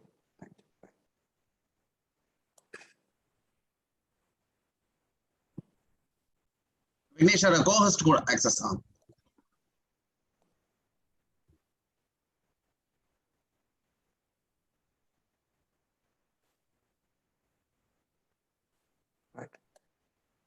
Being in this field for last 25 years, been with the parents and students community, teachers community predominantly. இந்த ஒரு கேள்வி அதிகமா நான் பார்க்குறேன். படிப்பது சுகமா சுமையா அப்படின்னு ஒரு கேள்வி. இந்த செஷன்ல பேச வரணும்னு நாராயண் சார் என்கிட்ட சொல்லும் போதுமே நான் வேற ஒரு 2-3 டாபிக் சொல்லியிருந்தேன். அது ரொம்ப சின்ன வட்டத்துக்குள்ள அடங்கிற மாதிரி இருந்தது. ஸோ தென் இந்த ஒரு டாபிக் எடுத்த உடனே நாராயண் சார் சொன்னார், சார் இது எனக்கே இந்த கேள்வி இருக்கு, கண்டிப்பா இது எங்களை மாதிரி இருக்க எல்லா ஆண்டர்பிரினர்ஸுக்கும் இருக்கும், எல்லா எம்ப்ளாயீஸுக்கும் இருக்கும், எல்லா ஸ்டூடெண்ட்ஸுக்கும் இருக்கும், வீட்டில் இருக்க எல்லா பெண்மணிகளுக்கும் இருக்கும், கிட்டத்தட்ட எல்லாருக்கும் இருக்கும் சார் இந்த கேள்வி. அப்போ வி ஜீரோட் ஆன் திஸ் டாபிக், படிப்பது சுகமா சுமையா அப்படின்றது. எல்லாருமே எனக்கு தெரிஞ்சு இப்போ இந்த காணொலி பார்த்துட்டு இருக்கிற மக்களும் சரி, all entrepreneurs, we have all been student at some point of time. ஏதோ ஒரு காலத்தில் ஸ்டூடெண்டாக இருந்திருக்கும். Probably 15 years back, 20 years back, 30 years back, 40 years back, or 10 years back, 5 years back, ஏதோ அந்த ஸ்டூடெண்ட் அப்படின்ற ஒரு வாழ்க்கையில் வந்திருப்போம். And then probably would have gone to job or career or entrepreneurship, ஏதோ ஒன்று வந்திருப்போம். இப்போ படிப்பது அப்படின்ற வார்த்தை, படிப்பு அப்படின்ற வார்த்தை இங்கிலீஷ்ல 3 வார்த்தை போட்டிருக்கேன் நான் இதுக்கு. You can either understand reading as one word, or you can understand learning as another word, இல்லாட்டி ஸ்டடியிங். இந்த 3 வார்த்தை இருக்கு. எப்படினாலும் நம்ம புரிஞ்சுக்கலாம். சார் நீங்க படிப்பது சுகமா சுமையான்னு கேட்கறது ரீடிங்கை கேட்குறீங்களா, லேர்னிங்கை கேட்குறீங்களா, இல்லை ஸ்டடிங்க கேட்குறீங்களா? நான் 3மே சேர்த்து தான் சொல்றேன். ரீடிங் இருக்கு, லேர்னிங் இருக்கு, அண்ட் ஸ்டடியிங் இருக்கு. I would put learning on top of both of this. ஏன்னா உங்களுக்கு ரீடிங் அண்ட் ஸ்டடியிங் லேர்னிங்கோட சப்செட்டாக இருக்கு, அதுக்குள்ள அது வந்துடும். அப்போ நம்ம அண்டர்ஸ்டாண்ட் பண்ணோமே, என்ன சார் லேர்ன் பண்ணணும், ஏன் சார் லேர்ன் பண்றது கஷ்டமா இருக்கு? கஷ்டமா தான் இருக்கு, நிறைய பேர் கஷ்டமா இருக்கு. யாருக்கு கஷ்டமா இருக்கு, எப்போ அது கஷ்டமா இருக்கு, அது ஈஸி ஆக்குறதுக்கு என்ன பண்ணலாம்? இதெல்லாம் various questions which we have. So let us start with understanding what is it. First start பண்ணும். நான் 3 விஷயம் தான் பேச போறேன் இன்னைக்கு. The given time slot we are just touching 3 points. ஏன் படிக்க வேண்டும், எதை படிப்பது, எப்படி படிப்பது. இந்த 3 கேள்விக்கு பதில் உங்களோட சிச்சுவேஷன் ஆன்சர் பண்ணும். நீங்க என்ன சர்க்கம்ஸ்டான்ஸ்ல இருக்கீங்க, நீங்க எந்த சூழ்நிலையில இருக்கிறீங்க, அதுதான் இதுக்கு ஆன்சர் பண்ணும். We will start with the first one. ஏன் படிக்க வேண்டும்? ஏன் சார் படிச்சுக்கிட்டே இருக்கணும்? நாங்க இன்னும் சொல்ல போனா நம்ம ஊர்ல ஒரு அதிகமா சொல்ற வார்த்தை ஒண்ணு இருக்கும், படிச்சு முடிச்சுட்டு வேலைக்கு போன்னு சொல்லுவாங்க.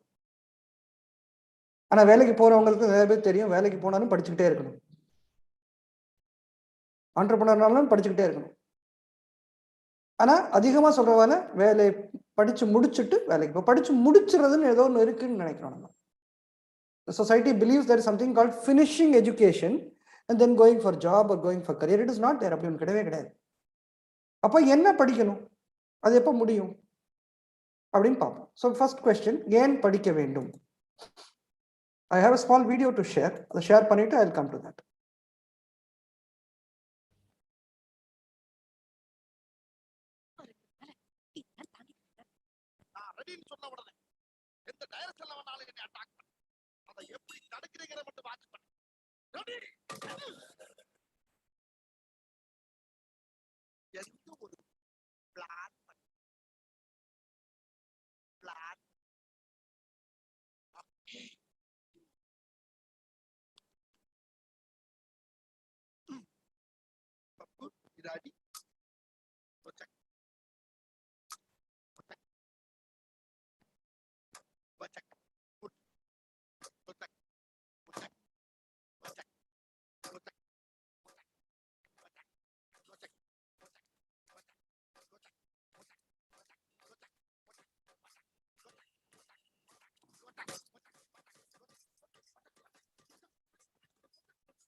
In the clipping, I think we have all seen this clipping multiple times. We have laughed at it for Vadivel's performance. We appreciated this movie many times.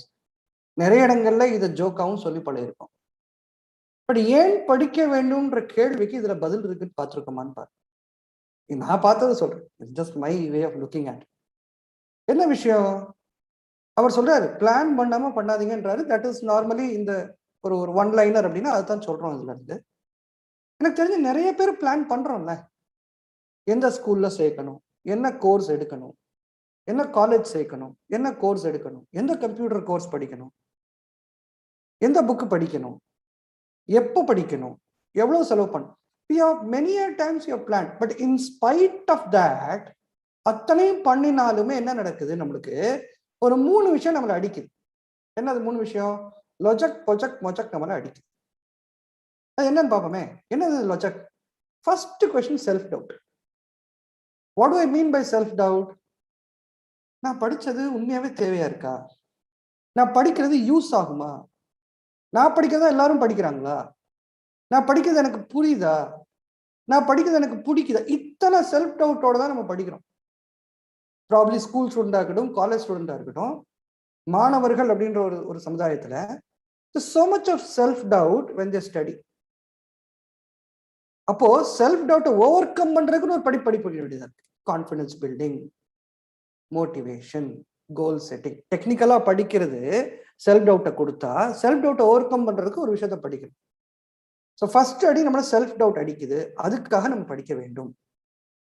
Second அடி பொஜக், பிஸ்னஸ் டிமாண்ட். சார் எனக்கு இதுதான் தெரியும், ஆனா அது மார்க்கெட்ல இப்போ தேவையில்லை. மார்க்கெட்ல புதுசா சொல்றாங்க சார். ஒன்றும் இல்லை, இப்போ போன 2 வருஷத்துல பாத்தீங்கன்னா அந்த கோவிட் காலத்துல every person at the age of 50, at the age of 60, at the age of 40 move to Zoom, move to Google Meet, move to Microsoft Teams. We need to master that in one fine day.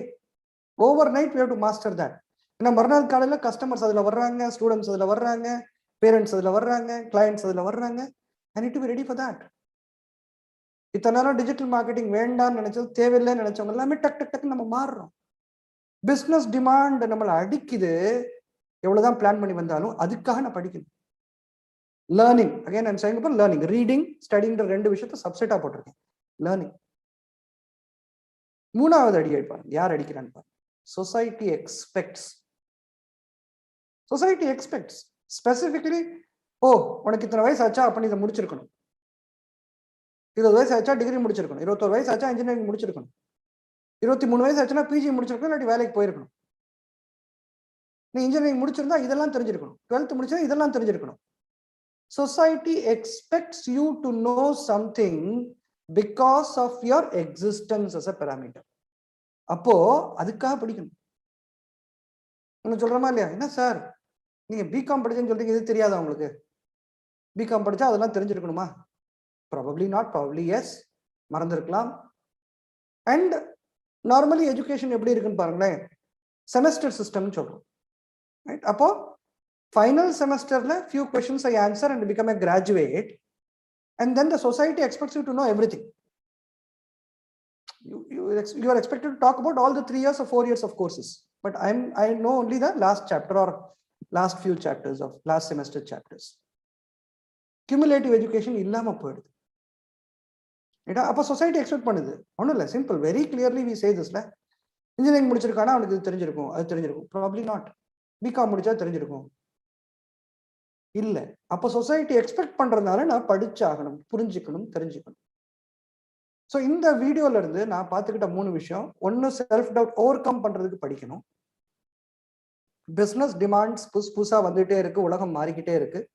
ஊகா வேர்ல்டுன்னு ஒரு வார்த்தை அதிகமா சொல்லுவோம் நம்ம, அதுக்காக படிக்கணும். And then society, நம்மளை சுத்தி இருக்க சொசைட்டின்றது my own parents, my own siblings, my own neighbours, my own business friends, everybody is a society. அவங்க எதிர்பார்க்குறாங்க என்கிட்ட இவருக்கு தெரிஞ்சிருக்கணும் அப்படின்னு. ஸோ அதுக்காக நான் படிக்கணும். ஏன்னா இது 3 தான் அவுட் சைட் ரீசன், வெளிப்புறத்துல இருக்கிற ஆன்சர்ஸ். இதுக்காக படிக்கணும். Okay sir, right. இப்போ ஏன் படிக்கணுன்ற ஒரு மாதிரி கிளாரிட்டி வந்துருச்சுன்னா, quickly move on to the next part. எதை சார் படிக்குது? இப்போதான் சுகம் சுமைன்னு பிரிக்கிறேன். அது 4 கேட்டகரி போட்டிருக்கேன். மாணவர்கள், பணியாளர்கள், தொழில் முனைவோர், வீட்டில் இருக்கும் பெண்மணிகள். பிராடா போட்டிருக்கேன். இதுக்குள்ளேயும் சப் கேட்டகரிஸ் கொண்டு வரலாம், ஜஸ்ட் பிராட்லி ஸ்பீக்கிங். அந்த சுகம்ன்ற பாயிண்ட்ல பாத்தீங்கன்னா, மாணவர்கள் சுகமா எதை படிப்பாங்க, பணியாளர்கள் சுகமா எதை படிப்பாங்க? எம்ப்ளாயிஸ். பணியாளர்கள் எம்ப்ளாயிஸ் என்ற மீன்ல சொல்றேன். Employees, lot of employees there in India. தொழில் முனைவோர், பிசினஸ் மென், ஆண்டர்பிரினர்ஸ், சந்தோஷமா எதை படிக்க போறாங்க? வீட்டில் இருக்கிற பெண்மணிகள், மதர், சிஸ்டர், வைஃப், அவங்கள என்ன படிக்க போறாங்க? சந்தோஷமா. எப்போ சுகமா இருக்கும் அவங்க படிக்கிறது? when they are doing it for their knowledge gaining. சரி, எனக்கு இது தெரிஞ்சுக்கணும், their interest, எனக்கு இது பிடிச்சிருக்கு, எனக்கு இது தேவை இருக்கு, நீடு. எனக்கு இது தெரிஞ்சுக்கணும் அதனால படிக்கிறேன், எனக்கு இது பிடிச்சிருக்கு அதனால படிக்கிறேன், எனக்கு இது தேவை இருக்கு. 3 விஷயம். எல்லாருக்கும் அதே தான். மாணவர்கள், பணியாளர்கள், தொழில் முனைவோர், வீட்டில் இருக்கும் பெண்மை, எல்லாருக்கும் இந்த ஆங்கிள் போகும்போது அது சுகமா தான் இருக்கு. எங்க சுமையா மாறுதுன்னு பாருங்களேன். சுமையா மாறுது. என்ன படிக்கணும்ன்றதை தாண்டி எந்த விஷயத்த சுமையா மாறிடுது.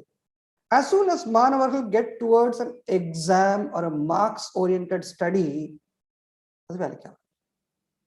நான் அதிகமாக ஷேர் பண்ற ஒரு எக்ஸாம்பிள் இருக்கு. என்னன்னா, நம்ம மார்க்ஸ் ஓரியன்டாவோ ஒரு டிகிரி, ஒரு பரீட்சைக்கு ஏத்தாப்புல படிக்க ஆரம்பிக்கும் போதே ஸ்கூல் எஜுகேஷன் சிஸ்டம்ல நம்ம என்ன பண்ண ஆரம்பிக்கிறோம்னா, மினிமம்ன்ற ஒரு வார்த்தையை தேட ஆரம்பிச்சோம்.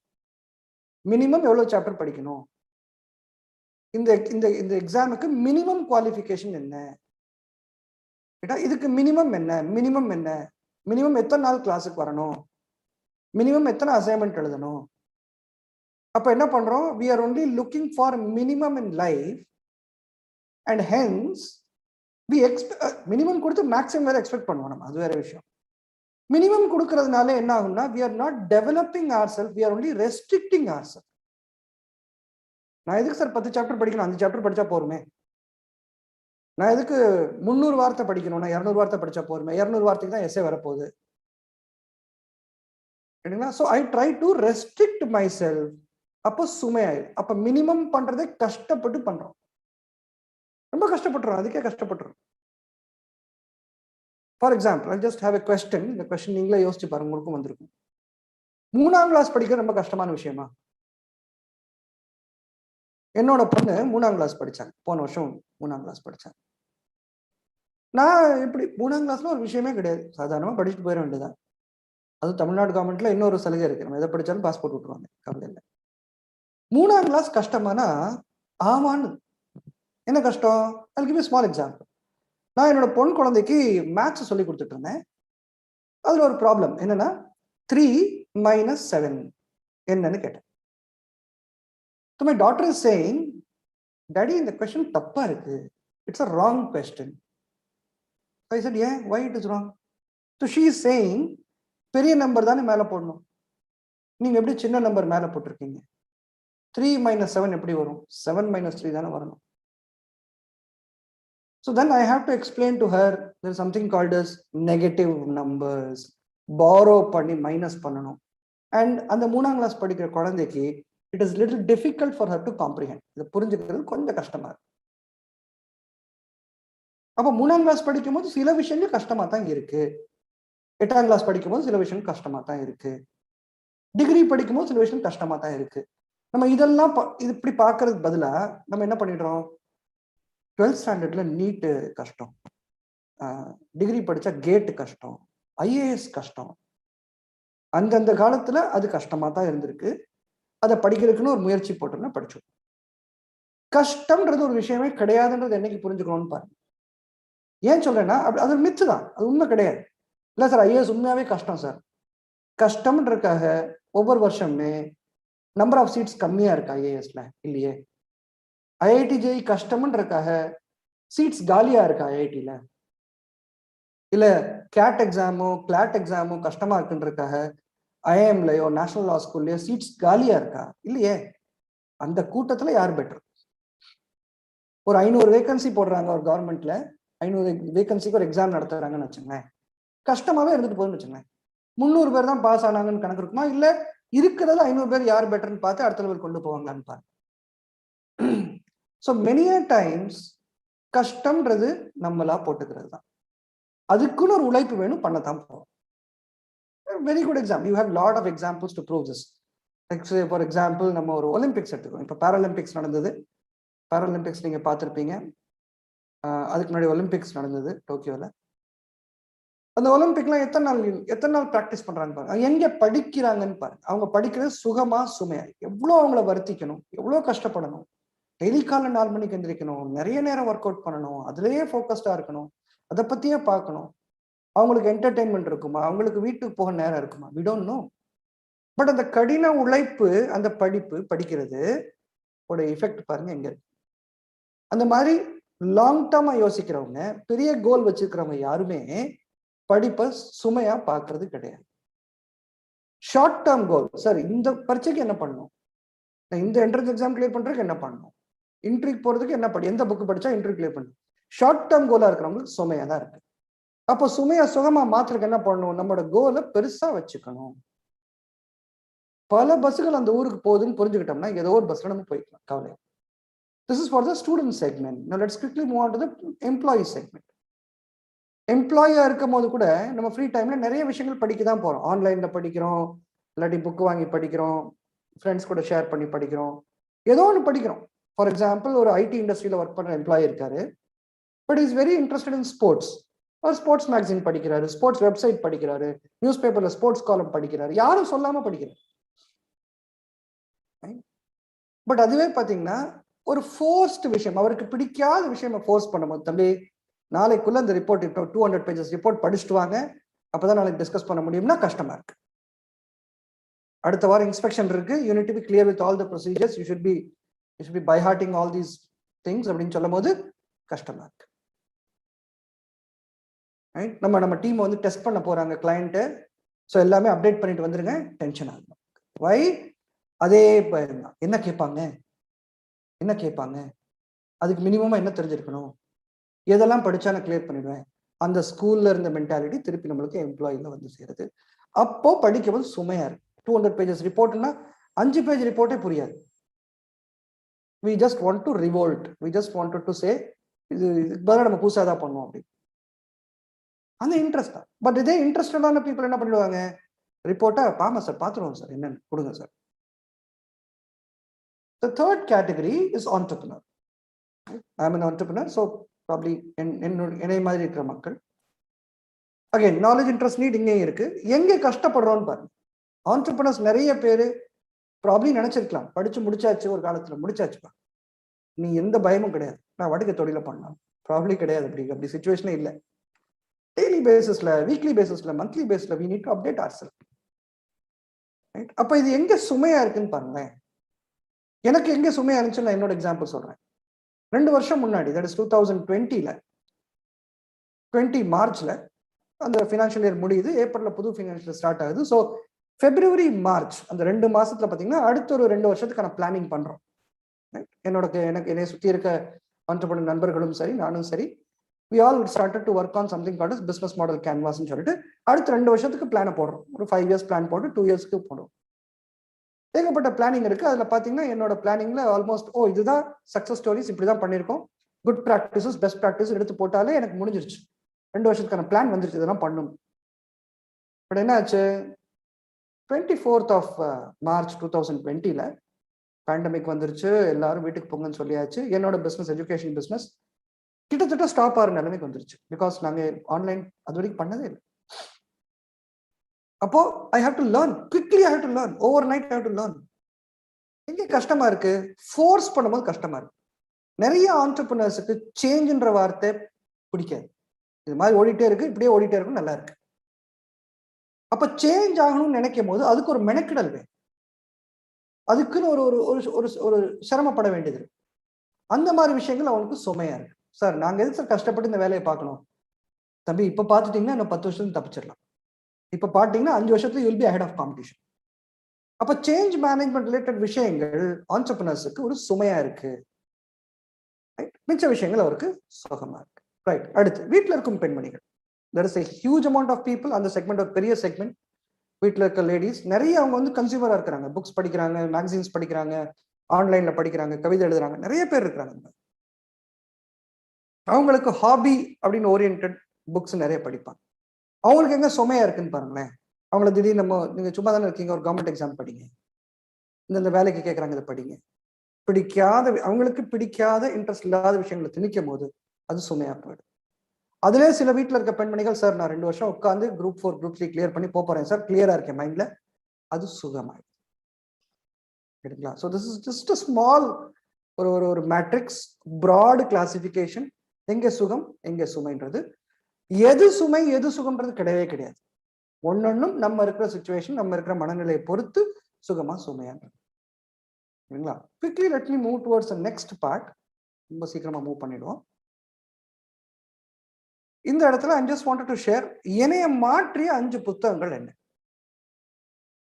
கொஞ்சம் புஸ்தகங்கள் படிக்கிற பழக்கம் இருக்கு எனக்கு. அது என்னோட குருமார்கள் போட்ட விதை. அது ஒரு 25 வருஷமா நிறைய நல்ல குருமார்கள்ட்ட நான் படிச்சிருக்கிறேன். கார்பரேட்ல I had lot of good mentors. I was very fortunate to learn from them. நான் ஃபர்ஸ்ட் ஒர்க் பண்ண நிறுவனம் NIIT இருக்கட்டும், இல்லை IMS இருக்கட்டும், நிறைய இடங்கள்ல நல்லா வளர்த்துருக்குறாங்க. அங்க எல்லாமே புக்ஸ் வச்சு தான் வளர்த்தாங்க. புக்கு படி, பேசு, டிஸ்கஸ் பண்ணு, அண்டர்ஸ்டாண்ட் பண்ணு. ஸோ என்னைய மாற்றிய 5 புஸ்தகங்கள் குவிக்கா அந்த பேரு ஷேர் பண்றேன். அதுல இருந்து ஒன் லேர்னிங் நான் எப்படி எடுத்துக்கிட்டேன், நான் எப்படி படிச்சேன், வாழ்க்கையா புக்ஸ்ல இருந்து எப்படி படிச்சேன்றது ஒரு சென்டென்ஸா மட்டும் அங்க சொல்லிட்டு வந்துடுறேன். First one, book called the Alchemist. Paulo கோயலோன்னு ஒரு பிரசிலியன் ஆத்தர் எழுதியிருப்பாரு. ரொம்ப அதிகமா விற்கப்பட்ட புக்கு. நிறைய பேர் இதை பாராட்டியிருக்காங்க. எனக்கு நான் படிக்கும் போதும் சரி, என்னோட மாணவர்களுக்கு நிறைய அந்த புக்கை சஜஸ்ட் பண்ணியிருக்கேன். அவங்களும் படிக்கும் போதும் சரி, என்னோட லைஃப்பை பேசின மாதிரியே அந்த புக் இருக்கும். என்னோட லைஃப்ல இருக்க தேடல் அந்த புக்ல இருக்க அந்த ஹீரோ சாண்டியாகோக்கு இருக்கிற தேடலா இருக்கும். அவரு போற வழி பாதை, அந்த இருக்க ஊர் பேருமே அந்த சிச்சுவேஷன் தவிர மிச்சம் எல்லாமே எனக்கே செட் ஆகும். This book gave me one clarity, very clear, ரொம்ப கிளியரா சொல்லுச்சு. ஒண்ணு என்னன்னா, ரொம்ப கிளியரா அந்த ஒன் லைனர் நான் வாழ்க்கையில பார்த்துக்கிட்டது, நீ என்னமோ ஒன்று டெஸ்டினேஷன் நினைச்சு ஓடிட்டு இருக்க, என்னமோ ஒன்று கோல்னு நினைச்சு ஓடிட்டு இருக்க, அது உனக்குள்ளே தான் இருக்கு. இது ஒண்ணு. Second, the journey is more important than destination. இது ஒரு ஜென் ஸ்டோரி. ஜென் ஒரு சின்ன ஸ்டோரியா சொல்லுவாங்க. ஒருத்தர் மாஸ்டர்கிட்ட கேட்டாராம், இஸ் தி ஜேர்னியா டெஸ்டினேஷனா, எது ரொம்ப முக்கியம் அப்படின்னு கேட்பாரு. உடனே அந்த மாஸ்டர் சொல்வாரு, journey is more important than the destination மாதிரி. அப்ப அடுத்த கேள்வி என்ன கேட்பாருன்னா, what is important in the journey அப்படின்னாரு. Good companion is very important in journey. Good companion as an entrepreneur, எனக்கு entrepreneur நண்பர்கள் என்னோட ஜேர்னில குட் கம்பேனியனா இருக்கிறாங்க.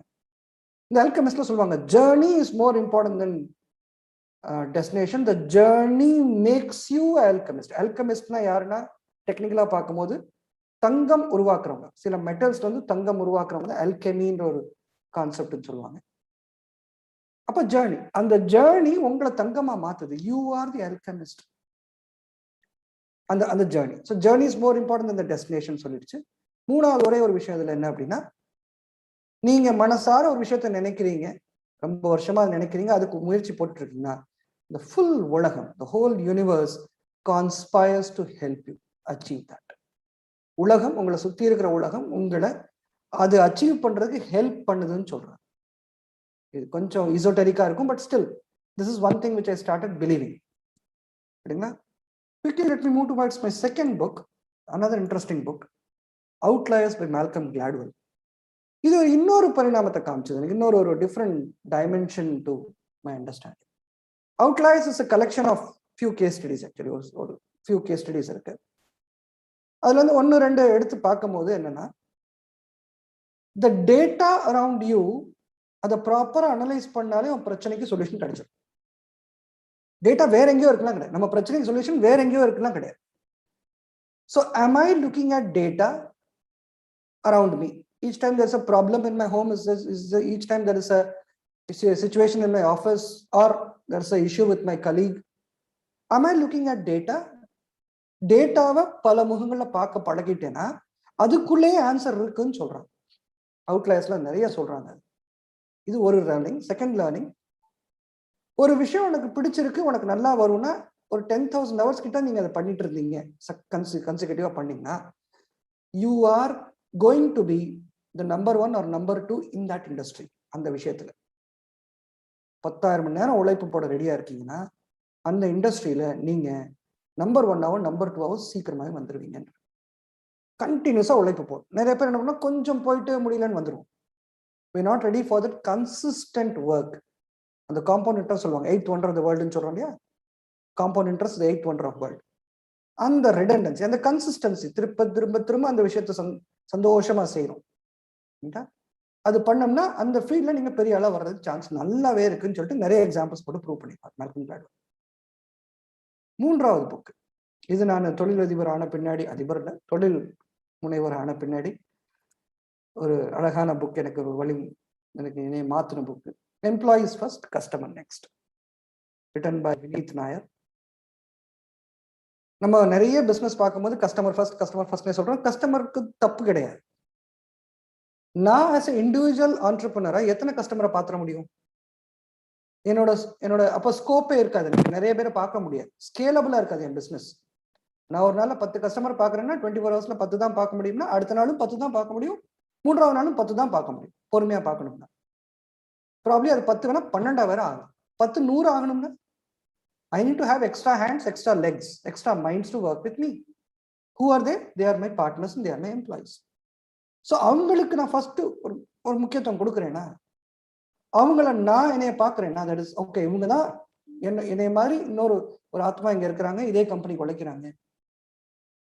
அப்போ அவங்களுக்கு என்ன பிரச்சனைகள் இருக்கு, அவங்களோட மைண்ட் செட் என்ன, அவங்க எதுக்காக நம்மகிட்ட வேலை பார்க்குறாங்க, இதை நான் புரிஞ்சுக்க ஆரம்பிச்சேன்னா my journey with that employee is more smoother and faster. And fortunately இந்த ஜேர்னில ரொம்ப சந்தோஷமா நான் டிராவல் பண்ணிட்டு இருக்கிறேன். என் கூட இருக்க நிறைய நண்பர்களுக்கு தெரியும், என்னோட employees are so called happy employee situations.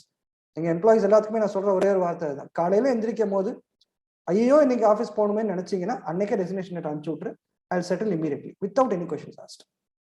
The first reason for you to come to my office to work is happiness. Second can be product, third can be service, whatever, fourth can be salary, whatever. சந்தோஷமா இருக்கா அவனுக்கு office வந்து work பண்றதுக்கு?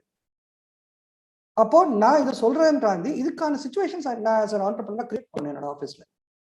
அந்த atmosphere, அந்த ecosystem create பண்ண among employees அந்த understanding கொண்டு வரணும்.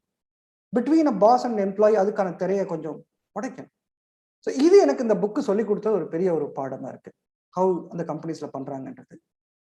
4வது புக்கு எனக்கு குட் டு கிரேட்னு ஒரு புக்கு, ஜிம் காலின்ஸ் அப்படின்னு ஒரு ரொம்ப ஃபேமஸான ஆத்தர் எழுதின புக்கு. குட் டு கிரேட்ல நிறைய விஷயங்கள் சொல்லியிருக்காங்க. ஆனால் ஃபர்ஸ்ட் சென்டென்ஸ் மட்டுமே எனக்கு ஒரு பயங்கரமான சவுக்கடியா இருந்தது. அதுக்கப்புறம் அந்த புக்கை நான் மூடி வச்சிட்டேன். ஆக்சுவலா ஃபர்ஸ்ட் சென்டென்ஸ் படிச்சோடனே எனக்கு இப்படி சொல்லிட்டாங்கன்னு புக்கு மூடி வச்சுட்டு 2 நாள் 3 நாள் கழிச்சு தான் அந்த பயந்து புக்கை திறப்போம்ல, மேத்ஸ் புக் மாதிரி பயந்து தோணி அடுத்த என்னையா சொல்ல போறாருன்னு. ஆனா it really a life changing book. First sentence என்னன்னு சொல்லிடுறேன், good is the enemy of great. நீங்க கிரேட்டா இல்லை அப்படின்னா, குட்டா இருக்கீங்க அப்படின்னா அதுதான் enemy. So how do you move from good to great? All of us are good. All of the employees, all of the students, all of the entrepreneurs here, வீட்டில் இருக்க மக்கள் எல்லாருமே குட் பீப்புள் தான். Are we great? அப்போ how do we move away from goodness and towards greatness? இந்த book அதை உடைக்கும். எப்படி சில கம்பெனிஸ்லாம் குட்ல இருந்து கிரேட் ஆரம்பிச்சிருக்கு, எப்படி போனாங்க, அது ஃபுல்லாமே டேட்டா தான், ஒன்றும் இமோஷனே கிடையாது, டேட்டா தான். என்ன சொல்றாங்க, சில கம்பெனிஸோட நேம்ஸ் எடுத்துக்கிறாங்க. 200 வருஷம் முன்னாடி இந்த 2 கம்பெனியும் ஒரே மாதிரி இருந்தாங்க. போற போக்கில் இந்த கம்பெனி மட்டும் எப்படி முன்னுக்கு போனாங்க, என்ன நடந்தது, என்ன மாற்றம் நடந்தது, ப்ராடக்ட் மாத்தினாங்களா, கஸ்டமரை மாத்தினாங்களா, இல்ல சிஇஓட குணங்கள் மாத்தினாங்களா, இல்ல பிளேயிங் ஃபீல்டவே மாத்தினாங்களா, இல்ல உள்ள இருக்க பாலிசிஸை மாத்தினாங்க, நிறைய விஷயங்கள் சொல்றாங்க. So that was another book which அதை படிச்சோன்னே நான் எனக்கு என்னெல்லாம் பண்ணணும், நான் எப்படி மாறணும்னு பார்த்தேன். அப்புறம் எங்கள் ஆஃபீஸ் எப்படி மாற்றணும்னு பார்த்துட்டு இருக்கேன். And we are moving towards it. அது ரொம்ப நல்ல புக் எனக்கு. Another book is Power of Subconscious Mind by Joseph Murphy. Somewhere I am also a believer of law of attraction. Power of Subconscious Mind, உள் மனசு, subconscious மைண்டை கான்ஷியஸா feet பண்ணணும். Subconscious mind உள் மனசு, ஆள் மனசுன்னு சொல்றோம். ரைட்டா? சப்கான்ஷியஸ் மைண்ட் மைண்ட் வாய்ஸ்ன்னு சொல்றோம். ஃபார் எக்ஸாம்பிள், இப்போ நீங்க என்னோட வீடியோ பார்த்துட்டு இருக்கிறீங்க, உங்க மைண்ட் வாய்ஸ் வந்து என்னை பார்க்குற போது மைண்டுக்குள்ள சில விஷயங்கள் ஓடலாம். ஃபார் எக்ஸாம்பிள், வாவ் சார் இவ்வளோ விஷயம் சொல்றாரு, சூப்பரா சொல்றாரு, could be a mind voice. Second, இதை சொல்றாங்க நான் ஏற்கனவே கேட்டேன், இன்னொரு ஸ்பீக்கர் சூப்பரா சொல்லி இதோட நல்லா சொல்லுவார், இது ஒரு மைண்ட் வாய்ஸா இருக்கலாம். 3வது மைண்ட் வாய்ஸ் எப்படி இருக்கலாம், என்னையா எதுவும் சம்பந்தமே இல்லாம பேசிட்டு இருக்கிறாரு, இது ஒன்றும் ப்ராக்டிக்கலா ஒன்றும் பாசிபிளே இல்லை, அப்படி ஒரு மைண்ட் வாய்ஸா இருக்கலாம். 4வது, அவருக்கு பாவம் இன்னைக்கு தான் ஆப்பர்ச்சுனிட்டி கிடைச்சிருக்கு, ஆத்த மாட்டா மாத்திக்கிட்டு இருக்கு. Anything can be a mind voice. Now, what you say continuously, repetitively in your mind goes into your subconscious mind. அப்போ நிறைய பேர் நம்ம உலகத்துல பார்க்கலாம், சொசைட்டில நம்ம சுத்தி இருக்கிற மக்கள் பார்க்கலாம், எதை பார்த்தாலும் குறைப்பட்டுக்கிட்டே இருப்பாங்க வெளியில பேசும் போதே. அப்ப வெளியில பேசாம இருக்கும் போது மைண்ட்ல குறையாதான் ஓடிட்டு இருக்கு, என்ன இது இப்படி இருக்கு, என்ன இது சரியில்லை, இது என்ன இப்படி இருக்கு, இது ரொம்ப மோசமா இருக்கு, இவங்களெல்லாம் நம்ப முடியாது. I can see a lot of parents are doing that, a lot of businessmen are doing that, a lot of students are doing that. பயமா இருக்கும் அவங்க பார்க்கும்போது. ஏன்னா அவங்களோட சப்கான்ஷியஸ் மைண்டை நெகட்டிவாவே டீல் பண்ணிட்டே இருக்காங்க. There are a lot of people who say this. நான் இப்போ இந்த ஃபோரம்ல கண்டிப்பா சொல்லி ஆகணும், because it's an opportunity for all of us to know, learn பண்றது. யாரையும் நம்பாதுன்னு சொல்லி கொடுக்குறாங்க வீட்டுல. யாரையும் நம்பாதப்பா, பையனையும் பொண்ணையும் அப்படி சொல்லி கொடுக்குறாங்க. நம்ம யோசிச்சோமா அந்த யாரையும்ன்ற சர்க்கிள்ல நம்மளும் இருக்கோன்றது புரிஞ்சுக்கிட்டோமா? ஒண்ணு, யாரையும் நம்பாத நான் சொல்றேன்னா எப்படி வாழ முடியும் வாழ்க்கையில? அப்படின்னா என்ன? எல்லாரும் ஏமாத்திடுவாங்க. யாரை பார்த்தாலும் பயமா இருக்கும். நான் இந்த உலகத்துல வாழ்றதே பயத்தோடய வாழணும்ன்றது ஒரு கட்டாயமாயி போயிடுது. பாருங்க, ராங் லேர்னிங் ஆயிடுது. காரணம், என்னோட சப்கான்ஷியஸ் மைண்ட்ல உலகம் எல்லாரும் என்னை ஏமாத்ததான் இருக்கிறாங்க. உலகத்துல எல்லாரும் seaters. All of them are very selfish people. They are here to take meaning அவங்க வாழ்க்கைக்காக மீனிங் பார்க்கறதுக்காக தான் இருக்கிறாங்க. இப்படியே நான் மைண்டுக்குள்ள சப்கான்ஷியஸ் மைண்ட் ஓடிக்கிட்டே இருக்கும்போது யாரை பார்த்தாலும் பயமா தான் இருக்கும். அப்ப என்னைய நம்பி ஒரு ஆர்கனைசேஷன், நான் எம்ப்ளாயா இருந்தாலும் என்னை நம்பி ஒரு டீம் இருக்குமா? இருக்காது. I will not believe them, they will not believe me. அப்போ சப்கான்ஷியஸ் மைண்ட்ல என்ன போட்டுக்கிட்டு பாருங்க. இதுக்கு பதிலா சப்கான்ஷியஸ் மைண்டை மாத்தி போட்டுக்கோன்னு வச்சுக்கோங்க. ஃபார் எக்ஸாம்பிள், இந்த உலகமே எனக்காக தான் படைக்கப்பட்டிருக்கு. நிறைய தமிழ் பாடல்கள், சினிமா பாடல்கள் இந்த மாதிரி விஷயங்களை சொல்லியிருக்கு. நிறைய புக்ஸ்ல இதை பத்தி சொல்லியிருக்கு. உலகம் எனக்காக தான், என்னை சுற்றி இருக்க எல்லா விஷயமும் எனக்காக தான் படைக்கப்பட்டிருக்கு. இந்த ஜூம் மீட்டிங்ல இருக்க மக்கள் எல்லாமே என்னோட நண்பர்கள். அவங்களுக்கு சில குணாதிசயங்கள் இருக்கு. அவங்கள்ட்ட நல்ல குணங்கள் இருக்கு, கெட்ட குணங்கள் இருக்கு, அசுர குணங்கள் இருக்கு, தெய்வ குணங்கள் இருக்கு, எல்லாமே இருக்கு. ஆனா எல்லாரும் நண்பர்கள். ஃபார் எக்ஸாம்பிள், இப்போ எனக்கு அப்பாட்டையும் அம்மாட்டையும் சண்டை வந்துச்சுன்னா 2 நாள் கழிச்சு பேசிட போறோம். ஃப்ரெண்டு கூட சண்டை வந்துச்சுன்னா கழட்டி விட்டுட்டு போயிடும். இப்போ நான் என்னோட இங்க இருக்கிற நண்பர்களை வந்து நான் என்னோட சகோதர சகோதரியை பார்த்தோம்னா சண்டை வந்தாலும் அடுத்து பேசுறதுக்கு மைண்ட் ரெடியா இருக்கா? மைண்ட்ல என்ன பண்றேன்? இந்த சப்கான்ஷியஸ் மைண்ட்ல, they are my brother sister, that's fine. They have a quality, they are not comfortable with few of my thoughts, but I am fine with that, I'll go with them. இந்த உலகத்துல இருக்க எல்லாருமே நல்லவங்க தான், நல்ல குணங்களும் இருக்கு, அதை நான் பாக்குறேனே. சோ இப்போ எனக்கு பயம் போயிடுதா? பயம் ஜாஸ்தியாகுது. பயம் போனதுனால கான்ஃபிடன்ஸ் ஜாஸ்தியாகுது. கான்ஃபிடன்ஸ் ஜாஸ்தியானதுனால நான் வந்து அணுகுமுறை ஜாஸ்தியாக்குறேன். நான் மக்கள்கிட்ட அணுகுமுறை ஜாஸ்தியாக்குறேன்னா எனக்கு பிசினஸோ ஜாபோ மக்கள்கிட்ட பழகுற சாஃப்ட் ஸ்கில்லோ வளருதான்னு பாரு. So that is what this book taught me, Power of Subconscious Mind. It basically talks about how do you work on your subconscious, what do you say, long டேர்ம்ல உங்களுக்கு என்ன வேணும், என்ன செய்யணும்னு நினைக்கிறீங்களோ அதுக்கான விஷயங்கள் மைண்ட்குள்ள எப்படி போட்டுக்கிறீங்க, எது மித்து எது மித்து இல்லைன்னு உடைக்கிறது. இந்த மாதிரி ஒரு 5 புக்கு என்னைய மாத்திருக்கு. Quickly will move to next part. எப்படி படிக்கிறது, இது நான் ஒரு குவிக்கா ஒரு 5 minutes சொல்லி முடிச்சிருக்கேன். 5 மெத்தட் வச்சிருக்கேன். இது எல்லாமே நானும் ப்ராக்டிஸ் பண்ணது, எனக்கு தெரிஞ்சதை சொல்றேன். மார்க்கிங் ஒரு method, writing explanatory notes, note making சொல்லுவோம், ரைட்டிங் அப்ளிகேஷன், அடுத்தது sharing with others and implementable learning. Implementable லேர்னிங்னாலே என்னோட ஸ்டூடெண்ட்ஸ் எல்லாமே என்னை அப்படிதான் பேர் வச்சிருக்கேன். சார் வந்தோடனே இம்ப்ளிமெண்டபிள் லேர்னிங் கேட்பார் பாரு அப்படின்னா, I was trying to work on it. நானுமே அதை ஒர்க் பண்ணேன். அப்போ இது என்னன்னு பார்த்துருவோம் குவிக்லி. மார்க்கிங்னா என்ன? ஒரு புக்கு படிக்கும்போது எப்படி படிக்கணும், சுகமா இருக்கிறதுக்கு எப்படி படிக்கணும், உங்களுக்கு என்ன பிடிச்சிருக்கோ அதை மார்க் பண்ணுங்க. சார் இந்த வாசகம் சூப்பரா இருக்கு சார், இது வந்து ஆமா சார், இதுதான் இப்படிதான் சார் எனக்கு தெரியாம இருந்துச்சு, தெரிஞ்சுக்கிட்டேன் சார், இதுதான் இம்பார்ட்டன்ட் நினைக்கிறேன் சார், மார்க் பண்ணு.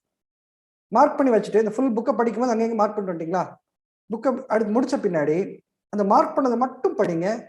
உங்களுக்கு தேவையான விஷயம் அந்த புக்ல இருந்து வந்து, அதுக்கப்புறம் திருப்பி 2வது புக்கை ஃபுல்லா படிக்கணும்னு தேவை. அது மார்க் பண்ணதை மட்டும் எடுத்து வச்சுட்டு நீங்க ஒரு கம்பைலேஷன் போட்டு வச்சுக்கணும். இது ஒரு விதமான வே டு ரீட், சுகமா ரீட் பண்றதுக்கான, படிக்கிறதுக்கான ஒரு விதம். ஏன்னா சப்போஸ் ஃபார் எக்ஸாம்பிள் இப்போ நான் என்னோட பிசினஸ் பிரச்சனையை ஒரு நண்பர்கிட்ட சொன்னேன், சார் இந்த மாதிரி பிரச்சனை இருக்குன்னு. அவரா, சார் இந்த புக்கை படிங்க சார் நல்லா இருக்கும். அந்த புக்கை பார்த்தா 800 பக்கம் இருக்கு. யோ, நானே பிரச்சனை நினைக்கிறேன், இந்த 800 பக்கத்து புக்கை படிக்க சொல்லிட்டு இருக்கேன். அப்ப அவர் சொன்னார், சார் இதுல நான் சிலது மார்க் பண்ணிருக்கேன், அதையாவது படிங்க, என்னை படிக்க வைக்கிறது. அதை மார்க் பண்ணதை பார்த்தா எனக்கும் தேவைப்படுது. சமரி முக்கியமானதை மட்டும் எடுத்து, அதுக்கப்புறம் அந்த புக்கு பிடிச்சி போய் நான் திருப்பி 2 தடவை படிச்சேன், அது ஒரு விஷயம். ரைட்டா? So that is one method of சுகமா படிக்கிறது. செகண்ட் மெத்தட், எனக்கு என்ன புரிஞ்சிருக்குன்ற பக்கத்துல எழுதுறது. ஓ, இந்த இடத்துல வந்து இதை சொல்லியிருக்காங்க, இந்த வார்த்தை எனக்கு புரியல, இந்த சென்டென்ஸ் எனக்கு புரியல, இப்படி இருக்குமோ அப்படின்னு சொல்லிட்டு பக்கத்துல நோட்ஸ் எடுத்துக்கிறது. நான் பக்கத்துல எனக்கு என்ன புரியுதுன்றது எழுதிக்கிறது. ரைட்டா? அதுதான் செகண்ட் விஷயம், which is like writing explanation while reading. ஓ, இந்த இடத்துல இதைத்தான் சொல்லியிருக்கிறாங்க, இந்த இடத்துல இதுதான் சொல்ல வந்திருக்கு. இது நம்ம பொதுவாக அந்த ஸ்கூல் சப்ஜெக்ட் புக்ஸ்ல அந்த வேலையை பார்ப்போம். கெமிஸ்ட்ரியில, பிசிக்ஸ்ல, மேத்ஸ்லாம் சொல்லும்போது, ஓ இந்த இடத்துல இது இது அந்த எனக்கு ஒரு ஹிண்ட் அங்கே எழுதி வச்சுக்கிறேன், அதை படிக்கும் போது இதையும் சேர்த்து படிச்சா எனக்கு புரிஞ்சிடும். அது second method. Third method is called applications from the book. அந்த புக்ல இருந்து நான் என்ன அப்ளை பண்ணணும்னு எழுதி வச்சுக்கிறேன். For example, I was reading a book called marketing warfare. ரைட்டா? ஆல் ரீஸ், ஜாக் ட்ரூட்னு 2 ஆத்தர் எழுதின ஒரு சூப்பரான புக் மார்க்கெட்டிங் வார்ஃபேர்னு. அந்த புக்கில் மார்க்கெட்டிங் பற்றி நிறைய விஷயங்கள் போட்டிருக்காங்க. அப்போ நான் என்ன பண்ணேன், ஒரு நோட்ஸ் எடுத்துக்கிட்டேன். என்னது, இந்த விஷயத்தை ஏன் பிஸ்னஸ்க்கு எப்படி யூஸ் பண்ண போகிறேன், இந்த டூலை என்னோட ஆஃபீஸ்க்கு எப்படி யூஸ் பண்ணிக்க போகிறேன். உடனே அங்கே ஒரு பிட்டு பேப்பர் எடுத்து எழுதி எழுதி அங்கே ஒட்டி ஒட்டி வச்சு, அப்போ இந்த பிட்டு பேப்பர் படிக்கும் போது, சாரி இந்த ஷீட் ஆஃப் பேப்பர் படிக்கும் போது இந்த பக்கத்தில் இருக்க கான்டெக்ட் எனக்கு சொல்லிடும். ஓ இந்த கான்டெக்ட் தான் இந்த அப்ளிகேஷன். இந்த அப்ளிகேஷன் மட்டும் எடுத்து நான் ஆஃபீஸில் கொடுக்க போகிறேன், இல்லாட்டி நான் செய்ய போகிறேன். அதுலேருந்து வர கருத்து மட்டும் நான் எடுத்து அப்ளிகேஷனாக எழுதி வச்சுக்கிறேன். இது பண்ணும்போது என்னன்னா, புக்கை பார்த்தீங்கன்னா மொத்த புக்கே வந்து நம்ம 4 ஷீட்லையும் 5 ஷீட்லையும் முடிச்சிடணும். அவ்வளோதான் நமக்கு தேவைப்பட்டதாக இருக்கும். நான் எப்படி அப்ளை பண்ணிக்க போகிறேன், அதுதான் அப்ளிகபிளா, அதுதான் sorry application, writing application from the புக்குன்னு சொல்கிறோம். இது எல்லாமே வந்து தன்னோட பண்ணிக்கிறது. எங்கள் ஆஃபீஸில் book reading is a compulsion. எல்லா ஸ்டூடெண்ட்ஸும் புக் ரீடிங் பண்ணணும். புக் டிஸ்கஷன்ஸ், புக் ரிவ்யூஸ் வந்து வாரத்துக்கு ஒருக்கா நடக்கும். எஜுகேஷன் ஃபீல்டில் இருக்கிறதுனால ஸ்டூடெண்ட்ஸுக்கு புக் ரிவ்யூஸ், மூவி ரிவ்யூஸ்லாம் ரெகுலராக போடும். அப்போ ஏன் அதை போடுறோம் அப்படின்னா, ஒரு புக்கு நான் படிச்சிருக்கேன், எனக்குன்னு ஒரு விதமான புரிதல் இருக்கும். என்னமோன்னு புரிஞ்சுக்கிட்டேன், நானா என்னமோன்னு புரிஞ்சுக்கிட்டு அதுதான் கரெக்ட்னு நினைச்சிட்டு இருக்கேன், இதுதான் ஆத்தர் சொல்ல வந்தேன்னு நினைச்சிட்டு இருக்கேன். ப்ராபப்ளி அதை தாண்டி வேற ஆங்கிள் கூட இருக்கலாம். That I will know only when I start sharing it with others. அப்போ புக்கு படிச்ச பின்னாடி, ஒரு புத்தகத்தை படிக்கிறோம், ஒரு ஆர்டிக்கலை படிக்கணும்னா, நான் இதை எப்படி புரிஞ்சுக்கிட்டேன் அப்படின்னு சொல்லிட்டு ஷேர் பண்ணி பாருங்க, சுகமா இருக்கும். அடுத்த ஆள் சொல்லும் போது, அப்படியா சூப்பர் சார், எனக்கு இது தெரியலேன்னு வருது. இப்போ நம்ம சொன்னது அவருக்கு யூஸ்ஃபுல்லா. இல்லாட்டி நீங்க எப்படி பாத்தீங்களா, நான் இது எப்படி பார்த்தேனே சார். இன்னொரு இந்த ஆல்கெமிஸ்ட்ன்ற புக் நான் ஃபர்ஸ்ட் போட்டிருக்க புக், என்னோட ஃபர்ஸ்ட் புக்கு ஒரு 10 வருஷத்துக்கு முன்னாடி, நான் 10-15 வருஷத்துக்கு முன்னாடி படிச்ச புக் அது. ஆனா வருஷம் வருஷம் நான் அந்த புக்கை படிப்பேன். ஒவ்வொரு வருஷமும் அந்த புக்கை திருப்பி திருப்பி படிப்பேன். காரணம் என்னன்னா, அந்த புக்ல தான் எனக்கு அப்படி கிடைச்சது. வருஷம் வருஷம் என்னோட தேவைகளும் என்னோட மெச்சூரிட்டி எவ்வளவு மாறிக்கிட்டே வருது. We are growing, our needs are growing, our circumstances are changing every year. அப்போ அந்த வருஷத்துக்கான அந்த சிச்சுவேஷன் எனக்கு தேடலும் வேற மாதிரி இருக்கு. இந்த வருஷம் வேற தேடல், அடுத்த வருஷம் வேற தேடல், அடுத்த வருஷம் வேற தேடல். அந்த புக்கில் அதே புக்கு, அதே சென்டென்ஸ், அதே ஸ்டேட்மெண்ட்ஸ், ஆனா அந்த தேடலுக்கு ஆன்சர் வரும். ஒவ்வொரு வருஷமே when I read that book again and again, I am finding new meaning out of it. காரணம், படிச்ச ரீடர் ஒரே ஆள் கிடையாது. பால்சோ the age of 40 with this situation படிச்சாரு, பால்சோ the age of 42 இந்த சிச்சுவேஷன் படிக்கிறாரு, பால்சோ the age of 47 இந்த சிச்சுவேஷன் படிக்கிறாரு. வேற பால்சோ 3மே 4மே. அப்போ when I share it with people, எனக்கே இப்போ வந்து அந்த புக்ல இருந்து 8 விதமான லேர்னிங் சொன்னேன், 8 விதமான அப்ரோச். 8 வருஷமா படிச்சது நான். அப்போ இதே மக்கள்கிட்ட பேசும்போது ஒவ்வொரு விஷயமும் நம்மளுக்கு அவ்வளோ நேரம் இல்லைன்றப்போ வேற வித மக்கள்கிட்ட பேசும்போது வேற வேற ஆங்கிள் இருந்து தெரிய ஆரம்பிக்கும். நான் காலேஜ் ஸ்டூடெண்டா இருக்கேன், ஆனா என்னோட வாத்தியார் அந்த புக்கை படிச்சிருக்காருன்னா அவரோட ஆங்கிள் வேற ஆங்கிள் இருக்கு. நான் ஒரு எஜுகேஷன் ஃபீல்ட்ல இருக்க பிசினஸ் மேனா இருக்கேன், ஒரு மேனுஃபேக்சரிங் யூனிட் பிசினஸ் மேன்ட்ட ஒரு புக் கொடுத்து படிக்கும்போது அவர் அதே புக்கை வேற ஆங்கிள் பார்க்கணும். ஓ இப்படி இருக்கோ அப்படின்னு தெரிஞ்சுக்கலாம். சரிங்களா? So that is the advantage of sharing the opinion. The last and most important is implementable learning. இதுதான் நிறைய நடக்குது. அன்பார்ச்சுனேட்டா லேர்னிங் ஹையா இருக்கு, நிறைய படிக்கிறோம், பட் இம்ப்ளிமெண்டேஷன் ரொம்ப கம்மியா இருக்கு. இது ஏன் இதை சொல்றேன்னா, எனக்கு போன வருஷம் இந்த பிரச்சனை இந்த வருஷமும் இருக்கு அப்படின்னா இம்ப்ளிமெண்டேஷனை விட்டுட்டேன்னு அர்த்தம். போன மாசம் இருக்க பிரச்சனை இந்த மாசமும் இருக்குன்னா, நடுவில் நிறைய யூடியூப் பார்த்துருப்பேன், நிறைய மோட்டிவேஷன் சேனல் நிறைய பேர்கிட்ட பார்த்துருப்பேன், பட் எனக்கு என்ன இருக்கும்னா, I would have not implemented things. ரைட்டுங்களா? ஸோ என்ன பண்ணணும், என்ன பண்ணக்கூடாது, take one thing, implement it. ஒரு விஷயம் எடுத்துக்கோங்க, இம்ப்ளிமெண்ட் பண்ணி பாருங்க. சின்ன விஷயமா கூட இருக்கட்டும். இந்த அட்டாமிக் ஹேபிட்ஸ்னு ஒரு புக் இருக்கும், அதை நீங்கள் போடல, அட்டாமிக் ஹேபிட் அதெல்லாம் சொல்லுவாங்க. சின்ன சின்ன விஷயம் மாற்றினீங்கன்னா அது பெரிய விஷயம் அவுட்புட்டை கொடுக்குன்ற ஹேபிட்டை மாற்றும்.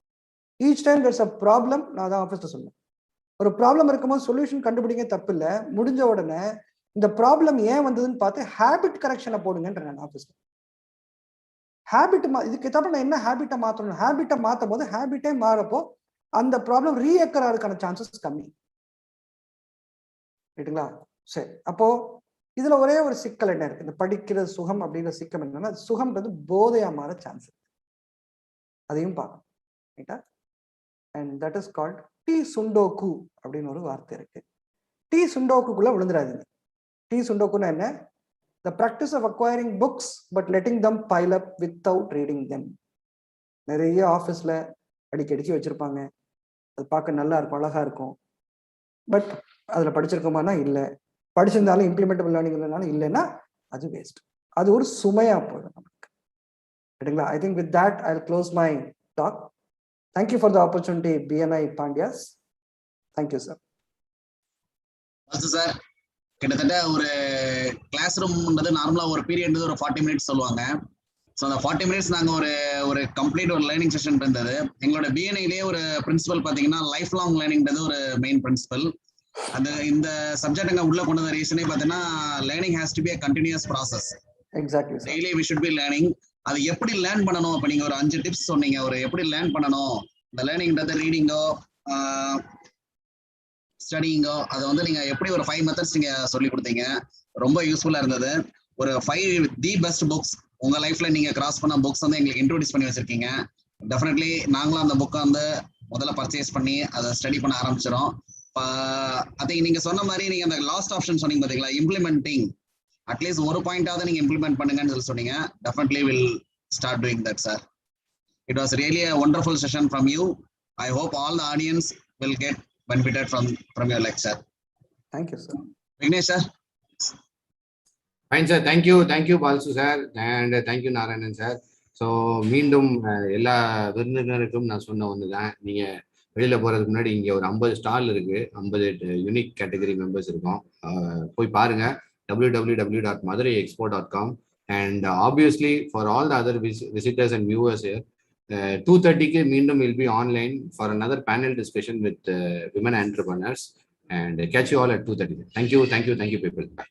Thank you. Bye. Thank you Balsu sir. Thank you Vignesh sir. Thank you sir. Take care sir. Bye.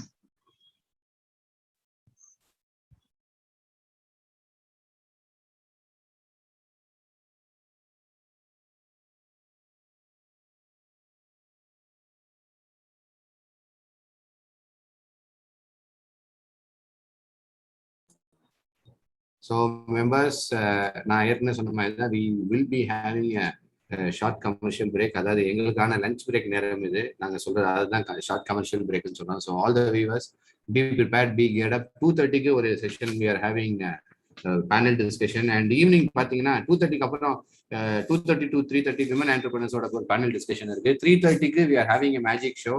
Evening பார்த்தீங்கன்னா we have Mr. Suresh Radhakrishnan from Chaikant, who's going to I think our he's going to talk about his entrepreneurial journey and on how not to start a business.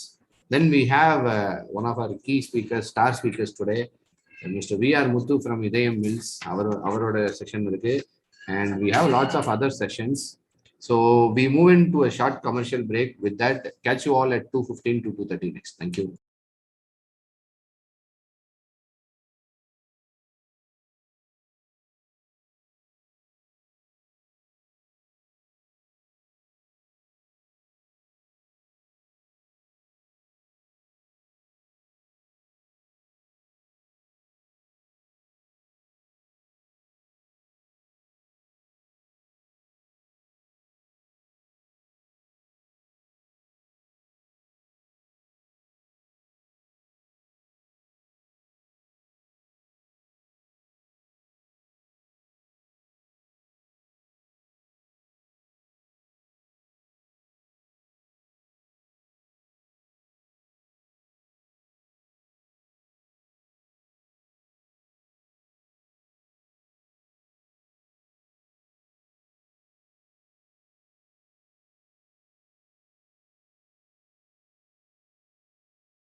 So welcome back to our show at 2:30.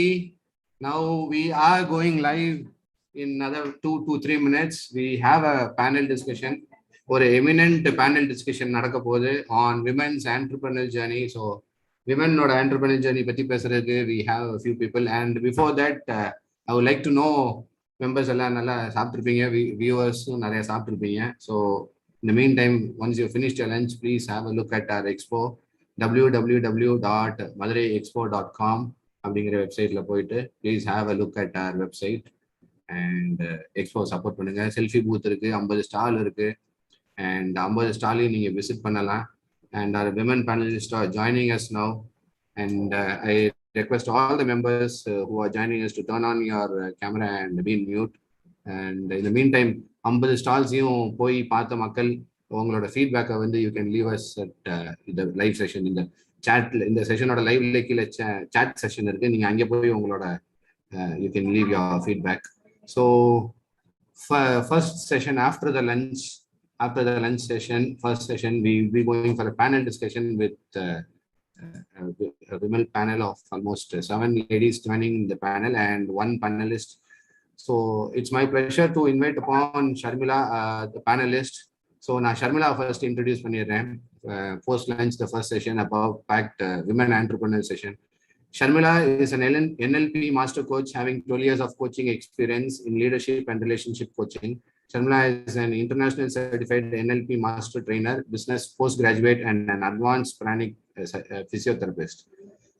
She has been coaching sessions more than 660 plus entrepreneurs. Sharmila is an international certified NLP master. She is an active MSME trainer and supporting women entrepreneurs. 50,000 students மேல train பண்ணிருக்காங்க, more than 100 plus institutions, and her coaching workshop and personal coaching have changed the lives of 1,000 people. And Sharmila has been awarded more than 10 times for achievement in NLP leadership coaching relationship. Currently, she is also a chapter co-director of Startup Grid Madurai, chair entrepreneurship vertical YI Madurai, pink ambassador for India Turns Pink.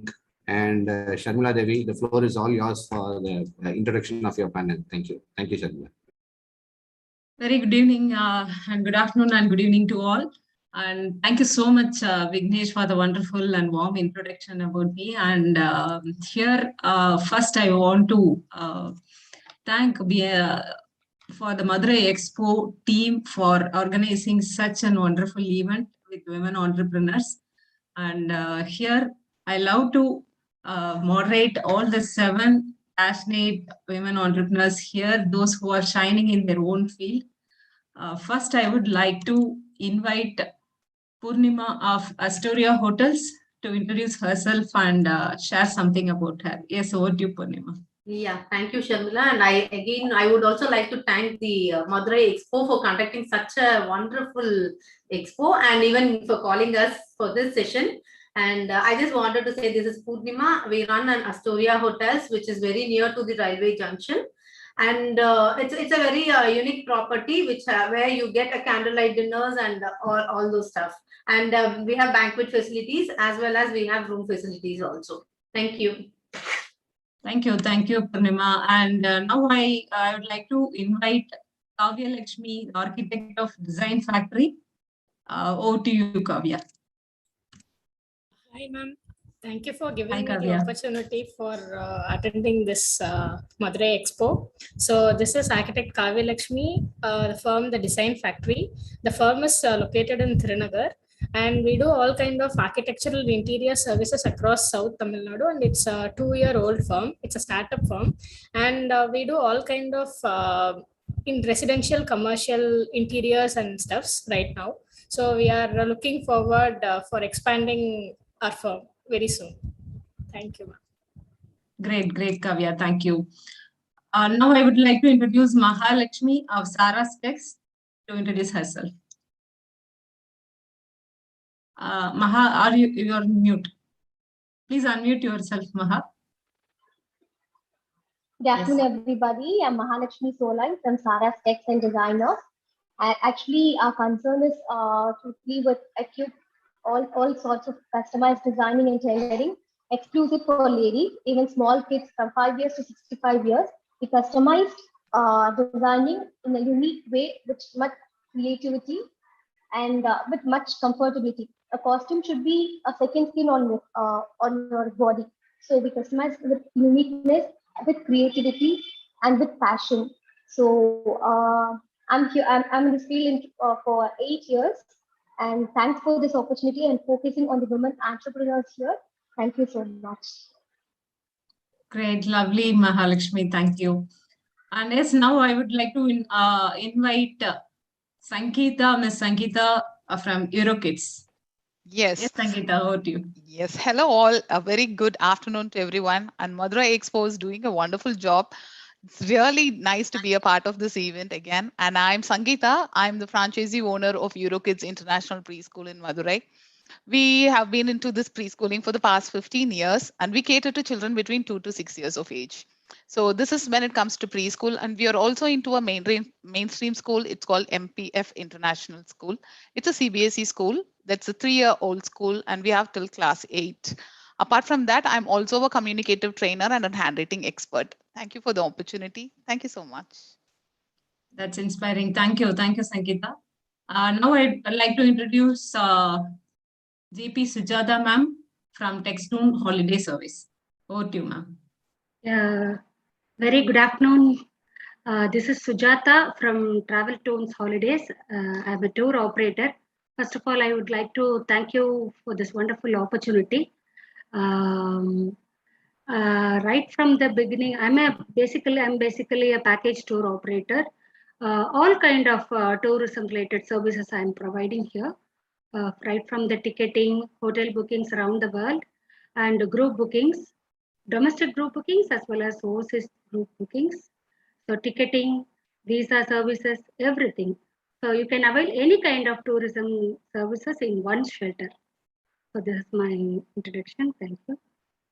Thank you. Thank you so much, Sujata ma'am. And now I would like to invite Ms. Taslim from Madurai Home Nursing. Yes, Taslim, over to you. Very good afternoon, everyone. I'm Taslim from Madurai Home Nursing. We are providing home nursing services for elderly and bedridden patients. முதியோர்கள் மற்றும் நோயாளிகளுக்கு அவங்க வீட்லயே ப்ரொஃபஷனலா home nursing service நாங்க provide பண்ணிட்டு இருக்கோம். So எங்களுக்கு location வந்து மதுரை அண்ணா பஸ் ஸ்டாண்ட்ல இருக்கு. Thank you ma'am. Thank you, Taslim. I think Benedict ma'am. So yes, one more person in the same industry. Yes, now I would like to Benedicta Josephine from Nursing Station. Yes, over to you, ma'am. Welcome you here. Shamla, she is having trouble with her system. We are troubleshooting that. You can please carry on. I'll bring her in. Yes, yes. Okay, yes, please. Yes, now we are all on the floor. Good. So shall we start the session? Yes, thumbs up. Yeah, cool. Okay. So the first thing here, you all women are from different background and you have been doing something great in your field, right?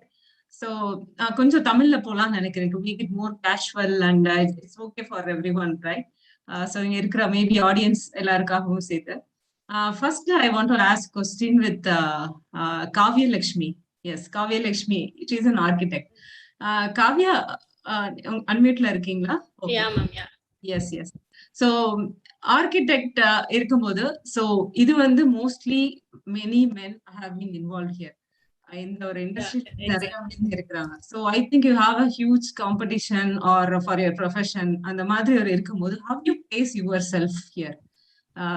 And about note some of your projects you have done there. Actually எப்படி சொல்லணும்னா உமனுக்கு வந்து எப்பயுமே நம்ம ஊர்ல ஒரு தனி மரியாதை இருக்கும். எப்படி நம்ம போய் ஒரு ப்ராஜெக்டை கன்வின்ஸ் பண்ணணும்னா I feel like when we talk they are much more satisfied. நம்ம பேசும்போது அவங்களுக்கு ஒரு நம்பிக்கை வரும். அந்த நம்பிக்கையினால the projects are getting converted very easily as far as I know. அவங்க வந்து என்ன சொல்லுவாங்க, மேம் நீங்க வந்து ப்ராஜெக்ட் வந்து சைட்ல நின்று பார்க்க முடியுமா, you are a woman, right? So how you will be managing? So I'll be like saying, sir, it's not a big deal, we can do it, we have a backup team, எங்கள்கிட்ட turnkey projects we have a backup team, and so we'll use all those stuffs to execute that project. So as far as now, it's been 2 years. I have completed more than 10 projects in Madurai. So Okay. I'm looking Can you note forward one of the project that we all want to know about that? Actually, the completed my first project at Karpayurni. அதுதான் வந்து என்னோட like it's a dream project for me. And first project is the dream project for everyone, right? Okay. So when client feel that satisfaction in their home, அவங்க comfortable feel பண்ணும்போது we'll be more satisfied. We are doing that service, no? அதுதான் என்னோட like biggest என்னோட start point. Good, Kavya. Thank you so much. And now I would like to invite Benedicta Josephine from Madurai Nursing Station. Yes, over to you, ma'am. Please introduce yourself. என்னோட பேர் வந்து Benny. Nursing station health care private limited home nursing service past 12 years அந்த மதுரையில பண்ணிட்டு இருக்கோம். So எங்களோட authorised branches வந்து 6 பிளேசஸ்ல இருக்கு. மதுரை, திருச்சி, திருநெல்வேலி, கோயம்புத்தூர், பாண்டிச்சேரியில இருக்கு. ஸோ எல்டர்லி அண்ட் பெட்டர் பேஷண்ட்ஸுக்கு நாங்கள் சர்வீஸ் கொடுத்துட்டு இருக்கோம். Thank you. Great. Thank you, ma'am. And yes, the next question for Purnima. Purnima, I know you for years, and I know you have worked with various hotels and the same industry la bala varshama irukringa, so I think you have a lot of experience about that. So inga vandu ungaloda industry la I want to ask because there are huge potential. I think the potential nariya irukku, but still many women are not coming up to shine in the particular industry as we are, because as a woman abdinale we are more attached to the hospitality, food, idellame namakku irukku, naturally it's there. So how do you find எப்படி உங்களுக்கு இதுல interest இருந்துச்சு இந்த ஃபீல்ட்ல உள்ள வரணும் அப்படின்னு? How did you choose at the first early stage of your life? Yes, Shamila, thank you. It was a very good question. Actually, in the industry, everyone will not, எல்லாருமே engineering, doctor, in the and your graduation, இப்படி தான் போவாங்க. But I wanted to serve like service industry ன்றது நான் ரொம்ப ஆசைப்பட்ட ஒரு industry. So I wanted to enter the service industry. அதுக்கு this was a very good stepstone for me. So I opted for this industry, and almost I have completed more than 21 years in this industry. And என்ன இதோட advantage என்னன்னா, all the 2 days are not going to be same. We will be finding different people. நிறைய இன்ட்ரெஸ்டிங்கான things நடக்கும். So அந்த மாதிரி இருக்கும்போது எப்பவுமே நம்மள ஆக்டிவா இருக்கும். our life will be very active, and which I really love to be like that. அந்த மாதிரி ஆக்டிவா இருக்கணும், and புது ஃபேஸஸ் மீட் பண்றோம், நிறைய ப்ராப்ளம்ஸ் ஃபேஸ் பண்ணுவோம், நிறைய அதுக்கு சொல்யூஷன்ஸ் நம்ம தேடுறது. So it will be very interesting. So this industry is actually very interesting. But இப்போ off late if you see, lots of girls have started entering this industry. முதல்ல எங்க ஜெனரேஷன்ல we were very few. You can name few GMs who are sitting, lady GMs அப்படின்றது ஒரு காலத்துல இருந்தது. But now if you go and see hotel industryல girls are more than, the ratio is more than the boys. So this industry is booming very well, Shamila. Great, lovely. Actually, it's good to know about how much passion and love you are having for your profession. So அந்த அளவுக்கு இருக்கு அப்படின்னு, because இந்த இண்டஸ்ட்ரியில I think நீங்க first you were in Madurai, then you were gone to some other place. You I was in Kerala. I was different places. Yes. நிறைய travel பண்ணிட்டே இருக்கீங்க, but still என்னன்னா அந்த love and passion இருந்துச்சு அப்படின்னா nothing is a big job, right? That's right. Good. Thank you. And now, yes, the next question for Sangeeta. Yes, Sangeeta, Eurokids அப்படிங்கும்போது actually நான் இதுல என்ன பாக்குறேன்னா, many women are put up in kids school. நிறைய இருக்காங்க. At the same time, Eurokids is a very good brand that everyone aware of that. So இந்த ஒரு kids school education அப்படிங்கிற இந்த ஃபீல்டுல how do you feel opportunities are there? Because already it's filled up, I think. நிறைய பேர், many people are in the particular sector. So இதுல என்ன future opportunities இருக்கு அப்படின்னு நினைக்கிறீங்க? See, opportunities and you tend to have a lot of opportunities with kids, right? See, every day generation gap ங்கிறது நம்மளோட generation வேற மாதிரி இருந்தாங்க, இப்போ இருக்கிற generation வேற மாதிரி இருக்காங்க. இப்போ வந்துட்டு இருக்கிற இந்த kids 2019 kids வேற மாதிரி இருக்காங்க, right? It keeps evolving. So opportunities keeps varying, update ஆயிட்டே இருக்கும். இப்போ இருக்கிற குழந்தைங்க பாத்தீங்கன்னா டிஎன்ஏலயே அவங்களுக்கு இருக்கு கேஜெட்ஸ் எப்படி யூஸ் பண்ணணும்னு. You don't have to do it. We all tend to learn it. நம்மளாம் அது ஒரு பாடமா எடுத்து படிச்சோம். For them it is in their gene. So we also have a lot of learning in it. So குழந்தைங்க evolve ஆயிட்டே இருக்காங்க. குழந்தைங்க evolve ஆக ஆக எல்லாமே every system is evolving. இப்ப நீங்க நோட் பண்ணீங்கன்னா மேத்துக்குனே there is so many systems. So opportunities நிறைய இருக்கு. You also need to be in a learning mood. That is the only thing that you need to have. So வந்துட்டே இருக்கு. You need to keep updating yourself. You cannot be in a saturation point. Yes, yes. Well said. Actually, and the field வந்து ஒரு பக்கம் வளர்ந்துகிட்டே தான் இருக்கு. When so many researchers are happening, so kids இது தேவை அது தேவைன்னு சொல்லி people are introducing. So it's a growing sector. So as you said, definitely there would be more opportunities in the sector. And yes, thank you, Sangeeta. And my next question for Taslim. Yeah. Taslim, you are in a business like nursing. So ரெண்டு பேர் இருக்கீங்க, Benedict, Benny ma'am and yourself. So இந்த பிசினஸ்ல நிறைய difficulties இருக்கும் அப்படிங்கிறது எனக்கு ஐ think I just forecast that predict பண்றேன்னு வச்சுக்கோங்களேன். ஏன்னா ஐ ஹேட் எனக்கும் வந்துட்டு என்னோட மதர் அவங்க எல்லாம் வந்து சிக்கா இருக்கும்போது we had some nurse from outside.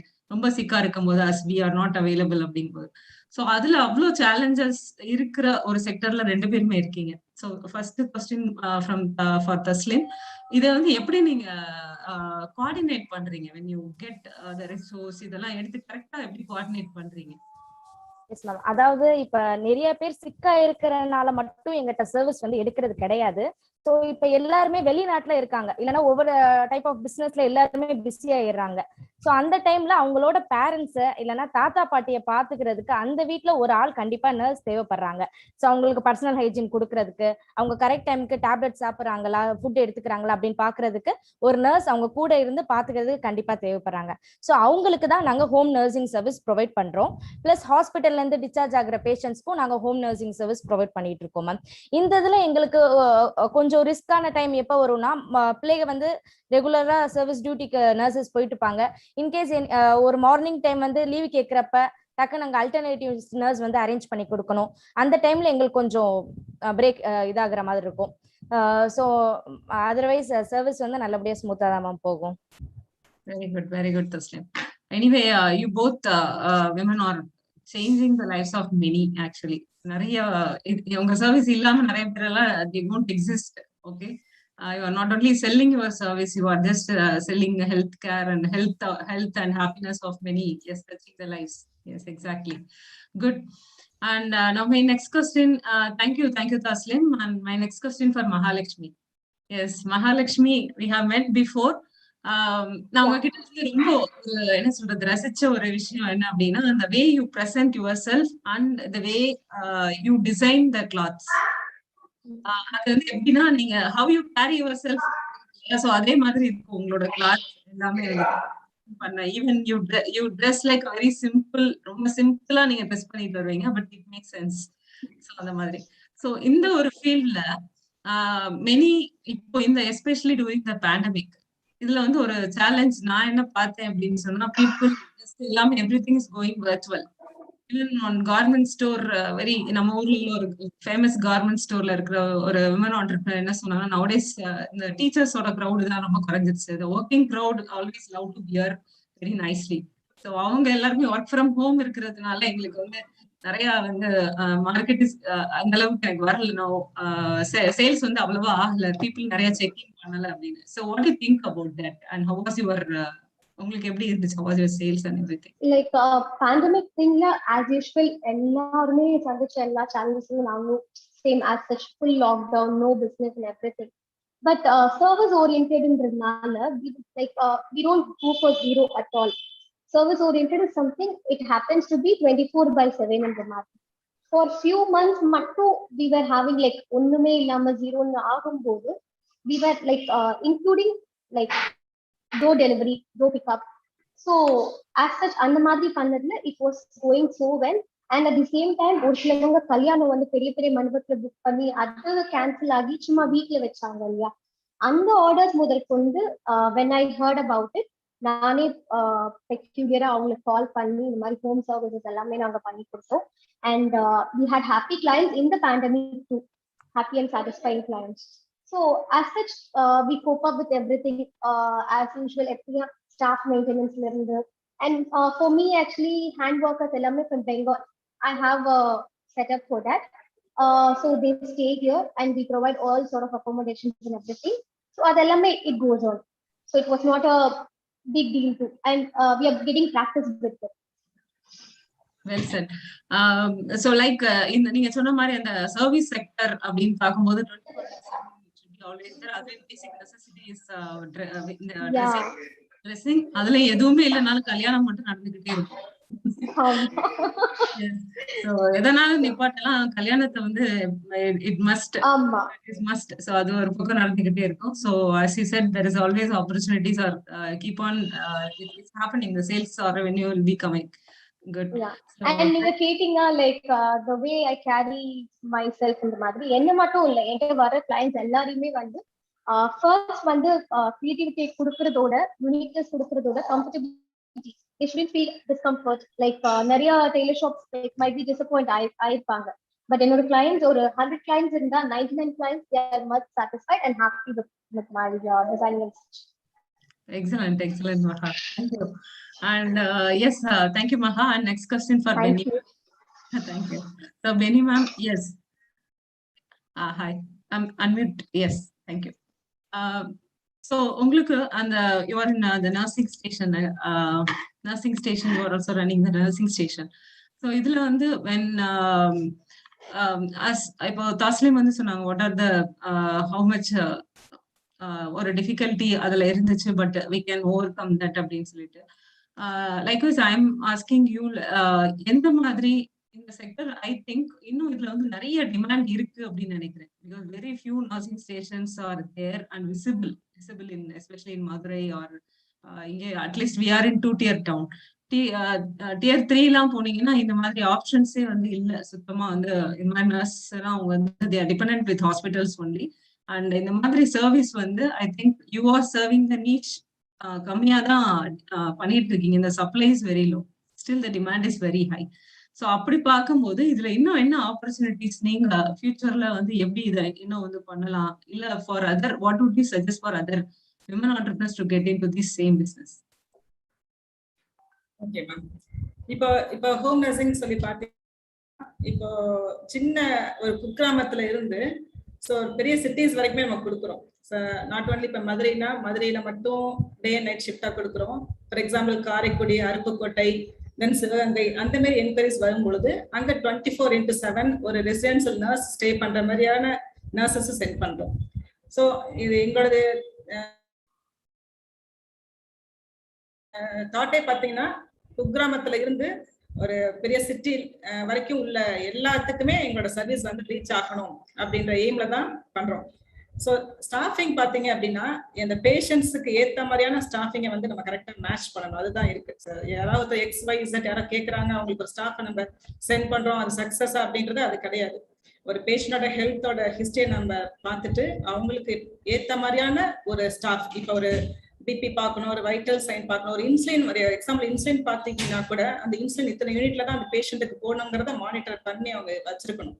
So அது நம்ம கூட போட்டாலும் பிரச்சனை, கம்மியா போட்டாலும் பிரச்சனை. ஃபார் எக்ஸாம்பிள் ஒரு சின்ன எக்ஸாம்பிளுக்காக நான் சொல்றேன்.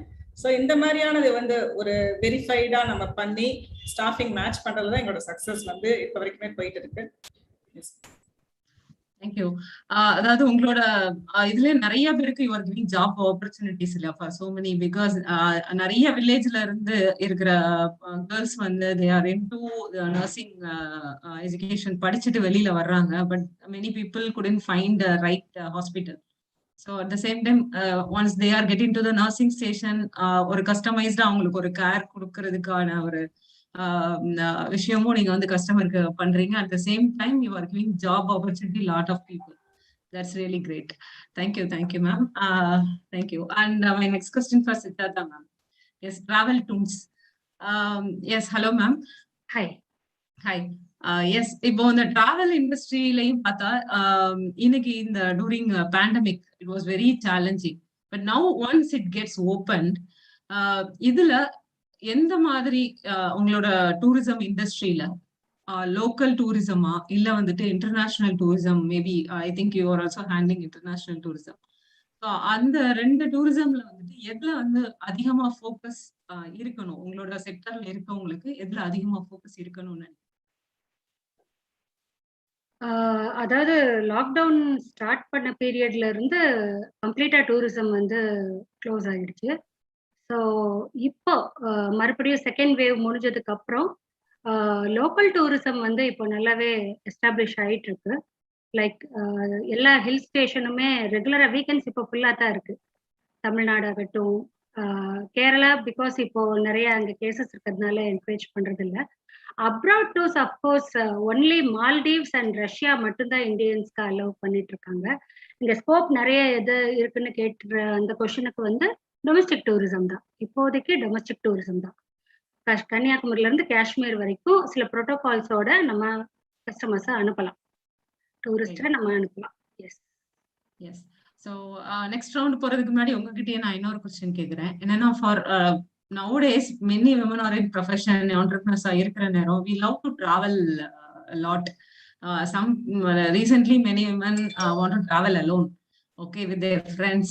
So இந்த மாதிரி இருக்கும்போது like you are like an entrepreneur from as a women entrepreneur, is there chances to provide especially a category of women tourism? அதாவது ஆப்பர்ச்சுனிட்டி இருக்குன்னு நினைக்கிறீங்களா? what do you think about it? இல்ல, உங்க क्वेश्चन எனக்கு சரியா புரியலைங்க. என்ன கேக்குறீங்க? So nowadays women எல்லாருமே வந்துட்டு many women are working, so working பண்றோம், we love to travel a lot really. அதுல வந்து for relaxing some women now இப்ப backpackers இருக்காங்க, some women like to travel alone, some people with their friends. So அந்த மாதிரிலாம் travel பண்ணும்போது they need some security இல்லையா? So security அதெல்லாம் வந்து that is the first aspect. So அப்படி இருக்கும்போது இப்போ உங்களோட பிசினஸ்ல டிராவல் இண்டஸ்ட்ரியில அஸ் அ விமன் நீங்க இருக்கிறீங்க, அப்போ is there any category you can serve especially for women travellers? Of course இப்போ நாங்க வந்து சில ஃபேமிலி டூர்ஸ் நடக்கும் நிறைய இடங்கள்ல. அப்போ லேடி டூர் மேனேஜர் வேணும்னு கேட்டு வாங்கியிருக்கவங்க இருக்காங்க. எஸ்பெஷலி டூர் அந்த அதாவது அவங்கள கைடுன்னு சொல்ல மாட்டோம், we call them as tour managers. Tour managers, lady tour managers கூட நான் அனுப்பியிருக்கேன். ஒரு தடவை ஷிம்லா மணாலி போனப்போ ஒன்லி ஃபேமிலி க்ரௌட், நிறைய லேடிஸ், சும்மா 2-3 ஜென்ட்ஸ் தான், அவங்களுக்கு லேடி டூர் மேனேஜர்ஸ் தான் போனாங்க. அதே மாதிரி தனியா டிராவல் பண்ற லேடிஸ்க்கு செக்யூர்டான கைட்லைன்ஸோட தான் நான் we used to provide services. நல்ல ஏர்லைன்ஸ் இல்ல ட்ரெயின் டிக்கெட், அது ஒரு ட்ரெயின்ல போறது ரொம்ப சேஃப் தான். ஸோ அந்த மாதிரி சில கைட்லைன்ஸ் இருக்கு, அதை ஃபாலோ பண்ணி அதே மாதிரி அங்க சூஸ் பண்ற ஹோட்டல்ஸ் ரிசார்ட்ஸ் எந்த அளவுக்கு இப்போ வேக்சினேட்டடா பிளஸ் செக்யூர்டா லேடிஸ்க்கு இருக்கிற மாதிரி இந்த மாதிரி எல்லாம் டிசைன் பண்ணி தான் பண்றோம். நிறைய நடந்துகிட்டு இருக்கு. ஸோ இந்த பிசினஸ்க்கு லேடிஸ் வர்றதுக்கு சான்சஸ் இருக்கு, வாய்ப்பு நிறையவே இருக்கு. ஏன்னா அதுதான் இங்க நிறைய பேருக்கு வந்து அது தெரியவும் இல்லை. With the support of some tour managers like you said, full வந்து ஒரு secured and safe இருந்துச்சுன்னா they love to travel a lot. Thank you so much. And yes, again for Purnima. Yes. Yes, Purnima, இப்போ இந்த yes, இப்போ நீங்க வந்து various positions you have taken, you are in a good position, GM எடுத்திருக்கீங்க, so அதுக்கு மேல high positions எல்லாம் எடுத்திருக்கீங்க. I think I want to ask you, என்ன மாதிரி traits வேணும் இந்த இண்டஸ்ட்ரியில உள்ள வர்றதுக்கு? Because opportunities, as you said, the scope is there, opportunities are there. எப்படி நம்ம உள்ள வர்றதுக்கு பேசிக்கா என்ன trait apart from qualifications? So qualification maybe நீங்க MBA hotel management. இல்ல, it's qualification should be a hotel management. So more than that, MBA is not required. Yeah.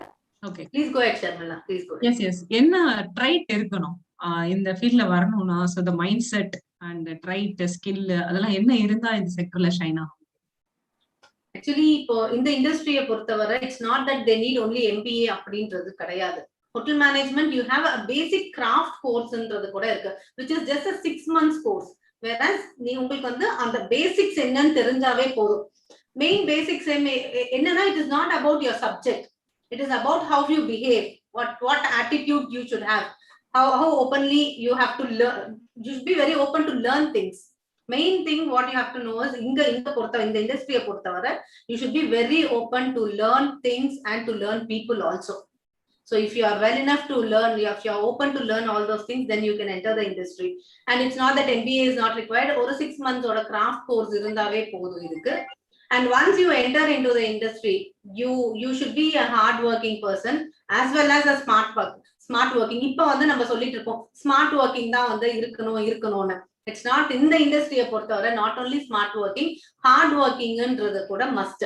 ஏன்னா your working hours will be more in the hotel industry. திடீர்னு இப்போ ஒரு banquet வருது, ஒரு wedding party, whatever it is, நம்ம வந்து என்னோட duty hours is only 8 hours, I'll work only for 8 hours அப்படின்ற கான்செப்ட் கிடையாது. It is that you have to move on with, you have to complete your work. So அந்த mind set வந்து கண்டிப்பா இந்த இண்டஸ்ட்ரியில இருக்கிறோம். மத்த industry it's totally into hospitality. எங்களுக்கு மட்டும் கிடையாது, whether it is nursing-ஆ இருக்கட்டும், எதுவா இருந்தாலும் எங்களால வந்து பாதியில விட்டு போக முடியாது. When it is a desk work, நீங்க விட்டுட்டு நாளைக்கு வந்து கூட நீங்க கம்ப்ளீட் பண்ணிக்கலாம். But this industry is not like that.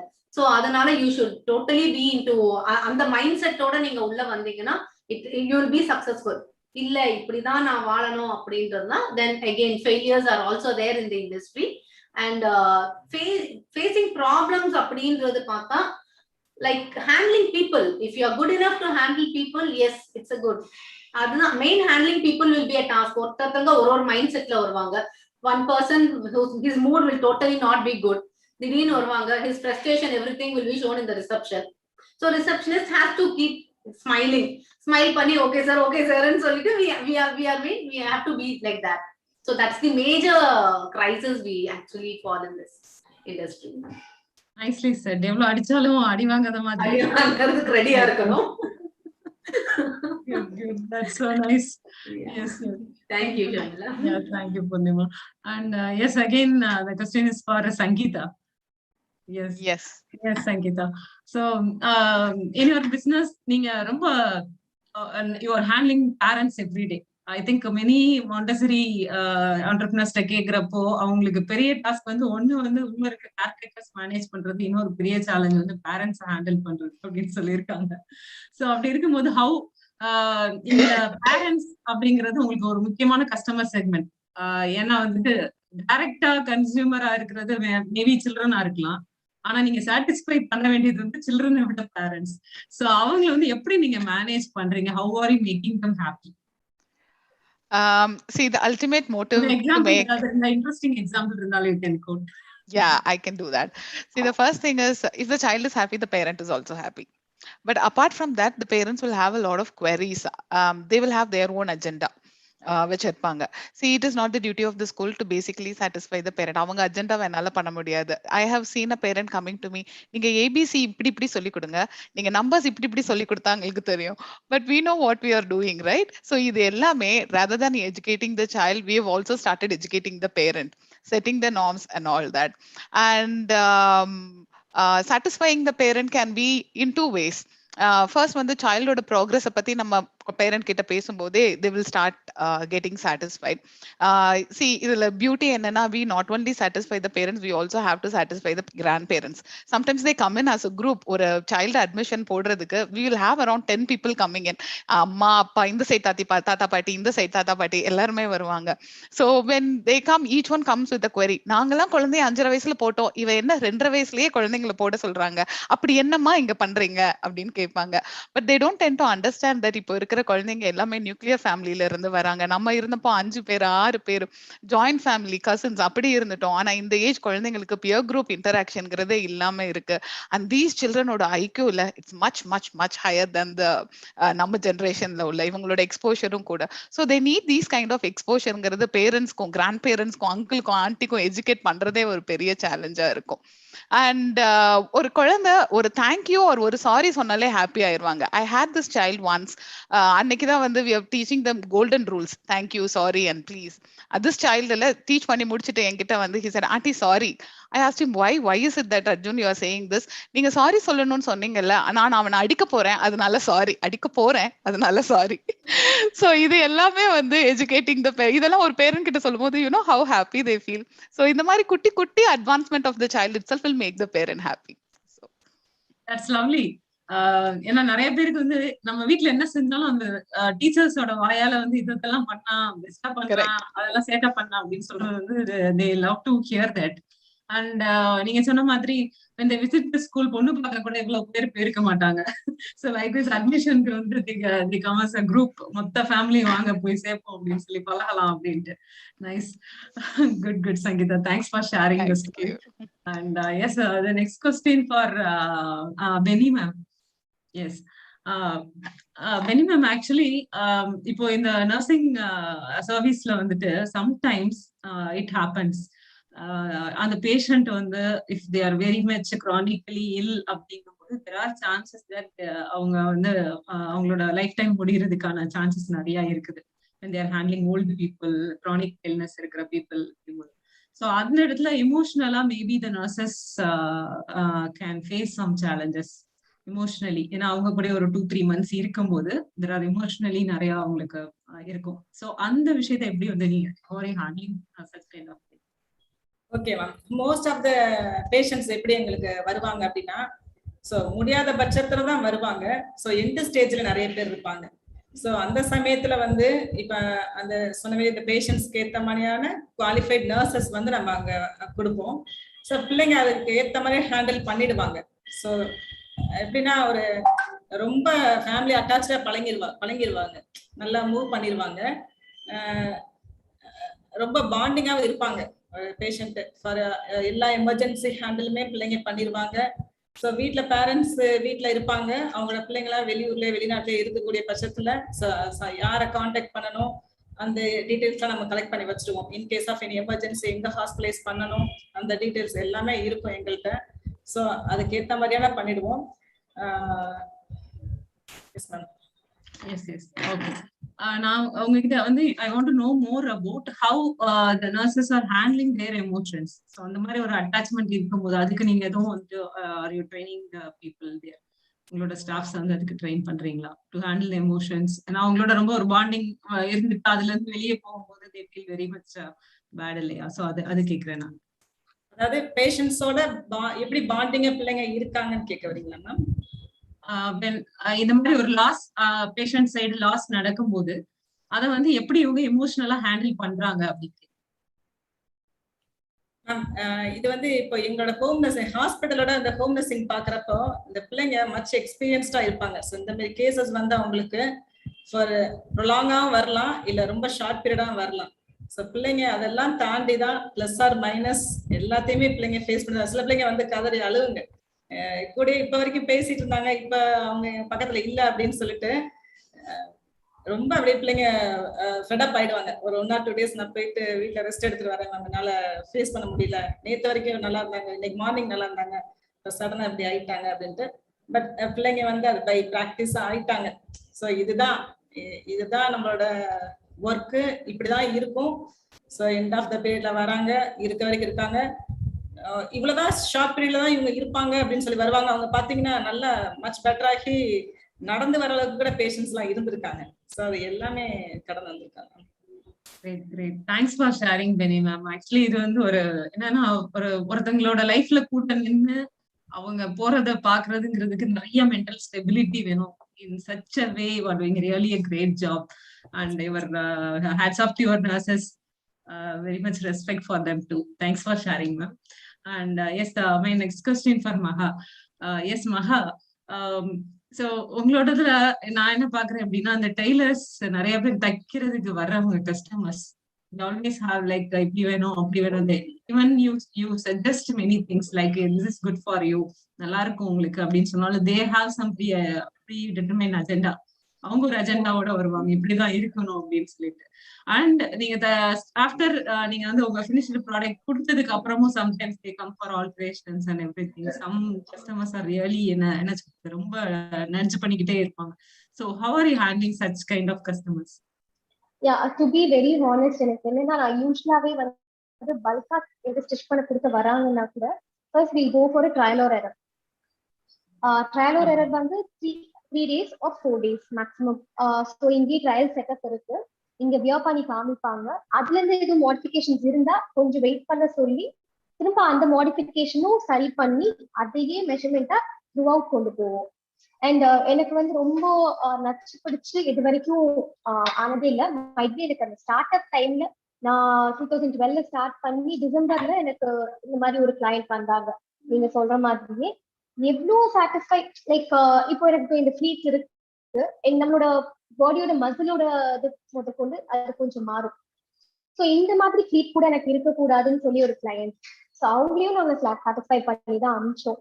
So it happens, இது சின்ன சின்ன சின்ன ஒரு மிஸ்டேக்ஸ்ல வந்து வி க்ரோ அப்ன்ற மாதிரி சின்ன சின்னதுல இருந்து இப்போ பெருசா நல்லாவே ஓரளவு நல்லா எந்த ஒரு ஆல்டரும் இல்லாம நல்லாவே கொண்டு வந்தாச்சு. So it happens to be good clients and எங்களுக்கு. And at the same time ஒரு சில கிளைண்ட்ஸ் வந்து பிக்சர்ஸ் கொண்டு வருவாங்க. நாங்கள் ஹேண்ட் ஒர்க் பண்றதுனால டவுன்லோட் பண்ண பிக்சர்ஸ் எனக்கு இதே சேம் டு சேம் டிக்டோ காப்பி கேட்டா வேணும். நாங்கள் யூஸ்வலா காப்பி கேட்ஸ் எதுவுமே பண்றதே இல்லை. Only we customise. இப்போ உங்க பட்டு சாரியில என்ன மோட்டிவ்ஸ் இருக்கோ அதை கஸ்டமைஸ் பண்ணுவோம். இப்போ ஒரு 4 சாரி ஒரு பிளவுசஸ் கொடுக்குறாங்கன்னா அவங்க சொன்னது ஒண்ணு பண்ணிட்டு 2 எங்க சாய்ஸ்ல பண்ணுவோம். 2 எங்க சாய்ஸ், நான் என்னோட சாய்ஸ்ல பண்ணதுதான் அவங்களுக்கு ரொம்பவே விரும்புவாங்க. ஸோ நெக்ஸ்ட் வர கிளைண்ட்ஸ் என்ன பண்ணுவாங்க, தே ஜஸ்ட் ட்ராப் இன், இது நான் கொடுத்துட்டேன், எனக்கு ப்ரீவியஸாவே நீங்க இந்த டிசைன் பண்ணிட்டீங்க, இந்த பிக்சர்ஸ் மட்டும் அனுப்பிடுவாங்க. So we customise new with creativity. Great, super super Maha. என்கிட்ட நிறைய அந்த மாதிரி தெரிஞ்சவங்க இருக்கிறாங்க, ரொம்ப நச்சு பண்றவங்க. உங்களுக்கு கொஞ்சம் பேர் அனுப்பி வைக்கிறேன். Sure, sure. Most welcome. Okay. I can handle, to be honest. Yes, I trust you too. I trust you too. Yeah. Nice, nice, Maha. And next question for Kavya Lakshmi. Yes, Kavya, you're in Madurai, right? Yeah. Place in Madurai. So, இந்த ஆர்கிடெக்ட்ங்கும் போது நீங்க வந்து உங்களோட tier 3 towns and for villages, அங்கெல்லாம் நம்ம போனோம் அப்படின்னா இந்த ஒரு 50 மேபி ஒரு 40 years to 70 years பேக் அங்க இருக்கிற ஆர்கிடெக்சர் டிசைன் எல்லாம் பாத்தீங்கன்னா ரொம்ப அழகா இருக்கும். ஒரு அந்த செட்டியார் வீட்டு ஸ்டைலா இருக்கட்டும், இல்ல வந்து பழைய வீடுகள்ல தூண் வச்சு இருக்கிறதா இருக்கட்டும், it's been very attractive and ரொம்ப நல்லா இருக்கும். ஸோ இப்போ இருக்கிற ஒரு மாடர்ன் ஆர்கிடெக்டா வந்து how you place your self in இந்த ப்ராஜெக்ட்ஸ் டியர் 3ல வில்லேஜஸ்லாம் இருக்கும்போது ஹவ் இஸ் இட் ஆக்சுவலி, எப்படி have are you going? Actually இப்போ அந்த காலத்து வீடெல்லாம் பாத்தீங்கன்னா லைக் நமக்கு இப்ப நார்மலா யூஸ் பண்ற இப்ப வர கண்டெம்பரரி ப்ராடக்ட்ஸே இருக்காது. லைக் பிரிக்ஸ் இருக்காது, இப்ப இருக்கிற ஸ்டீல் இருக்காது, இப்ப இருக்கிற எந்த மெட்டீரியல்ஸுமே இப்ப யூஸ் பண்ணிருக்க மாட்டாங்க. அதோட சைசஸ் அண்ட் அட்ராக்ஷன் வந்து இப்ப இருக்கிற கண்டெம்பரரி மெட்டீரியல்ஸ்ல பெருசா வராது. வாய்ஸ் கேட்கல. Hello, no it's audible. அந்த காலத்துல இருந்த மெட்டீரியல்ஸ் எல்லாமே வந்து like very very traditional materials and it last for like so many years. எத்தனை வருஷம் ஆனாலும் ஒண்ணுமே ஆகவே ஆகாது. ஸோ நாங்க என்ன பண்றோம்னா அந்த மாதிரி traditional projects whatever we are getting, and நாங்க வந்து அதை பெருசா வந்து வி டோன்ட் டெமாலிஷ் இட். எந்தெந்த இடத்துல நம்ம டெமாலிஷ் பண்ணி ரெனோவேட் பண்ணணுமோ அங்க மட்டும் ரெனோவேட் பண்ணி கண்டெம்பரரி அண்ட் ட்ரெடிஷ்னலா எப்படி மேட்ச் பண்ண முடியும். இப்போ இப்ப வர கண்டெம்பரரி மெட்டீரியல்ஸ்லயுமே நிறைய வந்து ட்ரெடிஷ்னல் மெட்டீரியல் மாதிரியே ஒரே மாதிரி கம்பேரிட்டிவ்லி வர மெட்டீரியல்ஸை யூஸ் பண்ணி அதை பேட்சப் பண்ணுவோம். ஏன்னா பழைய ட்ரெடிஷ்னல் இப்ப வந்து ஒரு சிலர் கேட்பாங்க, மேம் எங்களுக்கு வந்து பழைய மாதிரி வீடே தான் எங்களுக்கு புதுசா இருக்கணும், ஆனா புது வீடு வந்து புதுசு மாதிரி இருக்கக்கூடாது. We want that liveliness in our home. அந்த லைவ்லினஸ் வந்து ஃபுல்லா கண்டெம்பரரி மெட்டீரியல்ஸ் யூஸ் பண்ணா நமக்கு கிடைக்காது. அந்த பழைய மெட்டீரியல்ஸை கொஞ்சமாவது நம்ம இம்ப்ளிகேஷன் பண்ணுவோம். இப்போ பழைய காரைக்குடியில இருக்கிற வீடு டெமாலிஷ் பண்ண விண்டோஸ் அண்ட் டோர்ஸை கொண்டு வந்து நம்ம புது வீட்டுல யூஸ் பண்ற மாதிரி அந்த மாதிரி ரெனோவேஷன் ஒர்க்ஸும் நாங்க எடுத்து பண்ணிட்டு இருக்கோம். So it's going good actually. Good, Kavya. Thank you for sharing. And yes, my next question for Taslim. Yes, Taslim, please unmute yourself. Taslim? Yeah, ma'am. Yeah. Yes. இப்போ இந்த nurses நீங்க அனுப்புறவங்க எல்லாருமே mostly they are females, I think. Mostly female nurses. And maybe அதுல மேல் இருக்கிறாங்களா? Yeah, ma'am. Male nurses இருக்காங்க, ma'am. மேல் இருக்காங்க. Okay. So especially for females, நம்ம வந்து அவங்கள வீட்டிலே இருக்கிற மாதிரி ரெசிடென்ஷியல் ஒர்க்கிங் மாதிரி ஒரு ஸ்பேஸ்ல இருக்கிற போது there are some chances that we have to care about their security and safety as a woman. So there are other chances for அதுல ஏதாவது ப்ராப்ளம் வரதுக்கான சான்சஸ் இருக்கு. So how much you are ensuring safety for your nurses, especially the female nurses? அதாவது எங்கிட்ட female நர்சஸும் இருக்காங்க, plus மேல் நர்சஸும் இருக்காங்க. So சில மேல் பேஷண்ட் கண்டிப்பா எனக்கு ஃபீமேல் நர்ஸ் தான் வேணும்னு சொல்றவங்களும் இருக்காங்க. ஸோ இப்போ ஒரு கிளைண்ட் நாங்க ஸ்டார்ட் பண்றோம், சர்வீஸ் வந்து ஸ்டார்ட் பண்றோம் அப்படின்னா ஃபர்ஸ்ட் நாங்க டைரக்டா போய் பாக்குறோம். பிகாஸ் வந்து ஒரு ஃபீமேல் நர்ஸை நாங்க அனுப்பும் போது அந்த ரோட் ஏரியால வந்து ஒயின் ஷாப் எதுவும் இருக்குதா, இல்ல பசங்க வந்து கும்பல் கும்பலா அங்க எதுவும் உட்காந்துருக்காங்களா, அந்த இதை ஃபர்ஸ்ட் வந்து நாங்க நேர்ல போய் விசிட் பாக்குறோம். பிளஸ் அந்த வீட்டுல வந்து பேஷண்ட் கூட யார் யார் இருக்காங்க அந்த இதை பாக்குறோம். ஸோ எல்லாத்தையும் ஒரு விசிட் பார்த்த பிறகுதான் நாங்க நெக்ஸ்ட் அந்த நர்ஸை போய் அங்க சர்வீஸ்க்கு நாங்க ப்ரொவைட் பண்றோம். ஸோ அங்க இருக்கிறவங்களுமே மோஸ்ட்லி இப்ப நம்மகிட்ட வந்து சர்வீஸ் எடுக்கிறவங்க நிறைய பேர் வந்து விஐபிஸ் அந்த மாதிரி லிஸ்ட்ல தான் வந்துட்டு இருக்காங்க. ஸோ அந்த டைம்ல வந்து நர்சஸ் வந்து அவங்களுக்கு சேஃப்டி வந்து 100% நல்லபடியா பாத்துக்குவாங்க. நம்மளோட அங்க வீட்டுல இருக்கிறவங்க நல்லா பாத்துக்கிறாங்க. ஏன்னா நாங்க வந்து 24/7 எங்க நர்சஸ் கூட என்ன பண்றாங்க, பேஷண்ட் என்ன பண்றாங்க அப்படின்றத நாங்க கேட்டுக்கிட்டே தான் அவங்க ஒரு டச்லயே தான் நாங்க இருந்துட்டு இருக்கோம். ஸோ அங்க சின்ன ஒரு அவங்க நர்சஸ்க்கு மனசு கஷ்டப்படுற மாதிரி எதுவும் நடந்தாலும் நர்சஸும் எங்கிட்ட ஷேர் பண்ணிடுறாங்க. ஸோ அந்த மாதிரி பெரிய ப்ராப்ளம் வராம நாங்க சின்ன இதுலயே நாங்க அட்ஜஸ்ட் பண்ணி கொண்டு போயிடுறோம். ஸோ இப்ப வரைக்கும் எங்களுக்கு அந்த பெரிய லெவல்ல எந்த ஒரு கிளைண்ட் சைட்ல இருந்து ப்ராப்ளம் வந்தது கிடையாது மேம்.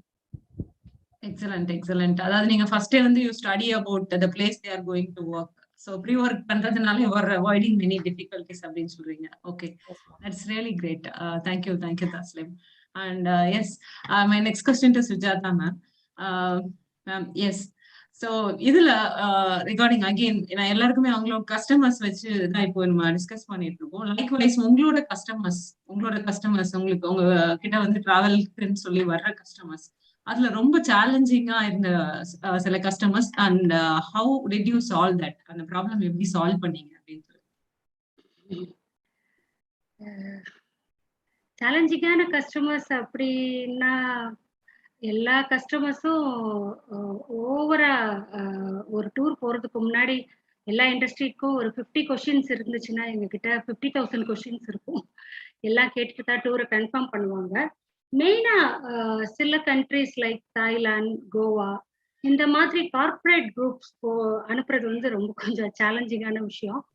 பிகாஸ் அங்க வந்து அவங்க ரீச் ஆன பிறகு அவங்களோட மென்டாலிட்டியை மாதிரி அவங்க என்ன பர்பஸ்க்காக தாய்லாந்து போறாங்கன்றது நமக்கு தெரியும். ஸோ கோவா அந்த மாதிரி ஊர்களுக்கு போகும்போது அவங்க வந்து நிறைய சேட்டைகள் பண்ணுவாங்க நம்ம கிளைண்ட்ஸ். அதாவது அங்க இருக்க பூல்ல வந்து நார்த் இந்தியன் கேர்ள்ஸ் அவங்க எல்லாம் ஸ்விம் பண்ணிட்டு இருப்பாங்க, அதை போட்டோ எடுக்கிறது, தெரிஞ்சோ தெரியாமலோ எடுக்கிறது, இந்த மாதிரி எல்லாம் சம்பவம் நடந்துருச்சு. அதுக்கப்புறம் அவங்கள பிடிச்சி ஒரு கும்பல் கூட்டு வச்சு அடிக்கிறது. அப்புறம் நாங்க வந்து அட்வைஸ் பண்ணி ஜிஎம் ஹெல்ப்ஸோட அவங்கள ரெக்கவர் பண்ணி எப்படியாவது ஊருக்கு கொண்டு வந்து நாங்க we always use to send one tour manager. சொன்னேன் இல்லையா, அந்தந்த க்ரௌடுக்கு ஏற்ற மாதிரி ஒரு டூர் மேனேஜர் போவாங்க, வெல் எக்ஸ்பீரியன்ஸ்ட் அந்த மாதிரி ஆட்களை அனுப்புவோம். ஸோ சின்ன தப்புகள் பண்ணியிருந்தா இந்த மாதிரி சேஃப்கார்ட் பண்ணி கொண்டு வந்துடலாம். பெரிய தப்புகள் பண்ணும்போது ப்ராப்பர் சேனல்ஸ் மூலமா போய் அவங்கள சேஃப்கார்ட் பண்ணியிருக்கோம். அது ரொம்ப சேலஞ்சிங்கான விஷயம். அஃப்கோர்ஸ் அது பார்ட் ஆஃப் த ஜாப், அதை நம்ம ஃபேஸ் பண்ணித்தான் ஆகணும். பீங் லேடி ஆண்டர்பிரினர், நான் தாய்லாந்து டூர் பண்ண மாட்டேன்னா முக்காடு போட்டு உட்காந்துருக்க வேண்டியதான். தாய்லாந்து டூர் பண்ணாம நம்மளால இருக்க முடியாது. ஏன்னா மோஸ்ட் ஆஃப் த டூர்ஸ் வந்து தாய்லாந்து டூர் தான். அப்ராட் டூர்னாலே கார்பரேட் குரூப்னாலே தாய்லாந்து தான் இருக்கும். அதுக்கப்புறம் தான் சிங்கப்பூர், மலேசியா, சைனா எல்லாம் எக்ஸெட்ரா. ஸோ இதெல்லாம் ரொம்ப சேலஞ்சிங்கான விஷயம். ஓகே, சோ இங்க இருந்து போகும்போது நல்ல பிள்ளைங்களா தான் போறாங்க, அங்க போனதுக்கு அப்புறம் தான் ரியல் ஃபேஸ் ஆஃப் நல்ல மனுஷங்க கூட உள்ள சரக்கு போயிட்டா எப்படி ஆக, நீங்க எல்லாரும் உங்க சொந்த லைஃப்ல பாத்துருப்பீங்களே, அவ்வளவுதான். அங்க போனாலே ஆள் மாறிடும். ஓகே, ரொம்ப நல்ல ஆட்கள் விடிஞ்சு ஐயோ நானா அப்படி பண்ணேன்னு கேட்பாங்க. என்ன பண்றது, நீங்க தான் சார் அப்படி பண்ணீங்க அப்படின்னு கூட்டு வர வேண்டியது. Okay, nice, interesting, somewhat interesting. So உள்ள போகும்போது வெளியில பார்க்கும்போது இட்ஸ் லைக் டூரிசம் அப்படின்றதுனால அதுல உள்ள போகும்போது எப்படி கஸ்டமர் பத்தி நீங்க உள்ள அவங்க பண்ற விஷயங்கள், அதுல இருந்து வர்ற சேலஞ்சஸ், அதை நீங்க ஃபேஸ் பண்றது, again you have to maintain your எந்த ஒரு நேம் உங்களோடது வந்து you have to maintain your dignity. So அதையும் பார்க்கணும். Then you have to retain அந்த கஸ்டமர் திரும்ப நம்ம கிட்ட வரணும். ஸோ அதுக்கும் you have to work. So I think இதுக்கான வேலைகள் நிறைய பின்னாடி இருக்கும். மோர் தேன் அட்வர்டைஸ்மெண்ட் அதெல்லாம் தாண்டி உள்ள அவ்வளவு ஹார்ட் ஒர்க் இருக்கும் அப்படிங்கிறது புரியுது. Thank you for sharing.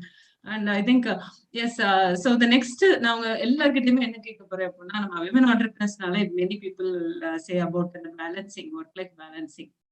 ஸோ எப்படி வீட்டுல வந்து கிட்ஸ் இருக்காங்க, ஹஸ்பண்ட் இருக்காங்க, and some people are really joint family, இதெல்லாம் வச்சுட்டு எப்படி பேலன்ஸ் பண்றீங்க? How you allot your time? இதுதான் நான் எல்லார்கிட்டயுமே இப்போ கேட்க போறேன். இன் வெரி ஷார்ட் அண்ட் கிறிஸ்பா கூட நம்ம எல்லாருமே சொல்லலாம்.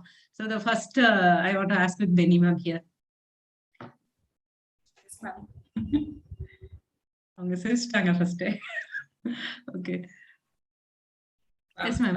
அந்த சேம் क्वेश्चन. எப்படி நீங்க பேலன்ஸ் பண்றீங்க? how are you managing work? ரொம்ப ரொம்ப கஷ்டம்னு கூட சொல்லலாம் மேம். ஏன் அப்படின்னா ஹஸ்பண்ட் ஒய்ஃப் ரெண்டு பேருமே சேர்ந்து சேம் ஃபீல்ட்ல தான் இருக்கோம். ஸோ எங்களுக்கு 24/7 இந்த பிசினஸ் தாட் தான் இருந்துட்டே இருக்கு. வீட்டுக்கு போனாலும் சேர்ந்து டிஸ்கஸ் இதே தான் பண்ணுவோம். வெளியில போனாலும் சரி. ஸோ இது ரிலேட்டடாவே எங்களுக்கு போகும். பிள்ளைங்களை தான் ரொம்ப மிஸ் பண்றதாவே ரொம்ப ஃபீல் பண்ணிட்டே இருக்கோம். இப்போ வீட்டில் வேற இருக்காங்க. ஸோ ஆஃபீஸ்க்கும் வரணும், பிள்ளைங்களையும் மேனேஜ் பண்ணணும். எப்படி சொல்றது, பிள்ளைங்க ஒரு ஸ்கூலுக்கு போயிட்டாங்கன்னா கூட அந்த டைம்ல போயிட்டு திருப்பி அந்த ஈவினிங் ரிட்டர்ன் போய் பார்க்கலாம். அது ஒரு நம்ம ஒரு ரொட்டீனா கொண்டு வந்துடலாம். இது எங்களோட பிசினஸ் பொறுத்த வரைக்கும் பாத்தீங்கன்னா 24/7 எங்களுக்கு எப்போதுமே நாங்க அலர்ட்டா இருக்கணும்.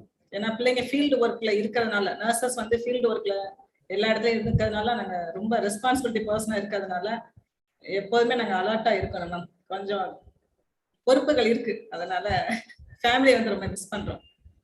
Oh really? Okay. Thank you for sharing. Yes, next Purnima. Yes, Sharmila. As you know, இது வந்து ரொம்ப ரொம்ப கஷ்டமான question தான். But it's actually வந்து, you know, I have 2 sons and the younger one is very small. And இப்போ ஆன்லைன்ல வந்து, and they are very hyperactive children also nowadays.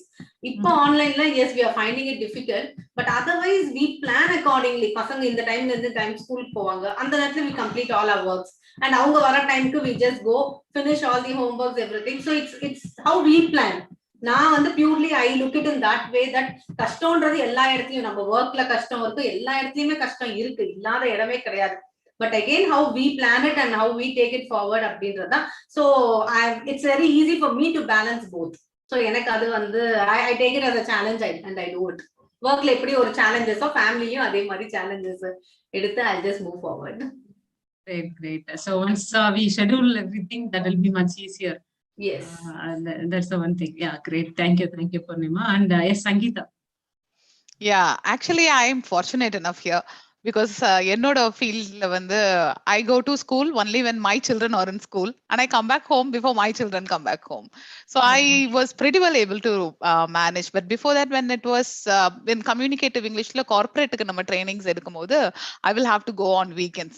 Saturday, Sundays தான் அவங்க எல்லாம் ஃப்ரீயா இருப்பாங்க, லெக்சரர்ஸ் எல்லாம். ஸோ அந்த வீக்கெண்ட் மாதிரி ப்ரோக்ராம் போகும்போது I really found it hard. But that is when my family pitched in. நீ போயிட்டு வா, நாங்க பசங்களை பாத்துக்கிறோம், அம்மா அப்பா sisters husband every one actually pitched in there and it was really helpful. So அந்த இடத்துல they all pitched in. But otherwise for me I have never found it a problem because I have always been there for my children. So Superb. So when we have the family support, it's much easier for us. Absolutely. Thank you. Good, Sangeeta. Yes, now over to you, Kavya. Actually, it's a tough question. என்ன பொறுத்த வரைக்கும் பாத்தீங்கன்னா, here all our mommies. I got married last year. So நான் வந்து last year ஏப்ரல்ல marriage ஆச்சு. அதுக்கப்புறம் 2 monthsல I started my own practice. So initially I was like எனக்கு புரியல, வீடு கல்யாணமாய் புதுசா போனேன்னா வீடையும் மேனேஜ் பண்ணும், ஹஸ்பண்டையும் மேனேஜ் பண்ணணும், எல்லாமே எனக்கு I felt it's like very new. So ஆனால் பார்த்தீங்கன்னா my mother in law is founder of seed international school KK நகர்ல இருக்கு. ஸோ ஆனால் அவங்க வந்து மார்னிங் 9 o'clock ஸ்கூலுக்கு போயிடுவாங்க. So anyhow will finish all the household work before 9. So I felt like எனக்கு ரொம்ப கம்ஃபர்டபுளாக இருந்தது. ஏன்னா மார்னிங்கே எல்லா ஒர்க்கும் முடிச்சிட்டா the entire day you will have for your work, right? So I felt it's very comfortable for me for doing that. So எல்லாருமே வீட்டில் எல்லாருமே it's very very supportive for my career. So I feel it's going good. Good, Kavya. ஏற்கனவே women வந்து நம்மளோட பேரண்ட்ஸுமே working பேரண்ட்ஸா இருக்கும்போது really அதுவும் பெரிய challenge இல்லையா? So but still it's going good. Thank you, Kavya. Yes, O.T. Mahalakshmi. So we have only 7 minutes more. So அதுக்குள்ள we have to wind up the session. கொஞ்சம் make it more crisp. Yes, Maha. Actually as such எல்லாரும் இப்போ face பண்ண challenges, இப்போ குழந்தைய பார்த்துக்கிறதுக்கு எனக்கு அம்மா என் தங்கச்சி இருந்ததுனால எனக்கு சுத்தமா அந்த ஒரு பர்னே தெரியல. சொல்ல போனா வந்து என் பையன் வந்து எங்க அம்மாவை கூப்பிடுறது அம்மான்னு தான் கூப்பிடுவான். என்னை வந்து சௌராஷ்டிரல மாயின்னு சொல்லுவாங்க, மாயின்றது தங்கச்சின்னு இருக்கும். ஸோ என்னை இப்போ வரைக்கும் என் அம்மான்னு கூப்பிடுறதே இல்லை அவன். ஸோ ஏதோ நான் பெற்றேன்றது மட்டும் தான், வளர்த்தது ஃபுல்லா வந்து எங்க அம்மா என் சிஸ்டர் தான். So it just happens like family நல்ல ஒரு அண்டர்ஸ்டாண்டிங், லைக் பொண்ணு சம்பாதிக்க இப்போ லைக் நல்லா பேர் வருதுன்னும் போது எல்லாம் சப்போர்ட்டிவ் கண்டிப்பா அது கேட்காமலே வந்துடும். அதான் என்னோட விஷயத்தில் நடந்தது. So plus to have that. Cool. Actually, to look more young, we can maybe this is a good choice. I think நம்ம பசங்கள நம்மள தங்கச்சி கூப்பிடுறோம்னா we feel more young. கண்டிப்பா இட் பூஸ்ட் அப். சொல்ல போனா ஒரு டக்குன்னு ஒரு சமயம் அவன் வந்து அம்மான்னு கூப்பிடுவான், டேய் உடனே மாயின்னு கூப்பிடுவான். எவ்வளவு ஸ்ட்ராட்டஜி இருக்கு பாருங்க. Okay, good. Thank you Maha. Yes, over to Sujatha ma'am. Thank you. உங்க क्वेश्चन வந்து எப்படி பேலன்ஸ் பண்ணி ரெண்டையும் கொண்டு போறீங்கன்றது தானே. என்ன வெல் பிளான் பண்ணி பேரண்ட்ஸை பார்த்துக்க, அப்புறம் ஹஸ்பண்டுக்கு தேவையான விஷயங்களை செய்ய எல்லாமே ப்ராப்பர் செட்டப்ஸ் பண்ணி வச்சிருக்கேன். அதுல எல்லாம் எந்த இஷ்யூ இல்லை. பட் ஏதாவது ஒரு டைம் லைஃப்ல வந்து கிராஸ் ஆகிட்டே தான் இருக்கும். அப்போ கொஞ்ச நேரம் பிஸ்னஸையும் கொஞ்ச நேரம் பர்சனலையும் காம்ப்ரமைஸ் பண்ணிக்க வேண்டியது. அதுக்கு தேவையான அரேஞ்ச் செட்டப்ஸ் பண்ணி வச்சுட்டா நம்ம அது பாட்டுக்கு போகும். பட் அதையும் மீறி சில விஷயங்கள் வந்தா காம்ப்ரமைஸ் ரெண்டு பக்கமும் பண்ணிக்க வேண்டியது. பண்ணிட்டு தான் இருக்கேன். Good ma'am. So like you said வந்து நம்மளுக்கு சில நேரம் வந்து இந்த பக்கம் அப்செட் ஆயிடுவாங்க, இன்னும் நீ வீட்டுக்கே வர மாட்டீங்கன்னு. ஸோ அப்போ கொஞ்ச நாள் வந்து அவங்கள ஆஃப் பண்றதுக்காக கொஞ்ச நாள் அவங்க கூட இருக்கிறது கொஞ்சம் we have to make some time. Sometimes the business requires us the most. So on the time we have to concentrate in business. That's what nice. Thanks for sharing, ma'am. Yes, Benny ma'am, over to you. Yes, how are you making time for your family? Sorry ma'am, how are you making time for your family? Sorry, சரியா கேட்கல ma'am. Sorry கேட்கலையா? Okay. ஃபேமிலிக்கு எப்படி time spend பண்றீங்க and how are you balancing maybe work and life எப்படி balance பண்றீங்க? Yes ma'am, இப்ப கிளியரா இருக்கு. ஓகே மேம், பேலன்ஸ் பண்றது எப்படி நம்ம டைமுக்கு இப்ப 5 மணி ஈவினிங் 5 ஆனா கிளம்பு பிள்ளைய பார்க்க ஓடு அப்படின்னு சொல்லி எனக்கும் அவருக்கு ஒரு போரே நடந்துரும். ஸோ என்னதான் ஒர்க் இருந்தாலும் 5 மணில இருந்தாவது பிள்ளைகளை கவனிக்க போயிடு அப்படின்றத இப்ப எங்களுக்குள்ளேயே அது ஒரு ஒப்புதல் பண்ணி 5 மணிக்கெல்லாம் கிளம்பிடுவேன் மேம். ஈவினிங் ஸ்ட்ரிக்டான ரெண்டும் எனக்கு பொம்பளை பிள்ளைங்க, அதனால ஆன் டைம்ல இருந்து அந்த பிள்ளைகளுக்கு அதை நேரத்துக்கு கவனிச்சு இப்ப பெரிய பொண்ணுக்கு ஸ்கூல் ஸ்டார்ட் ஆயிடுச்சு, அதனால அவங்க போயிடுவாங்க. ஸோ அதனால வந்து இப்ப நாங்களாம் அதை ஸ்ட்ரிக்ட் பண்ணிக்கிட்டோம். ஸோ ரொம்ப அப்படி பிசினஸ்ல மூழ்க வேண்டாம், நான் பிசினஸ்ல இருக்கேன், நீ ஃபேமிலியை பார்த்துக்க ஈவினிங் 5க்கு மேல அப்படின்னு சொல்லிட்டு அந்த வரைக்கும் ஒரு பாண்ட் வச்சு செலிப்ரேட் பண்ணிக்கிறேன். Good. Okay, thank you so much for sharing. And this is one final question, and keep it as one or 2 words, 3 words, or 1 line. Okay. Last, whenever you want to encourage or motivate yourself, what is the 1 line you always say to you? உங்களை நீங்களே encourage பண்ணிக்கணும்னா ஒரு line என்ன உங்களுக்குள்ள எதை நீங்க சொல்லிக்குவீங்க? What is the one motivation line for you? நான் சொல்லவா? சொல்லுங்க மேம். நான் கடந்து வந்த பாதையை நானே திரும்பி பாத்துக்குவேன். எங்க இருந்தனா இப்படி வந்திருக்கேன், இப்ப இருக்கிறனா என்ன கஷ்டப்பட போறேன், அவ்வளவுதான். நமக்கு நாமே எப்படி கஷ்டப்பட போறேன்னா ஓகே, இதுக்கு மேல என்ன கஷ்டப்பட இருக்கு? சின்ன இடத்துல இருந்து கொஞ்சம் வந்தாச்சு, அந்த சோர்ஸ் இருக்கும் போதே இப்படி வந்தாச்சு, இப்ப இந்த சோர்ஸ் வச்சுக்கிட்டு இன்னும் எவ்வளவு பெரிய சோர்ஸ் ரெடி பண்ணலாம்ல. செல்ஃப் மோட்டிவேஷன் தான். சூப்பர். எவ்வளவோ பண்ணிட்டோம், இதை பண்ண மாட்டோமா அப்படிங்கிற மாதிரி. Nice. Thank you ma'am. Yes, next Poornima. ஒரே ஒரு வேர்ட் தான் Sharmila, Poornima you can do it அப்படின்னு எனக்கு நானே சொல்லிக்கிட்டு I just get motivate and move on அவ்வளவுதான். Lovely. Thank you. Yes Kavya. You can and you will தான். I'll watch some motivational videos. ரொம்ப எப்பயாச்சும் ரொம்ப லோவா when I feel, I'll watch a lot of motivational videos. So அப்ப வந்து we'll get motivated somehow. You can, you will. Okay. Nice. Yes, Sangeeta, always I say to myself, Sangeeta, idu nee, you can do it. Come on. Adeda Purnima sannadeda. Sangeeta can do it. That's it. But அவங்களோட tone கம்ப்ளீட்டா ரெண்டு பேரோட tone வேற மாதிரி இருக்குல்ல when saying to yourself. Okay. Yeah. Surprise oda Sangeeta. Correct. உனக்கு வந்திருக்கு, you can do it அப்படி. Nice. So cool. Yes,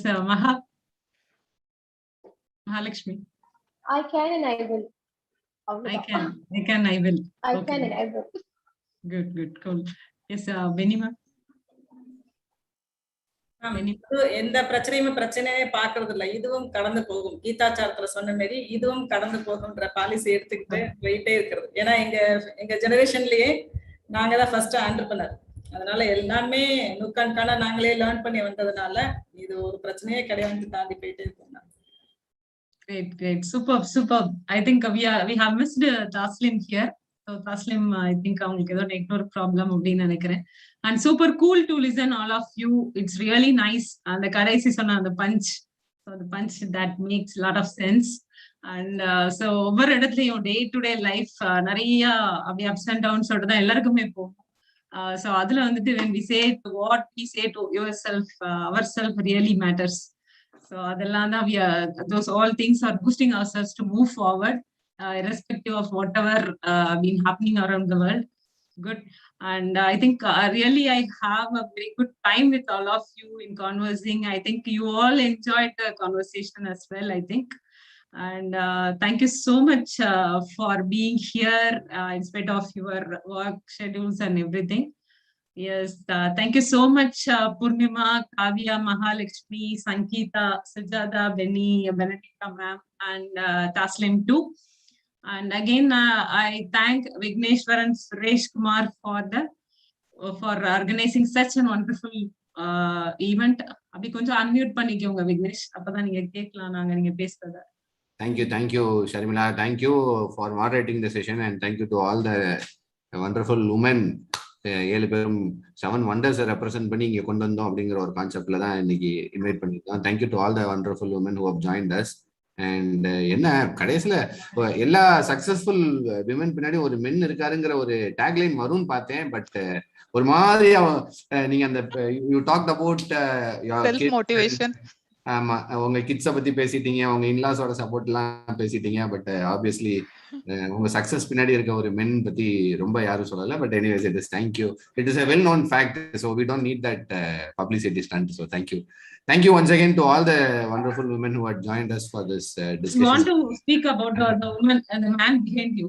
யாரோ ஒருத்தவங்களுக்கு பின்னாடி எப்படி பேசிக்கிட்டே சார் விக்னேஷ், இது சொல்லி தெரிய வேண்டியது இல்ல sir. Thank you sir, thank you.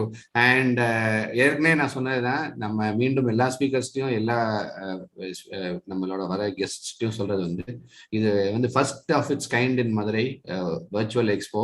50 stall இருக்கு. Please to visit www.maduraiexpo.com. you will get to collect lots of gift vouchers. நிறைய கிஃப்ட் வவுச்சர்ஸ் இருக்கு.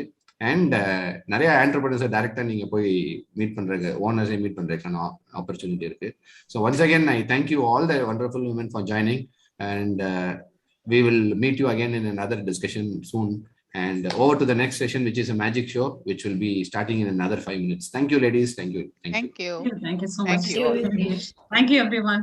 Thank you Sharmila. Thank you all. Thank you. Bye.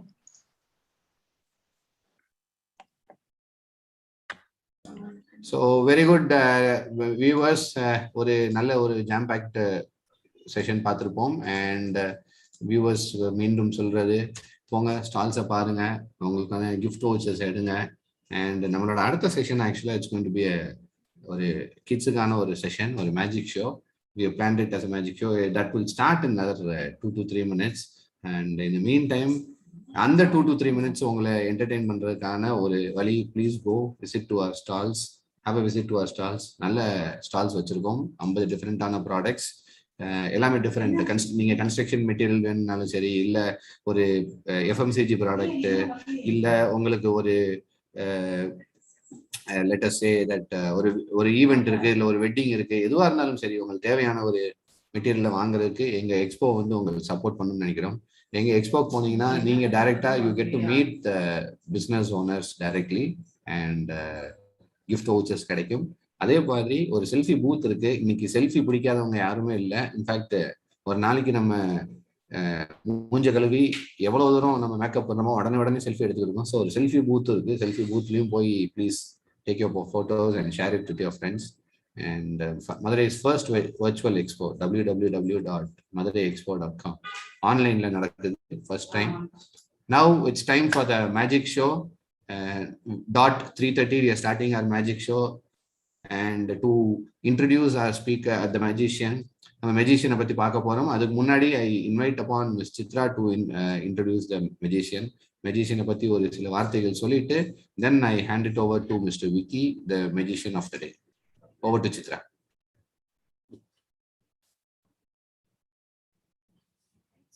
Thank you all. மியூட்ல இருக்கீங்க.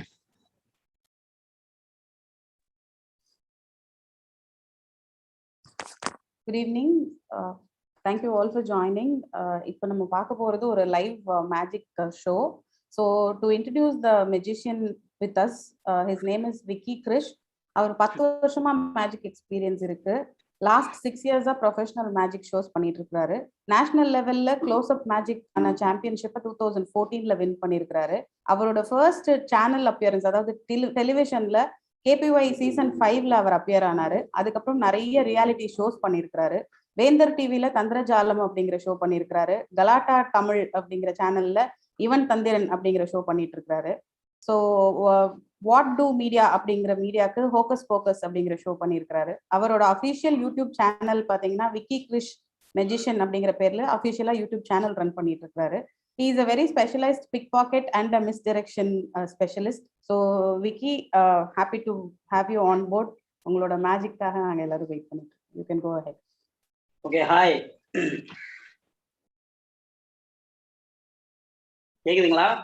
கேக்குது. Okay, so இப்போ magic பண்ணுறதுக்கு முன்னாடி அங்கே ஒரு ஹேண்ட்கர்ச்சீஃப் இருக்குது, தெரியுதுங்களா? மேலே ஹேங் ஆகிட்டு இருக்கு. ஸோ அதை வந்து நம்ம ஃபர்ஸ்ட் இப்போ எடுத்துருவோம். எடுத்தால் தான் வந்து மூஞ்சி துடைக்க முடியும். ஸோ மூஞ்சி துடைச்சிட்டு தான் மேஜிக் வந்து ஸ்டார்ட் பண்ணேன், ஏன்னா கொஞ்சம் டயர்டாக இருக்காங்களே.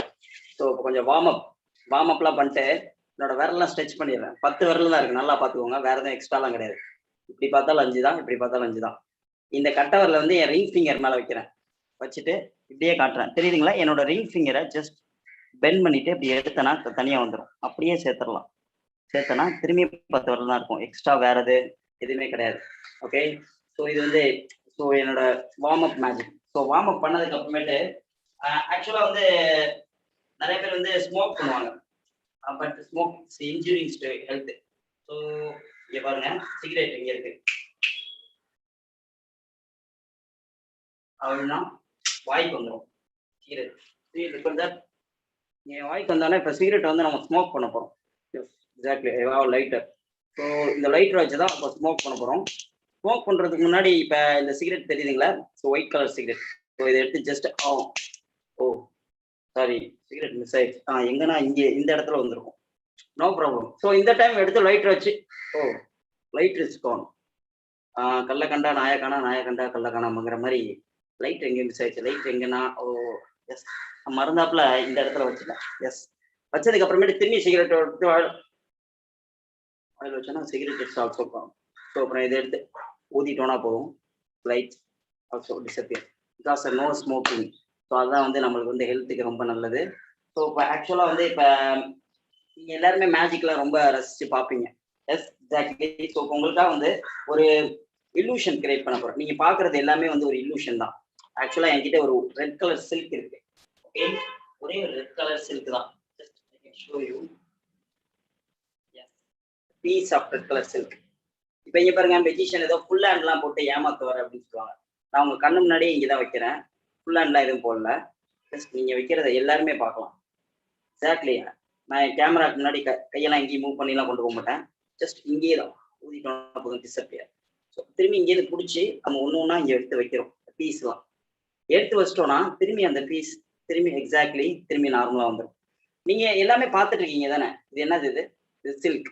பட் நீங்கள் பார்க்குறது எல்லாமே நான் என்ன சொன்னேன், ஒரு இல்லூஷன்னு சொன்னேன். ஸோ நீங்கள் சில்காக பார்ப்பீங்க, magician convert to ball. So இப்போ இது ஒரு ஆர்டினரி பாலாக மாறிடும். ஆக்சுவலாக இந்த பால் இங்கே இருக்கும், நீங்கள் பார்த்துட்டு தான் இருப்பீங்க. இட்ஸ் ஆர்டினரி பால். இப்போ இந்த பாலை நம்ம ஜஸ்ட் எடுத்தோன்னா போதும், 2ஆக வந்துடும். இதை எடுத்து என்னோட பாக்கெட்டில் வச்சிடுறேன். பாக்கெட்டில் வச்சு திரும்பி எடுத்தோன்னா அச்சய பாத்திர மாதிரி இந்த பால் வந்துகிட்டே இருக்கும். ஸோ எப்படி இது மாதிரி வருதுன்னு ஆச்சரியமா இருக்கும். ஸோ இதெல்லாம் எடுத்ததுக்கு அப்புறமேட்டு இதில் ஒரு பால் இங்கே பாக்கெட்டில் வச்சுருவோம். ஒரு ball put in my left hand, இது right hand. Blow it's gone. 2 பாலும் இங்கே வந்துடும். ஸோ உங்களுக்கு எப்படின்னு எக்ஸ்பிளைன் பண்ணுறேன். I have 3 balls. ஓகே, நான் டேபிள் வச்சு செய்கிறேன். 1 then 2 then 3. How many balls?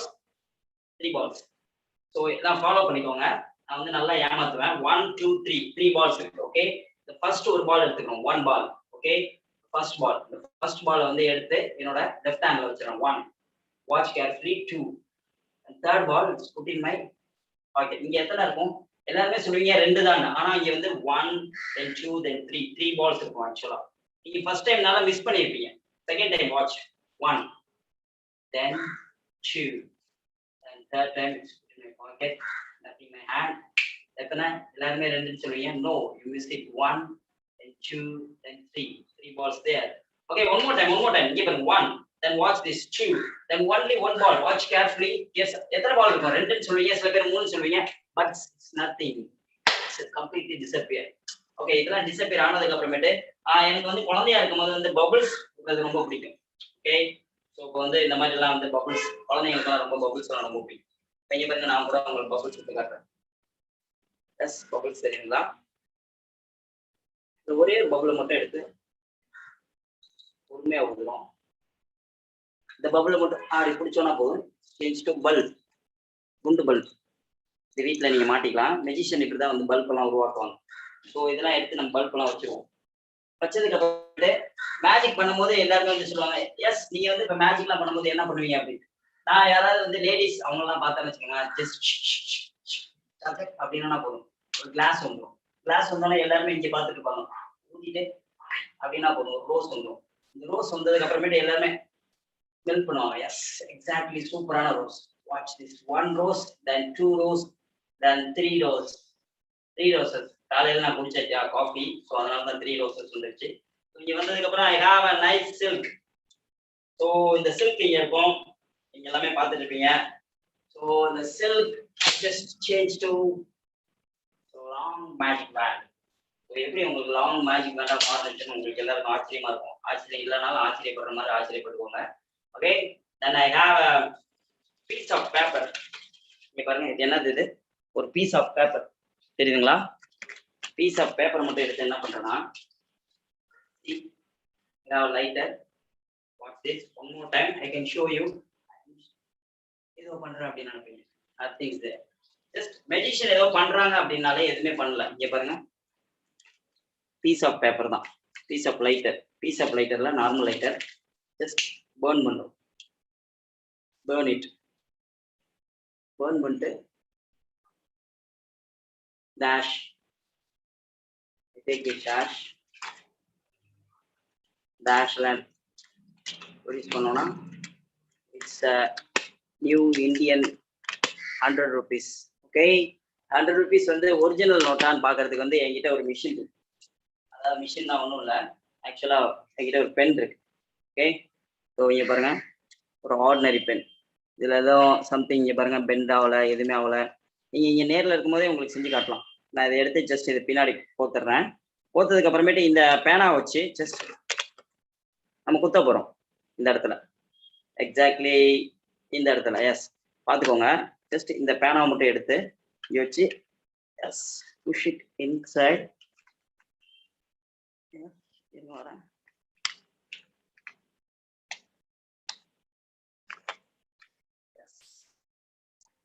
நீங்க வீட்டில் ட்ரை பண்ணிட்டு அப்புறமேட்டு கிழிஞ்சிருச்சுன்னா நோட் என்கிட்ட கேட்கக்கூடாது. ஸோ இங்கே பாருங்க, இது ஆக்சுவலாக வந்து இல்லூஷன்லாம் கிடையாது, உண்மையிலே உள்ள குத்திருக்கேன்.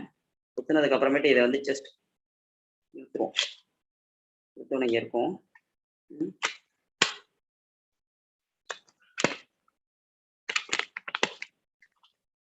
No damage. அப்படியே கிழிஞ்சது எல்லாமே நார்மலாக மாறிடும். ஸோ நார்மலாக மாறினதுக்கு அப்புறமேட்டு நீங்கள் இந்த பெண்ணோட பாருங்க, இங்கே இருக்கு இந்த பெண்ணோட எழுதுற நிப்பு. ஆக்சுவலா நீங்க பாக்குறது எல்லாமே நான் என்ன சொன்னேன், ஒரு இல்லூஷன் சொன்னேன். ஊதிட்டோன்னா போதும், பெண்ணோட நிப்பு இங்க இருக்காது, இங்கதான் இருக்கும். நீங்க சரியா பார்க்கல. Again watch this. இங்க வச்சுட்டு ஊதிட்டு நான் அப்படியே எடுத்தனா போதும், பெண்ணோட நிப்பு இங்கதான் இருக்கும். உங்களுக்கு குழப்புற மாதிரி இருக்கும். குழப்புற மாதிரி இருந்தா அதான் magic. So again watch this. இங்கன்னா இந்த இடத்துல இருக்கும். ஸோ இது மாதிரி ஏன் இது மாதிரி மாறுதுன்னு உங்களுக்கு குழப்பம். ஆக்சுவலா நான் இந்த இடத்துல அதை சொருவ போறேன், நல்லா வாட்ச் பண்ணிக்கோங்க. சி, இங்க எடுத்து சொருவிட்டேன். Watch slowly. சொருவியாச்சு. சொருவுனா இங்கதான் இருக்கும். எஸ், எப்படி இங்க வந்துச்சுன்னு ஆச்சரியமா இருக்கும். பட் இது இங்க கிடையாது, இங்கதான் இருக்கும். It's just illusion. ஸோ நீங்க பாக்குறது எல்லாமே ஒரு மாயை தான். ஆக்சுவலா வந்து நம்ம எதுவுமே இல்லாத இடத்துல இருந்தா ஏதாவது ஒண்ணு உருவாக்க முடியும். Take it something. ஏதாவது தெரியுதா? எதுவுமே இல்லை. It's ball, ordinary ball. Ball hat. சரிங்களா?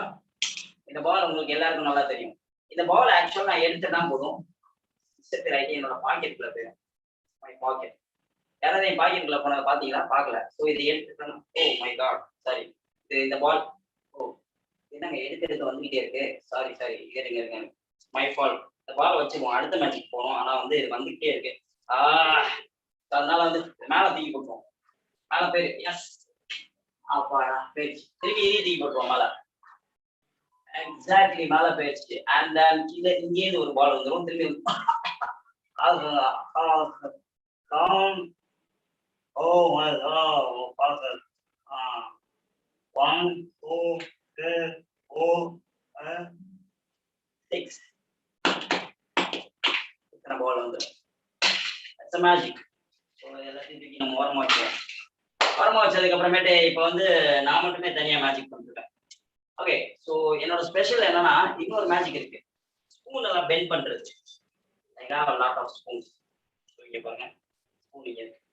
என்னோட எனர்ஜி அதை ஃபோக்கஸ் பண்ண போறேன். Okay, you can see the spoon. So watch this, the spoon without touch move out. என்னோட எனர்ஜி ஃபோக்கஸ் எனர்ஜி.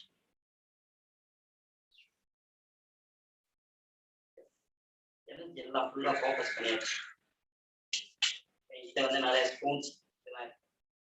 ஸோ இது வந்து உங்களுக்கு க்ளோஸ் அப்ல எடுத்து ஸ்பூன் இங்கே இருக்கு. Watch this. ஜஸ்ட் இங்கே வச்சு லைட்டாக தேய்க்கிறேன். தேய்ச்சிக்கிட்டே இருந்தால் போதும். நீங்கள் வந்து ஸ்பூனெல்லாம் பார்த்துருப்பீங்க, அப்படியே பெண்ட் பண்ணுவாங்க. இப்படி வச்சு பெண்ட், சரிங்களே பெண்ட். இல்யூஷன்லாம் கிரியேட் பண்ணலாம். ஸோ இது வந்து பெண்ட் ஆயிருக்கும். இப்போ இங்கே வந்து இந்த ஃபோர்க் இருக்கும், இந்த ஸ்பூன் இப்படி இருக்கும். லைட்டாக பெண்ட் ஆனதை ஜஸ்ட் நல்லா பெண்ட் ஆயிருக்கும். எஸ், நல்லா பெண்ட் ஆயிருக்கும். எக்ஸாக்ட்லி இங்கே வச்சு. அடுத்து நெக்ஸ்ட் ஃபோர்க். நீங்க வீட்டுல கொடுக்குற ஃபோர்க்கை கூட வச்சு பண்ணலாம். ஆனா இப்போ வந்து நீங்க வந்து வீட்ல இருந்து ஃபோர்க்லாம் என்னால கொடுக்க முடியாது. அதனால வந்து I have one fork. So இது என்னன்னா, ஜஸ்ட் நான் இதை எடுத்து வேவ் பண்றேன். இப்படி வேவ் பண்ணிட்டே இருந்தானா போதும். இந்த இடத்துல இருந்து பிடிச்சி அப்படியே இழுத்தனா ஒரே ஒரு இது மட்டும் ஜஸ்ட் பெண்ட் ஆயிரும். சி, பெண்ட் ஆயிருக்கும். எப்படி பெண்ட் ஆயிருக்குன்னு உங்களுக்கு ஆச்சரியமா இருக்கும். இங்க பாருங்க, நான் காட்டுறேன். பெண்ட் ஆயிருக்கு நல்லா. பெண்ட் ஆனதுக்கு அப்புறமேட்டு எல்லாரும் என்ன சொல்லுவாங்கன்னா, மெஜிஷியன் இங்க ஏதோ மேக்னெட் வச்சிருக்காரு, இங்க இல்லை இந்த சைடு ஏதோ வச்சிருக்காரு அப்படின்னு நினைப்பாங்க. அங்கெல்லாம் எதுவுமே கிடையாது. ஜஸ்ட் நான் இதை வேவ் மட்டும் பண்ணிக்கிட்டே இருக்கேன். வேவ் பண்ணிக்கிட்டே இருந்துட்டு இங்கே டக்கு டக்கு டக்கு டக்குன்னு எல்லா இடத்துலையும் இருந்துட்டு அப்படின்னா போதும். எல்லா இடமுமே இதுல வந்து பெண்ட் ஆயிருக்கும். ஓகே, எல்லா இடத்துலையும் பெண்ட் ஆயிருக்கும். ஸோ இதை எடுத்து ஊதி இதையும் அப்படியே பெண்ட் பண்ணிடலாம்.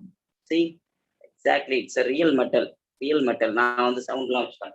இங்க பாருங்க. ஸோ இது வந்து ரப்பர் அது மாதிரிலாம் நினைப்பீங்க. அதனால இது ரியல் மெட்டல். நான் வந்து உங்க லைவ்ல வந்தேன்னா உங்ககிட்டக்கே வந்து இந்த மாதிரி எல்லாம் வச்சு செஞ்சு காட்டுறேன். So it's real metal. Okay, இங்க வச்சதுக்கு அப்புறமேட்டு I have a piece of cotton. Okay, piece of cotton. புரியுதுங்களா? piece of cotton. I have a lighter. So இதுல வேற எதுவுமே கிடையாது. நீங்க எல்லாருமே செக் பண்ணி பார்த்துக்கலாம். ஸோ இந்த பீஸ் ஆஃப் காட்டன் மட்டும் நான் அப்படி எடுத்துக்கிறேன். இந்த லைட்டர் இங்க இருக்கு, தெரியுதுங்களா? Okay, watch this. piece of cotton and lighter. Watch carefully.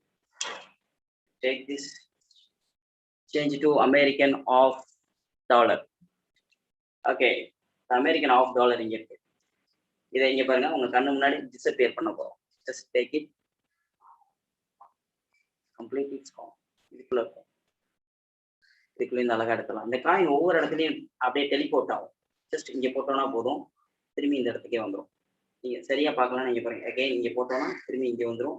இப்போ இங்க இருக்காது, இங்க வந்துடும். திரும்பி இதுல இருக்காது. எங்கன்னு பாத்தீங்கன்னா என் கையில இருந்து இங்க வந்துடும். ஸோ இங்க வந்ததுக்கு அப்புறமேட்டு இது என்னோட பாக்கெட்டுக்குள்ள போட போறேன். என்னோட பாக்கெட் ஆக்சுவலா வாட்டர் பாக்கெட். எப்படின்னு நான் எக்ஸ்பிளைன் பண்றேன் உங்களுக்கு. ஸோ இப்போ இங்க பாருங்க, என் பாக்கெட்ல இங்க வந்து காயின் எடுத்து ஜஸ்ட் போட்டுட்டு பாக்கெட்டுக்கு உள்ள போட்டோம்னா அந்த பாக்கெட் வெளியே வந்து காயின் தப்புன்னு விட்டுருவோம். வெளில வந்ததுக்கு அப்புறம் எல்லாமே நல்லா பாத்தீங்கன்னா தெரியும். ஆக்சுவலா வந்து நம்ம எல்லா இடத்துலயுமே வந்து இறைவன் இருக்க மாதிரி வந்து எல்லா இடத்துலயும் வந்து காயின் இருக்கும். இப்போ இங்க பாருங்க, இங்க one coin, second one, and third one. 3 coins, 1 2 3. The first coin, take the first coin, disappear. So பாத்தீங்கன்னா it's only 2 coins, 2 coins only. இப்போ 1 coin left ஆயிடுச்சு. ஸோ இப்போ செகண்ட் காயின் இதுதான் வெரி இம்பார்ட்டன்ட். இங்கே பாருங்க, watch very slow.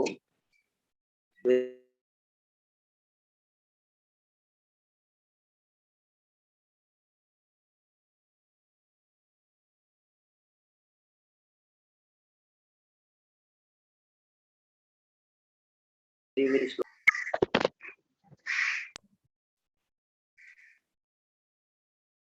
Okay, wait. இந்த coin இப்போ இங்கேருந்து என் ஷோல்டருக்கு போகும். இங்கேருந்து என் ஷோல்டர். Watch this. 1 2 3. வாட்ச் நல்லா, எல்லாருமே வாட்ச் கேர்ஃபுல்லி, நல்லா வாட்ச் பண்ணிக்கோங்க.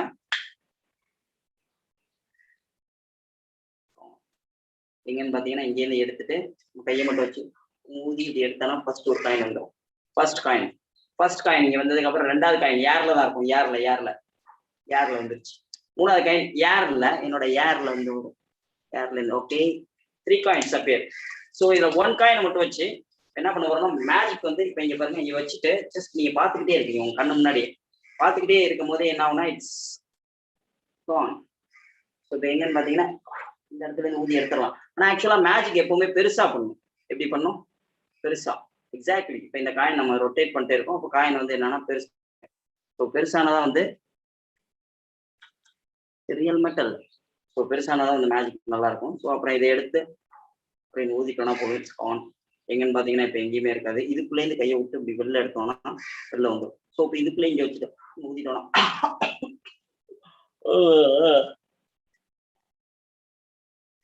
முடியாச்சு. நான் வந்து சாய்பாபாவோட ஃபேன். அவர் வந்து வாயிலேருந்துலாம் லிங்கெல்லாம் எடுப்பார். நம்மளாம் லிங்கம் எடுத்தா போலீஸ் பிடிச்சிட்டு போயிடும். ஸோ அதனால வந்து இப்போ என்ன பண்ண போறோம்னா லிங்கம் தான் எடுக்க போறோம். ஆனால் லிங்கத்துக்கு பதிலாக I have deck of cards. எப்படி நான் எக்ஸ்பிளைன் பண்றாங்க? ஸோ இங்கே பாருங்க, ordinary pack, fan the deck and watch this. Nothing my hand.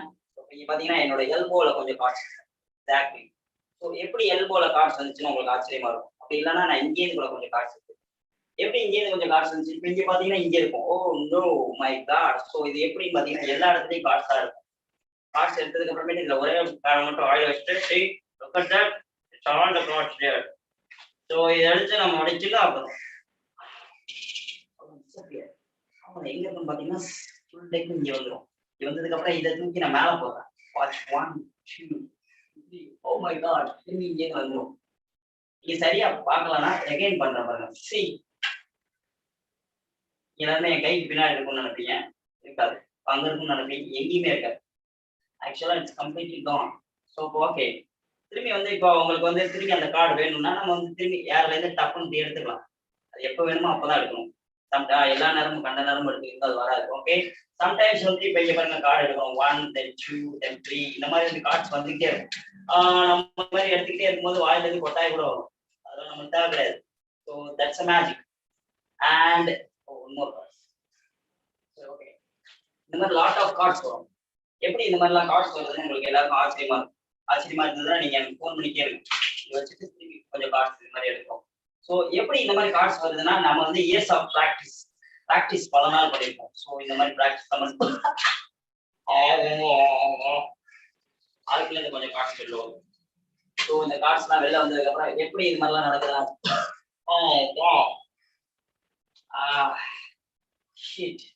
எப்படி வருது? எனக்கு வந்து டைஜஸ்டிவ் சிஸ்டம் ரொம்ப ஸ்ட்ராங்கா இருக்குன்னு நினைக்கிறேன். ஏன்னா சாப்பிட்டதெல்லாம் எனக்கு எப்பவுமே வெளில வந்துடும் இந்த மாதிரி. Okay, no problem. ஸோ சாப்பிட்டதெல்லாம் வெளில வந்ததுதான் நமக்கு தான் நல்லது. ஒரு நாள் வந்து நான் ஒரு கடைக்கு போயிருந்தேன். எங்கன்னா விசிட்டிங் கார்டு அடிக்கிறதுக்கு. ஸோ இந்த மாதிரி பிளாங்க் கார்ட்ஸ் வச்சு விசிட்டிங் கார்டு அடிக்கிறதுக்கு போயிருந்தேன். அப்போ வந்து என்கிட்ட ஒருத்தர் வந்து நீங்க மெஜிஷியன் தானே அப்படின்னு கேட்டார். Yes I am magician.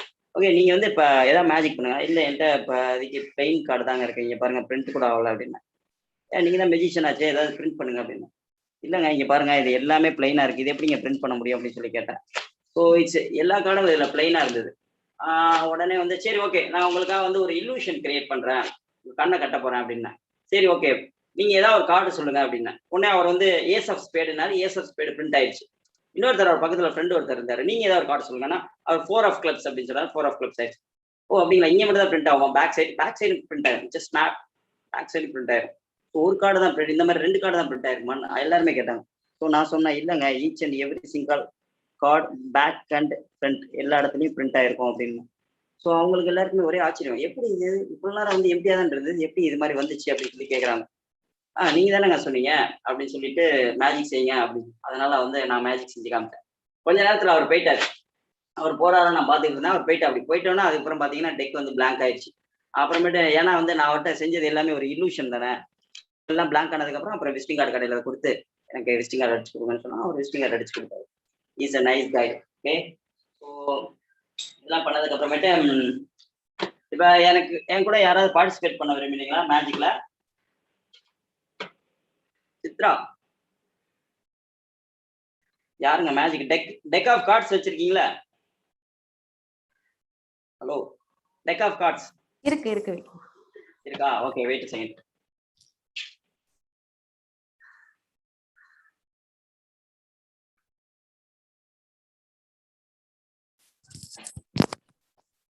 Okay, அதை எடுத்து ஷஃபிள் பண்ணுங்க. நீங்க வந்து அதை ஷஃபிள் பண்ணுங்க. அதாவது இப்ப நான் செய்யற மாதிரியே நீங்களும் செய்ய போறீங்க. ஓகே, ஓகேங்களா?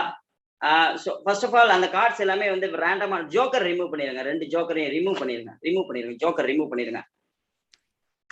ஸோ என்னோட கார்ட்ஸ் எல்லாமே ரேண்டமான கார்ட்ஸ் தான். நான் show to everyone each and every single card it's normal card. Yes, okay. இப்போ என்ன பண்ண போறோம்னா, நீங்க எல்லா கார்டையும் இப்படி ஸ்ப்ரெட் பண்ணி காட்டுங்க. ஓகே, அப்படியே ஸ்கொயர் பண்ணிடுங்க. ஓகே, ஸோ இப்போ நானும் பார்த்துக்கிறேன் என்னோட கார்டு எல்லாமே வந்து டிஃப்ரெண்டா இருக்கான்ட்டு. ஓகே, உங்களுக்கு வந்து கோ இன்சிடென்ட் மேல நம்பிக்கை இருக்கா? Coincident at times.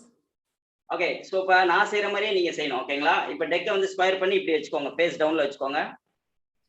Okay, இப்போ வந்து ஒரு குவார்டர் அந்த இதுல இருந்து ஒரு ஆஃப் கிடையாது, ஒரு குவார்டர் பேக் கட் பண்ணுங்க. அப்படி லைக் தட்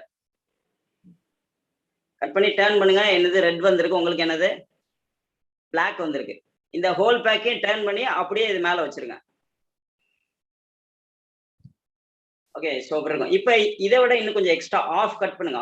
ஆஃப் ஓகே, நீங்க தான் கட் பண்றீங்க, நீங்க அங்க இருக்கீங்க. எனக்கு ரெட் வந்திருக்கு, உங்களுக்கு பிளாக் வந்திருக்கு. ஓகே, டர்ன் பண்ணுங்க. திரும்பி ஹோல் பேக்கை டர்ன் பண்ணுங்க. டர்ன் அண்ட் இது மேல வச்சிருங்க. Okay, great. இப்போ இதுல பாதி கார்டு வந்து ஃபேஸ் அப்ல இருக்கும், பாதி கார்டு ஃபேஸ் டவுன்ல இருக்கும். உங்களுக்கு ஃபேஸ் அப் வேணுமா ஃபேஸ் டவுன் வேணுமா? Your choice. Face down. Okay, இப்போ ஃபேஸ் அப்ல உள்ள எல்லா கார்டையும் எடுத்துருங்க, ரிமூவ் பண்ணிடுங்க. எடுத்துட்டீங்களா? எடுத்து அதை ஓரமா வச்சிருங்க. அதை எடுத்து ஓரமா வச்சிருங்க. இப்போ ஃபேஸ் டவுன்ல இருக்க ஃபர்ஸ்ட் கார்டை எடுத்து இப்படி ஹைட் பண்ணிக்கோங்க. ஃபர்ஸ்ட் கார்டை மட்டும், மீதி கார்ட்ஸ் எல்லாம் இங்க வச்சிருங்க, ஓரமா வச்சிருங்க. ஓகே, உங்க கார்டு பாருங்க, அது என்ன கலர்னு பாருங்க. It's a red. இல்ல, நோ கார்டை டர்ன் பண்ணனும். It's a red. No. Okay, black card. Okay, அப்ப வந்து அது வந்து கிளப்ஸ்னு நினைக்கிறேன். No okay, no problem. I think அதுல நம்பர் கார்டு தான் நம்பர் போட்டிருக்கும்னு நினைக்கிறேன், 6 7 அந்த மாதிரி. நோ. ஓகே, உங்களுக்கு கோயின்சிடென்ட் மேல நம்பிக்கை இருக்குல்ல? சம்டைம்ஸ் சில நேரம் சில பேர் ஒரே மாதிரி பாட்டு போடுவாங்க, சில நேரம் ஒரே பேர் ட்ரெஸ் பண்ணிட்டு வந்துருவாங்க, எதாச்சும் நடக்கும். ஸோ அது மாதிரி first you turn your card. It's ace of spade. It's me to ace of spade. What a coincident. நீங்க அங்க இருக்கீங்க, நான் இங்க இருக்கேன். நீங்க என்ன கார்டு எடுப்பீங்கன்னு எனக்கு தெரியாது. Your choice. நீங்க தான் எல்லாமே இது பண்ணீங்க. ஓகே, ஸோ இப்போ என்ன பண்ண போறோம்? நீங்க நேம் எனி கார்டு. ஏதோ ஒரு கார்டு நேம் பண்ணுங்க. ஏதோ ஒரு கார்டு சொல்லுங்க. Queen of Hearts. It's your favorite card, yes? ரைட்டா? ஹார்ட், அதனால Queen of Hearts. Yes. Okay, Queen of Hearts எப்பவுமே வந்து நான் இந்த இடத்துல வச்சிருப்பேன். தெரியுதுங்களா? தெரியல. இது வந்து whole tech. Queen of Hearts வந்து இங்க எப்பவுமே இருக்கும். So that's a Queen of Hearts. Wow, super. So இந்த குயின் ஆஃப் ஹார்ட்ஸ் இங்கே வந்துடும். இதை எடுத்து இங்கே பாருங்க, ரேண்டமா ஏதோ ஒரு இடத்துல உள்ள ஸ்டாப் சொல்லுங்க, அங்கே உள்ள வச்சிரும். Stop there. சரி, நீங்க பார்த்துட்டு இருப்பீங்க, தெரியுதுங்களா? ஓகே, ஸோ இதை புஷ் பண்ணிடுவோம். புஷ் பண்ணி உள்ள வச்சுட்டு கார்டெல்லாம் வந்து நான் கட் பண்ணிடுறேன். கட் பண்ணிட்டு ஷஃபிள் பண்ணிடுவோம். ஷஃபிள் பண்ணதுக்கு அப்புறமேட்டு டாப்லேருந்து ஒரு கார்டு காட்டுறேன். தட்ஸ் ஒரு கார்டு அப்படின்னு பாருங்க. இது உங்க கார்டா இல்லை வேற கார்டான்னு மட்டும் பாருங்க. So card, no, the 3 of spade. Watch this, 1, 2, 3. Change to Queen of Hearts. ஆமா, இது Queen of Hearts மாறிடுச்சு. மாறினதுக்கு அப்புறம் Queen of Hearts தேவையில்லைன்னா ஷேக் பண்ணா 9 of Diamond மாறிடும். 9 of Diamond மாறினதுக்கு அப்புறமேட்டு பாத்தீங்கன்னா இந்த Queen of Hearts எங்க இருக்குன்னு பாத்தீங்கன்னா it's jump to it's my packet. என்னோட பாக்கெட்டுக்குள்ள போயிடும். பாக்கெட்டுக்குள்ள போனோன்னே எப்படி இந்த மேஜிக்லாம் உங்களுக்கு நடக்குதுன்னு ஆச்சரியமா இருக்கும். அப்படி ஆச்சரியமா இல்லைன்னா இன்வெஸ்ட் கொஞ்சம் கார்ட்ஸ் எடுத்துக்கலாம். எடுத்ததுக்கு அப்புறமேட்டு இதெல்லாம் எடுத்து வச்சுக்குவோம். வச்சதுக்கு அப்புறம் இப்ப வேற யாரு உங்க கூட இருக்கா? இன்னொருத்தர் கார்ட்ஸ் வச்சிருக்காரு. இல்ல அவர் கையில கார்ட்ஸ் இல்லனா அவர் இல்லையா? Okay, done. இப்ப என்கிட்ட வந்து ஒரு ESP டெக் இருக்கு. இங்க பாருங்க, இதுல வந்து சில சிம்பிள்ஸ் எல்லாம் போட்டிருக்கும், மாறி மாறி வருது, தெரியுதுங்களா? So I take one prediction, my top pocket. Okay, so இது வந்து நான் இதுக்கப்புறம் ஸ்விட்ச் பண்ண மாட்டேன், இங்கே தான் இருக்கும். ஓகே, தெரியுதுங்களா? ஓகே, இங்கே தான் இருக்கு. இப்ப நான் அப்படி இங்கே பாருங்க, ஒரு கார்டா டிராப் பண்ணிட்டே வரேன். இங்கே பாருங்க,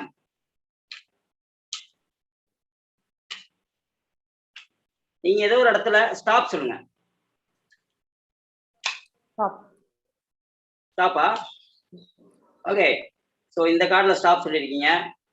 I think it's a wavy line. It's my predictions also wavy line.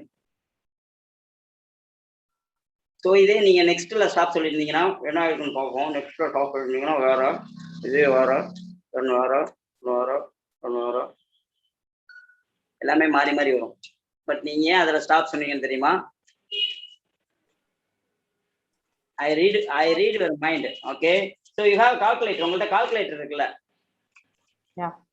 நீங்க கால்குலேட்டர் எடுத்துக்கோங்க. அதுல கால்குலேட்டர் எடுத்துட்டு அதுல வந்து ஒரு 3 டிஜிட் நம்பர் நீங்க வந்து போடணும். 3 டிஜிட் நம்பர் வந்து எப்படி இருக்கும்னா, ஃபர்ஸ்ட் நம்பர் பெருசா இருக்கணும், செகண்ட் நம்பர் அதை விட சின்னது, தேர்ட் நம்பர் அதை விட சின்னது, அந்த மாதிரி போட்டுக்கோங்க. ஓகே, போட்டிங்களா? ஓகே, மெஜிஷியனுக்கு வந்து எப்பவுமே வந்து ஸ்ட்ரென்த் அதிகமா இருக்கும். நீங்க ஃபர்ஸ்ட் நம்பர் பெருசு, ரெண்டாவது நம்பர் சின்னது, தேர்ட் நம்பர் அதை விட சின்னது தானே போட்டீங்க. மைனஸ் பண்ணி மைனஸ் போட்டுருங்க. இந்த ஆர்டர் அப்படியே ரிவர்ஸ்ல போடுங்க. ரிவர்ஸ்ல 1 2 3 போட்டீங்கன்னா 3 2 1. இப்ப உங்களுக்கு ஒரு 3 டிஜிட் நம்பர் வந்திருக்கா? ஓகே, அந்த 3 டிஜிட் நம்பரை பிளஸ் பண்ணி அந்த 3 டிஜிட் நம்பரை திரும்பி ரிவர்ஸ்ல போடுங்க. 3 டிஜிட் நம்பர் என்ன ஞாபகம் வச்சுக்கோங்க, அதை பிளஸ் பண்ணி ரிவர்ஸ்ல போடுங்க. ஓகே, இப்போ ஒரு 4 டிஜிட் நம்பர் வந்திருக்கும், கரெக்ட்டுங்களா? அந்த நம்பர் நீங்க வந்து நான் எதுவுமே உங்கள்ட்ட கேள்வி கேட்கல, நீங்க ரேண்டமா ஏதோ ஒரு நம்பர் போட்டிருப்பீங்க. நீங்க எனக்கு என்ன ஆன்சர் வந்திருக்குன்னு தெரியாது, ஐ டோன்ட் நோ, கரெக்ட்டுங்களா? ஸோ நம்ம எதுவும் பேசினா வைக்கல, இல்ல இட்ஸ் நீங்க தான் பண்றீங்க, ஸ்டூஜின்னு நினைச்சுக்கோங்க. நிறைய பேர் பேசி வச்சுட்டு பண்றாங்க அப்படின்னு. ஓகே, அதுல இருக்கிறதுல அந்த ஆன்சர்ல வந்து இருக்கிறதுல பெரிய நம்பர் ஏதோ அதை திங்க் பண்ணிக்கோங்க. 4 நம்பர்ல எது பெரிய நம்பரோ அதை திங்க் பண்ணிக்கோங்க. ஓகே, அது மைண்ட்ல வந்து 3 டைம்ஸ் இங்கிலீஷ்லேயே சொல்லுங்க. 3 டைம்ஸ் இங்கிலீஷ்ல சொல்லுங்க. அப்படிதான் நயன் நயன் நயன் சொல்லிட்டே இருங்க. Okay, super, great. அதுல வந்து இருக்கிறதுலே ஸ்மால் நம்பர்னா வந்து வேல்யூ இருக்கலாம், வேல்யூ இல்லாமலும் இருக்கலாம், அந்த மாதிரி. Okay, I think it's a 0. அதை விட கொஞ்சம் பெரிய நம்பர் 1. அப்புறமேட்டு வந்து அதை விட கொஞ்சம் பெரிய நம்பர் 8.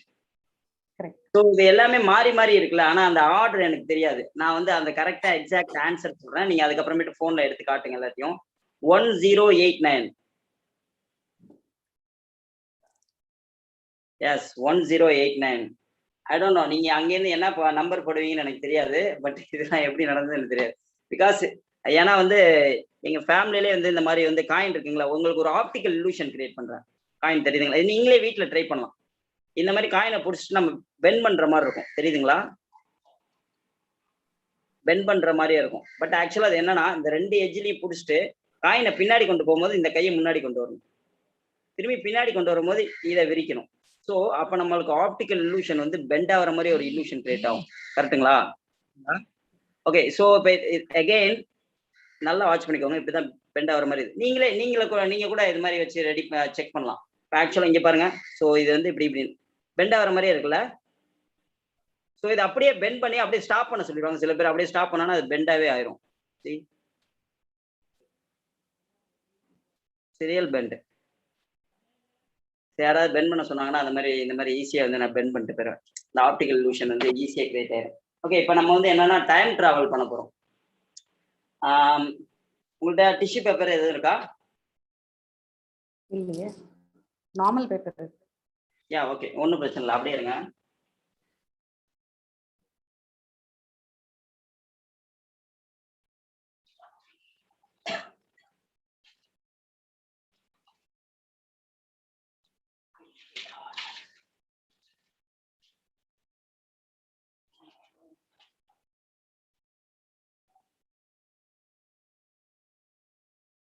ஓகே, அதான் டிஷ்யூ தெரியுதுங்களா? இது வந்து பேக் இன் டைம்.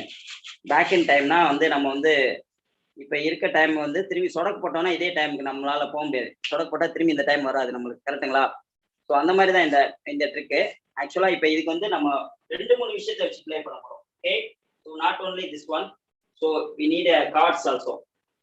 கார்ட்ஸ் எடுத்துக்குவோம், இது எடுத்துக்குவோம், டிஷ்யூ பேப்பர் எடுத்துக்குவோம். டிஷ்யூ பேப்பர் நான் ஃபர்ஸ்ட் என்ன பண்ணிடுறேன்னா கிழிச்சிடுறேன். இங்கே பாருங்க, நீங்கள் கண்ணு முன்னாடி பாருங்க, நான் எதுவுமே ஸ்விட்ச்லாம் பண்ண மாட்டேன், அப்படியே தான் கிழிச்சாச்சு.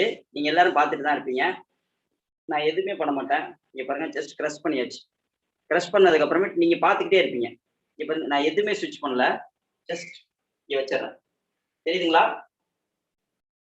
ஓகே, இப்போ என்னன்னா நான் அது தெரியும். இப்போ வந்து இதில் நான் அப்படி கார்டை ஸ்ப்ரெட் பண்ணிக்கிட்டே வரேன். நீங்கள் ஏதோ ஒரு இடத்துல ஸ்டாப்னு சொல்லுங்க, நிப்பாட்டிடுறேன். Okay, ready? ஸ்டாப்னு எங்கே வேணா சொல்லலாம்.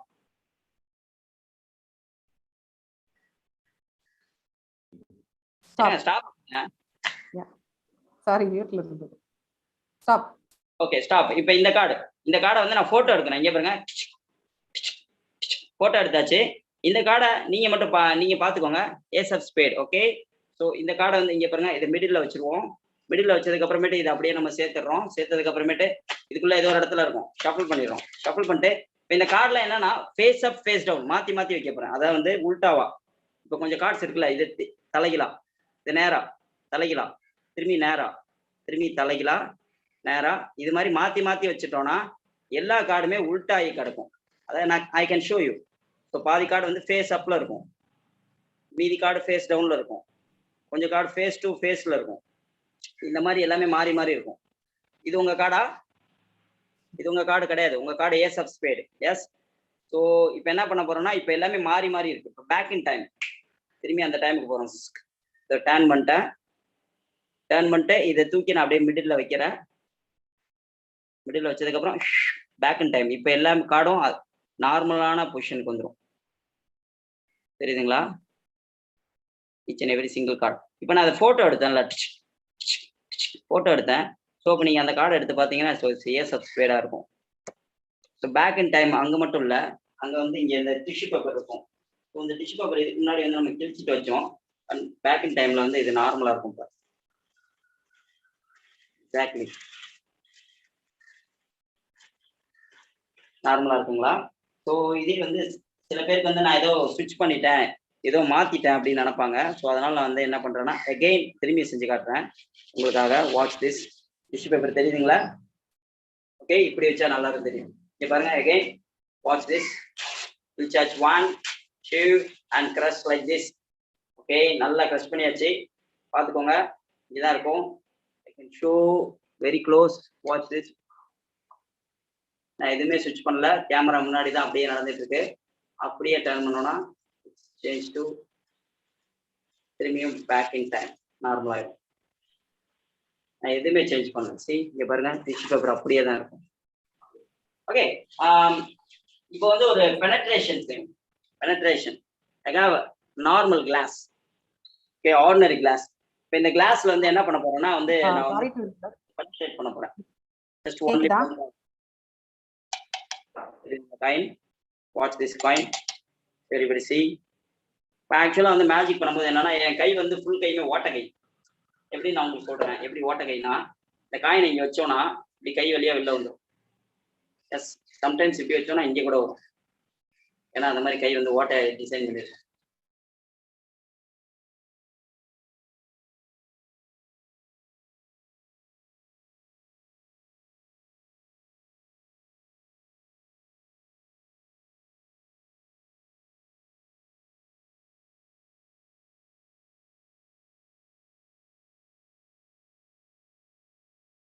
இப்ப இந்த காயின் மட்டும் நம்ம ஓகே அந்த last final trick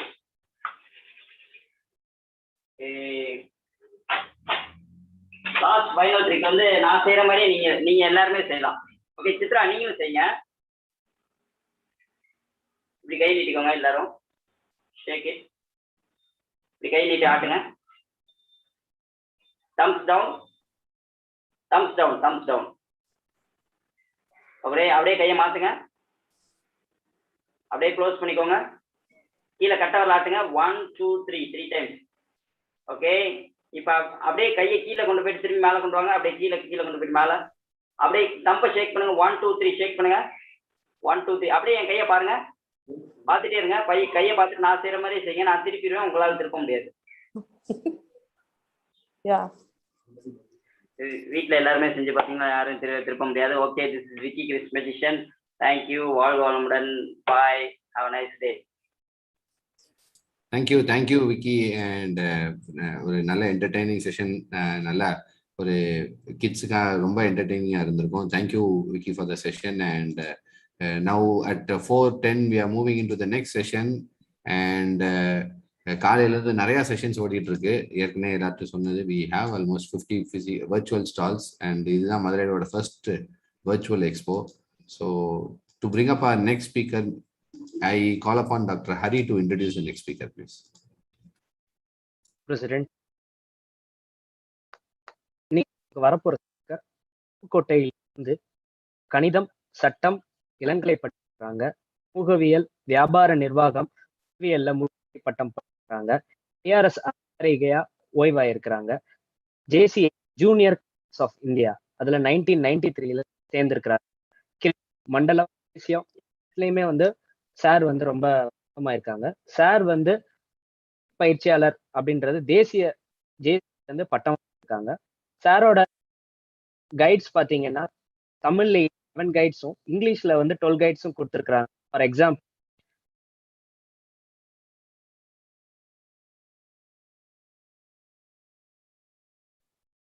Hari audible இல்ல.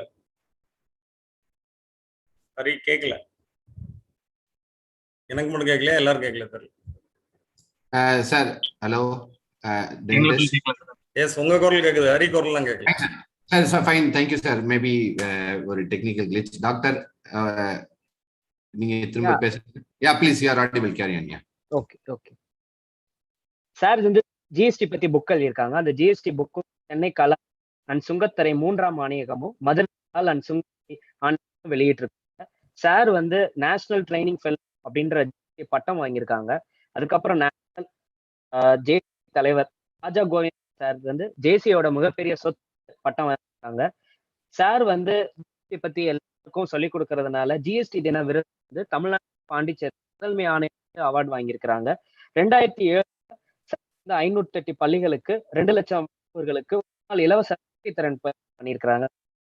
இது வேற யாரும் இல்ல, நம்ம J C Nagalingam sir. Please welcome. Thank you sir.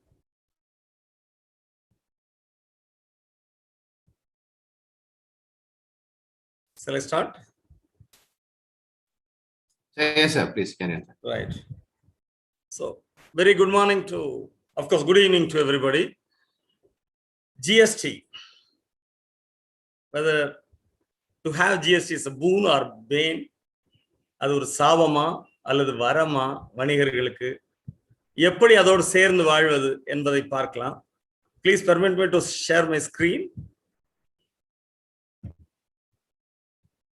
Sir நான் ஒரு 2 minutes co-host access கொடுத்துறேன். நான் உங்களுக்கு co-host access கொடுத்துறேன் sir. You can share it. இருக்குன்னு நினைக்கிறேன். Yes sir. Yeah. ஷேர் ஆகுது sir. Thank you. Co-host access இருக்கு. நான் இல்லாட்டி நான் ஷேரே போக முடியாது.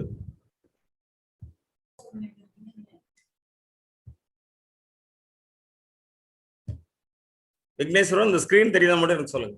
தெரியுது சார், தெரியுது sir. Right. So let us start. It's how to grow with GST. I have taken the topic like that, positivity with GST. So I took it as a grow with GST. How we can grow with GST. So let us start with the question. Whom do you see in the screen? I need your answer in the chat box. I believe in dialogue, not monologue. Who do you see in the screen? Please use the chat box. Of course, Vignesh will help me. How many replies have come or what is the reply? Ideally, in the session வந்து YouTube வெளியில லைவா போகுது. There will be a small delay of almost 15 to 20 seconds. Okay, I understand. No problem. But YouTubeல அவங்க சொல்ற இது உங்களுக்கு வருமா? Chat? பாத்துடலாம் சார். ஒரு 15-20 seconds delay ஆகும். So I will probably chat here and yeah. Zoomல சிலர் இருப்பாங்கல்ல? இருக்காங்க சார், இருக்காங்க sir. Yeah. We will chat here in Zoom வந்து நான் ரிப்ளை போடுறேன் சார் ப்ளீஸ். Right. சும்மா ஒரு ரிப்ளை ரெண்டு ரிப்ளை வந்தா கூட I will proceed. ரொம்ப வெயிட் பண்ண வேண்டாம். Very young entrepreneur. So I have given a clue also. He's an entrepreneur. He has grown from rags to riches. ரொம்ப கீழ் நிலையிலிருந்து மேலான நிலைக்கு சென்ற இளவயது தொழில் முனைவோர். உங்கள் பதிலுக்காக நான் காத்து கொண்டிருக்கிறேன். 2 க்ளூ வேற சொல்லிட்டேன். இளவயதுன்னு சொல்லிட்டேன், ராக்ஸ் டு ரிச்சஸ் அப்படின்னு சொல்லிட்டேன். இப்ப நானே பதில் போட்டுறவா, சொல்லிடவா? நமக்கு இது பழக்கம் இல்லைன்னு பரவாயில்லை. நாங்க இது ஜூம் பிளாட்ஃபார்ம்ல இது மாதிரி ரெகுலரா பண்ணிட்டு இருக்கோம். ஆன்சர் இஸ் போட்டுடலாமா? ஆன்சரை போட்டுருவோம். Ritesh Agarwal of OYO hotels and rooms is that gentleman. So யாராவது ஒருத்தராவது பதில் போட்டிருந்தாங்களா? யாரும் போடலையா? போட்டிருக்காங்க சார். மோகனரங்கன் போட்டிருக்காரு. என்ன போட்டிருக்காரு? ஓயோ போட்டாரு. Very good Mohanarangan, congratulations. Will go further. Good. GST அப்படி பார்த்த உடனே எல்லாருக்கும் இது மாதிரி இழுத்துட்டு போறோமா, இவ்வளவு கஷ்டமா அப்படின்லாம் நிறைய பேருக்கு தோணுது. ஆனா உண்மை இது அல்ல. உண்மை இது அல்ல. அது எந்த அளவுக்கு எளிமை அப்படின்னு நம்ம பார்க்க போறோம். அத குட் அண்ட் சிம்பிள் டாக்ஸ் அப்படின்னு நம்ம நாட்டு பிரதம மந்திரி சொல்லியிருக்காரு. ஆனா நான் சொல்றது குட் சாமரிட்டன் டாக்ஸ் அப்படின்னு சொல்லுவேன். இந்த குட் சாமரிட்டன் அர்த்தம் என்ன அப்படின்னா, பிரதிபலனை எதிர்பாராம உதவி செய்யறவங்க, ஜஸ்ட் டு ஹெல்ப் அதர்ஸ். அந்த குட் சாமரிட்டன் டாக்ஸ் தான் இந்த ஜிஎஸ்டி. அது யாருக்கு ஹெல்ப் பண்ண போகுது அப்படின்னா, எங்களை மாதிரி காமன் மேனுக்கு அல்ல, கன்சியூமர்ஸுக்கு அல்ல, பட் வணிகர்களுக்கு, த ட்ரேட் அண்ட் இண்டஸ்ட்ரி, அவங்களுக்கு ஹெல்ப் பண்ற ஒரு அருமையான வரி தான் இந்த GST. That's why I called it good Samaritan tax. இப்போ பேசிக்கலா வரிகளை பற்றி கொஞ்சம் தெரிஞ்சுட்டா உள்ள போறது நல்லா இருக்கும். இது இந்த படம் யாருன்னு கேட்பேன். அதுக்கு சாட் பாக்ஸ்ல பதில் வருதான்னு பார்ப்போம். இல்லைன்னா வில் ப்ரொசீட் ஃபர்தர். இந்த படத்தில் இருப்பது யார்? கேள்வியாதான். நம்ம பிரேக் அவுட் ரூம்ல இருக்கவங்க இவங்கள யாராவது ஹரி இந்த மாதிரி ஆட்கள் ஜூம்ல இருந்தா அவங்களும் பதில் சொல்லலாம். இருக்காரு சார். ஹரி, டாக்டர் ஹரி, மோகன் எல்லாமே. டாக்டர் ஹரி இருப்பது யார்? சாணக்கியன். எஸ், சாணக்கியன் சொல்றீங்க. அது பிறகு ரொம்ப இது பண்ண வேண்டாம். தி பேசிக் ப்ரமைஸ் ஆஃப் கௌடில்யாஸ் டாக்ஸேஷன் டாக்டரின் என்ன அப்படின்னா, அவங்களால எவ்வளவு பே பண்ண முடியுமோ பொதுமக்களால அந்த அளவுக்கு தான் வரி போடணுமே ஒழிய அதை விட அதிகமா போற்றக்கூடாது அப்படிங்கிறத அவர் சொல்லியிருக்காரு. Public should not be exploited by imposing tax more than their competence to pay. எவ்வளவு கட்ட முடியுமோ அதுக்கு மேல போட்டக்கூடாது. இவர் யார்? சாணக்கியன் வந்துருச்சு. இவர் யார்? இவர் என்ன சொன்னாரு பாப்போம். யாரோ ஒரு சாமியாரும் தெரியுது. இவர் பெயர் வேதவியாசர். அவர் என்ன சொன்னாரு? பூக்கள்ல தேன் எடுக்குதுல, அது மாதிரி கவர்மெண்ட் வரி வாங்கணுமா? ஐயையோ, அப்படியா வாங்குறாங்க அப்படின்னு எல்லாரும் ஒட்டுமொத்த குரல்ல சொல்றது கேக்குது. அப்படி வாங்கினதான் நல்லா இருக்கும் அப்படின்னு வேதவியாசர் சொல்றாரு. ஆனா இப்படி முதுகு உடையிற மாதிரி டாக்ஸ் இருக்கக்கூடாது அப்படிங்கறதுதான் எதிர்பார்ப்பு. வள்ளுவன் என்ன சொல்றான் பாருங்க. வேலோடு நின்றான் இடுவென்றது போலும், கோலோடு நின்றான் இரவு. தண்டிக்கு இயல்போட பண்ணா வழிப்பறி பண்ற மாதிரி ஆயிருமா அரசாங்கம் அவ்வளவு வரி வாங்கினா அப்படின்னு சொல்றாங்க. அப்ப அப்படியே வாங்குறானா? அப்படி வாங்கலைங்கிறதுக்கு தான் உதாரணம் சொல்ல வரேன். இவர் யார்? இவர் என்ன சொன்னார்? Taxes are what we pay for a civilised society. ஒரு சிவிலைஸ் சொசைட்டில வாழணும் அப்படின்னா வரி கட்டியே ஆகணும் அப்படிங்கிறாங்க. இப்போ அடுத்ததா நாம் போறது ஒரு கேள்விதான். திரும்ப இந்த காரோட விலை, இங்க இருக்கிறவங்க பதில் சொன்னா போதும். அவங்க எப்படி சொல்றாங்கன்னு அப்புறம் பார்க்கலாம். இந்த காரோட விலை 49 lakhs தான், just 49 lakhs. But I want to buy it for 35,000 only. 35,000 நான் வாங்க முடியும் அந்த காரை, புது காரை, பிராண்ட் நியூ காரை. புரோட்டோடைப் இல்ல, இஎம்ஐ இல்ல, அதுக்கெல்லாம் பதிலுக்கே போக வேண்டாம் நீங்க. I want to buy it from the sales room for just 35,000 rupees. முடியுமா? ஒரு வணிகரா யோசிச்சு பதில் சொல்லுங்க. Will it be possible? How will it be possible, sir? This costs around 49 lakhs, but you want to buy it for 35,000 rupees. ஒண்ணு வேணா யோசிச்சு பாருங்க. இன்னைக்கு ஸ்ரீலங்கால 1 கிலோ ஆனியன் நம்ம ஊர்ல 40 ரூபா தான். இன்னைக்கு 1050 ரூபா ஆனியன் வந்துருச்சு. 1050 ரூபா ஆனியன் வந்துருச்சு. ஆனா இந்தியால வந்து வாங்கினா வெறும் 40 ரூபா தானே. அதுதான் க்ளூ. இந்த காருக்கான க்ளூ அதான். யாராவது நெருங்கிய நண்பர்களா சொல்றீங்களான்னு பார்ப்போம். இப்ப நெருங்குனீங்களே 49 lakhs rupees காரை 35,000 வாங்க முடியுமா? ஏன்னா ஒரு என்டர்பிரனர் நிறைய சிந்திக்கணும். ஒரு பிசினஸ் மேன் நிறைய சிந்திக்கணும். மற்றவங்களை விட அவனுக்கு சிந்தனை சக்தி கூட இருக்கணும். ஏன்னா நிறைய பிரச்சனைகள் வரும், நிறைய சவால்கள் வரும். பிரச்சனை நான் சொல்ல விரும்பல, சவால்கள் நிறைய வரும், சேலஞ்சஸ் நிறைய வரும். அப்ப நிறைய சிந்திச்சா சரியா வரும். ஏதாவது தெரியுதா? நான் அந்த ஸ்ரீலங்கா உதாரணம் சொன்னேன். இங்கே வெங்காயம் 50 ரூபா தான், அங்க 1050 ரூபா. அப்போ அந்த ஊருக்காரன் 50 ரூபாய்க்கு வெங்காயம் வாங்கணும்னா என்ன ஆகணும்? ஸ்ரீலங்காக்காரன் 1050 ரூபா 1 கிலோ வெங்காயம் வாங்குறான். அவன் 50 ரூபாய்க்கு வாங்க முடியுமா? முடியும். ஏதாவது ஒரு கண்டிஷன்ல முடியும். என்ன மாதிரி ஆனா முடியும். உதாரணம் நானே சொல்றேன். ஸ்ரீலங்கா மணி வேல்யூ இந்தியன் மணி வேல்யூ அளவுக்கு வந்துருச்சுன்னா, வளர்ந்துருச்சுன்னா, உயர்ந்துருச்சுன்னா, எக்கானமி பெட்டர் ஆயிருச்சுன்னா 50 ரூபாய்க்கு கிடைக்குமா கிடைக்காதா? அப்ப இந்த காருமே 35,000 கேட்கிறேன் நான். எப்படி முடியும்? இப்ப சொல்றேன், ஒரு நாட்டுல அந்த காரோட விலை 70,000 ரூபாய். ஒரு நாட்டுல அந்த காரோட விலை 70,000 ரூபாய். நம்ம ஊருக்கு 1 ரூபாய்க்கு, அந்த ஊர் 1 ரூபாய்க்கு, நம்ம ஊர் 70 ரூபா. அதனாலதான் 49 லட்சம். அந்த நாட்டுல 70,000 தான் கிடைக்குது. நான் எவ்வளவு கேட்கிறேன்? இந்த 35,000 நான் கேட்கறதுக்கு வந்து அந்த நாட்டு பணம், அமெரிக்கா தான், வேற ஒண்ணும் இல்ல. அமெரிக்கன் டாலர் 1 ரூபாய்க்கு $2 அப்படின்னு ஒரு நிலை வந்தால் நம்ம 35,000 ரூபாய்க்கு இந்த கார் வாங்க முடியுமா? முடியாதா? கண்டிப்பா வாங்க முடியும். அப்போ அமெரிக்கன் டாலர் நம்ம இந்திய 1 ரூபாய்க்கு 2 ஆகணும்னா என்ன ஆகணும்? நம்ம மணி வேல்யூ கூடணும். நம்ம மணி வேல்யூ எப்படி கூடும்? பினான்ஸ் உங்களுக்கு தான் தெரியும் என்னையோட நல்லா. நம்ம மணி வேல்யூ எப்படியெல்லாம் கூடலாம்? சாட் பாக்ஸ் யூஸ் பண்ணுங்களேன். நம்ம மணி வேல்யூ எப்படி கூடும்?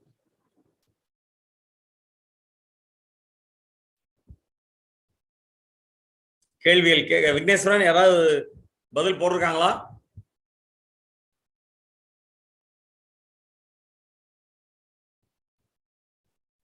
தொடர்ந்துட்டுமா ஹரி? ப்ரொடக்ஷன் இன்க்ரீஸ் ஆனா மணி வேல்யூ கூடும் சார். ஹலோ சார், கேக்குதா? கேக்குதுமா, சொல்லுங்க சார். மேபி எக்ஸ்போர்ட், நம்மளோட ப்ராடக்ட்ஸ் நிறைய எக்ஸ்போர்ட் ஆச்சுன்னா நம்மளோட. எக்ஸலென்ட் எக்ஸலென்ட், அருமையான ரிப்ளைப்பா. உங்க பேர் சொல்லுங்கம்மா. Chitra. Chitra sir. Chitra, you can give a very good round of applause. Indian exports ஜாஸ்தி ஆனா will earn foreign currency. ரஷ்யாக்கு மட்டும் அனுப்பக்கூடாது. ரஷ்யானா இந்தியன் ரூபியில பேலன்ஸ் ஆஃப் ட்ரேட் இருக்கு. மற்ற நாடுகளுக்கு அனுப்பணும்னா நமக்கு ஃபாரின் கரன்சி நிறைய வரும். ஒரு பதில். ஆனா ஒண்ணு மட்டுமா? இன்ஃப்ளேஷன் சித்ரா பதில் சொல்லிட்டாங்க. வேற யாராவது? இன்ஃப்ளேஷனை கண்ட்ரோல் பண்ணுங்க சார். எஸ், இன்ஃப்ளேஷன் கண்ட்ரோல் பண்றதெல்லாம் கிடையாது. யார் கண்ட்ரோல் பண்றது? வருமானம் வர்றது வெளியே பாருங்க சார். வந்துட்டா கண்ட்ரோல் ஆயிரும். இப்ப ஸ்ரீலங்காவுக்கு டூரிஸ்ட் வந்துட்டாங்கன்னா கண்ட்ரோல் ஆயிரும். அவங்க எக்ஸ்போர்ட் டீ போயிருச்சுன்னா கண்ட்ரோல் ஆயிரும். ஏன்னா ஃபாரின் ரிசர்வ் வர ஆரம்பிச்சிடும். இப்ப ஃபாரின் ரிசர்வே இல்ல, அதான் ப்ராப்ளம் அவங்களுக்கு. நமக்கு வேற எப்படி வரும்? சித்ரா அவங்க சொன்ன மாதிரி எக்ஸ்போர்ட்ஸ் தான் வரும். வேற tourism. Tourism sir. Tourism Hari tourism சொல்றாரு சார். ஹலோ, டூரிசம் இன்க்ரீஸ் பண்ணனும்னா டூரிசம் எக்ஸலென்ட். இப்ப ஸ்ரீலங்கா சொன்னதும் அதே இது. நிறைய டூரிஸ்ட் வந்தாங்கன்னா அவங்க எந்த நாட்டு கரன்சி செலவழிப்பாங்க? அவங்க நாட்டு கரன்சி செலவழிப்பாங்க. சோ அப்படி கிடைக்கும் நமக்கு. வெரி குட், ரொம்ப அழகா ஆன்சர் பண்ணிட்டீங்க. ஆனா ஒரு வணிகரை நான் இந்த ஆன்சர் எதிர்பார்க்கல உங்கள்கிட்ட.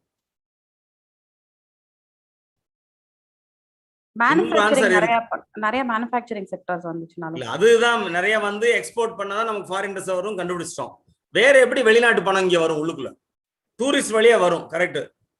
இன்னொன்னு கூட சொல்லலாம், எக்ஸ்பாட்ரியேட்ஸ் இங்க இருந்து வேலைக்கு போறவங்க அனுப்புனா வரும். ஆனா ஒரு வணிகர் சொல்றது இன்னொரு முக்கியமான பதில். என்ன பதில்? ஃபாரின் டைரக்ட் இன்வெஸ்ட்மெண்ட் வந்தா வருமா? கண்டிப்பா கண்டிப்பா கண்டிப்பா. More exports, arrival of foreign tourist, more foreign investment and Indian expatriates. இது மாதிரி வந்தா இந்திய ரூபா $1 $2 கிடைச்சா 35,000 இந்த கார் வாங்க முடியுமா முடியாதா? கண்டிப்பா முடியும். அப்படிங்கிறத வச்சுட்டு நம்ம இதுக்கு போறோம். இன்னைக்கு நம்ம பார்க்க இருக்கிறது அந்த ஜிஎஸ்டி பொறுத்தளவுல கம்யூனிகேஷன் சொல்லுவோம் 5W1H அப்படின்னு சொல்லுவோம். அதுல ஹவு இன்னைக்கு நம்ம எடுத்துக்க வேணாம் ரொம்ப. ஏன்னா எப்படி நாங்க உங்கள்கிட்ட வசூலிக்கிறது ரொம்ப தேவையில்லை. ஃப்ரெண்ட்லியா இருக்கிறது வந்து ஃபுல்லா ஏன் எதற்கு எப்படி எப்படிங்கிறது சாரி ஏன் அப்படிங்கிற கேள்விக்கு விடை நமக்கு தெரிஞ்சாலே ஓரளவுக்கு சரியா வரும். வரிசையா பார்த்துருவோம். யார்? Manufacturers, service providers, retailers, consumers, governments, இவங்க எல்லாருமே ஜிஎஸ்டி சம்பந்தப்பட்டவர்கள் அப்படின்னு சொன்னா சரியான ஸ்டேக் ஹோல்டர்ஸ் ஆங்கிலத்தை சொல்லுவோம். இந்த இவங்க எல்லாருமே இது சம்பந்தப்பட்ட ஸ்டேக் ஹோல்டர்ஸ் கூங்கிற கேள்விக்கு விடை. ஜிஎஸ்டினா என்ன? It's a tax both on goods and services. அது நமக்கு தெரியுது. அவங்க சொல்றாங்க destination based consumption tax and is levied at every stage of supply. அப்படின்னா என்ன? இப்போ ஒரு சேல்ஸ் டாக்ஸ் வேட்டு உங்களுக்கு பழக்கம் இருக்கும். கை மாற மாற அப்பையும் வரி இருக்கும். ஆனா சென்ட்ரலைஸ் டாக்ஸ்ல அப்படி இருந்தது இல்லை. இப்போ டிவிஎஸ் டயர்ஸ்ல இருந்து டயர் வெளியே வருதுன்னு வச்சுக்கோங்களேன், வரும்போது வரி கட்டுவாங்க சென்ட்ரலைஸ் டாக்ஸ்.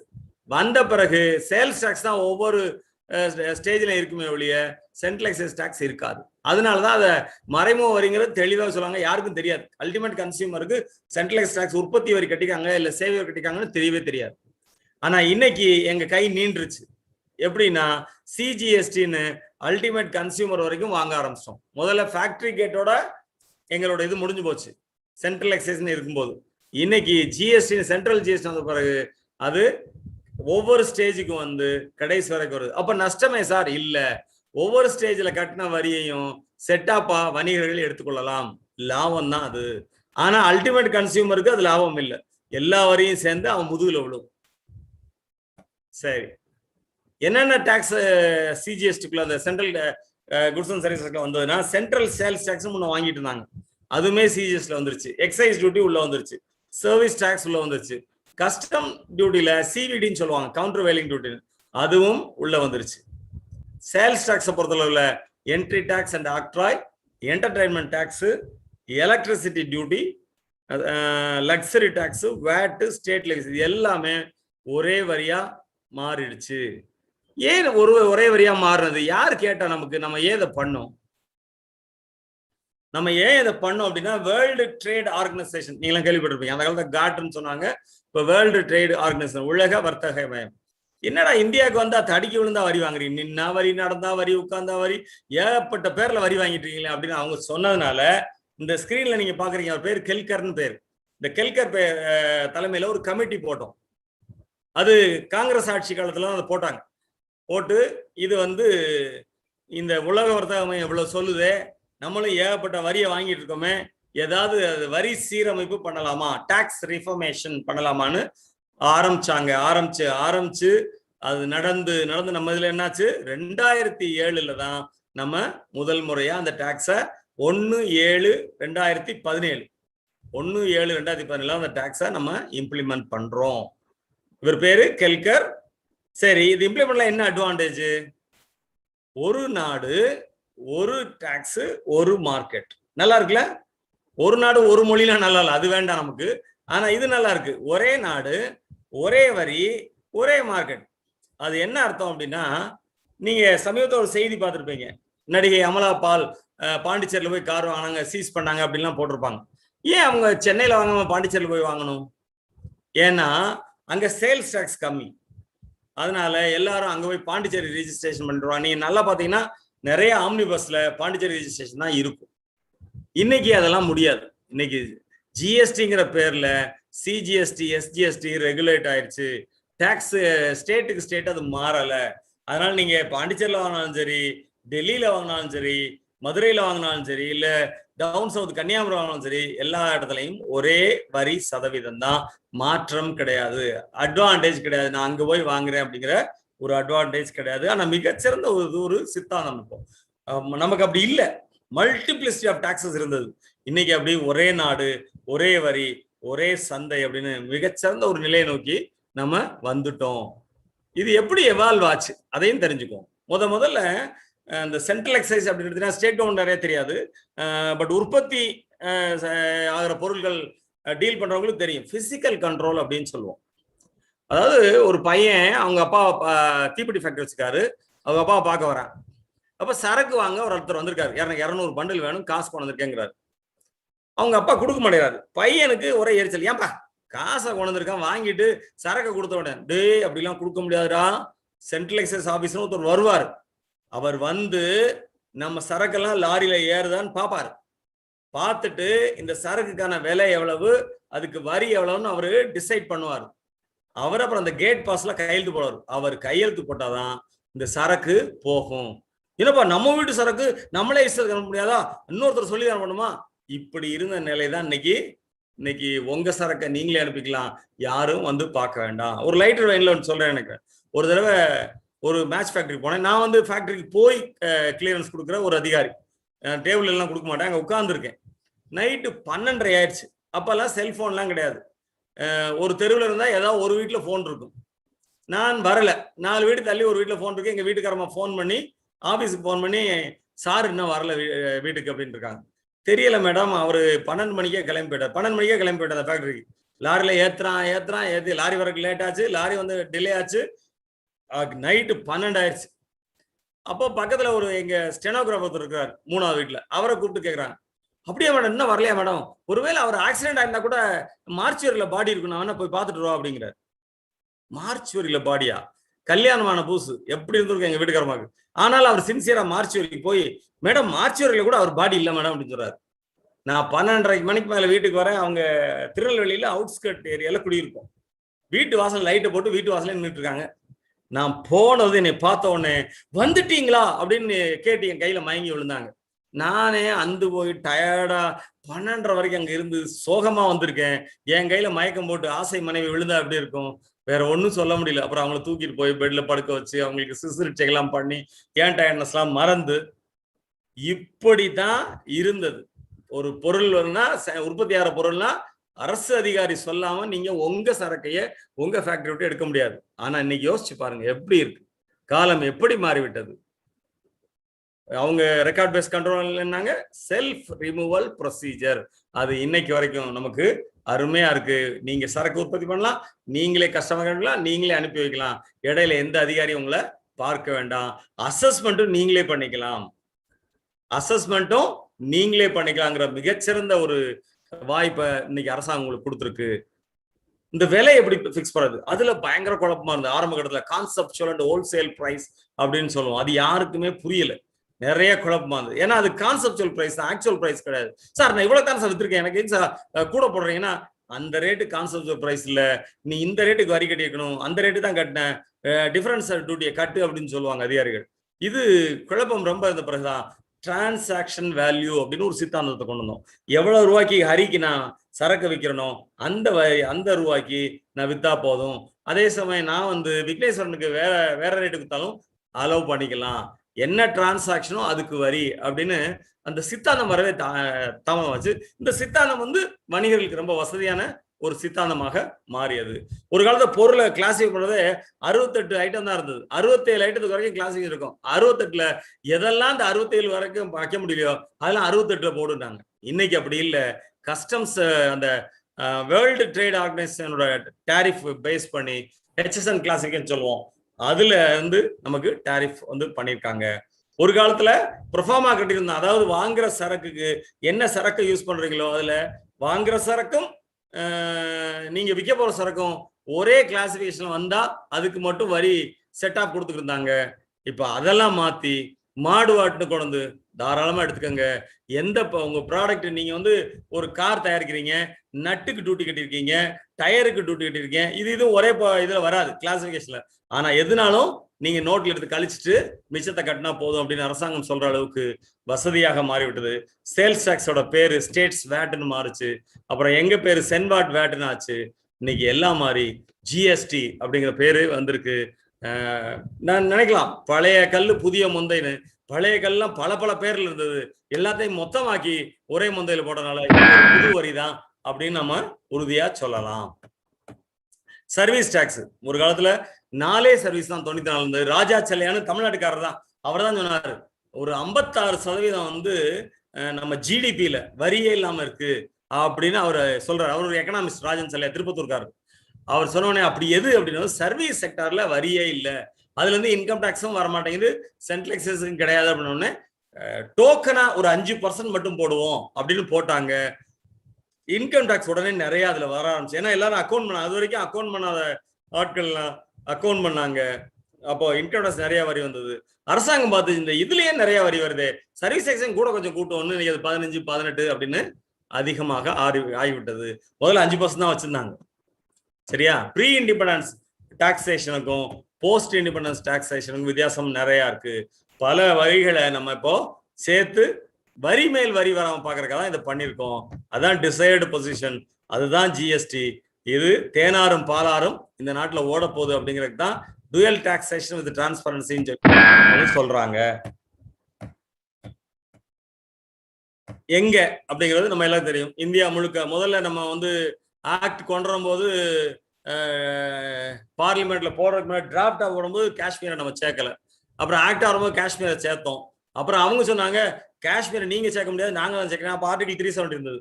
நாங்க எங்க சட்டசபையில ரெசல்யூஷன் போட்டதான் நீங்க சேர்க்க முடியாங்க. அப்புறம் விட்டுட்டோம். அப்புறம் அவங்க ரெசல்யூஷன் போட்ட பிறகு சேர்த்துக்கிட்டோம். இதுதான் குழப்பம்.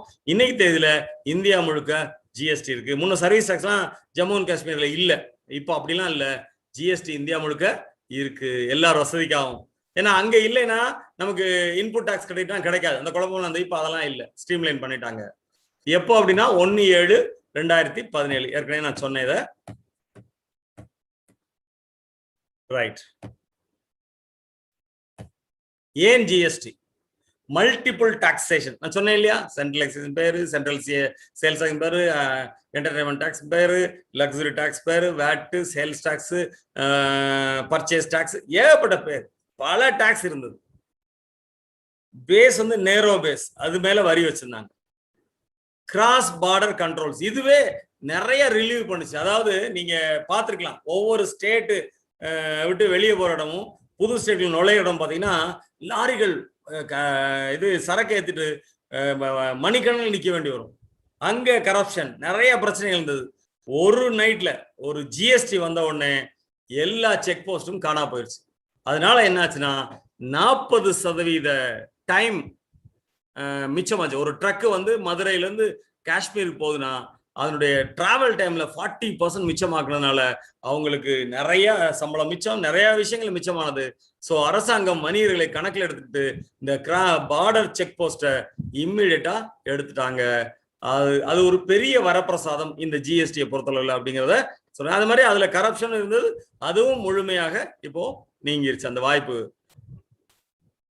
முதல்ல no integration of tax on goods and services, அந்த குட்ஸுக்கு தனியா வரி, சர்வீஸ் தனியாக. இன்னைக்கு அதெல்லாம் கிடையாது. எதற்கு கட்டினாலும் இன்னொன்னுக்கு கழிச்சுக்கலாம். இன்கம்ப்ளீட் கிரெடிட் சிஸ்டம் இருந்தது, கிராஸ் கிரெடிட்லாம் இல்லாம இருந்தது, கேஸ்கேடிங் எஃபெக்ட், வரி மேல வரிலாம் இருந்தது, டாக்ஸ் கம்ப்ளைண்ட்ஸ்க்கு நிறைய செலவாச்சு. இப்போ அதெல்லாம் மாறிடுச்சு. இப்போ இந்த கேஸ்கேடிங் எஃபெக்ட் அப்படின்னு நான் சொன்னேன், வரி மேல் வரி, அது என்னன்னு பார்த்துக்கலாம். ஒரு உற்பத்தியாளர் வந்து 100 ரூபா ஒரு பொருள் வாங்குறாரு, காஸ்ட் ஆஃப் ப்ரொடக்ஷன் ஒரு 100 ரூபா, விலை வந்து 200 ரூபா வைக்கிறாரு, அதுக்கு வரி 24%. அதுக்கப்புறம் அந்த 224 தான் சேல்ஸ் டாக்ஸ் போடுவாங்க, வரி மேல் வரி போடுவாங்க. இன்னைக்கு ஜிஎஸ்டி ரெஜிம்ல இப்படி இல்லை. ஜிஎஸ்டி ரெஜிம்ல என்னன்னா 200 ரூபா தான் பேஸ், சென்வாட் 12% அது மேலதான். இப்போ வந்து இது 12%ல இப்போ 18% மொத்தம் போது இது 9%, ஸ்டேட் ஜிஎஸ்டி 9%, ரெண்டுமே 200 ரூபாய்க்கு தான் வாங்கினாங்க. இங்க ஸ்டேட் ரேட்டு சென்ட்ரல் டாக்ஸ் கட்டி வரி மேல் வரி வந்தனால விலை கூடுச்சு. இன்னைக்கு காமன் மேனுக்கு விலை குறைஞ்சிருக்கு. இதை புரியறதுக்கு இந்த கிளிப்பிங் நம்ம பார்க்கலாம். கிளிப்பிங் தெரியுதா ஹரி?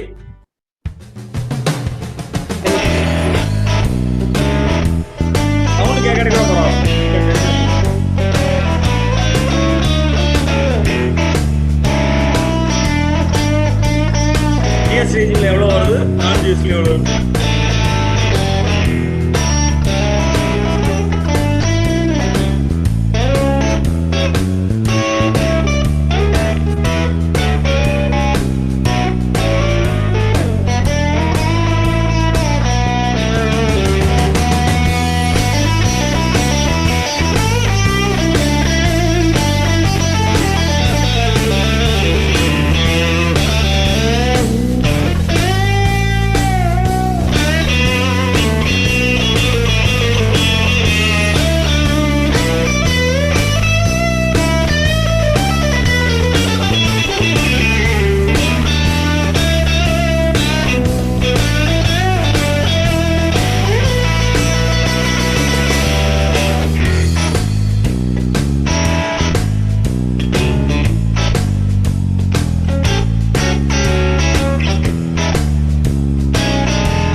மார்க்கெட்ல நீங்க பாக்குறதா எந்த அளவுக்கு அட்வான்டேஜ் ஜிஎஸ்டி ஆன பிறகு.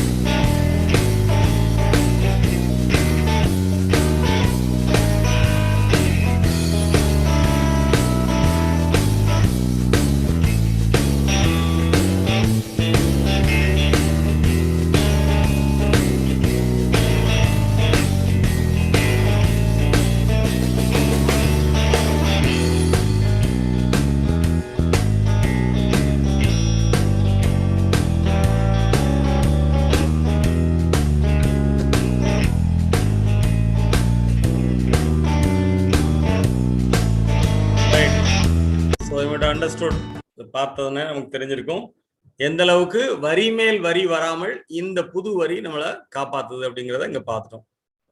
நான் அடுத்ததா போ பிரசன்ஸ் speed up economic integration of India. India முழுக்க ஒரு பொருளாதார இன்டகிரேஷன் வர்றதுக்கு இது ஒரு பெரிய வாய்ப்பா அமைஞ்சிருச்சு. என்ன சொன்னேன்? One nation one tax one market. Tax base wider ஆச்சு. அதோட single tax in place of multiple taxes. ஏகப்பட்ட பேர்ல இருந்தது ஜிஎஸ்டி. ஆனா அப்கோர்ஸ் இங்கேயே நம்ம டுவல் டாக்ஸ் வச்சிருக்கோம். சிஜிஎஸ்டி எஸ்ஜிஎஸ்டி தான் வச்சிருக்கோம். அப்போ 2 டாக்ஸ் இருக்கு, பரவாயில்ல, ஏகப்பட்ட வரி இருக்கு. ஆனா நிறைய பேர் கேட்பீங்க ஐஜிஎஸ்டின்னு ஒண்ணு இருக்கு. அது இல்லை, அது வந்து சிஜிஎஸ்டி பிளஸ் எஸ்ஜிஎஸ்டி தான் ஐஜிஎஸ்டி. அதனால அது தனி வரின்னு எடுத்துக்க முடியாது. இதுதான் தனி வரிகள்.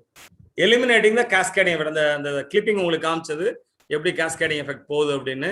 Better compliance and revenue buoyancy. இப்படி இருந்தா மக்கள் வரி கட்டுறது பெட்டரா இருக்கும். அதனால ரெவன்யூ போயன்சியும் இருக்கும் அப்படிங்கிறாங்க. Reduction in tax insurance transaction cost இதெல்லாம் வந்து குறையும் அப்படிங்கிறது நம்பிக்கை. Less tax burden on ultimate consumers. இது மட்டும் சந்தேகம். அது எப்படி சந்தேகம் நான் பின்னாடி விளக்குறேன். இது வணிகர்களுக்கு கரெக்டா இருக்கு, ஆனா காமன் மேனுக்கு சரியா இருக்கானா இல்ல அப்படிங்கிறதா உண்மை. Efficiency in tax administration of course அதுக்கும் வாய்ப்பு இருக்கு. நிறைய ஃபேக்டரியில உட்காந்து உங்களுக்கு ரிஜிஸ்ட்ரேஷன் எல்லாத்துக்கும் கையெழுத்து போட்டு வேற வேலையை பார்க்க முடியாம இருந்ததுக்கு இன்னைக்கு ஆடிட் பேஸ்ட் ப்ரிவென்டிவ் பேஸ்டா எஃபிஷியன்டா பார்க்கறதுக்கு ஒரு வாய்ப்பு. இன்டர்நேஷனல் மார்க்கெட்லயும் ஒரு காம்படிட்டிவ்னஸ் வாய்ப்பு இருக்கு. growth in GDP. ஏன்னா கிட்டத்தட்ட 1 லட்சம் கோடிக்கு மேல நமக்கு ஒரு வருடத்துக்கு ஒரு மாசத்துக்கு கிடைக்குது. ஜிடிபி கண்டிப்பா வளர்ந்துட்டு இருக்கு அப்படிங்கிறதா உண்மை. சொல்லுவாங்க ஐஎஸ்ஐ அண்ட் ஐஎஸ்ஓ அப்படிவாங்க. ரெண்டுக்கு ஏதாவது வித்தியாசம் இருக்கா? சாட் பாக்ஸ்ல போடலாமா? ஐஎஸ்ஐ என்ன, ஐஎஸ்ஓ என்ன? ரெண்டுமே பியூரோ ஆஃப் இந்தியன் ஸ்டாண்டர்ட்ஸ் கொடுக்கறதா.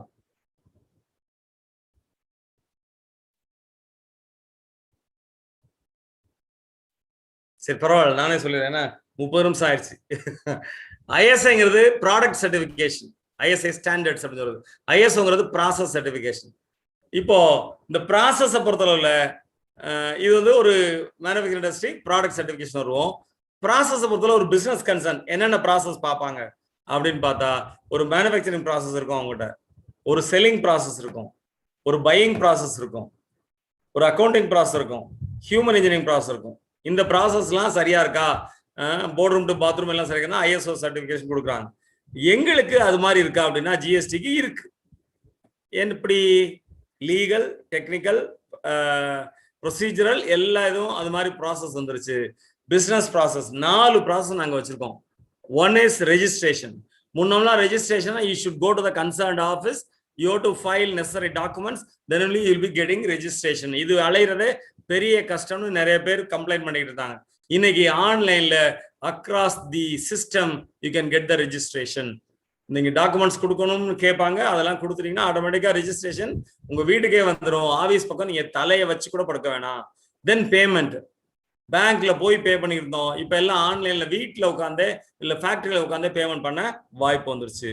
ரிட்டர்ன் இது கொடுக்கறது ஒரு கஷ்டம். ஆபீஸுக்கு தேடி போய் ஆபீஸர் டேபிள்ல இருக்கணும், அவர் கையெழுத்து வாங்கி வந்து இது மாதிரி கஷ்டம்லாம் இப்ப இல்லவே இல்லை. ரிட்டர்னையும் ஆன்லைன்லயே ஃபைல் பண்ணிடலாம். பாருங்க எவ்வளவு வசதி. That's why I'm telling we are growing with GST. ரீஃபண்டுக்கு ஆபீஸுக்கு அலையணும், அதுக்கு பர்சன்டேஜ் இருக்கு, அந்த குழப்பம்லாம் இருக்கு. இப்போ ஒரு குழப்பமும் இல்லை. ஆன்லைன்ல ரீஃபண்ட் உங்க சிஸ்டத்துக்கு ஆட்டோமேட்டிக்கா வந்துடும், உங்க பேங்க்குக்கு ஆட்டோமேட்டிக்கா கிரெடிட் ஆயிரும். எவ்வளவு அட்வான்டேஜ். ரொம்ப அழகா இந்த 4 ப்ராசஸ ரொம்ப சின்சியரா ஜிஎஸ்டிஎன் போர்ட்டல்ல பாத்துக்கிறாங்க. ரிஜிஸ்ட்ரேஷன் ஒரு போர்ட்டல், பேமெண்ட் ஒரு போர்ட்டல், ரிட்டர்ன் ஒரு போர்ட்டல், ரீஃபண்ட் ஒரு போர்ட்டல். ஃபீச்சர்ஸ் ஆஃப் ஜிஎஸ்டி என்னென்ன ஃபீச்சர்ஸ் இருக்கு? இது டுயல் ஜிஎஸ்டி, சிஜிஎஸ்டி எஸ்ஜிஎஸ்டிங்கிறோம். ஐஜிஎஸ்டிங்கிறது ரெண்டும் இணைந்ததுதான். இம்போர்ட்டர் குட்ஸுக்கு இருக்கானா சிவிடின்னு முன்ன வாங்கியிருந்தோம், அதுக்கு ஐஜிஎஸ்டி இருக்கு. எக்ஸ்போர்ட்டர் குட்ஸுக்கு வரி கிடையாது, ஜீரோ ரேட்டட்னு சொல்லுவோம். வரி கிடையாது சொல்ல மாட்டோம், எக்ஸாம்னு சொல்ல மாட்டோம், ஜீரோ ரேட்டட் அப்படின்னு சொல்லுவோம். டாக்ஸேஷன் ஆன காமன் பேஸ். நான் சொன்னேன் இல்லையா, supply of goods and service எதுவாக இருந்தாலும் சிஜிஎஸ்டிக்கும் ஒரே வேல்யூ தான், எஸ்ஜிஎஸ்டிக்கும் ஒரே வேல்யூ தான். காமன் வேல்யூ வந்து நம்ம அடாப்ட் பண்றோம். 5 பெட்ரோலியம் ப்ராடக்ட் எல்லாம் கத்திட்டே இருக்காங்க, இன்னைக்கு வரைக்கும் ஜிஎஸ்டிக்குள்ள இல்ல. இது யாரு டிசைட் பண்ணுவா? இந்த ப்ராடக்ட் ஜிஎஸ்டிக்குள்ள இருக்கா இல்லையானா அதுக்கு ஒரு ஃபோரம் வச்சிருக்கோம். ரொம்ப ஆச்சரியமான விஷயம் அது. ஜிஎஸ்டி ஃபோரம் வந்து அருண் ஜேட்லின்னு ஒரு ஃபினான்ஸ் மினிஸ்டர், அவர் சேர்மனா இருக்க வரைக்கும் ஒரு ரெசல்யூஷன் கூட ஓட்டெடுப்புக்கு போனதில்லை. All resolutions are unanimous resolutions. ஆனா எல்லாம் பிரச்சனையான ரெசல்யூஷன். இந்த ப்ராடக்ட் உள்ள கொண்டுருமா வேண்டாமா, இந்த ப்ராடக்ட் உள்ள டாக்ஸ் போடுமா வேண்டாமா. ஆனா அந்த ஏன் பிரச்சனை அப்படின்னு சொல்றேன்னா, அந்த ஜிஎஸ்டி கவுன்சில்ல 1/3 ஓட்டு தான் சென்ட்ரல் கவர்மெண்ட்டுக்கு இருக்கு, 2/3 ஓட்டு it is for the state finance ministers. ஒவ்வொரு ஸ்டேட்டோட ஃபைனான்ஸ் மினிஸ்டருக்கும் 2/3 ஓட்டு இருக்கு. அப்போ ஓட்டெடுப்பு விட்டா எல்லாம் தோத்து போகும், சென்ட்ரல் கவர்மெண்ட் அதில் ஒண்ணுமே புஷ் பண்ண முடியாது. ஆனா Arun Jaitley had a very nice relations with every people. எல்லாரும் ஒத்துக்கிட்டா அதை புஷ் பண்ணுவாரு, இல்லைன்னா அதை பண்றது இல்லை. அப்படிதான் இந்த நாட்டோட இந்த பொருள்கள் எவ்வளவு வரி வரலாம், எந்த பொருளை உள்ள கொண்டு வரலாம், இதெல்லாம் வந்து அந்த ஜிஎஸ்டி கவுன்சில் தான் இதாச்சு. That is the highest body. Central அந்த ஜிஎஸ்டி டிபார்ட்மெண்ட்டுக்கு இது கிடையாது, ஸ்டேட் ஜிஎஸ்டி டிபார்ட்மெண்ட் மாதிரியே கிடையாது. அந்த GST council is an independent body. அதுல சென்ட்ரல் மினிஸ்டர் இருக்காங்க, ஸ்டேட் ஃபைனான்ஸ் மினிஸ்டர் இருக்காங்க, ஒவ்வொரு ஸ்டேட்டோட ஃபைனான்ஸ் மினிஸ்டரும் அதுல மெம்பரா இருக்காங்க. அவங்க வச்சதான் சட்டம். உண்மையிலேயே கோஆபரேட்டிவ் ஃபெடரேஷன் ஃபெடரல் செட்டப் அப்படின்னா இதுதான் கோஆபரேட்டிவ் ஃபெடரல் செட்டப். பாருங்க எவ்வளவு வசதி அரசாங்கம் நமக்கு பண்ணி வச்சிருக்கு. அவங்க வந்து டிஸ்கஸ் பண்ணி இந்த பெட்ரோலியம் ப்ராடக்ட்ஸ் 5 வேண்டான் இருக்காங்க. டுபாக்கோக்கு மட்டும் அதுக்கு சென்வாட்டும் இருக்கு, ஜிஎஸ்டி இருக்கு, 2 வரி போடுறாங்க. ஏன்னா மக்கள் அதை உபயோகிக்க கூடாது, அது குறையணுங்கிறதுக்காக அதுக்கு 2 வரி போட்டிருக்காங்க. த்ரெஷ்ஹோல்ட் எக்ஸம்ஷன் அப்படின்னு சொல்லுவாங்க. 40 lakhs வந்து குட்ஸுக்கு இருக்கு, ஆனா சர்வீஸுக்கு 20 lakhs தான். நார்த் ஈஸ்ட் ஸ்டேட்ஸ்க்கு 20 lakhs வச்சிருக்காங்க. யாரு எலிஜிபிள் இல்ல? Interest rate, duty payment on reverse charge mechanism, அதெல்லாம் வந்து are not eligible threshold exemption. Composition levy up to 150, இப்போ 200 lakhs வந்துருச்சு. யாருக்கு எலிஜிபிள் இல்லைன்னா ரிவர்ஸ் சார்ஜ் மெக்கானிசத்துல கட்ட வேண்டியவங்களுக்கு இன்ட்ரெஸ்ட் ரேட் சப்ளை இருந்து டியூட்டி ரிவர்ஸ் சார்ஜ் மெக்கானிசத்துல கட்ட வேண்டி இருந்தால் இந்த அவங்களுக்கு இது வராது. இந்த ரிவர்ஸ் சார்ஜ் மெக்கானிசம்னா என்ன? உதாரணத்திற்கு இப்ப ஹரி இருக்காங்க, ஹரி ஒரு ஃபேக்டரி வச்சிருக்காங்க, அதுல வந்து ஆர்டிபிஷியல் டீத் மேனுஃபேக்சர் பண்றாரு. அவர் சொல்றாரு, நான் 40 லட்சம் ரூபாய்க்குள்ள தான் சார் பண்றேன், எனக்கு வரி வேணா, ஜிஎஸ்டி ரெஜிஸ்ட்ரேஷனே வரல அப்படிங்கிறாரு. இந்த ஆர்டிபிஷியல் டீத்ஸை இன்னும் கர்நாடகாலயோ இல்லை தமிழ்நாட்டிலயோ இன்னொருத்தர் வாங்குறாரு, வாங்கி ஃபர்தரா சேல் பண்றாரு. அந்த வாங்கி அவர் யூஸ் பண்றாருன்னா அவர் அந்த வாங்குறவர் ஆர்கனைஸ் செக்டார்ல இருக்காருன்னு வச்சுக்கோங்க, அவர் ஜிஎஸ்டி கட்டுற செக்டார்ல இருக்காருன்னா அவர் வரி கட்டணும். யாருக்கு? ஹரி கட்டாம விட்டதை அந்த எக்ஸ் கட்டணும்.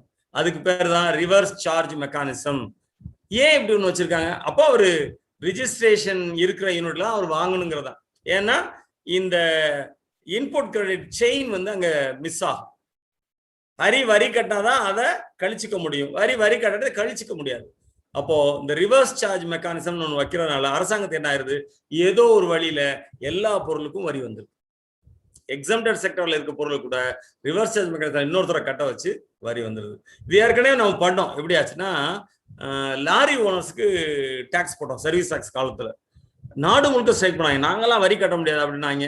இப்படி ப்ரூட் பவரை காமிச்சா என்ன பண்ண? அப்போ அரசாங்கம் என்ன பண்ணுச்சு, யாரெல்லாம் அந்த லாரியை உபயோகிக்கிறாங்களோ அவங்கள கட்ட சொல்லிட்டாங்க. வரியை எடுத்துடல, லாரி ஓனர் நீங்களாம் கட்ட வேணாமியா, போங்க சந்தோஷமா இருங்க, ஆனா உங்க லாரியை உபயோகிக்கிறான்ல அவன் கட்டணும் அப்படின்னு சொல்லி. ஸோ அரசாங்கத்துக்கு வரி எப்படியாவது வந்துருச்சு. இந்த ரிவர்ஸ் சார்ஜ் மெக்கானிசம் அப்படிங்கிறத இப்படிதான் சொல்லுவோம். இதுல இன்னும் பிரச்சனையான விஷயம் என்னன்னா, அதாவது இந்தியால இருந்து சரக்கு இங்கிலாந்து போகுதுன்னு வச்சுக்கோங்க. இங்கிலாந்துல உங்களுக்கு ஒரு ஏஜென்ட் இருப்பான், அந்த ஏஜென்ட்டுக்கு நீங்க பணம் கொடுப்பீங்க கமிஷன் இல்லையா? அது இங்கிலாந்துல நடக்குது. அந்த சர்வீஸை இங்கிலாந்து நடக்குது, இந்தியாவில் நடக்கல. ஆனா அந்த பணத்துக்கும் ரிவர்ஸ் சார்ஜ் மெக்கானிசம் மூடி நீங்க இங்க வரி கட்டணும். அதுதான் சர்வீஸ் ஸ்ட்ரக்சர் ரூல்ஸ். இன்னொரு வித்தியாசமான ரூல் இருக்கு. எப்படின்னா, இப்போ மதுரையில பாண்டியன் ஹோட்டல் இருக்கு. இவங்க எல்என்டி புனேல இருக்காங்க. இவங்களை வச்சு சவுதி அரேபியால ஒரு ஹோட்டல் கட்டுறாங்க. எங்க சர்வீஸ் நடக்குது? சவுதி அரேபியால, இந்தியாவில் நடக்கல. கட்டுறது யாருன்னா எல்என்டியும். யாரு கட்டி கொடுக்குறா? பாண்டியன் ஹோட்டலுக்கு.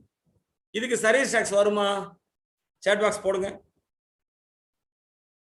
எங்கேயோ சவுதி அரேபியால ஒரு ஹோட்டல் கட்டுறாங்க, பாண்டியன் ஹோட்டலுக்காக எல்என்டி வச்சு. இதுக்கு இந்திய சர்வீஸ் டாக்ஸ் அது கட்டணுமா? விக்னேஸ்வரன் ஏதாவது பதில் வந்திருக்கா?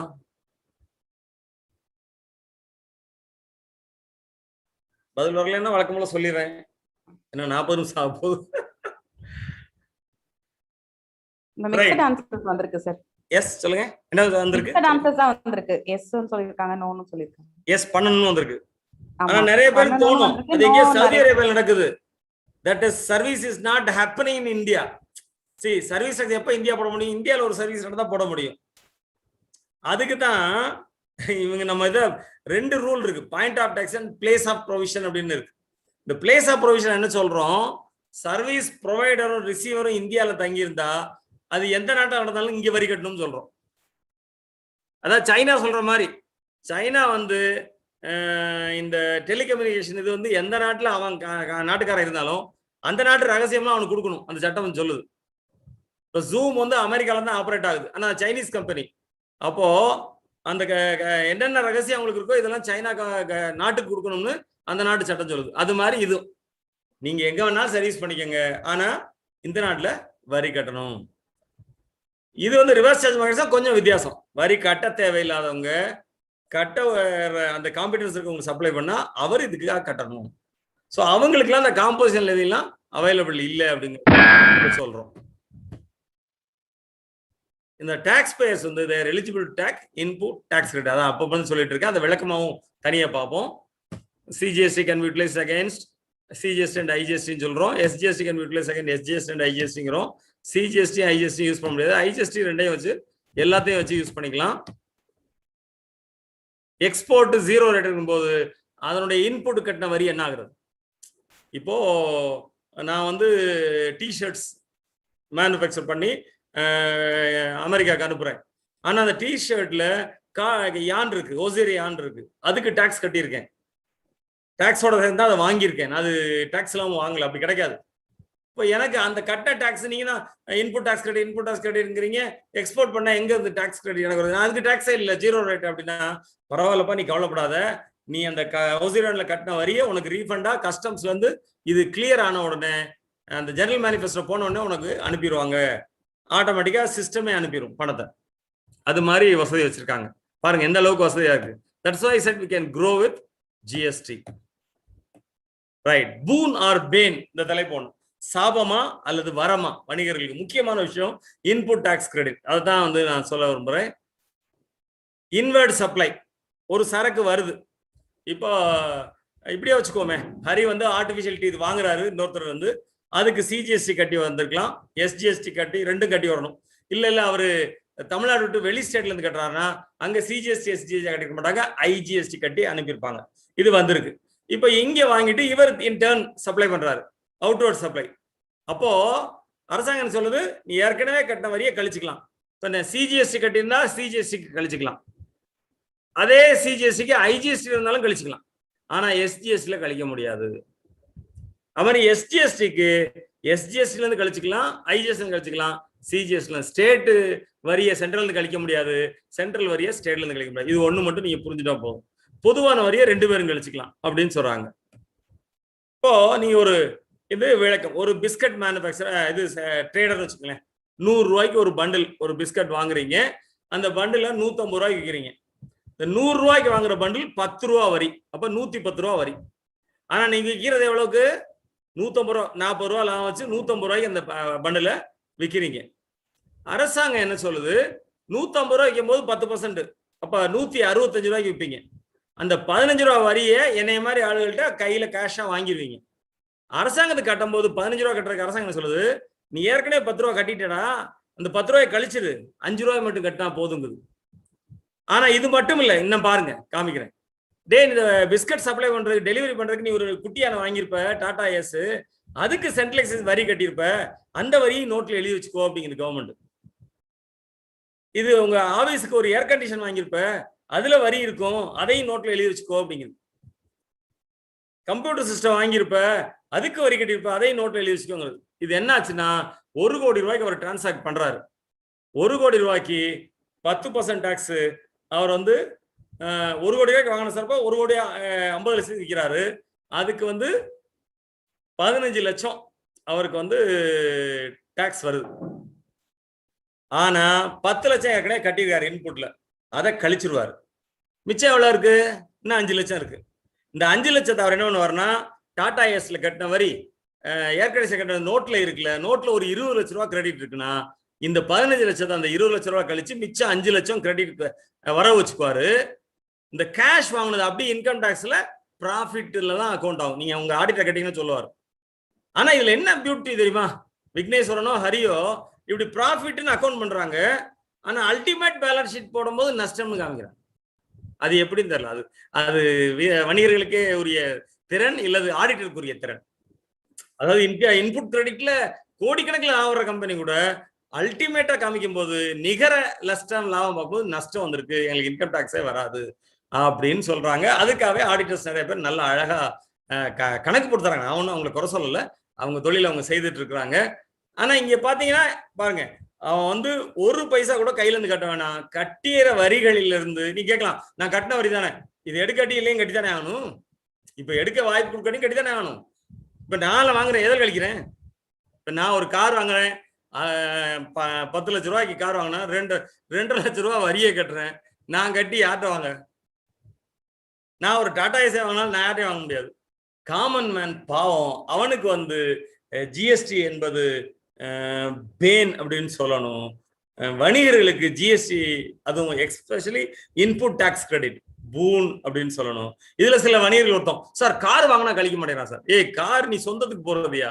ஏதோ டாடா ஏஸ் வாங்கினா கழிக்கலாம்னு சொல்லலாம், வேன் வாங்கினா கழிக்கலாம்னு சொல்லலாம், பஸ் வாங்கினா கழிக்கலாம்னு சொல்லலாம். காருக்கலாமா? கார் வந்து சொந்தத்துக்கு போறது, அது வணிகத்துக்கு கிடையாது. இல்ல நான் வணிகத்துக்கும் போவேன், அப்படிலாம் கணக்கு பண்ண முடியாது, வணிகத்துக்கு மட்டும். அதனாலதான் காரை மட்டும் எடுத்து விட்டாங்க. கார் ஏன்னா கம்பெனி பேர்லாம் கார் வாங்குவாங்க, கம்பெனி பேர்ல கார் வாங்கி வீட்டில் யூஸ் பண்ணுவாங்க. அதனால அதை மட்டும் அலோவ் பண்றது இல்லை. பட் கமர்ஷியல் வெஹிக்கிள்ஸ் எல்லாமே அலௌடு, பர்சனல் வெஹிக்கிள்லாம் கிடையாது. So one nation one tax one market. அடுத்த கேள்வி உங்களுக்கு, 2020-21 எவ்வளவு ஜிஎஸ்டி கலெக்ஷன் ஆயிருக்கும் தெரியுமா ஒரு வருடத்திற்கு? இந்த வருடம் யாராவது சும்மா வைல்டு கெஸ் போட்டு விடுங்களேன் பார்க்கலாம், எவ்வளவு ரூபா? ஏதாவது ஒரு அமௌண்ட் போடுங்க. 2020-21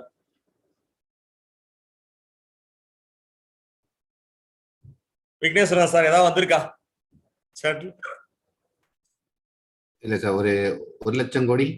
இது என்னோட 1 லட்சம் கோடி ஒரு மாசத்துக்கே வருது. ஒரு வருஷத்துக்கு நம்ம நாட்டுல 12 லட்சம் கோடி வருதுங்க. இவ்வளவு ரெவன்யூ இதுக்கு முந்தி வந்ததே இல்லை. ஆனா இந்த தடவை கம்மி, 11,36,755 கோடி வந்திருக்கு. ஸோ இந்தியா ஜிடிபி இன்னும் கீழே போகாம இருக்கிற காரணம் இந்த வருமானம் தான். அவ்வளவு வருமானம் வருது. இது வந்து நிறைய பேர் வரி கட்டுற அந்த பேண்டுக்குள்ள வந்ததுனால, இன்னும் நிறைய பேர் வரல. ஆக்சுவலா இவங்க சொல்றாங்க 20 லட்சத்துக்கு மேல 40 லட்சம் ஒரு சரக்கு வந்துச்சுன்னா வந்துடணுமாங்க. நான் அப்போ வந்து நோடல் ஆஃபீஸர் இருந்தேன் 5 மாவட்டத்துக்கு. I was discussing with my chief nodal officer இன் டெல்லி. சொன்னேன், மதுரையில ஒரு வடக்கடைக்காரன் ஒரு நாளைக்கு 6000 வடை விற்கிறான்னு வச்சுக்கோங்க. ஒரு வடை 10 ரூபான்னு வச்சா எவ்வளவு ஆச்சு அவனுக்கு? ஒரு நாளைக்கு எவ்வளவு வருமானம்? 60,000 ரூபாய். ஒரு மாசத்துக்கு 1,80,000 ரூபாய். வருடத்துக்கு 20 லட்சம் கிட்ட வந்துருது. முதல்ல இதை 10 லட்சம் வச்சிருந்தாங்க. நான் சொன்னேன் 10 லட்சம் வச்சுக்கினா எங்க ஊர் வடக்கடைக்காரனே தாண்டிடுவான். அவன் ஜிஎஸ்டி எடுக்க மாட்டான். அவன்கிட்ட போய் நான் அவனை செக் பண்ண முடியாது. அவன்கிட்ட போய் கேட்டா, டேய் யார்டா மாவு வாங்கினா? அண்ணே நாடார் கடையில் வாங்கினேனே, இந்த இருக்குனே. அவர் சிட்டை எழுதி கொடுத்துருப்பான், பில்லே இருக்காது. அதுல நான் உளுந்து வாங்கினேன், உளுந்து மாவு வாங்கினேன், கடலை மாவு வாங்கினேன், அரிசி மாவு வாங்கினேன்னு இருக்கும். ஈஸியா 10 லட்சம் அவன் தாண்டிடுவான்னு சொன்னேன். நான் 10 லட்சம் சரியே இருக்காது, ஜிஎஸ்டில 10 லட்சம் வைக்காதீங்க அப்படின்னு நான் உங்களுக்கு சொன்னேன். நல்ல வேலை இப்ப 40 லட்சம் ஆக்கிட்டாங்க. 10 லட்சம் நம்ம ஊர் வடக்கடை மதுரைக்காரங்க வடக்கடைக்கார அத்தனை பேர் வந்துருவான். ஏன்னா மதுரையில வடை சேல்ஸ் அந்த அளவுக்கு. இதே உதாரணம் நான் டெல்லிக்கு சொன்னேன். அப்படிலாம் வைப்பாங்களா? மதுரையில வடையே சாப்பிட்டுட்டே இருப்பாங்க. அது என்னமோ தெரியாது. 6000 வடை 12000 வடை விற்கிறது வந்து மதுரையில ரொம்ப சகஜம். அதனால அது 10 லட்சம் கிடையாது, கூட வைங்க அப்படின்னு சொல்லி சஜஸ்ட் பண்ணேன் நான். சரி, இப்போ போ அடுத்தது. ஜிஎஸ்டி வந்து ஒரு கேம் சேஞ்சர் அப்படிங்கணும். என்னையா game changer?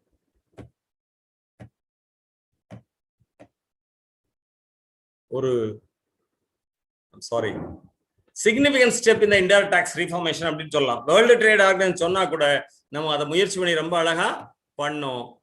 Tax base widen ஆச்சு. State and central revenue 2 revenue கூடிருச்சு. இன்னைக்கு ஆளால் காம்பன்சேஷன் வரலன்னு சொல்றாங்க, அதெல்லாம் நம்ம கண்டுக்கவே வேண்டாம். அதை விட வருமானம் நிறைய கூடிருச்சு. டிரான்ஸ்பரன்சி இன் அட்மினிஸ்ட்ரேஷன் பாத்தீங்களா, எல்லாமே ஆன்லைன்ல பண்றாங்கன்னு சொல்லிட்டாங்க. நீங்க ஆபீஸ்க்கே போக வேண்டாம், சோறு உங்களை சொரியவே சொரியாது. You do it everything in online. அந்த ஒரு அட்வான்டேஜ் இருக்கு. அது மட்டும் இல்ல, hassle free administration and facilitation of trade. ட்ரேடுக்கான வசதி எவ்வளவு பயிற்சி நடத்திருப்போம் தெரியுமா? ட்ரேடுக்கு விடாம செய்துட்டே தான் இருக்கிறோம். ட்ரேட் அண்ட் இண்டஸ்ட்ரிக்கு அவேர்னஸ் கூட்டிகிட்டே தான் இருக்கும். கம்ப்ளைண்ட் காஸ்ட் ஆஃப் ட்ரேடும் கண்டிப்பா விலை கம்மியாயிட்டே தான் இருக்கு. டாக்ஸ் கம்ப்ளைன்ஸும் இம்ப்ரூவ் ஆயிருக்கு. அதனாலதான் சொல்றேன் 11,72,000 கோடி நமக்கு வந்திருக்கு அப்படின்னா டாக்ஸ் கம்ப்ளைன்ஸ் இம்ப்ரூவ் ஆயிருக்குன்னு தான் அர்த்தம். இன்னும் ஆகணும். காமன் நேஷனல் மார்க்கெட் அப்படின்னு ஆகும்போது கண்டிப்பா ஜிஎஸ்டி ஒரு கேம் சேஞ்சர் தான். ஸோ ரொம்ப அழகா இவ்வளவு நேரம் பொறுமையா கேட்டீங்க. இப்போ கரெக்டா 50 நிமிடம் ஆக போகுது. இனிமே உங்களுடைய ஃபீட்பேக், உங்களுடைய சந்தேகங்கள் தீர்க்கலாம். அதுல ஒன்றும் ப்ராப்ளம் இல்லை. If you have got doubts, you can very well ask me.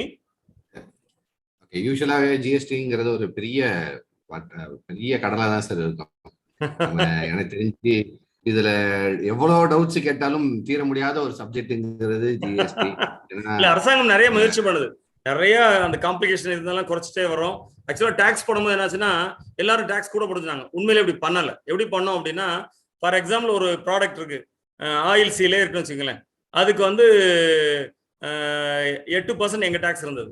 Sales tax வந்து ஒரு எங்க 8% மேல தான் டாக்ஸ் போடுவாங்க. அவங்களுக்கு வந்து ஒரு 8% இருக்கு, 16% வந்தது. இவங்க பாப்புலேஷன் மெஷர்ல என்ன பண்ணாங்கன்னா 12% ஆக்குனாங்க. எதையுமே கூட்டல. நமக்கு கூட இருக்கிறதுனா சின் டாக்ஸ் அப்படின்னு சொல்லுவோம். காருக்கான வரி ரொம்ப கூடிருச்சு. அது வந்து சின் பாவம் செய்யறோம் அதுக்காக டாக்ஸ். சின் டாக்ஸ் இருக்கிறது காருக்கு இருக்கு, டுபாக்கோக்கு இருக்கு. பட் மற்ற எல்லா ப்ராடக்டும் கவர்மெண்டா பார்த்து குறைச்சது. சர்வீஸ்ல மட்டும் இதுல கொஞ்சம் பிரச்சனை வந்தது. எப்படின்னா சர்வீஸ் டாக்ஸ் மொத்தமே 5% இருந்து 12% ஆச்சு. ஆனா இப்போ 18% ஆக்கிட்டாங்க. ஏன்னா 9% ஸ்டேட் கவர்மெண்ட் போட்டோம், 9% சென்ட்ரல் கவர்மெண்ட் போட்டோம். இன்னைக்கு அதனால ஸ்டேட் கவர்மெண்ட்டுக்கு அருமையான வருமானம். ஸ்டேட் கவர்மெண்ட் இந்த சர்வீஸ் டாக்ஸ்ல 9% வந்ததே கிடையாது. இன்னைக்கு 1 லட்சம் கோடி வருது, இல்ல 50,000 கோடி அவங்களுக்கு சர்வீஸ் டாக்ஸ்ல மட்டும் வருது. இவங்க சொல்றாங்க எனக்கு காம்பன்சேஷன் வரல. காம்பன்சேஷன் வரலைங்கிறது எந்தெந்த ஸ்டேட் முக்கியம்னா கர்நாடகா, தமிழ்நாடு, மகாராஷ்டிரா, இந்த 3 ஸ்டேட் தான் காம்பன்சேஷன் வரலன்னு கத்துற ஸ்டேட். ஏன்னா இங்க நிறைய உற்பத்தி ஆகுது, வெளி மாநிலத்துல போய் அது செலவழிக்கப்படுது. அங்கதான் டாக்ஸ் நிறைய கிடைக்கும். அப்ப எங்களுக்கு வரல, எங்களுக்கு காம்பன்சேஷன் கொடுங்கன்னு கேட்டுருந்தாங்க. ஆனா இன்னைக்கு வர்ற வரியே நிறைய வருது. காம்பன்சேஷன் கேட்கறத விட இவங்களுக்கு ஏற்கனவே வந்த வரியை விட இப்ப நிறைய வரி வருது. அதை சொல்ல மாட்டாங்க யாருமே. எங்களுக்கு வந்து ஏற்கனவே சேல்ஸ் வேட்ல இவ்வளவுதான் வந்துச்சு, இன்னைக்கு சர்வீஸ் டாக்ஸ் ஆட் பண்ண பிறகு இவ்வளவு ரூபா வந்திருக்கு அப்படின்னு ஒரு ஸ்டேட் கவர்மெண்ட் சொல்றதே இல்லை. எனக்கு காம்பன்சேஷன்ல மட்டும் தான் கேட்கறாங்க. ஏற்கனவே எக்ஸ்ட்ரா வந்துச்சு, என்ன பண்ண இல்ல, அதுக்கு ஃபேன் வாங்கி கொடுத்துட்டேன், அதுக்கு டேபிள் வாங்கி கொடுத்துட்டேன், அது பேக் வாங்கி கொடுத்தேன் நிலைமையா தான் இருக்கு. எவ்வளவு வந்தாலும் இங்க பத்தல இல்லை. இங்கதான் 5 லட்சம் கோடி கடன்ல இருக்கும்போது நமக்கு எது பத்தும்? அப்படிதான் இருக்கு. ஆனா அரசாங்கம் ரொம்ப ரேஷனலா இதை யோசிச்சு, எனக்கு அந்த I like Arun Jaitley. he never went for voting. GST council வந்து அவ்வளவு பவர்ஃபுல் கவுன்சில். அதுதான் எந்த ப்ராடக்ட்டுக்கு எவ்வளவு வரின்னு டிட்டர்மின் பண்ணுது, எந்த ப்ராடக்ட் ஜிஎஸ்டி கொண்டு வரலாங்கிறது அதான் பண்ணுது. எல்லாமே கான்ஃபிளிக்டிங் மெம்பர்ஸ், யாரும் ஒத்து போக மாட்டாங்க. வெவ்வேறு ஸ்டேட் ஃபைனான்ஸ் மினிஸ்டர் ஒத்து போற ஆட்கள் கிடையாது. ஆனா but he was able to do it. அது பெருமையாவே சொல்லலாம்.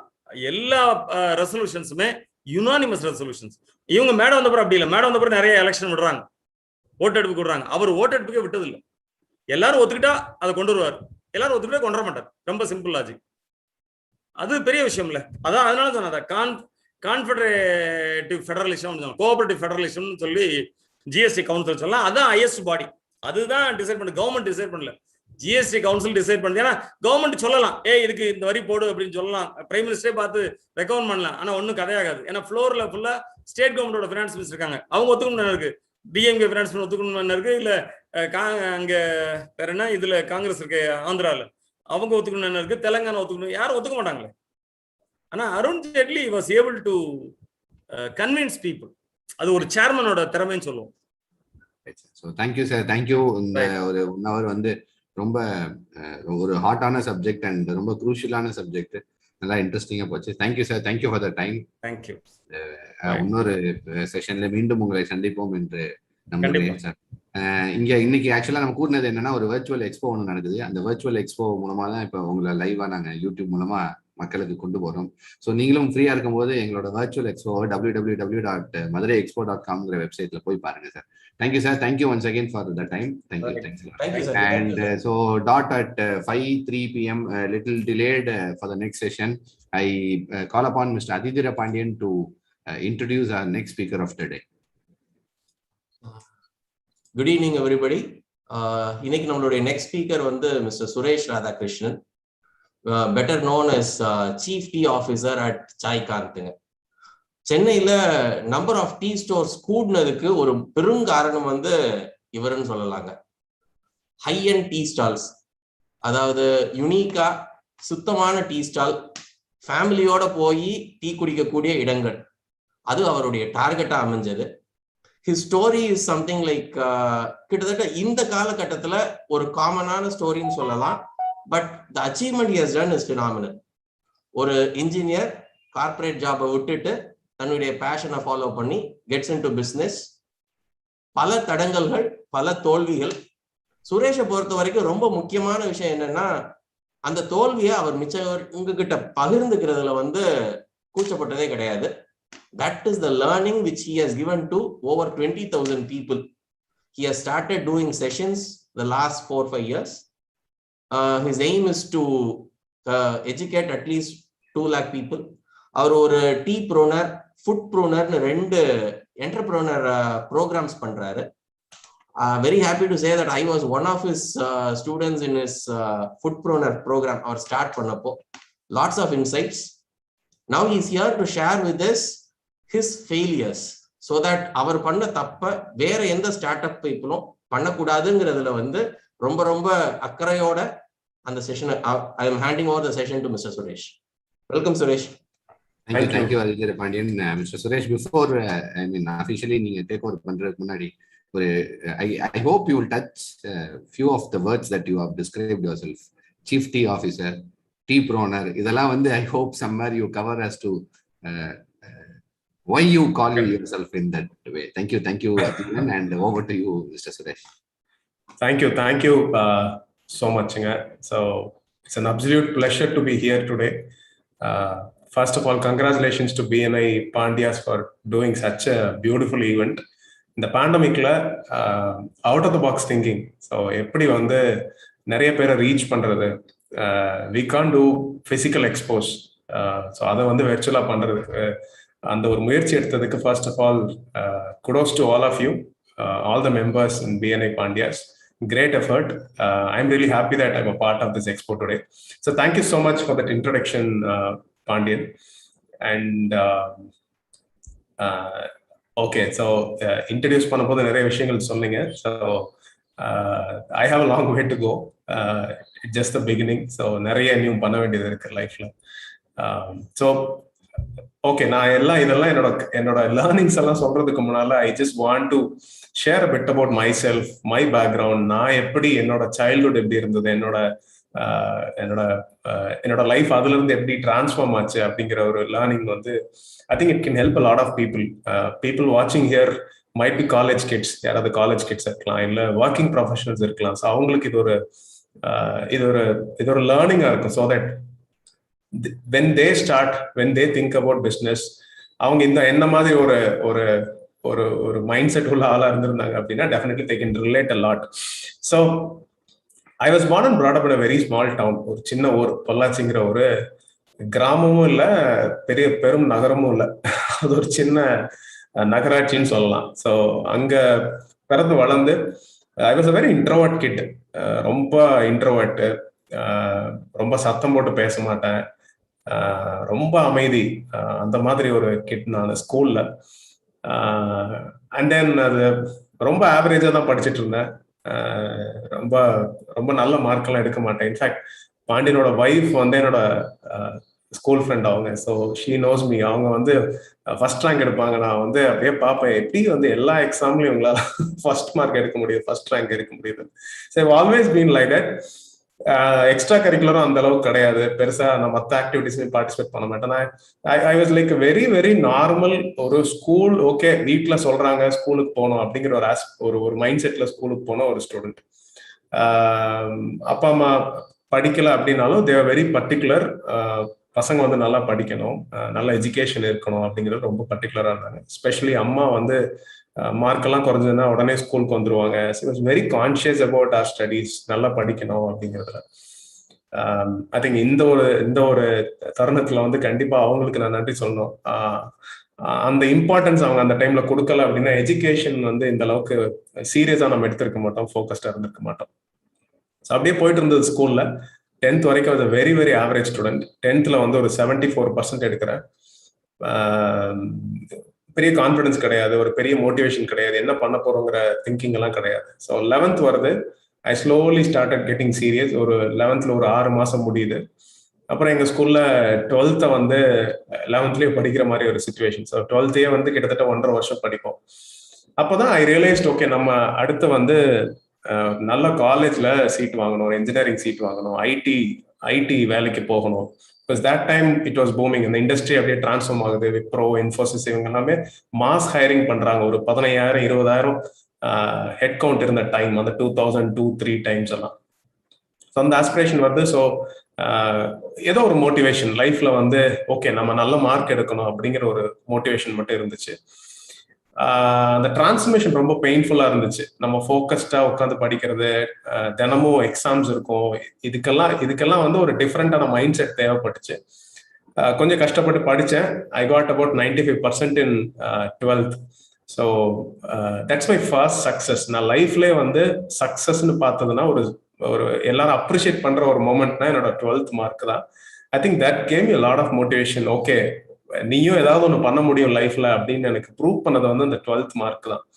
ஸோ அந்த 12th முடிக்கிறேன், காலேஜ் வரேன். காலேஜ் உள்ள கால் எடுத்து வைக்கும் போது ஐ வாஸ் வெரி கிளியர். ஓகே, நம்ம வந்து ஊர்ல இருக்கக்கூடாது. I come from a business family. அப்பாவுக்கு வந்து வேலைக்கு போறதெல்லாம் பெரிய ஐடியா கிடையாது. டிப்பிக்கலா ஒரு பிஸ்னஸ் மேனோட திங்கிங் எப்படி இருக்கும், ஓகே வேலைக்கு போனா நீ என்ன பெருசா சம்பாதிச்சிடுற, என்ன பெருசா சம்பளம் கொடுத்துட போறாங்க, நம்ம வந்து பிஸ்னஸ் தான் பண்ணணும். ஸோ அந்த ஃப்ரீடம் இருக்கும், ஃபினான்ஷியல் ஃப்ரீடம் இருக்கும், நீ யாருக்கும் பதில் சொல்ல வேண்டியதில்லை. இந்த மாதிரி எல்லாம் நிறைய விஷயங்கள் நான் பார்த்து வளர்ந்துருக்கேன். ஸோ அந்த திங்கிங் அப்பாவுக்கு இருந்துச்சு. ஹீ கீப் ரொம்ப இன்சிஸ்ட் பண்ணிட்டே இருப்பார். Okay, but then I thought okay இந்த ஊர்ல இருக்கக்கூடாது, நம்ம வெளியூர் போகணும். ஒரு it will all look fancy இல்லையா, நம்ம வந்து வெளியில இருந்து நிறைய விஷயங்கள் பார்க்கும்போது நமக்கு வந்து வேலைக்கு போனா நிறைய வெளிநாடு போக முடியும், கை நிறைய சம்பளம் வாங்க முடியும், இந்த மாதிரி நிறைய ஆஸ்பிரேஷன் அந்த டைம்ல இருந்துச்சு. So that's when I understood okay அப்போ இன்டர்வியூனா என்ன, குரூப் டிஸ்கஷன்னா என்ன, பாஸ்டர் இன்டர்வியூனா என்ன, ஆப்டிடியூட் டெஸ்ட்னா என்ன, இதெல்லாம் எதுவுமே எனக்கு தெரியாது. ஸோ ஸ்லோவா சீனியர்ஸோட இன்டராக்ட் பண்ணும்போது இதெல்லாம் சொல்றாங்க. நான் சொன்ன மாதிரி I was very introvert kid. எனக்கு நான் சத்தம் போட்டு கூட பேச மாட்டேன். ஒரு 10 பேருக்கு முன்னால பேசணும்னா கால்லாம் நடுங்கும், வயிற்றுக்குள்ள பட்டாம்பூச்சி எல்லாம் பறக்கும். இந்த மாதிரி ஒரு கிட்டா இருந்தேன். I had a soft skills trainer Manikandan சொல்லிட்டு, I must thank him for all the things that he has done. அவர் எல்லாத்துக்கும் தான் சாஃப்ட் ஸ்கில்ஸ் ட்ரைனிங் எடுத்தாரு. பட் என்னமோ எனக்கு ஸ்பெசிஃபிக்கா சொல்லி கொடுத்த மாதிரி நிறைய விஷயங்கள் இருந்துச்சு. ஸோ நீ என்ன பேசுறியோ, உங்ககிட்ட என்ன கண்டென்ட் இருக்குங்கிறது முக்கியம் இல்லை, நீ ஃபர்ஸ்ட் வந்து முன்னால பேசணும் அப்படிங்கறத வந்து ரொம்ப அழுத்தம் திருத்தமா சொன்னாரு. அப்பதான் எனக்கு புரிஞ்சுது ஓகே நம்ம ஃபர்ஸ்ட் அந்த கரேஜ் வேணும், ஓகே எல்லாத்தையும் தாண்டி என்னால முடியுங்கிற ஒரு நம்பிக்கை இருக்கணும் அப்படின்னு சொல்லி கொடுத்தது அவர் தான். ஸோ அப்படி ஸ்லோவா வந்து இதெல்லாம் பண்ண ஆரம்பிச்சேன். ஸோ காலேஜ் ஃபைனல் இயர் வந்துச்சு, கேம்பஸ் பிளேஸ்மெண்ட்ஸ் வந்தாங்க. ஸோ 2 கம்பெனில நான் பிளேஸ் ஆகிறேன். அது என்னோட செகண்ட் சக்சஸ்ன்னு சொல்லலாம். ஸோ காலேஜ்ல வந்து நிறைய கல்ச்சரல் ஆக்டிவிட்டிஸ், ஸ்போர்ட்ஸ் இதெல்லாம் பண்ணும்போது எனக்கு டீம் ஒர்க்னா என்ன, ஒரு லீடர்ஷிப்னா என்ன, இதெல்லாமே நான் காலேஜ்ல தான் கத்துக்கிறேன். ஸோ இது முடிஞ்சு நான் வேலைக்கு வரேன். வேலைக்கு வந்ததுக்கு அப்புறம் சென்னை வரும்போது எனக்கு வந்து கண்ணை கட்டி காட்டுல விட்ட மாதிரி ஒரு ஃபீலிங். ஏன்னா ஊர்ல இருக்கிற ஒரு கல்ச்சர், ஒரு விஷயங்கள்லாம் வேற மாதிரி இருக்கும். நம்ம சென்னை வரும்போது கம்ப்ளீட்டா இட் இஸ் வே பியாண்ட். எல்லாமே புதுசா இருக்கும், சாப்பாட்டுல இருந்து வெதர்ல இருந்து எல்லாமே புதுசா இருக்கும். But I was little discouraged when I came down. Okay, இது நமக்கான இடமா இல்லை அப்படிங்கிற மாதிரிலாம் தோணுச்சு. பேசாம ஊருக்கு போயிடலாமா அப்படிங்கிற மாதிரி திங்கிங் எல்லாம் இருந்தது. But then I understood, okay நீ வந்து அன்கம்ஃபர்டபுளான ஒரு ஜோன்ல இருக்க, you need to stay in this zone because நீ ஒரு ட்ரீமோட வந்திருக்கங்கிறது. So I had a dream. நான் வேலைக்கு வந்தபோது I had a dream to start an experiential learning school. அதாவது ஒரு கிளாஸ் ரூமும் லேபும் இருக்கிற மாதிரி, ஒரே இடத்துல இருக்கிற மாதிரி ஒரு ஸ்கூல் ஆரம்பிக்கணும் அப்படிங்கிறத என்னோட பெரிய ட்ரீமா இருந்துச்சு. ஒரு 10 இயர்ஸ் வேலை செய்யணும், அப்புறம் ஊருக்கு போய் அந்த ஸ்கூல் ஆரம்பிக்கணும் அப்படிங்கிற ஒரே ஒரு இன்டென்ஷன் தான் எனக்கு. ஸோ வேலைக்கு வந்ததுக்கு அப்புறம் நிறைய விஷயங்கள் மாறுச்சு. That's when I started reading lot of books. So அதுக்கு முன்னால வரைக்கும் நிறைய புக்கு படிப்பேனான்னு கேட்டா கண்டிப்பா கிடையாது.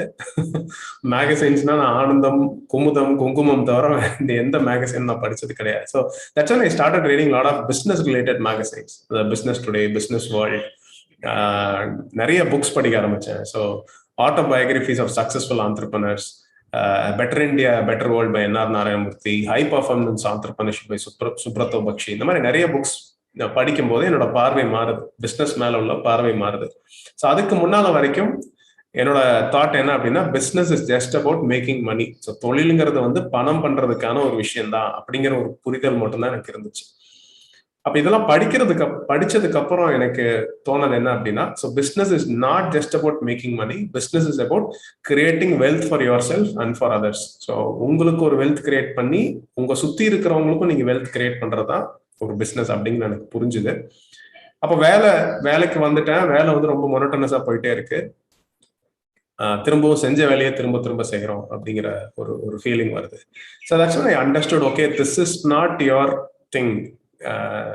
நீ வந்து நீ இந்த இடத்துல ஃபிட் ஆகல அப்படிங்கிற ஒரு திங்கிங் வருது அந்த இடத்துல. So that's when I decided, okay, I want to be an entrepreneur அப்படிங்கிறது எனக்கு ரொம்ப ஸ்ட்ராங்கா தோணுச்சு. ஏன்னா நல்ல சம்பளம் வருது. பிகாஸ் நீங்க ஒரு இடத்துக்கு வேலைக்கு போகும்போது வெரி கம்ஃபர்டபுள் இல்லையா? 31ஆம் தேதி ஆனா டான் மணி அடிச்ச மாதிரி உங்களுக்கு சம்பளம் வந்துடும். எந்த ப்ரெஷரும் கிடையாது. அஃப்கோர்ஸ் வேலையில் இருக்கிற ப்ரெஷர் இருக்கும், பட் அந்த கம்பெனி ரிலேட்டடான, பிசினஸ் ரிலேட்டடான எந்த சிக்கலும் உங்களுக்கு கிடையாது. ஓகே, அந்த கம்பெனி சேல்ஸ் நல்லா பண்றாங்களா, அக்கௌண்ட்ஸ் கரெக்டா வருதா, கஸ்டமர் பே பண்றாங்களா அப்படிங்கிற கவலையெல்லாம் உங்களுக்கு இல்லை. ஸோ நீங்க பண்ற ஒரு வேலைக்கு உங்களுக்கு சம்பளம் வந்துருது மாசம். சம்பளம் வரலன்னா நீங்க இந்த வேலையில இருக்க மாட்டீங்க. இது மட்டும்தான் இப்படிதான் போயிட்டு இருந்தது. But then I decided I want to be an entrepreneur.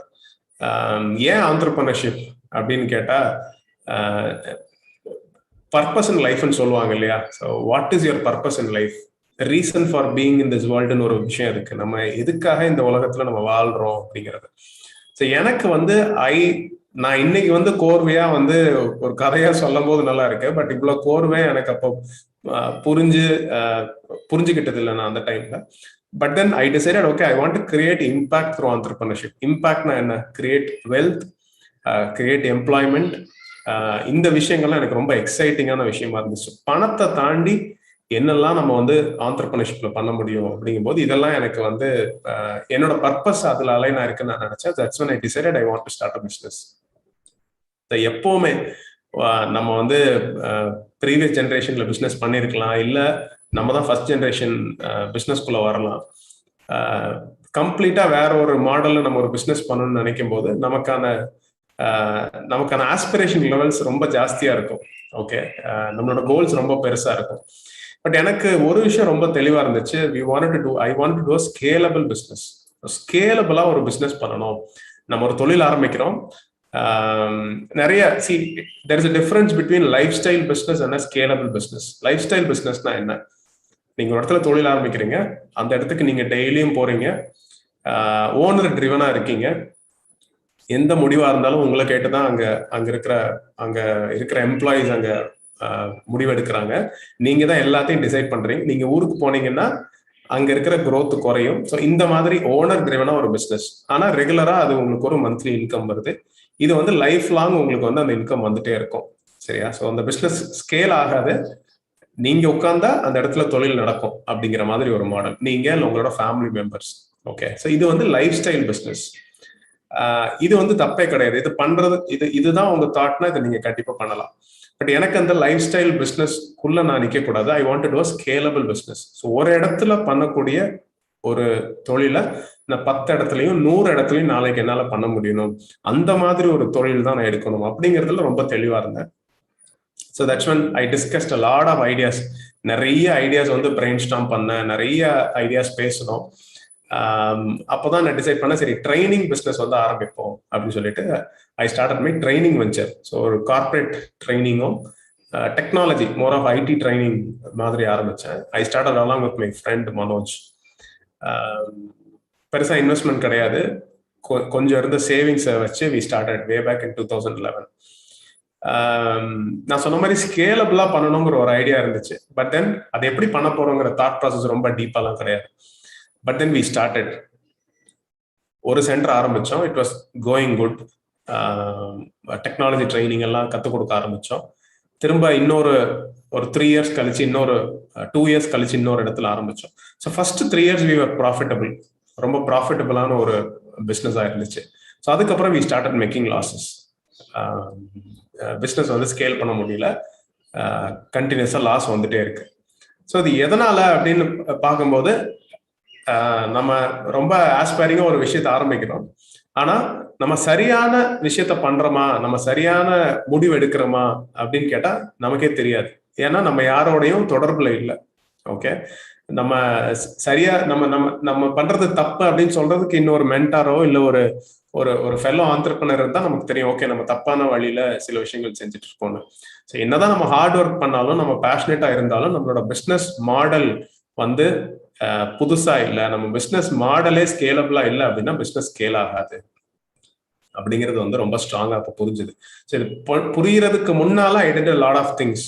Okay, so networking பண்ண ஆரம்பிச்சேன். ஸோ 3 வருஷம் எதுவுமே பண்ணது கிடையாது. ஆஃபீஸ் போவோம், அங்கே ஸ்டாஃப் இருப்பாங்க, அவங்களோட இன்ட்ராக்ட் பண்ணுவோம், பேசுவோம், வருவோம்.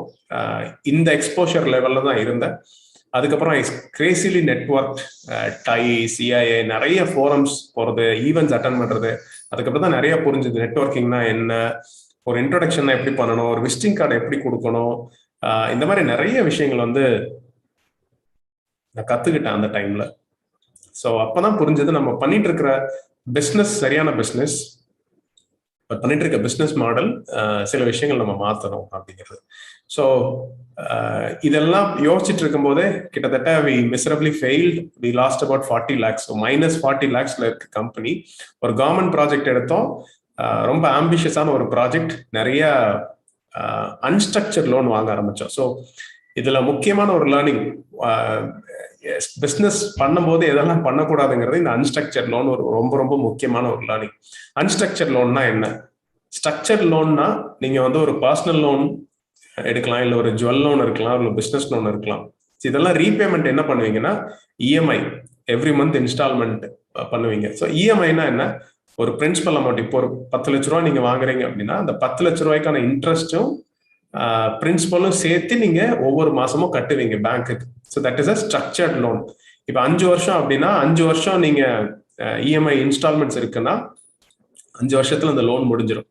இப்போ அன்ஸ்ட்ரக்சர்ட் லோன் எடுத்துக்கங்க. ஓகே, நீங்க வந்து ஒருத்தர் இன்ட்ரெஸ்ட் கொடுக்குறாரு, வட்டிக்கு கொடுக்குறாரு, இல்லை ஒரு ஃப்ரெண்ட் ஆஃப் ஃப்ரெண்ட் கொடுக்குறாங்கன்னு சொல்லி 1.5% இல்லை 2% பர் மந்த். ஓகே, நான் சொல்லிட்டு இருக்கிறது வந்து 15%, 16% per year.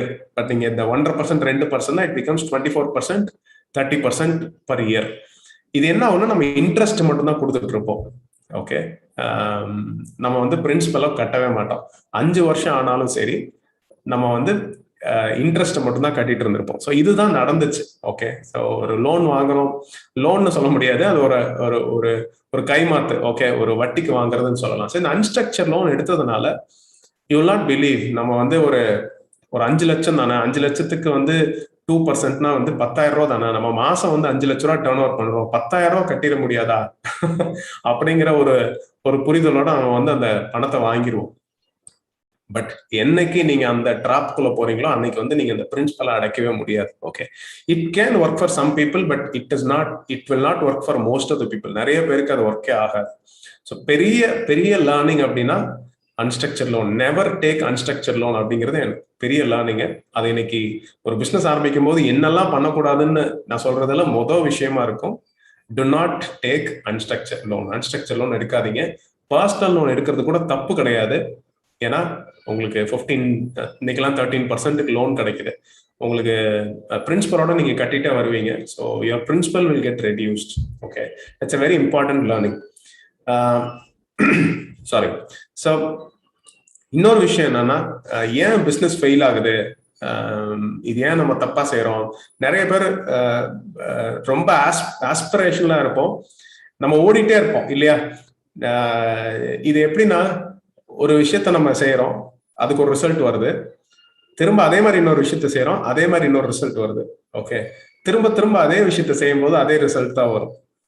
Okay, but pressure இருக்கும். ஓகே, நம்ம சம்பளம் கொடுக்கணும், நம்ம வந்து ரெண்ட் கொடுக்கணும், நம்மளோட ஆப்ரேட்டிங் எக்ஸ்பென்ஸை பார்த்துக்கணும். அப்படிங்கும்போது என்னைக்காவது ஒரு நாள் ஏதாவது ஒன்று கிளிக் ஆயிருக்கும்.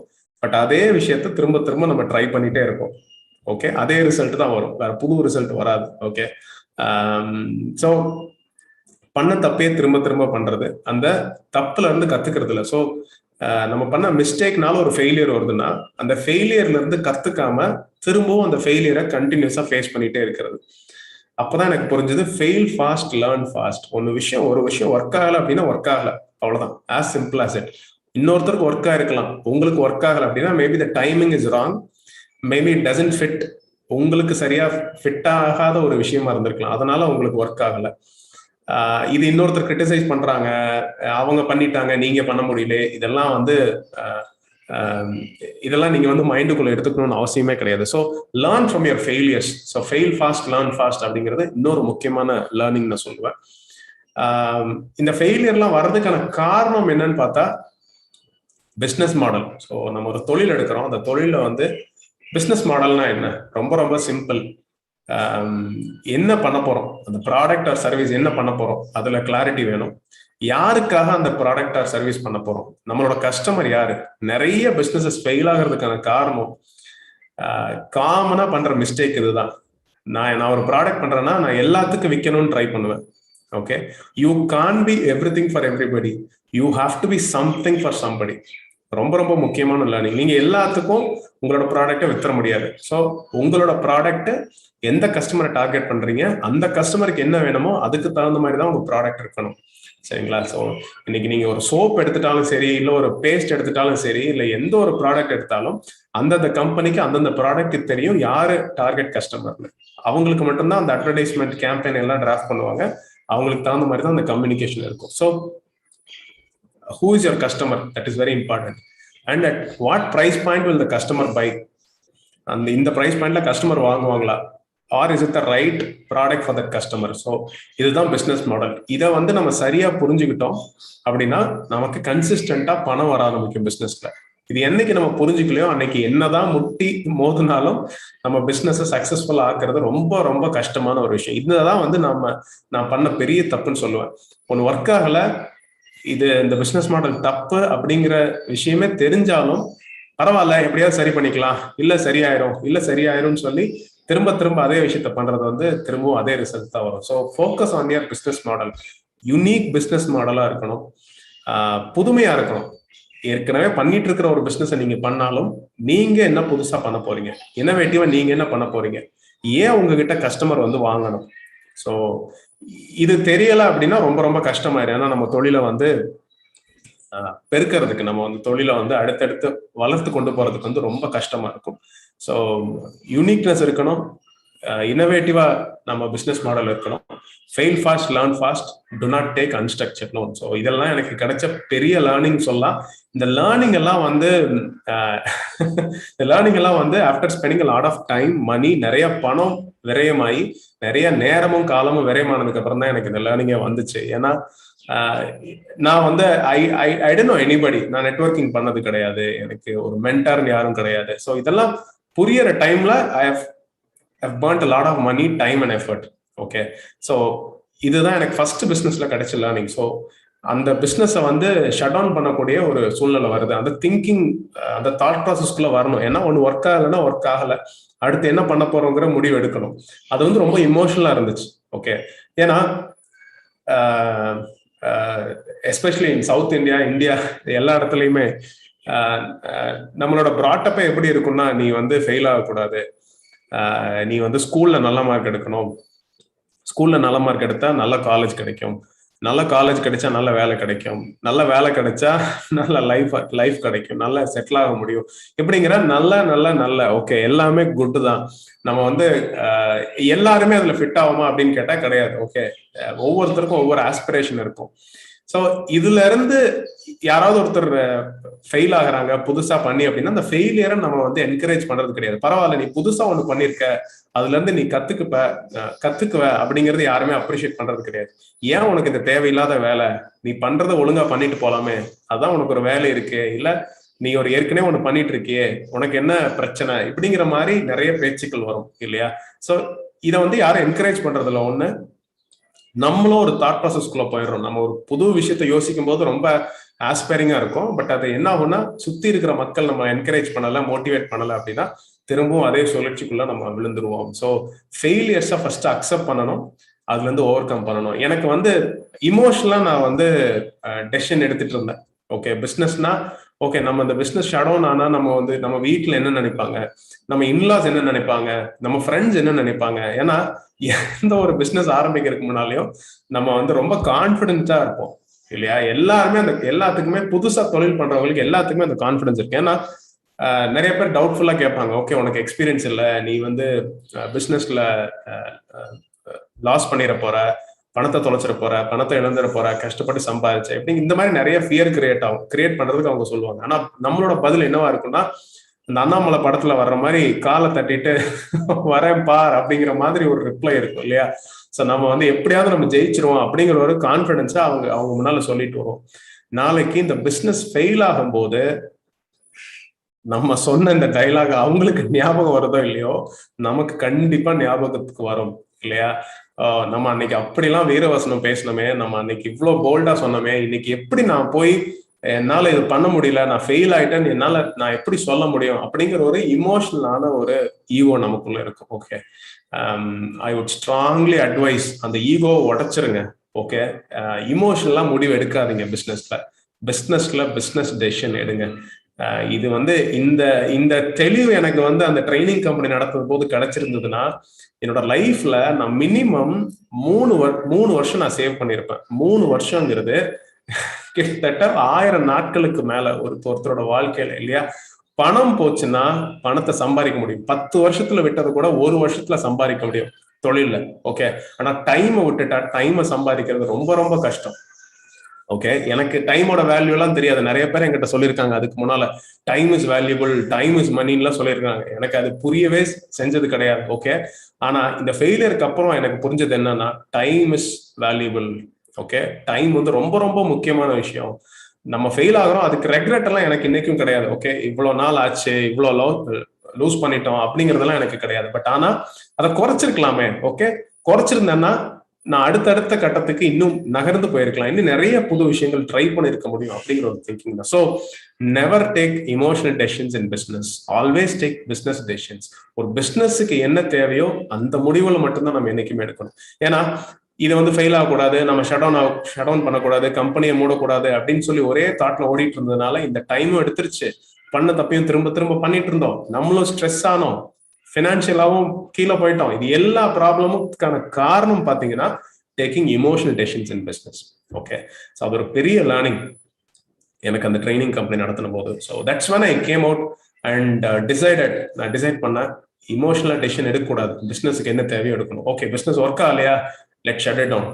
வயசு இருக்கு, இன்னும் வந்து நம்மளால உழைக்க முடியும், இன்னும் நிறைய விஷயங்கள் தெரிஞ்சுக்க முடியும், கத்துக்க முடியும், அப்போ வேற என்ன ஆரம்பிக்கலாம் அப்படின்னு சொல்லும் போதுதான் I prototype lot of ideas, technology ideas, mobile app, நிறைய ஐடியாஸ் வந்து பிரைன் ஸ்டார்ம் பண்ணிட்டே இருந்தேன். அப்போதான் ஐ டிசைடட் ஓகே, ஃபுட்டில் ஏதாவது ஒன்று பண்ணலாம் அப்படிங்கிற ஒரு தாட் ப்ராசஸ். ஸோ ஃபுட்டுன்னு டிசைட் பண்ணதுக்கு அப்புறம் ஃபுட்டில் என்ன பண்றது, ரெஸ்டாரண்ட் ரன் பண்றதா, இல்லை இந்த மாதிரி நிறைய விஷயங்கள் தோணுச்சு. But anything which is art specific, அதாவது நான் அடிக்கடி இதை சொல்லுவேன், cooking is an art.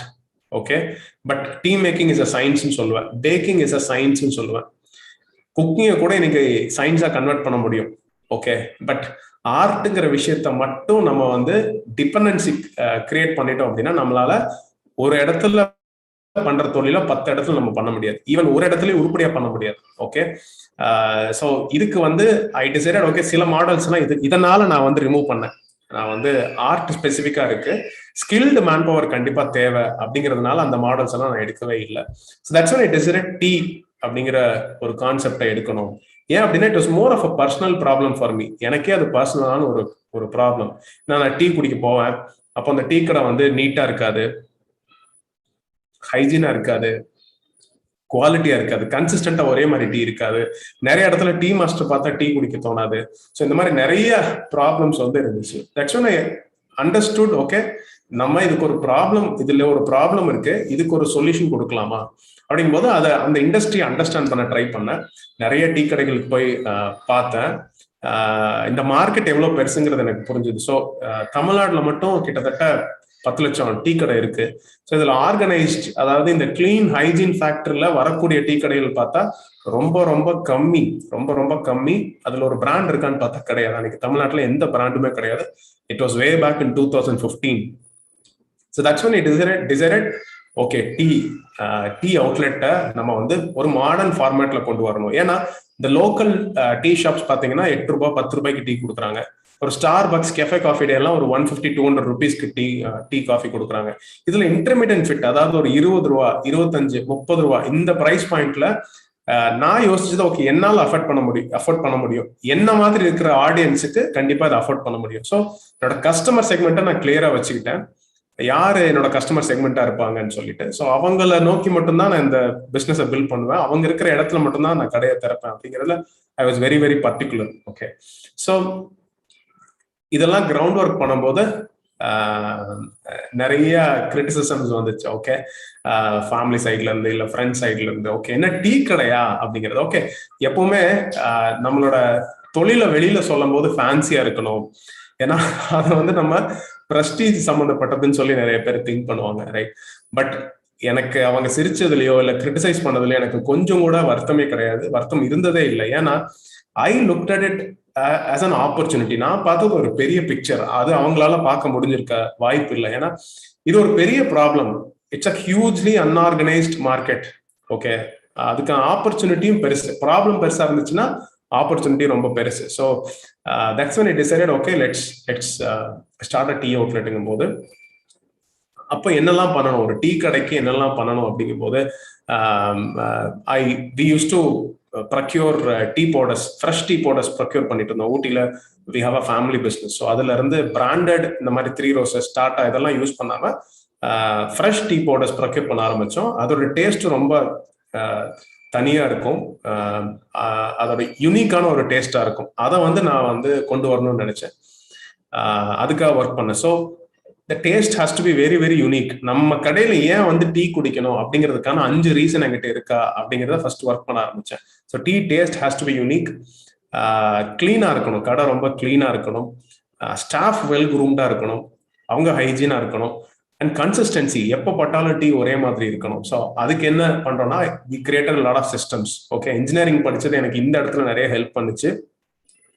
Measuring எல்லாமே வந்து மெஷர் பண்ணி ப்ரிப்பேர் பண்ணோம் அப்படின்னா ஒரே மாதிரி கன்சிஸ்டன்சில வருங்கிற ஒரு புரிதல் இருந்ததுனால அதுக்காக measuring tools, measuring jars, weighing machines இதெல்லாம் வாங்கி தான் வந்து ஐ ஸ்டார்டட் எக்ஸ்பெரிமெண்டிங். ஃபர்ஸ்ட் இதை வந்து எப்படி ஸ்டாண்டர்டைஸ் பண்றது.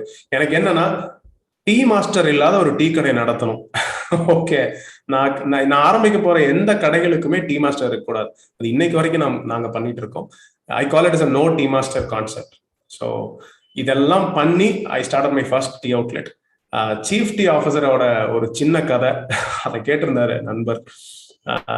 ஓகே, நான் வந்து விசிட்டிங் கார்டு பிரிண்ட் பண்ணுன்னு சொல்லும் போது பேர்லாம் செலக்ட் பண்ணியாச்சு. ஸோ என்னோட டைட்டில் எப்படி இருக்கணும் அப்படின்னா சீஃப் எக்ஸிக்யூட்டிவ் ஆஃபீஸர் இருக்கு, சீஃப் டெக்னாலஜி ஆஃபீஸர் இருக்கு, சீஃப் மார்க்கெட்டிங் ஆஃபீஸர் இருக்கு, இதெல்லாம் இருக்கு. ஓகே, நம்ம ஆரம்பிக்கும் போது டீ கடை, why can't we have chief tea officer as the டைட்டில்னு யோசிச்சேன்.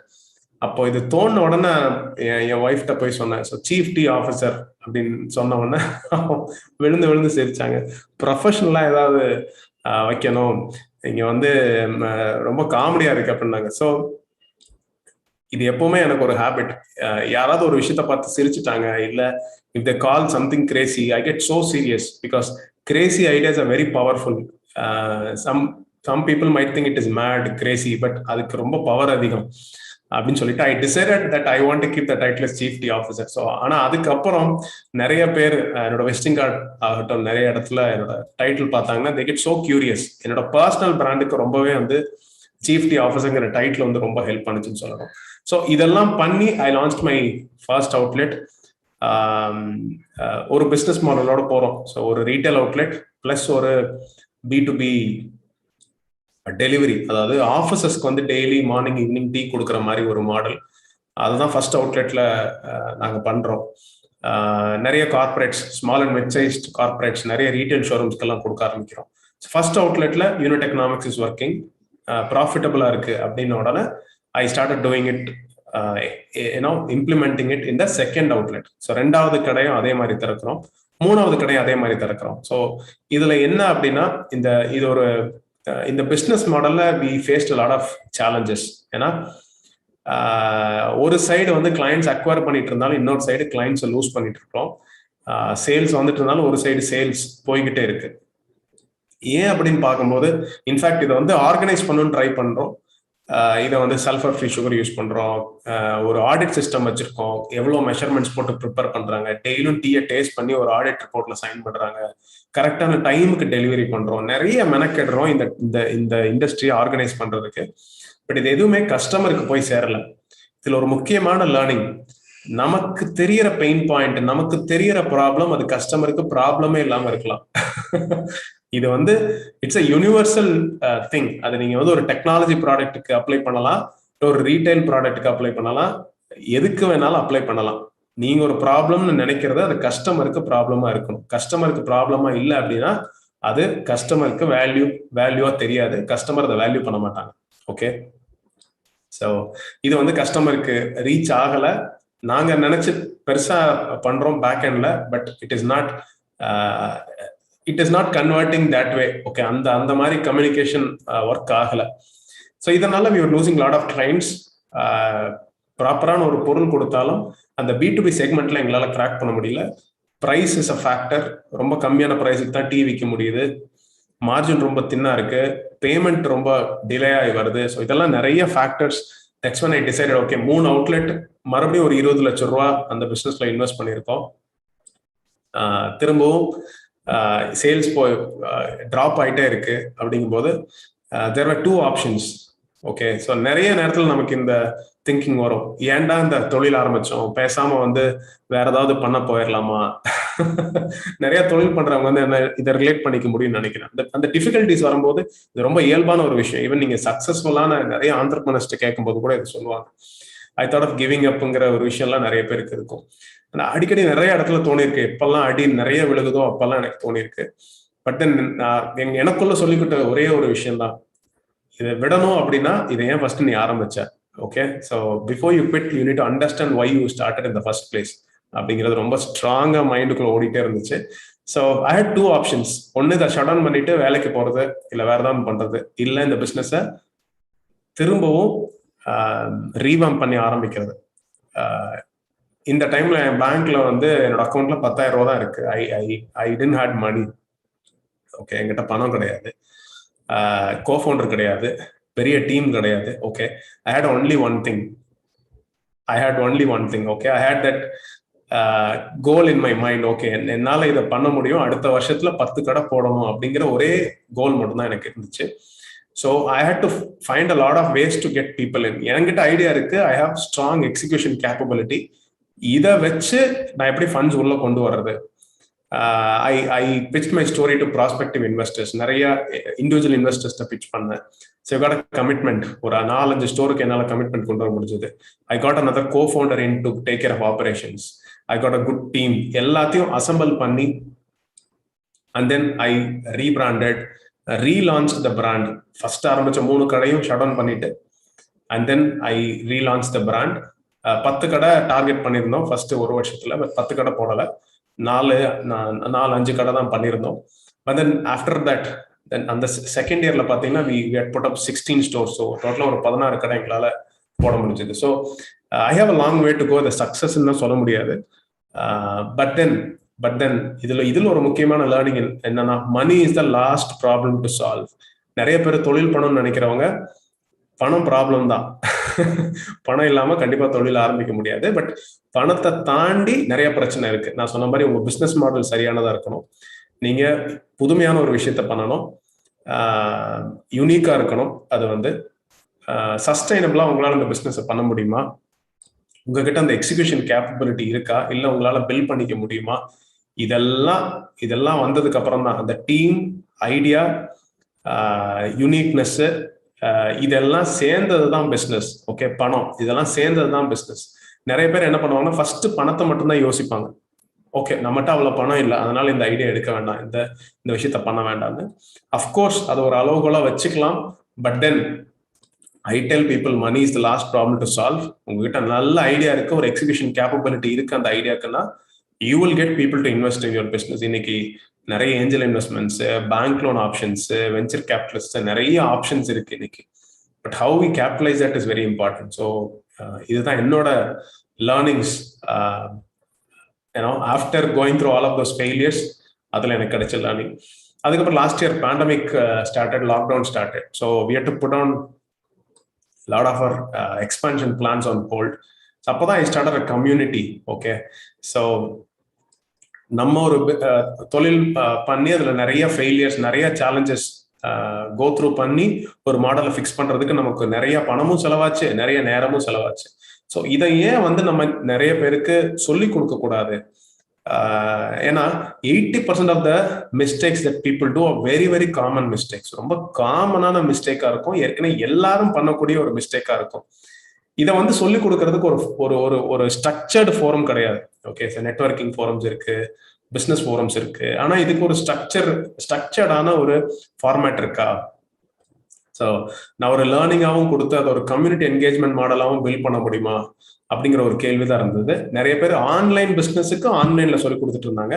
But I thought let me do a model where to help aspiring food entrepreneurs. So ஒரு ஃபுட் பிஸ்னஸ் ஆரம்பிக்கணும், லெட்ஸ் ஒரு கிளவுட் கிச்சன் ஆரம்பிக்கணும், இல்லை ஒரு டீ அவுட்லெட் ஆரம்பிக்கணும், இல்லை ஒரு QSR அவுட்லெட், ஒரு மில்க் ஷேக் ஆரம்பிக்கணும், இல்லை சாண்ட்விச் கடை ஆரம்பிக்கணும், இல்லை ஒரு பார்பிக்யூ சிக்கன், எனிதிங், எது வேணாலும் இருக்கலாம். ஆனா இதுக்கு எல்லாமே ஸ்டாண்டர்டு, இதுக்கான பேஸ் ஃபவுண்டேஷன் ரொம்ப காமனான விஷயங்கள் எல்லாம் ஒண்ணுதான். ஓகே, உங்க ரெசிபி மாறலாம், பட் பிசினஸ் மாடல் இது எல்லாத்துக்கும் கிட்டத்தட்ட ஒரே அப்ரோச் தான் இருக்கு.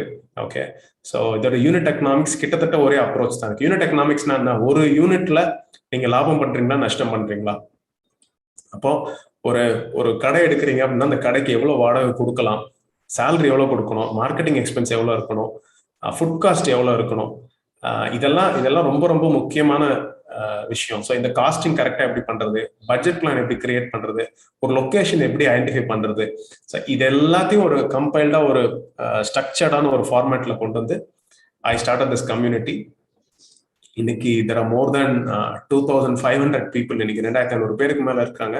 A lot of them have started their own outlets. நிறைய பேர் predominantly டீ அவுட்லெட்ஸ் ஆரம்பிச்சிருக்காங்க நிறைய பேர். சாரி. ஸோ அக்ராஸ் த குளோப்னு சொல்லணும். இன்னைக்கு ஹைதராபாத், பெங்களூர், தமிழ்நாடு, சென்னை, மஸ்கட், ஸ்ரீலங்கா, இங்கே எல்லா இடத்துலையும் வந்து my மென்டீஸ் have started tea outlets. So it is a huge impact. இது ஆரம்பிச்ச ஒரே ரீசன் வந்து let people not repeat the same mistake which I have done. நான் பண்ண தப்ப இன்னும் கொஞ்சம் பேர் பண்ண வேண்டிய அவசியம் கிடையாது. ஸோ அப்படியே ஒரு தாட் ப்ராசஸ்ல ஆரம்பிச்சதுதான். So that I am really happy. ஏன்னா இதுவுமே என்னோட பர்பஸ் அலைனான ஒரு விஷயம் தான். So creating impact through entrepreneurship அப்படிங்கிற ஒரு விஷயத்துக்கு கீழே வர்றதுனால I am really happy. It is going great. So இதெல்லாம் தான் சொல்லுவேன் நான் வந்து ஒரு பிஸ்னஸ்ல என்னெல்லாம் பண்ணக்கூடாது அப்படிங்கிறதுக்கான ரீசன்ஸ் இதுதான். So I think I'm ton. Thank you so much team for the opportunity. Any questions, கேள்வியில் இருந்துச்சுன்னா கேளுங்க please.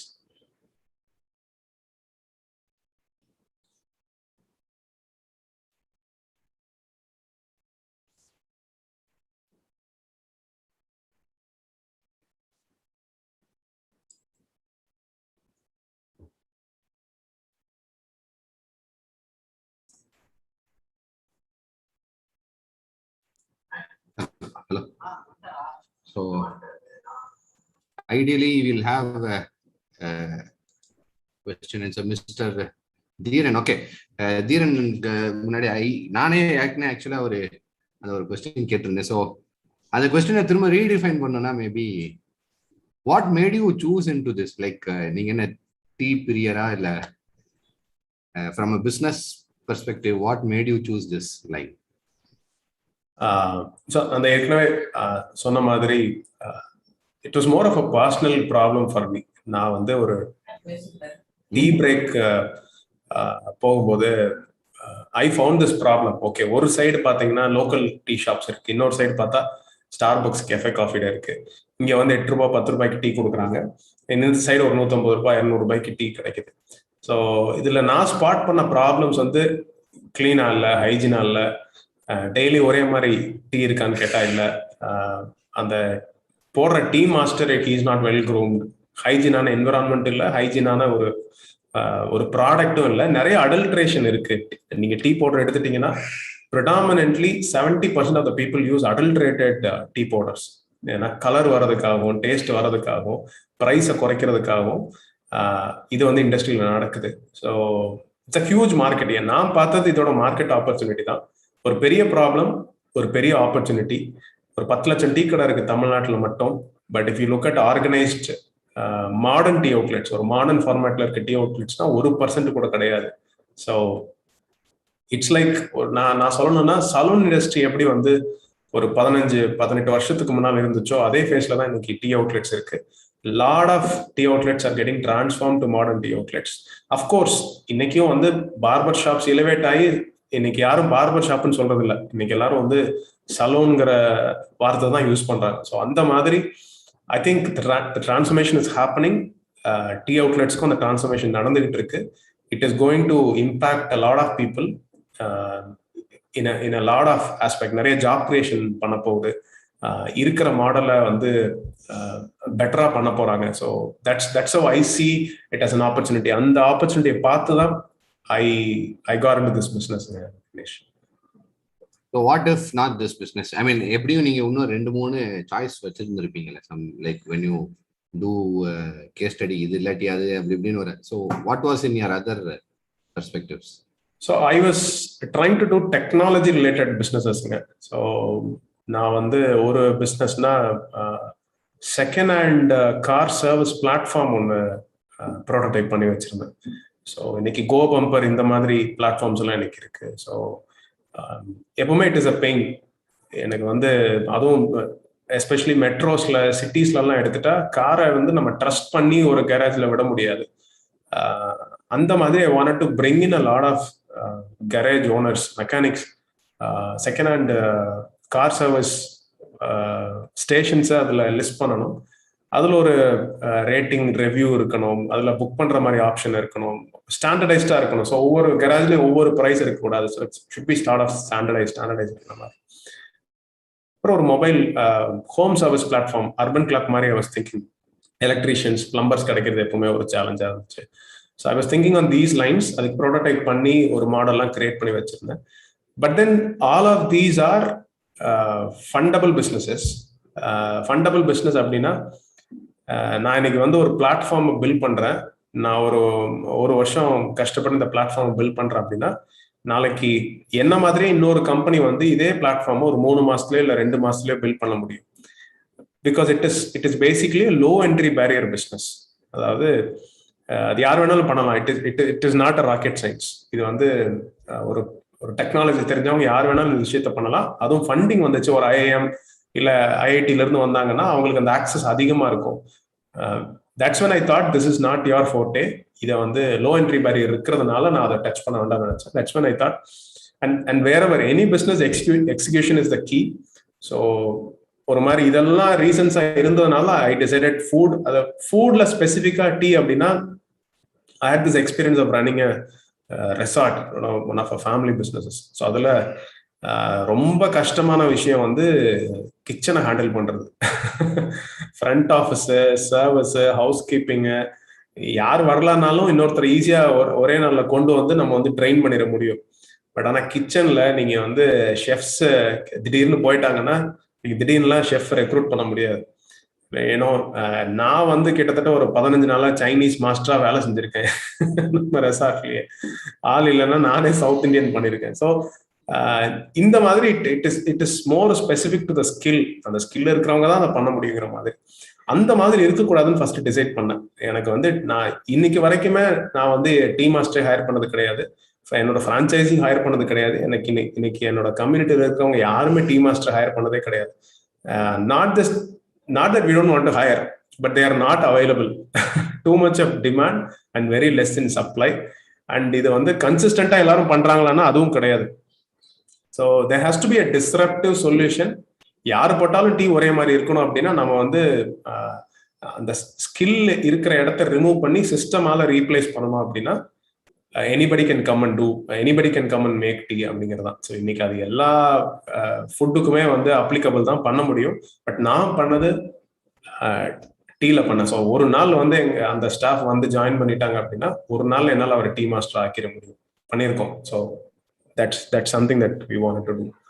Just to add on our the next question வந்து அதுல இருந்தா வரும். ஸோ நீங்க சொன்ன மாதிரி இது வந்து ஒரு மோஸ்ட் ஹியூமன் பேஸ்ட் இண்டஸ்ட்ரி. அதாவது ஹியூமனோட இப்போ டீ மாஸ்டர் நல்ல டீ மாஸ்டர் இருந்தாலும் அவர் மூடு சரியில்லைன்னா டீ சரியா வராது.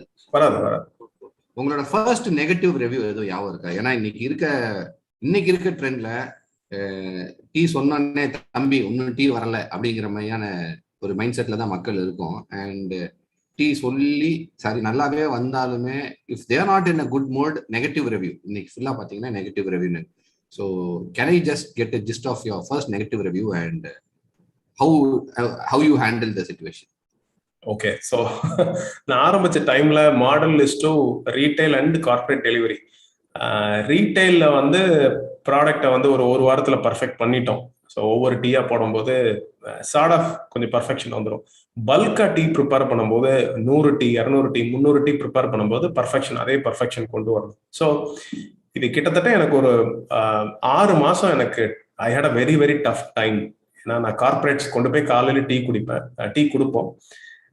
கரெக்டாக 10 மணிக்குள்ள அங்கே டெலிவரி ஆயிரும். 10 to 11 எனக்கு ரொம்ப பதட்டமாவே இருக்கும். அதே மாதிரி சாயந்தரம் 3 மணிக்கு 3:30க்கு டீ கொடுத்துருவோம். அந்த 3:30 4:30 5 மணி வரைக்கும். ஏன்னா எந்த ஆஃபீஸ்ல இருந்து யார் கூப்பிட போறாங்க, இன்னைக்கு டீ நல்லா இல்ல ஏன் இப்படி இருக்குங்கிற மாதிரி ஒரு ஃபீட்பேக் வரும். ஸோ அந்த நியூட்ரல் டேஸ்ட், என்னோட ஃபர்ஸ்ட் கிளைண்ட் ஒரு சின்ன software company, that about 25-30 people நினைக்கிறேன். டீ டேஸ்டிங் ஈவெண்ட் பண்ணோம், நல்லா இருந்துச்சு. அதுக்கப்புறம் டீ டெலிவர் பண்ண ஆரம்பிச்சோம். அவங்க தான் ஃபர்ஸ்ட் கிளைண்ட். ஆனா ஒவ்வொரு நாளுமே டெய்லி ஏதாவது ஒரு ஃபீட்பேக் வந்துட்டே இருக்கும். 7 நாள் என்னோட ஃப்ரெண்டு தான் அவர், அந்த ஃபவுண்டர் கூட. 7 நாள் 7 ஃபீட்பேக் வந்துச்சு. ஒவ்வொரு நாளும் ஒவ்வொரு விஷயத்த சரி பண்ணிட்டே இருந்தோம். I should really thank the first client. So நல்ல பொருள் தான் போடுறோம், நல்ல விஷயம் தான் பண்றோம். பட் என்னன்னா we were overdoing things. நாங்க என்ன பண்ணோம், 4 ஃபிளேவர் கொடுக்குறோம், 3 ஃபிளேவர் கொடுக்குறோம், ஜிஞ்சர் டீ கொடுக்குறோம், மசாலா டீ கொடுக்குறோம், காடமம் டீ கொடுக்குறோம், பிளைன் டீ கொடுக்குறோம்னு சொல்லிட்டு we were giving them a lot of flavors. And food is very very subjective. சரிங்களா? ஒருத்தருக்கு சரவணபவன் சாம்பார் பிடிக்கும், ஒருத்தருக்கு சங்கீதா ஹோட்டல் சாம்பார் பிடிக்கும், ஒருத்தர் தலப்பாக்கட்டி பிரியாணி பிடிக்கும், ஒருத்தர் தலப்பாக்கட்டி பிரியாணியே பிடிக்காது. Okay, so food is very subjective. ஒருத்தருக்கு ஒரு ஃபிளேவர் பிடிச்சது, இன்னொருத்தருக்கு ஒரு ஃபிளேவர் பிடிக்கல. So that's when we had to cut down. ஒரு யூனிக் டேஸ்ட் இருக்கிற எல்லாத்துக்கும் காமனா இருக்கிற மாதிரி ஒரு ஃபிளேவரை கண்டுபிடிக்கிறதே எனக்கு 3 மாசம் ஆச்சு. அண்ட் நியூட்ரல் டேஸ்ட், ஒருத்தருக்கு சுகர் அதிகமா வேணும், ஒருத்தருக்கு சுகர் கம்மியா வேணும், ஒருத்தர் டிகாஷன் கம்மியா வேணும், ஒருத்தர் டிகாஷன் அதிகமா வேணும்.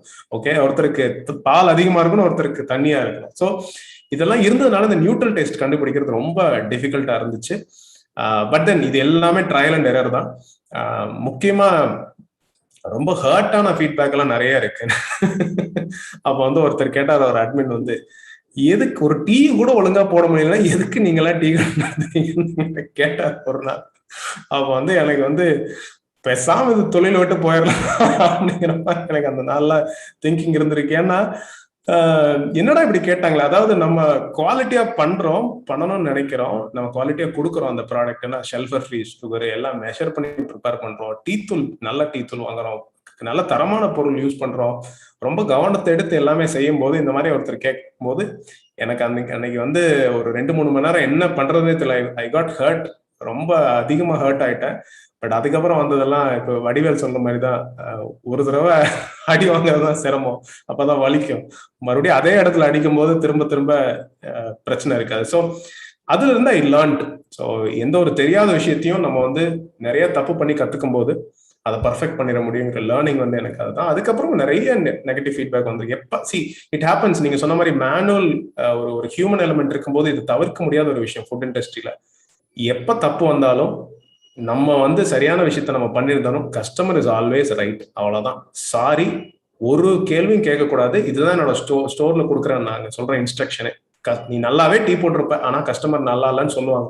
நீ அமைதியா அந்த டீயை வாங்கி வச்சுட்டு இன்னொரு டீ போட்டு கொடுத்துட்டு அந்த டீக்கும் பில் பண்ணக்கூடாது. இதுதான் கல்ச்சர். இது வந்து டெலிவரியிலையும் நடந்திருக்கு. எங்களோட சாய் ஃபிளாஸ்க்லேயே பாத்தீங்கன்னா ஹாப்பி நாட் ஸோ ஹாப்பின்னு இருக்கும். ஹாப்பினா write a review on Swiggy, Zomato, கூகுள்னு போட்டிருப்போம். Not happy, please send your address to this WhatsApp நம்பர்னு போட்டிருப்போம். அவ்வளவுதான்.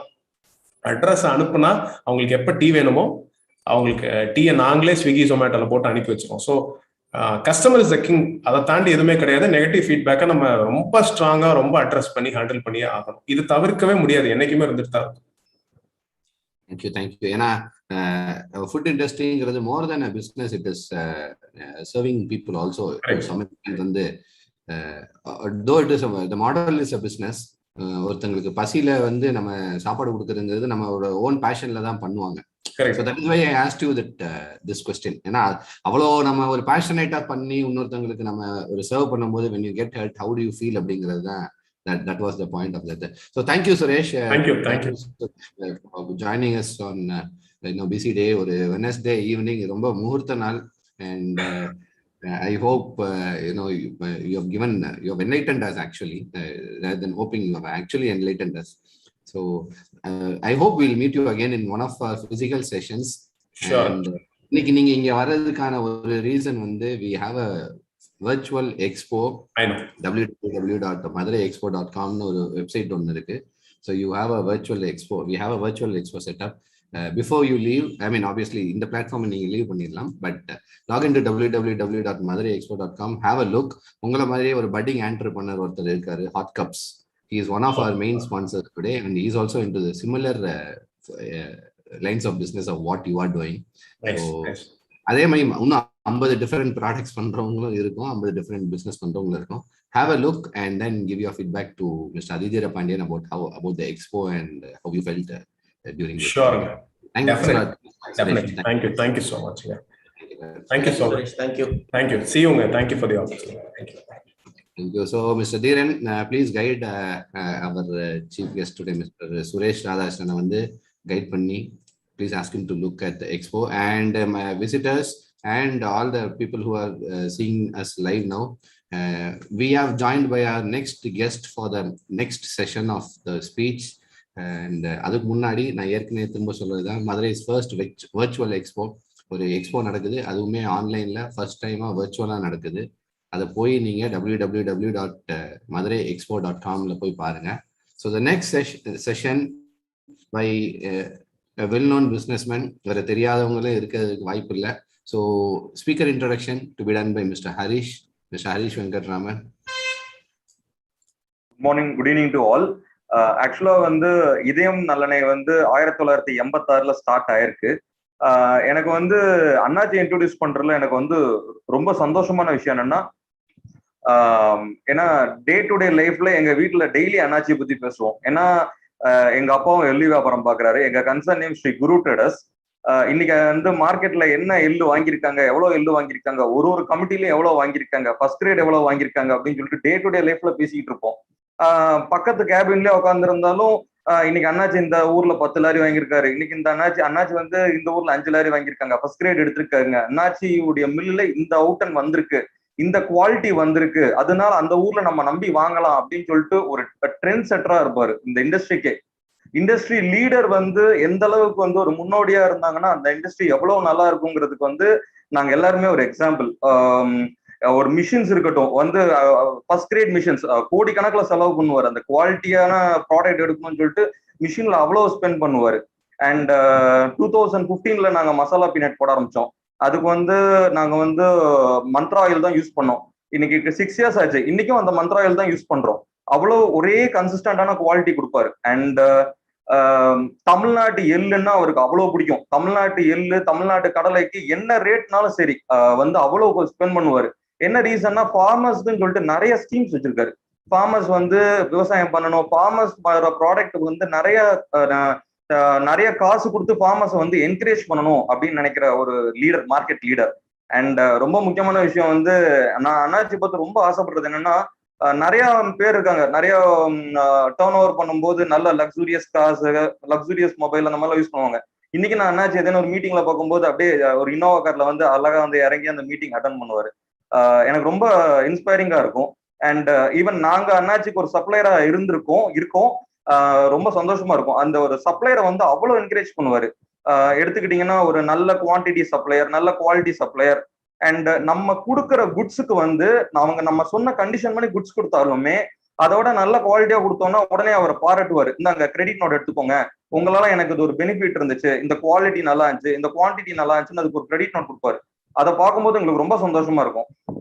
அண்ட் எனக்கு ரொம்ப சந்தோஷமா இருக்கு அண்ணாச்சி இன்ட்ரடியூஸ் பண்றதுல. அண்ணாச்சி, த டைஸ் இஸ் யுவர்ஸ். உங்ககிட்ட இருந்து இன்னும் நிறைய கத்துக்கணும்னு பாக்குறோம் அண்ணாச்சி. தேங்க்யூ மிஸ்டர் ஹரிஸ், உங்களோட இன்ட்ரோ ரொம்ப அருமையா இருந்தது. எல்லாத்துக்கும் வணக்கம். இப்போ இந்த செஷன் வந்து பாத்தீங்கன்னா 1 hour வந்து கேள்வி பதில்களா தான் இருக்க போகுது. அண்ணாச்சி வந்து டிராவல்ல இருக்கிறதுனால அவங்களோட வீடியோ வந்து ஆன் பண்ண முடியாத சூழ்நிலை இருக்கிறதுனால அவங்க வாய்ஸ் தான் வரும். ஸோ கேள்விகளை வந்து நான் ஒன்னா கேட்பேன். 1ல இருந்து ஒரு 10 கேள்வி வந்து இருக்கு. ஒவ்வொரு கேள்விக்குமே வந்து அண்ணாச்சி வந்து நம்மளுக்கு அவங்க அனுபவபூர்வமா நம்மளுக்கு வந்து ஒரு நல்ல ஒரு விடை கொடுக்க போறாங்க. அது மூலியமா நம்ம பிசினஸ்ல நம்ம தெரிஞ்சுக்கிட்டு இம்ப்ரூவ்மெண்ட் ஆக போறோம்.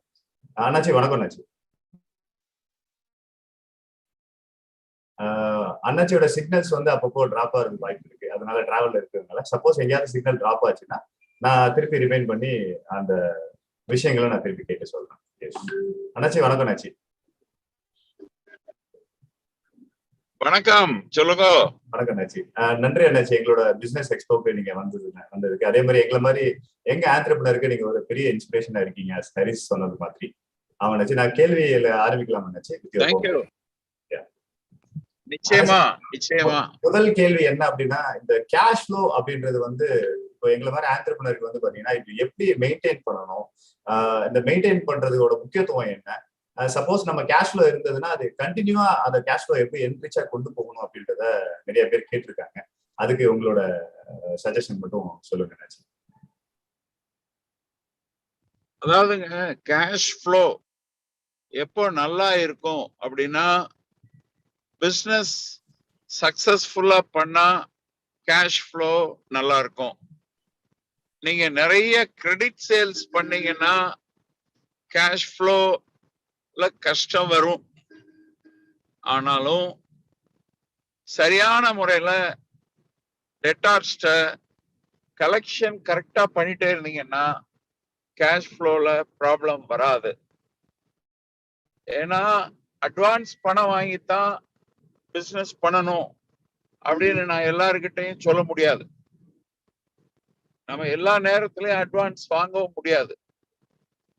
ஆனா எஸ்டாப்ளிஷ் பண்ணிட்டீங்கன்னா அட்வான்ஸ் வாங்கக்கூடிய ஒரு வாய்ப்பு நிச்சயமா இருக்கு. அட்வான்ஸ் வாங்கிட்டா கேஷ் ஃப்ளோ பிரச்சனை 100க்கு 100 தவிர்க்கப்படும். அட்வான்ஸ் வாங்கலைனாலும் தப்பு கிடையாது. வாரம் அல்லது 10 நாட்களுக்கு ஒரு முறை நம்ம டெட்டார்ஸ மானிட்டர் பண்ண வேண்டியது ரொம்ப முக்கியம். இது தவிர விற்காத பொருள் நம்ம கையில இருக்கிறதும் நம்ம கேஷ் ஃப்ளோ சிக்கலுக்கு காரணமா இருக்கும். அதனால நல்லா கவனிச்சு விற்காத பொருட்களை நாம சேர்த்து வைக்கிறதுல அர்த்தமே இல்லை. அத வந்து எவ்வளவு சீக்கிரம் பொருட்களை விற்பனை பண்றீங்களோ அவ்வளவு சிறப்பா உங்க கேஷ் ஃப்ளோ இருக்கும் அப்படின்னு நான் நினைக்கிறேன். ஸோ கேஷ் ஃப்ளோ எங்க நிறுவனத்தை பொறுத்த அளவுல நாங்க வந்து அட்வான்ஸ் பணம் வாங்காம பிசினஸ் பண்றது இல்லை. சரி, அட்வான்ஸ் எப்படி நமக்கு ஏன் கொடுக்குறாங்க அப்படிங்கிற ஒரு கேள்வி நீங்க கேட்டீங்க அப்படின்னா, அதற்கு என்னுடைய பதில் நம்பர் 1 வந்து பிராண்ட். உங்ககிட்ட ஒரு பிராண்ட் இருந்து அந்த பிராண்டை நல்லா எஸ்டாப்ளிஷ் பண்ணிருந்தீங்கன்னா நீங்க அட்வான்ஸ் கேட்கிற ஒரு உரிமை உங்களுக்கு வந்துடுது. அட்வான்ஸ் உங்களுக்கு கட்டாயம் உங்க டிஸ்ட்ரிபியூட்டர்ஸ் அல்லது உங்க டீலர்ஸ் கொடுப்பாங்க அப்படிங்கிறத நான் உறுதியா சொல்றேன். ஸோ பிராண்டிங் பண்றதுனா என்ன பண்ணணும்? பிராண்டிங்கோட சேர்ந்து இன்னொரு முக்கியமான விஷயம் என்னன்னா குவாலிட்டி. ஸோ குவாலிட்டி நீங்க தரணும், பிராண்டிங் தரணும். அப்போ நீங்க அட்வான்ஸ் வாங்கக்கூடிய தகுதி எல்லா விதத்திலையும் வந்துருது. பிசினஸ்ல இன்னொரு முக்கியமான விஷயம் இந்த இடத்துல நான் என்ன சொல்லுவேன் அப்படின்னா, அக்கௌண்ட் பிசினஸ் பண்ணணும். அக்கௌண்ட் பிசினஸ் பண்ணாதான் நம்ம மேனேஜர்ஸ், நம்ம டீம், நம்ம கம்ப்யூட்டர்ஸ் எல்லாமே ஒர்க் பண்ணும். நம்ம அக்கௌண்ட்ல இல்லாம பிசினஸ் பண்ணோம்னா நம்ம மேனேஜ்மெண்ட் வந்து ரொம்ப டஃப் ஆயிரும். நம்ம வேலைகளை பிரிச்சு தர முடியாது. எல்லா வேலையும் நம்ம பாஸ் கையில தான் இருக்கும். ஸோ ஒரு சக்சஸ்ஃபுல்லா இஃபெக்டிவா கேஷ் ஃப்ளோ இருக்கணும் அப்படின்னா நம்பர் 1ல பிசினஸ் பண்ணணும் அப்படிங்கறது.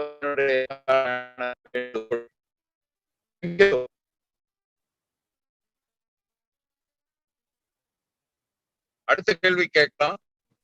சரிங்க நாச்சு. ஆனாச்சு இப்போ பிராண்டிங் சொன்னதுனால அதுலயே ஒரு கேள்வி இருக்கு நாச்சு, நான் அதை கேட்கிறேன். ஒரு மீட்டிங்ல நீங்க சொல்லியிருந்தீங்க, அதாவது நம்ம வந்து பிராண்டிங் ரொம்ப யோசிக்க வேண்டாம், ஒரு தக்காளியை கூட நம்ம பிராண்ட் பண்ணி நம்மளோட ஒரே சைஸ்ல ஒரே குவாலிட்டியில கொடுக்க முடியும் அப்படின்னு. ஒரு ட்ரஸ்டபிள் பிராண்டு, இப்போ இதே மாதிரி ஒரு பிராண்டை வந்து ஒரு அடுத்த வர ஜென்ரேஷன்ல பில்ட் பண்ணணும் அப்படின்னா நிறைய இடத்துல என்ன யோசிக்கிறாங்கன்னா, நான் செலவழிச்சா தான் அந்த பிராண்டிங்கை வந்து கிரியேட் பண்ண முடியும்னு யோசிக்கிறாங்க. அப்படி இல்லாம ஒரு ட்ரஸ்டபிள் பிராண்டு மக்களோட நம்பகத்தன்மை பெறுறதுக்கு எப்படி ஒரு பிராண்டை வந்து உருவாக்கலாம், அது உங்களோட கருத்து? அதாவதுங்க, செலவழிக்க பயப்பட வேண்டாம். இப்போ 1000 ரூபாய் இருந்தா 100 ரூபாய் செலவழிக்கிறதுக்கு பயப்பட வேண்டாமே. கோடி ரூபாய் இருந்தா 1,00,000 ரூபாய் செலவழிக்க பயப்பட வேண்டாம் தானே. 100 கோடி இருந்தா 10 கோடி செலவழிக்க பயப்பட வேண்டாம் தானே. You get my point. So உங்களுடைய ஸ்டேட்டஸை நீங்க வளர்த்துக்கிட்டீங்கன்னா உங்களால நல்லா செலவழிக்க முடியும். நம்ம தகுதிக்கு, தமிழ் ஒரு பழமொழி இருக்கு, விரலுக்கு தகுந்த வீக்க வேண்டும் என்று. நாம் தகுதிக்கு தகுந்தபடி செலவழித்தால் தான் அந்த பிராண்டை வந்து எஸ்டாப்ளிஷ் பண்ண முடியும். தகுதி மீறி நாம செலவழிக்க வேண்டிய அவசியம் கிடையாது. அது வந்து நீங்க வந்து ஒரு பெரிய ரிஸ்க் எடுக்கிறீங்க. அதனால செலவழிச்சுதான் பிராண்டை எஸ்டாப்ளிஷ் பண்ணணும் அப்படிங்கிற கருத்து வந்து சரியான கருத்து. எந்த ஒரு காரியம்னாலும் செலவு இருக்கத்தானே செய்யும். இப்போ நான் வந்து நல்ல குவாலிட்டி மெயின்டைன் பண்ணணும் அப்படின்னா எங்களுடைய கிளீனிங் ப்ராசஸ்ல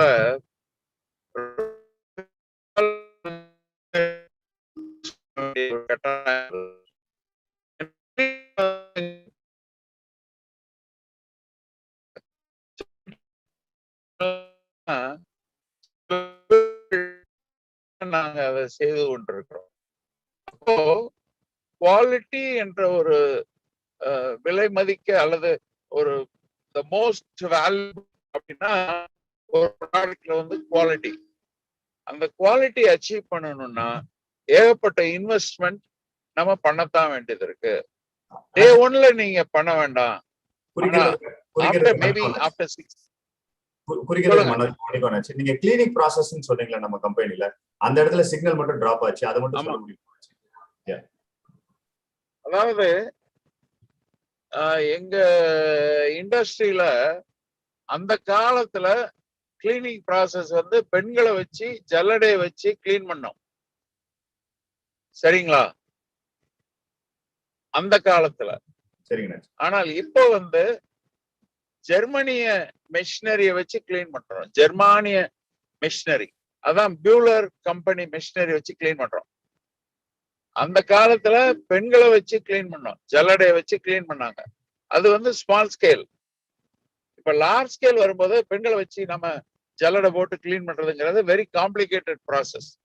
அதுல வந்து பெஸ்ட் ரிசல்ட் கிடைக்கும்னு சொல்ல முடியாது. So we have to go for modern machinery. இந்த இடத்துல நான் என்ன சொல்லுவேன்னா, அந்த எங்களுடைய மெஷினரி எந்த அளவுக்கு நாங்க அதுல இன்வெஸ்ட் பண்ணியிருக்கிறோம் அப்படிங்கிறத நீங்க எல்லாம் நேரம் வந்து பார்க்கணும். நீங்க பெரும்பாலும் மதுரையில இருக்கிறீங்கன்னு நான் நம்புறேன். ஸோ மதுரையில இருக்கிறவங்களுக்கு எங்க ஊர்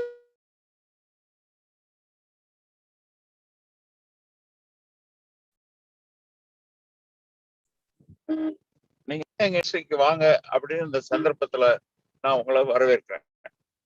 கண்டிப்பா நச்சி, நாங்க ஒரு நாள் எல்லாருமே வந்து விசிட் பண்றோம், ஒரு இண்டஸ்ட்ரி விசிட். அதாவது ஒரு 30 பேர் வந்தீங்கன்னா ரொம்ப கம்ஃபர்டபுளா இருக்கும். அந்த மாதிரி ஒரு ஏற்பாட்டை பண்ணுங்க. 60 பேர் இருக்கிறீங்கன்னா 2 பேட்ச் ஆவாங்க. கண்டிப்பா நச்சி. எஸ் நச்சி. அண்ணாச்சி, அடுத்த கேள்வி என்ன அப்படின்னா, இந்த பினான்சியல் கிரைசிஸ் அப்படின்ற வார்த்தை வந்து இப்போ இந்த 2 வருஷமா தான் எல்லாருமே கேள்விப்பட்டோம். பட் அந்த பினான்சியல் கிரைசிஸ்ன்றது காலகாலமா இருந்துட்டே இருக்கு, அது நமக்கு தெரியறது இல்லை. இனிமேல் ஃபியூச்சர்ல வந்து இந்த மாதிரி வார்த்தைகள் அடிக்கடி நம்ம கேட்கிற மாதிரி இருக்கும்னு நிறைய அறிஞர்கள் சொல்றாங்க. அதை வந்து நம்ம ப்ராப்பரா மேனேஜ் பண்ணா as a business man எப்படி ப்ரிப்பேர்டா இருக்கணும்? அதாவதுங்க, தமிழ்ல ஒரு பழமொழி இருக்கு, போதும் என்ற மனமே பொன் செய்யும் மருந்து அப்படின்னு ஒரு பழமொழி இருக்கா? ஆமாண்ணாச்சி, இருக்கு இருக்கு. அந்த பழமொழி நல்ல பழமொழி. அந்த பழமொழி சாப்பிட போகும்போது அந்த பழமொழி ஞாபகத்துக்கு வரணும். நம்ம சாப்பிடுறோம்ல, பிரேக்ஃபாஸ்ட், லஞ்ச், டின்னர், அந்த நேரத்துல போதும் என்ற மனமே பொன் செய்யும் மருந்து என்ற பழமொழி நினைவுக்கு வரணும். நாம 3 இட்லி சாப்பிட்ட உடனே போதும்னு சொல்லணும். 2 தோசை சாப்பிட்ட உடனே போதும்னு சொல்லணும்.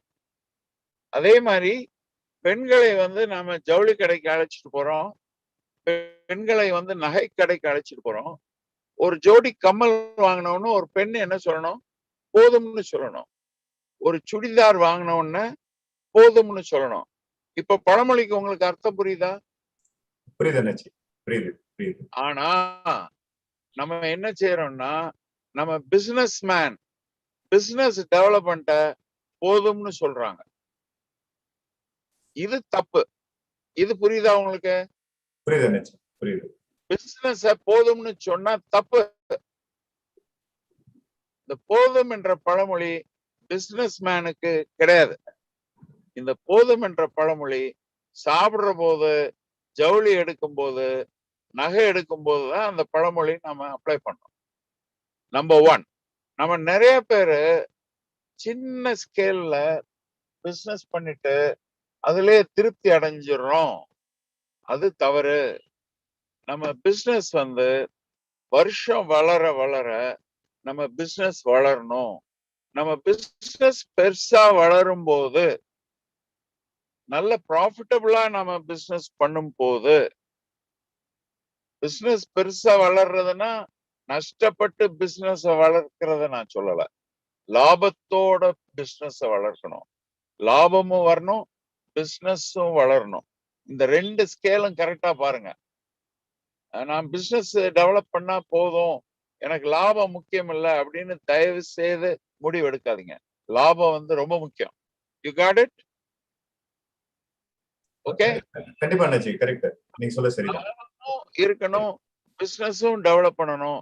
நம்ம பெர்மனண்டா 5 கோடி பிசினஸ்ல நிற்க கூடாது. 5 கோடி பிசினஸ் 50 கோடியா வளரணும். 50 கோடி பிசினஸ் 500 கோடியா வளரணும். இந்த மாதிரி வளர்த்தி கொண்டே இருந்தால் பினான்சியல் கிரைசிஸ் வராது என்பதை ஆணித்தரமாக நான் சொல்ல முடியும். வளராமல் இருந்து விட்டோம் என்றால் இன்னொரு பெரிய பிளேயர் மார்க்கெட்ல வந்து அவர் வந்து சாலிடா பிசினஸ் டெவலப் பண்ணும்போது நமக்கு பினான்சியல் கிரைசிஸ் ஏற்பட வாய்ப்பு இருக்கின்றது. We must be number 1. நம்ம நம்பர் 3, நம்பர் 4, நம்பர் 5 என்று இருந்தால் என்றுமே ஆபத்து தான் என்பதை இந்த சபையிலே சொல்லிக்கொள்ள ஆசைப்படுகின்றேன். நம்பர் 1 இருக்க தொடர்ந்து முன்னேறுங்கள், தொடர்ந்து பாடுபடுங்கள். இதுதான் பதில். வண்டர்ஃபுல் அண்ணாச்சி, ரொம்ப அருமையா சொன்னீங்க. நம்ம வந்து பர்ச்சேஸ் பண்ணும்போது, அதாவது நீங்க சொன்ன மாதிரி போதுன்ற மனப்பான்பு வந்து செலவழிக்கும் போது இருக்கணும், தொழில இருக்கக்கூடாது அப்படின்ற ஒரு கிளியரான விஷயத்த சொன்னீங்க. ரொம்ப நன்றி அண்ணாச்சி. அடுத்த கேள்வி என்ன அப்படின்னா, இப்போ சேல்ஸ் அண்ட் மார்க்கெட்டிங் டீம் இருக்கு நம்ம எல்லாத்தையுமே.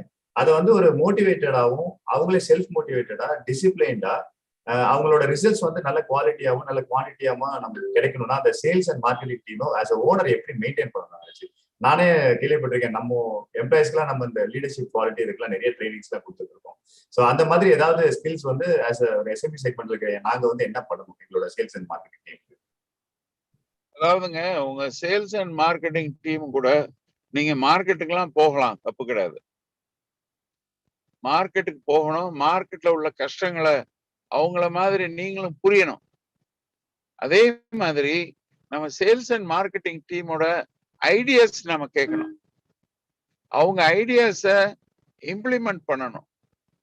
சில நேரங்கள்ல அவங்க வந்து அற்புதமான ஐடியாஸ் சொல்றாங்க. என்னுடைய அனுபவத்தை நான் சொல்றேன். நாங்க பிசினஸ் டெவலப்மெண்ட்டுக்கு நாங்க என்ன செய்யறோம் அப்படின்னா, நல்ல சான்ஸ், எங்க பிசினஸ் டெவலப்மெண்ட்டுக்கு நாங்க என்ன செய்யறோம் அப்படின்னா, ஒரு போய் 1000 ரூபாய்க்கு சரக்கு வாங்குற ஒரு பப்ளிக், ஒரு கன்சியூமருக்கு 1/2 லிட்டர் எண்ணெய் ஃப்ரீ அப்படி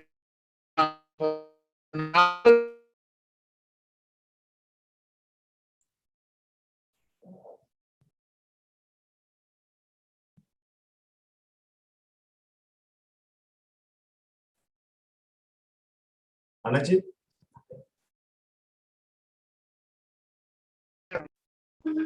எங்க ஸ்ட்ராட்டஜி என்ன அப்படின்னா, அண்ணாச்சி குறிக்கிறதுக்கு மன்னிக்கவும், நம்ம அந்த 1/2 லிட்டர் வாங்கினா நம்ம அந்த ஆஃபர் சொன்னோம்ல, அதுல வந்து சிக்னல் கட் ஆயிடுச்சு, இப்பதான் சிக்னல் கிடைச்சிருக்கு. அதுல இருந்து அப்படியே கண்டினியூ பண்ண நல்லா இருக்கும். ஓகே, அதாவது நாம ஒரு கேள்வி நீங்க கேட்டீங்க, அது என்ன அப்படின்னா, marketing and sales team activate பண்றது கேள்வி சரியா? கேள்வி அந்த கேள்விக்கு தான் பதில் சொல்லிட்டு இருக்கேன். ஓகே, சரிங்க, ரைட். அதாவது நான் அந்த ஓகே அப்படின்னு கேட்டேன்னா நீங்க ஓகேன்னு பதில் சொல்லுங்க, அப்பதான் நீங்க கேட்டுருக்கீங்கன்னு எனக்கு புரியும். ஓகேயா? சரிங்க, ஓகே ஓகே ரைட். இப்போ வந்து இப்ப காரைக்குடி போறோம்னு வச்சுக்கோங்க. காரைக்குடியில ஒரு கடையில வந்து இந்த என்ன கான்செப்ட்னா, 1000 ரூபாய்க்கு சரக்கு வாங்குற ஒரு கஸ்டமருக்கு 1/2 லிட்டர் மந்த்ரா கடை ஃப்ரீ, அல்லது 500 ரூபாய் சரக்கு வாங்குற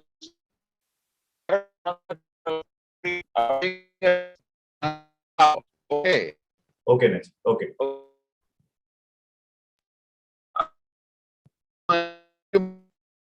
அடுத்த கடையில இருந்து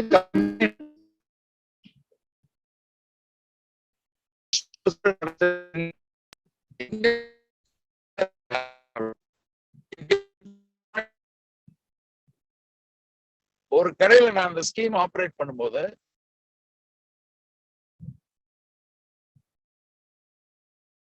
ஓகே உங்களுக்கு புரியுன்றதா? புரியுது அண்ணாச்சி. அந்த இடையில மட்டும் சிக்னல் டிராப் ஆயிட்டு இருக்கு. ஆமா அண்ணாச்சி. இல்ல, அதாவது நான் வந்து காரைக்குடியில ஒரு அவுட்லெட்ல நான் அந்த ஸ்கீம் ஆரம்பிக்கிறேன். சரிங்க, சரி. அந்த மாதிரி நான் ஸ்கீம் ஆரம்பிக்கும் போது நான் முருகன் ஸ்டோர்ஸ்ல ஆரம்பிச்சேன்னா, கணேஷ் ஸ்டோர்ஸ்ல இருந்து எனக்கு கம்ப்ளைண்ட் வரும், எங்க கடையில கிடையாதா அப்படின்ட்டு. You get the point? Okay அண்ணாச்சி, got it. அடுத்து சென்ட்ரல் ஸ்டோர்ஸ்ல இருந்து கம்ப்ளைண்ட் வரும், எங்க கடையில கிடையாதான்னு. கரெக்டா? கரெக்ட் அண்ணாச்சி, கரெக்ட். அத நாங்க எப்படி டீல் பண்ணோம் அப்படின்னா, உங்க கடையில நான் பண்றதுக்கு ரெடியா இருக்கேன், ஆனா ஒரு கண்டிஷன், நீங்க 100 லிட்டர் மந்த்ரா கடலை வாங்கணும். நீங்க 100 லிட்டர் மந்த்ரா கடலை வாங்கினீங்கன்னா உங்களுடைய 100 கஸ்டமர்ஸுக்கு 1/2 லிட்டர் மந்த்ரா கடலை நாங்க ஃப்ரீயா கொடுக்க தயாரா இருக்கோம் அப்படின்னு சொல்லி ஆஃபர் பண்ணுவோம். Now you get the point? Got it. Get the point? Okay. Yeah, got it. Yeah. Right. அதாவது ஒரு கடையில நடத்தும் போது மத்த கடைக்காரங்க எங்களோட சண்டை போட்டாங்க. சோ எங்களுக்கு அது வந்து பிசினஸ் பாதிக்கிற மாதிரி இருந்தது. அதை சரி பண்ணதுக்காக இந்த மெத்தடை கொண்டு வந்தோம். இந்த மெத்தட் எங்களுக்கு சொன்னது, எங்க கம்பெனி பார்ட்னர் கிடையாது, எங்க கம்பெனி சேர்மன் கிடையாது, எங்க கம்பெனி டைரக்டர் கிடையாது. சொன்னது எங்க கம்பெனியோட sales manager. Okay okay okay. So நான் என்ன சொல்ல வரேன்னா, நம்ம சேல்ஸ் டீம் வந்து நம்மளோட கெட்டிக்காரங்க, அதை நீங்க புரிஞ்சுக்கோங்க. சரிங்க. நம்ம கீழே வேலை பார்க்கறவங்க நம்மை விட கெட்டிக்காரர்கள். அவங்ககிட்ட நிறைய ஐடியாஸ் இருக்கு. அந்த ஐடியாஸ நம்ம நிச்சயமா பயன்படுத்தணும். அவங்கள பேச விடணும், அவங்கள சிந்திக்க விடணும், அவங்கள செயல்பட விடணும். எம்பவர் தம்னு சொல்லுவாங்க. எம்பவர் தம். ரைட். இதுதான் என்னுடைய பதில். ஓகே நெக்ஸ்ட் வண்டர்ஃபுல்லா சொல்லிட்டீங்க. அவங்களோட நம்ம க்ளோஸா பழகணும். செகண்ட், அவங்க சொல்ற வேலிட் பாயிண்ட் நம்ம எடுத்துக்கணும். அப்படி பண்ணும்போது தான் அவங்களோட குவாலிட்டி அண்ட் அந்த குவான்டிட்டி எல்லாமே இன்க்ரீஸ் ஆகும். அதை நம்ம வந்து அப்ரிஷியேட் பண்ணி கொண்டு போகணும். வண்டர்ஃபுல் அண்ணாச்சி. அண்ணாச்சி, அப்புறம் அடுத்த கேள்வி, 5வது கேள்வி வந்து, இப்ப என்னன்னா நிறைய பிசினஸ்ல வந்து பாத்தீங்கன்னா பிசினஸ் ஓனர் காலையில 9 மணிக்கு கடை திறந்தாருன்னா நைட்டு 12 மணி வரைக்கும் இருக்காரு. அவர் சப்போஸ் ஒரு 2 நாள் கடைக்கு லீவ் விட்டாருன்னா அந்த கடை ஃபங்க்ஷனே ஆகாது. பட் வந்து இப்போ ஒரு பெரிய நிறுவனங்கள்லாம் வந்து பாத்தீங்கன்னா டெலிகேட் பண்றாங்க. ஒவ்வொரு ஊர்லயும் ஒவ்வொரு ஆட்களை, ஒவ்வொரு ஊர்ல வந்து அந்த ரெஸ்பான்சிபிலிட்டி எடுத்து கம்ப்ளீட்டா ஓனரே இல்லாட்டினாலும் அந்த வேலை நடக்குது. ஸோ அந்த மாதிரி ஒரு செட்டப் வந்து as a business man entrepreneur வந்து எப்படி கிரியேட் பண்ணணும் அடித்தளத்துல இருந்து? இல்ல, அந்த இடத்துல வாட் இஸ் இம்பார்ட்டன்ட் இஸ் உங்க பிசினஸ்ல வந்து நிறைய பார்ட்னர்ஸ் இருக்காங்கன்னு வைங்க. ஓகே. அவங்களோட நீங்க பிசினஸ் பாத்துக்கலாம். ஒருத்தர் சேலம் பிரான்ச், ஒருத்தர் விருதுநகர் பிரான்ச், ஒருத்தர்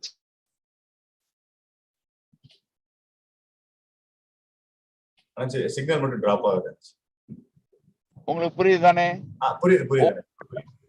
ஒவ்வொரு ஊரையும் ஒரு பார்ட்னர் பாத்துக்கலாம். கரெக்டா? கரெக்ட்.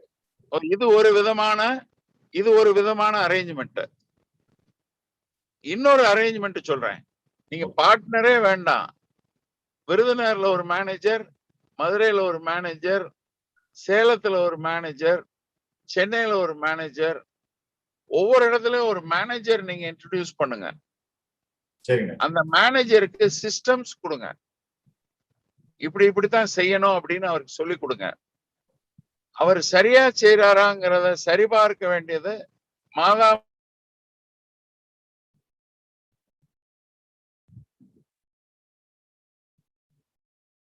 சிக்னல் மட்டும் டிராப் ஆயிட்டு இருக்கு.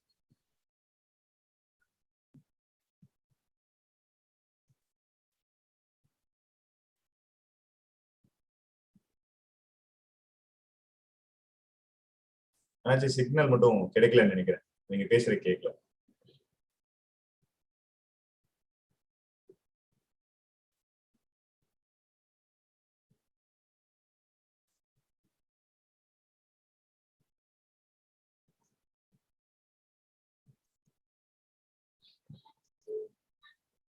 அண்ணாச்சியோட சிக்னல் வந்து டிராப் ஆயிட்டு இருக்கிறதுனால இப்ப திருப்பி ரீஜாயின் பண்ணிடுவாங்க.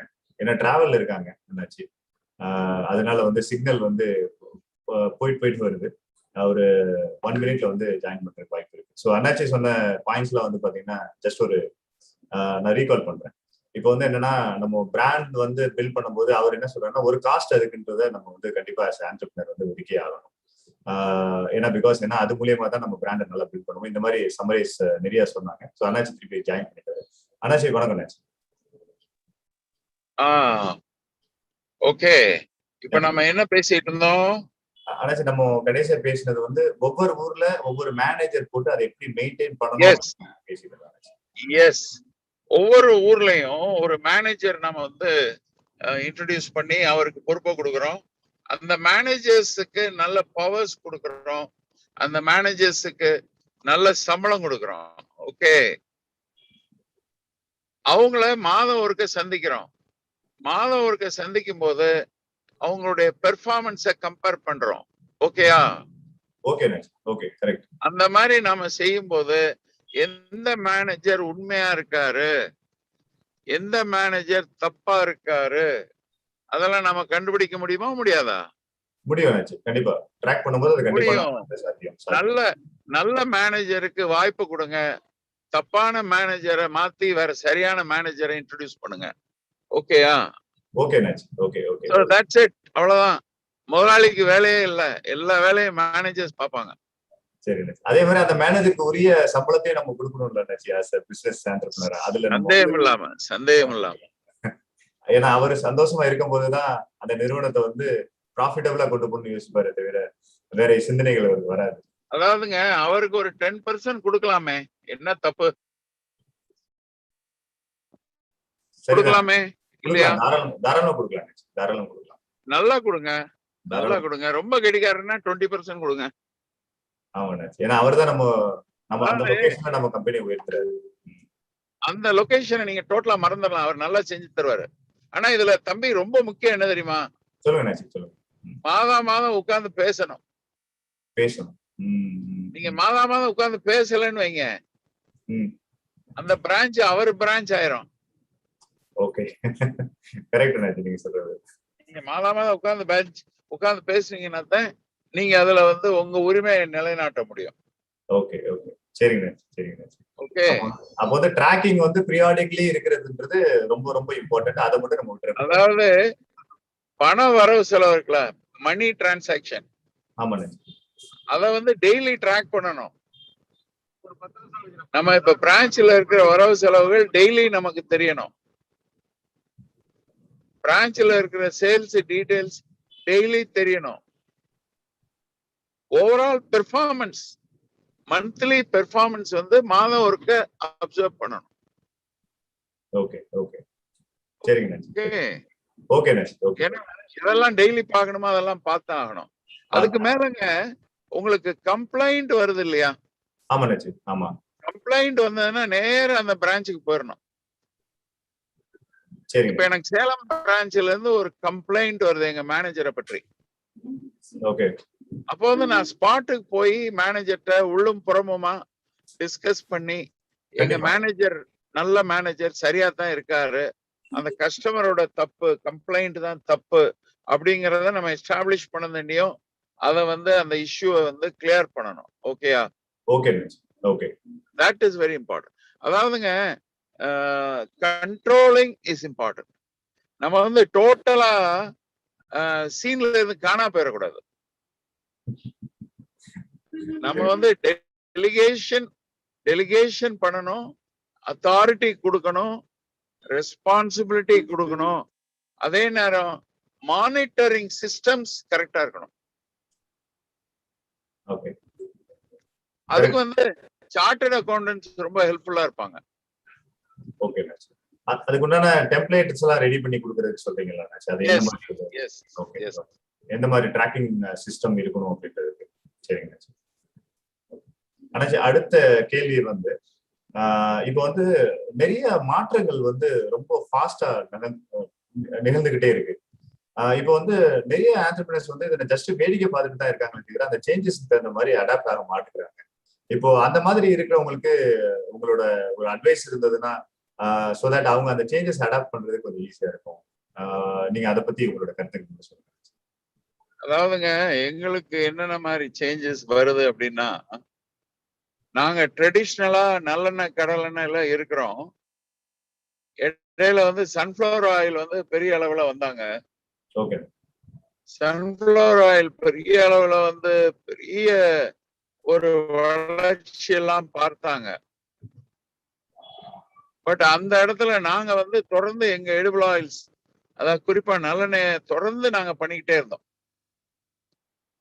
நாங்க வந்து விட்டுட்டு ஓடி போய் நாங்களும் சன்ஃபிளவர் ஆயில போய் கட்டி பிடிக்கல. நாங்க ஆலோசனை பண்ணும்போது எங்களுக்கு எது பெட்டர் அப்படிங்கிற போது, என்னன்னைக்கும் ட்ரெடிஷ்னல் எடிபிள் ஆயில்ஸுக்கு வந்து மரியாதை உண்டு அப்படிங்கறத நாங்க புரிஞ்சு அப்படி ட்ரெடிஷ்னல் எடிபிள் ஆயில்ஸ்லயே நாங்க மெயின்டைன் பண்ணிட்டு வர்றோம். இன்னைக்கு தேதியில என்ன ஆயிருக்குன்னா, திரும்ப ஒரு 20 வருஷம் கழிச்சு மக்கள் எல்லாரும் திரும்ப ட்ரெடிஷ்னல் ஆயிலுக்கு ரிட்டர்ன் ஆயிட்டு இருக்காங்க. அப்போ நாங்க வந்து தொடர்ந்து அதுல இருந்ததுனால இன்னைக்கு பெரிய முன்னேற்றங்கள் இன்னைக்கு நாங்க பார்த்துட்டு இருக்கோம். பட் அதே நேரத்துக்கு எங்களுக்கு வந்து பாதிப்பு பெருசா வரல. இந்த சன்ஃபிளவர் ஆயில் அவங்க உள்ள வந்ததுனால எங்களுடைய growth தான் பாதிச்சதே தவிர பெரிய growth இல்லாம போயிடுச்சு. ஆனா எங்களுடைய பேசிக்கா எங்களுடைய பேஸ், கஸ்டமர் பேஸ் இருக்கு பாருங்க, அந்த கஸ்டமர் பேஸ்ல எங்களுக்கு பாதிப்பு வரல. எதனால பாதிப்பு வரலைன்னா குவாலிட்டி ப்ராடக்ட்ஸ் கொடுத்ததுனால பாதிப்பு வரல. என்ன சேஞ்ச் வந்தாலும் நீங்க குவாலிட்டி ப்ராடக்ட் கொடுத்தீங்கன்னா நீங்க வந்து நிரந்தரமா இருப்பீங்க அப்படிங்கிறது என்னுடைய கட்சி. ஓகே ஓகே, அது நீங்க கரெக்டா தான் சொன்னீங்க. அப்கோர்ஸ் ஸோ அதை வந்து நம்ம கண்டினியூவா கொண்டு போகும்போது நம்மளுக்கு இந்த பாதிப்பே இல்லாம நம்ம அதுல இருந்து விடைபெறலாம். கரெக்ட் தானே? அடுத்த உங்க குவாலிட்டியில உங்களுக்கு கான்பிடன்ஸ் இருந்ததுன்னா நீங்க தைரியமா உங்க பிசினஸ கண்டினியூ பண்ணலாம். சேஞ்சஸ் பெரிய அளவுல நம்மளை பாதிக்காது. இந்த இடத்துல இன்னொரு விஷயம் நான் சொல்லுவேன். அது என்ன அப்படின்னா, முன்னால வந்து டெலிவிஷன் வந்து ஒரு சேனல் தான் இருந்தது. கரெக்டா? கரெக்ட். இப்ப டெலிவிஷன் 100 சேனல் ஆயிருச்சு. ஆமா ஆமா, அது வந்து ஒரு பெரிய ஒரு மாற்றம். அதனால நாங்க என்ன பண்ணோம், டெலிவிஷன் அட்வர்டைஸ்மெண்ட்ஸே விட்டுட்டு இப்ப எங்களுடைய மாடலே எப்படி ஆயிடுச்சுன்னா ஃப்ரீ சாம்பிள்ஸ் டு கஸ்டமர்ஸ் என்ற மாதிரி நாங்க வந்துட்டோம். சோ இந்த மாதிரி காலத்துக்கு ஏற்றாற் போல சின்ன சின்ன மாறுதல்கள்.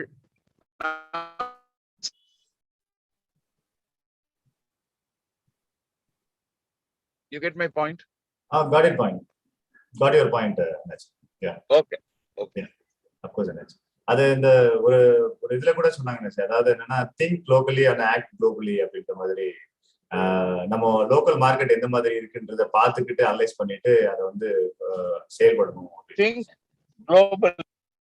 சரி, think globally act locally. Correct, நம்ம மாத்தி சொல்லிட்டேன். சரி. ஆமா, அதற்கு பொருள் வந்து உலகம் பூரா என்ன நடக்குதுங்கிறத புரிஞ்சுக்கோங்க.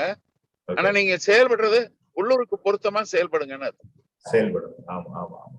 அமேசான் மாதிரி பெரிய நிறுவனங்களே வந்து அந்த மாதிரி தான் செயல்படுறாங்க. அதனாலதான் வந்து அவங்க இன்னும் நம்பர் 1 செயல்படுறாங்க அப்படின்ற மாதிரி சொன்னாங்க. நீங்க சொன்னது அதோட நல்ல ரிலேட் ஆச்சு.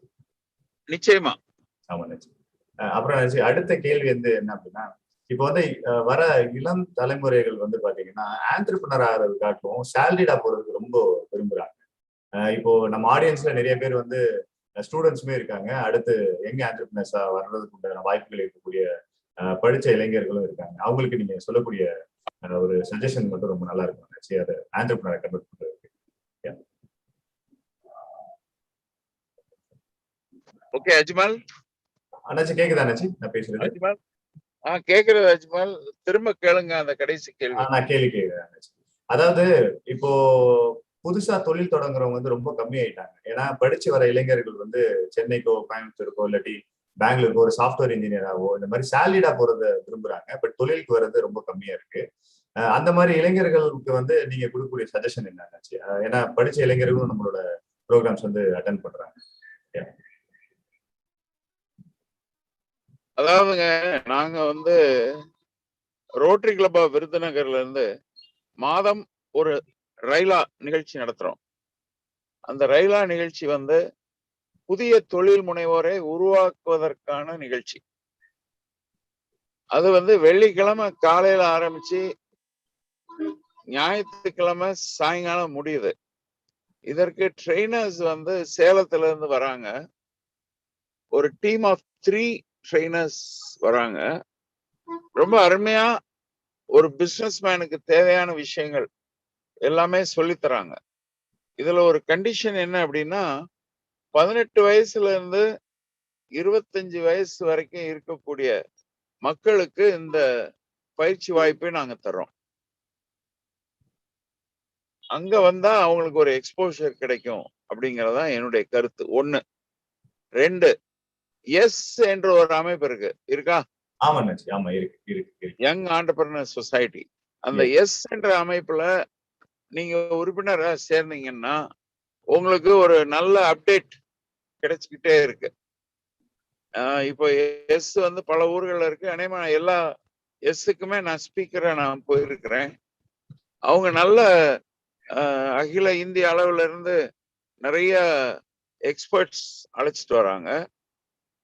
அந்த மாதிரி ஒரு ஏற்பாட்டையும் நம்ம அந்த எஸ் என்ற அமைப்பிலையும் நம்ம சேரலாம்.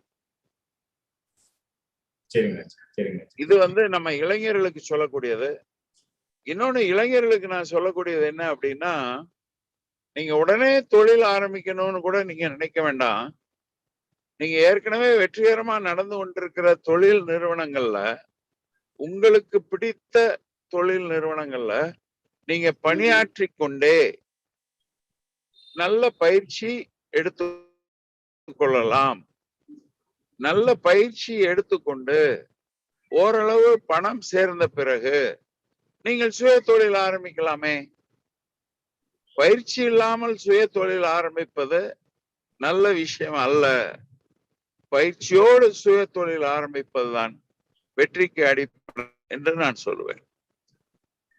வண்டர்ஃபுல் அண்ணாச்சி, நீங்க கிளியரா சொன்னீங்க. அதாவது நம்ம பசங்க வந்து படிக்கும் போதே வந்து இந்த ஆண்டர்பிரினருக்கு உண்டான இது வந்து இப்ப நீங்க ரோட்டரியில சொன்னீங்களே, இந்த மாதிரி பயிற்சிகள் இந்த மாதிரி ஈடுபடும் போது அதுல இருக்க நாட்டங்கள் வந்து ஜாஸ்தியாகும். அப்படின்னும் போது நம்ம ஒரு தொழில் முனைவரா வர்றதுக்கு உண்டான அதிகமான வாய்ப்பு இருக்கு. இன்னொன்னு லாஸ்டா நீங்க சொன்னதெல்லாம் எனக்கு நல்லா பொருந்தும். ஏன்னா இப்ப எங்க குடும்பத்துல வந்து பாத்தீங்கன்னா எல்லாருமே வந்து பிசினஸ் பேக்ரவுண்ட்ல இருக்கவங்க. நான் மட்டும் என்னோட லைஃப் ஸ்டார்ட் பண்ணும்போது சேலரியில ஸ்டார்ட் பண்ணேன். சேலரியில ஸ்டார்ட் பண்ணும்போது அப்பயே கொஞ்சம் பணங்களை சேர்க்க ஆரம்பிச்சு தொழில் எப்படி ஆரம்பிக்கணும் அப்படின்னு கத்துக்கிட்டு அதுக்கப்புறம் தான் வந்து தொழிலுக்கே வந்தேன். அது வந்து ஒரு சேஃபஸ்ட் சைடாவும் இருக்கும். நம்ம எங்கேயுமே வந்து ஒரு மேனேஜ்மெண்ட்ல வந்து மிஸ் பண்ணாம தொழிலை நடத்திட்டு போறதுக்கு ஒரு நல்ல சாத்தியக்கூடா இருக்கும். அந்த மாதிரி நிறைய மக்கள் வந்து இன்னும் சேலரிடா இருக்கிறவங்க எல்லாம் வெயிட் பண்ணிட்டு தான் இருக்காங்க. பர்டிகுலரா வந்து ஒரு இந்த 35ல இருந்து ஒரு 40 வயசுக்குள்ள இருக்கிறவங்க எல்லாருமே இந்த மாதிரி கேக்குறாங்க. அது நீங்க சொன்னது பதில் ரொம்ப நல்லா இருக்கும். ஆமா, ஏன்னா அந்த மாதிரி இந்த இதை அட்டன் பண்ணிட்டு இருக்காங்க. அவங்களுக்கு இது ஒரு ஐ ஓப்பன் செஷனாவே இருக்கும் அவங்களுக்கு இந்த பதில். ரொம்ப நன்றி அண்ணாச்சி நீங்க எப்படி சொன்னதுக்கு. அடுத்த கேள்வி அண்ணாச்சி, இப்போ தேங்க்யூ வெரி மச் அண்ணாச்சி, இப்போ டெக்னாலஜி வந்து பாத்தீங்கன்னா அப்டேட் ஆயிட்டே இருக்கு. அதாவது எப்படி நீங்க சொன்னீங்கல்ல, நம்ம ஃபேக்டரியில வந்து லேடிஸ் வந்து முன்னாடி வந்து அந்த கிளீனிங் ஒர்க் நடத்திட்டு இருந்தாங்க, இப்போ ஜெர்மன்ல இருந்து இம்போர்ட் பண்ணிருக்கோம் அப்படின்ட்டு. இந்த மாதிரி ஒரு சாஃப்ட்வேரா இருக்கட்டும், இந்த மாதிரி எல்லா இடத்துலயுமே டெக்னாலஜியோட பார்ட் வந்து ரொம்ப பிளே பண்ணுது. ஆஸ் அ ஆண்டர்பிரினரா வந்து நான் வந்து பிளைண்டா அதை வாங்காம நான் அதை வந்து புரிஞ்சுக்கிட்டு வாங்கணுமா அப்படின்றது வந்து பெரிய கேள்வியா இருக்கு. நிறைய இடத்துல வந்து பணம் கொடுத்தா அந்த டெக்னாலஜி வந்துடும், நான் அதை வந்து வாங்கிட்டதுனால என் பிரச்சனை சால்வ் ஆயிடும்னு பாக்குறாங்க. பட் இருந்தாலும் பிரச்சனை சால்வ் ஆக மாட்டேது. ஸோ டெக்னாலஜியை கையாளுற முறை ஒரு ஆண்டர்பிரினர் எப்படி பண்ணணும்? அதாவதுங்க, இப்போ நான் வந்து புத்தகம் வாங்குறது அப்படின்னா நான் போன் பண்ணி எங்க சென்னை மேனேஜர்கிட்ட சொல்லுவேன், அவர் எனக்கு வாங்கி தருவார். இது நான் புத்தகம் வாங்குற முறை. அதே இது என்னுடைய பையன் புத்தகம் வாங்குறான் அப்படின்னா அவன் வந்து எங்க சென்னை மேனேஜரை அழைக்க மாட்டான். அவன் அமேசானுக்கு வருவான். அமேசான்ல அந்த புஸ்தகம் கிடைச்சதுன்னா அமேசான் மூலமா அந்த புஸ்தகத்தை அவன் வாங்குறான். ஸோ இதுதான் ஒரு அப்பாவுக்கும் பையனுக்குள்ள வித்தியாசம். அப்பா வந்து ஓல்டு டெக்னாலஜில இருக்காரு, பையன் வந்து நியூ டெக்னாலஜில இருக்கான். ஸோ டெக்னாலஜி மாறும்போது அப்பா மார்கள்லாம் ரிட்டையர் ஆகணும், பையங்கள்லாம் பிசினஸ்க்கு வரணும். அப்பதான் டெக்னாலஜியை ஜெயிக்க முடியும். அப்பாவே அந்த புதிய டெக்னாலஜியை படிச்சு அதுல ஜெயிக்கிறது வந்து ஒரு சில அப்பாக்களால முடியும். உதாரணத்துக்கு என்னுடைய தாயாருக்கு வயது 85. அவங்க தினந்தோறும் வாட்ஸ்அப் பாக்குறாங்க. 85 வயசுல வாட்ஸ்அப் பாக்குறாங்க அப்படின்னா அவங்க அந்த டெக்னாலஜியோட இணைந்து வந்துட்டாங்க. இது எல்லா 85 வயது பெரியம்மாவுக்கு முடியுமா? இல்ல, மிகப்பெரிய கேள்விக்குறி, மிகப்பெரிய கேள்விக்குறிதான்.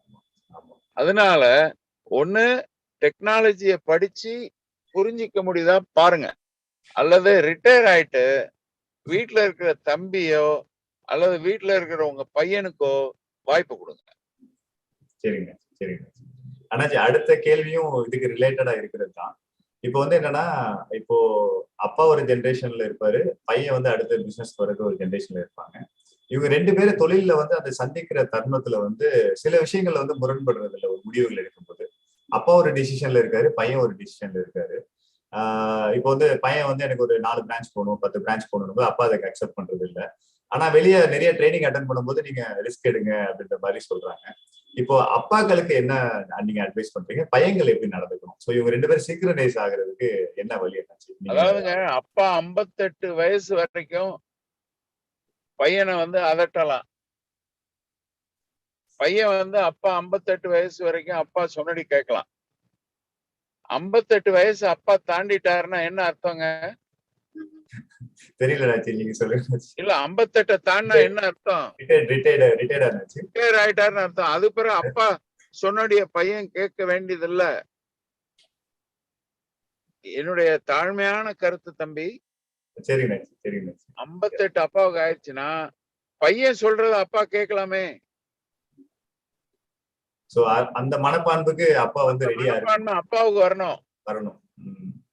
அந்த மனப்பான்மை அப்பாவுக்கு வரல அப்படின்னு வைங்க, அப்போ ஒண்ணு அப்பா வந்து ரொம்ப கெடிகாரரா காலத்துக்கு ஏற்றபடி செயல்படக்கூடியவரா இருந்தாருன்னா பையன் விட்டு கொடுத்து அவர் அப்பா சொல்றத கேட்டுக்கிட வேண்டியதுதான். எல்லாமே அந்த நம்ம அப்பாவோட சண்டை போட்டு வெளியே போக கூடாது இல்லையா? ஆமா ஆமா ஆமா ஆமா. அத வந்து நான் ஒத்துக்கொள்ள மாட்டேன். கண்டிப்பா. அப்பாவை கன்வின்ஸ் பண்ணுங்க, அதுக்கு முயற்சி எடுங்க. இன்னைக்கு நான் மார்க்கெட் போறேன், எல்லாரும் என் பொருளை வாங்குவாங்களா?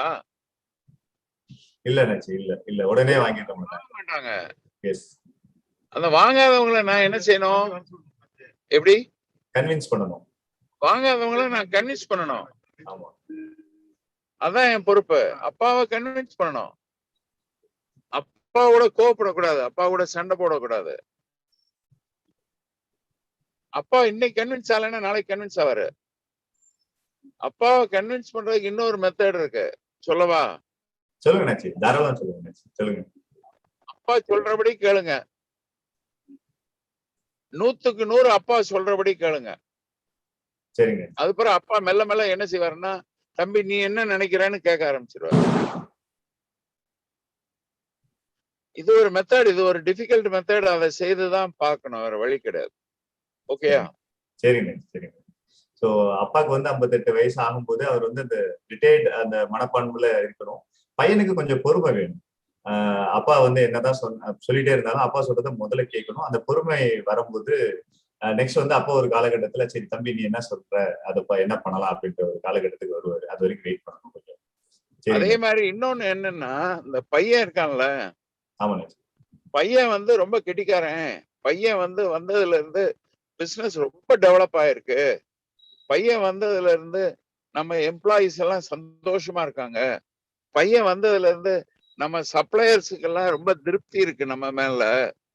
நம்ம கஸ்டமர்ஸ் எல்லாம் நம்ம குவாலிட்டியை பாராட்டுறாங்கன்னு பையன் வந்து எல்லா துறையிலையும் சாதனை பண்ணணும். You get the point? got it. அந்த மாதிரி சாதனை பண்ணா அப்பா தானா விலகிட்டு போறாரு. பையன் இவ்வளவு கெட்டிக்காரனா இருக்கான், நான் எதுக்கு பையன் பாதையில நிக்கணும் அப்படின்னு பையனோட ஜூனியர் மேனேஜரா அப்பா ஆயிடுவாரு. பரவாயில்லையா? அப்ப வந்து அவர் வந்து சாதிச்சு காட்டணும். அப்பாட்ட வந்து சாதிச்சு காட்டணும். ஜஸ்ட் வாய்மொழியிலே இல்லாம ஜஸ்ட் ஒரு பேச்சு திறமையில மட்டும் அப்பாட்ட போராடிட்டு இருக்காம களத்துல இறங்கி அதை சாதிச்சு காட்டும் போது ஆட்டோமேட்டிக்கா அந்த பிலீஃப் வரும். ஆமா, எல்லா துறையிலையும் சாதிச்சு காட்டணும். பர்ச்சேஸ்ல என் பையன் தான் கெட்டிக்காரன் அப்படின்னு அப்பா சொல்லணும். சேல்ஸ்ல என் பையன் தான் கெட்டிக்காரன்னு அப்பா சொல்லணும். மேனுபேக்சரிங்ல என் பையன் வந்து குவாலிட்டி கூடுதலா எடுக்கிறான், அவுட் அண்ட் கூடுதலா எடுக்கிறான் என் பையன்னு அப்பா சொல்லணும். ஓகேயா அஜ்மல்? கரெக்ட், நீங்க சொல்றது சரிதான். இப்ப வந்து ஜெயிச்சு காட்டுங்க. சோ நான் இப்படி எடுத்துக்கிறேன். உதாரணத்துக்கு நான் ஒரு பெரிய நிறுவனத்தோட கம்பெனில நான் வந்து அடுத்த ஜெனரேஷன் வரேன் அப்படின்னா என் கம்பெனிக்குள்ள போயிட்டு நான் ஒவ்வொரு டிபார்ட்மெண்ட்லயும் ஒர்க் பண்ணி அதை வந்து என் அப்பாட்ட நான் வந்து சாதிச்சு காட்டணும். இந்த இதுல என்ன சேலஞ்ச் இருந்துச்சு, இது நான் போனதுக்கு அப்புறம் என்ன ஒரு மாற்றங்கள் வந்திருக்கு, அது மூலயமா நிறுவனம் எந்த அளவுக்கு முன்னேற்றம் ஆயிருக்கு அப்படின்றத நான் என் அப்பாட்ட சர்டிபிகேட் வாங்க எனக்கு வந்து அங்க வெயிட்டேஜ் கொடுக்கும். இல்ல அது பிறகு உங்க அப்பா பிசினஸ்க்கே வரமாட்டாரு, அவர் எங்கேயாவது டூர் போயிடுவாரு. உங்க அப்பா என்ன நினைப்பாருன்னா, சே நம்ம கம்பெனியில இருக்கிறத விட நம்ம எங்கேயாவது வெளியூர் போயிட்டா கம்பெனி நல்லா நடக்குது அப்படின்னு உங்க அப்பா புரிஞ்சுக்குவாரு. ஆமா கரெக்டா நீங்க சொல்றது. ஆனா அது நடக்கிறதுக்கு கொஞ்சம் காலகட்டங்கள் எடுக்கும். அதை நான் பையனா இருக்கிற இடத்துல வந்து நான் கொஞ்சம் அதை உணரணும். அந்த காலகட்டத்துக்கு டைம் கொடுக்கணும். உடனே பையன் உயிரை கொடுக்கணும். உயிரை கொடுத்தாதான் அப்பாவை ஜெயிக்க முடியும். கரெக்ட். வண்டர்ஃபுல். ரொம்ப கிளியரா சொன்னீங்க. இந்த கருத்து வேறுபாடு வந்து இருந்துட்டே இருக்கு. நிறைய இடத்துல வந்து பேசிக்கிறாங்க, எங்க அப்பா இந்த டிசிஷன் எடுக்கிறது இல்லை அப்படின்னு. ஸோ இந்த மாதிரி நீங்க சொன்ன மாதிரி நம்ம செஞ்சு காட்டி நம்ம வந்து நம்மள்ட்ட இருக்கிற திறமையை ப்ரூவ் பண்ணி காட்டும் போது கண்டிப்பா நம்ம எந்த அப்பாக்கள்னாலும் ஒத்துக்கதான் போறாங்க. ரொம்ப நன்றி அண்ணாச்சி. ரொம்ப சந்தோஷம் அண்ணாச்சி. அப்புறம் ஒரு மெம்பர் வந்து ஆக்சுவலா உங்க கிளப் ஹவுஸ்ல உங்க பேஜ் கேட்டிருக்காரு. அதுல வந்து ஒரு இடத்துல வந்து நீங்க இந்த பொள்ளாச்சி சந்தைன்னு ஒரு பாட்டு வருது அண்ணாச்சி. அதுல வந்து ஒரு பிசினஸ் விளக்கம் நீங்க கொடுத்ததா சொன்னாரு. அது வந்து நம்ம ஆடியன்ஸ் இப்போ கிட்டத்தட்ட ஒரு 300க்கு மேல இருக்காங்க. அந்த ஆடியன்ஸ்க்கு அந்த இது ரீச் ஆச்சுன்னா நல்லா இருக்கும் அப்படின்னு நினைச்சாரு. அந்த ஒரு பொள்ளாச்சி சந்தையில எல்லா மார்க்கெட்டை பத்தி நீங்க விலாவரியா சொன்னீங்க அப்படின்ற மாதிரி சொல்லியிருந்தாரு. அவர் கேட்டுக்கிட்டாரு. அதாவது அது வந்து அந்த ஒரு பாடல் இருக்கு, மணப்பாறை மாடு கட்டி மாயவரம் ஏறு பூட்டி அப்படின்னு ஒரு பாடல் இருக்கு. நீங்க எல்லாருமே யூடியூப்ல மணப்பாறை மாடுன்னு போட்டீங்கன்னா அந்த பாட்டு வந்துடும். அந்த பாட்டுல என்ன சொல்லியிருக்காங்கன்னா, பொதியை ஏற்றி வண்டியிலே பொள்ளாச்சி சந்தையிலே விருதுநகர் வியாபாரிக்கு செல்லக்கண்ணு வித்து போட்டு பணத்தை எண்ணு செல்லக்கண்ணு அப்படின்னு பாட்டுல வரும். பொள்ளாச்சி சந்தையில யாருக்கு விற்கணுமா? விருதுநகர் வியாபாரிக்கு விற்கணுமா? விருதுநகர் வியாபாரிக்கு விற்கணும். ஏன் விருதுநகர் வியாபாரிக்கு விற்கணுமா? வித்துட்டா பணத்தை எண்ணலாமா? ஓ, அவர் வந்து உடனே காசு கொடுத்துருவாரு விருதுநகர். இதுமான business technique. உடனே பணம் கொடுத்து சரக்கு வாங்குறது முக்கியமான பிசினஸ் டெக்னிக்.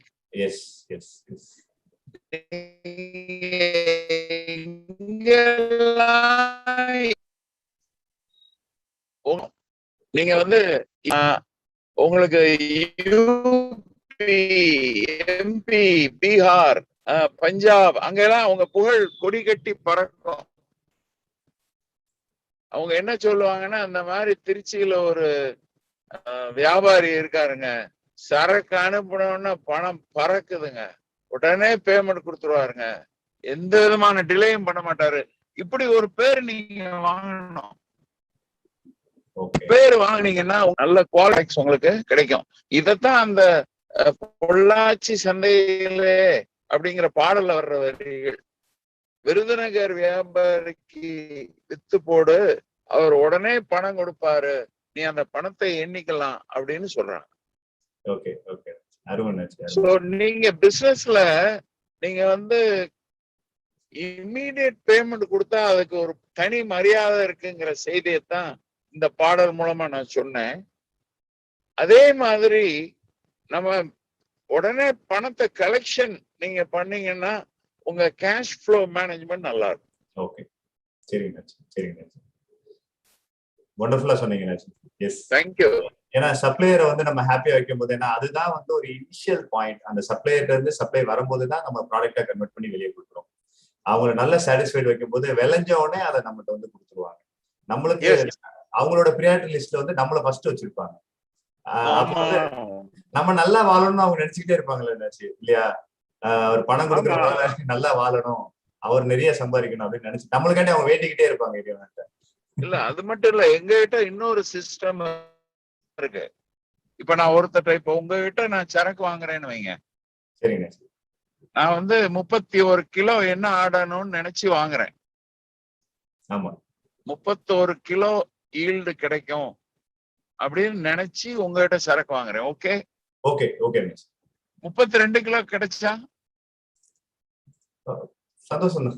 சந்தோஷம் இல்ல, நான் அந்த எக்ஸ்ட்ரா கிடைச்சதுக்கு உங்களுக்கு கிரெடிட் நோட் தருவேன் நான்.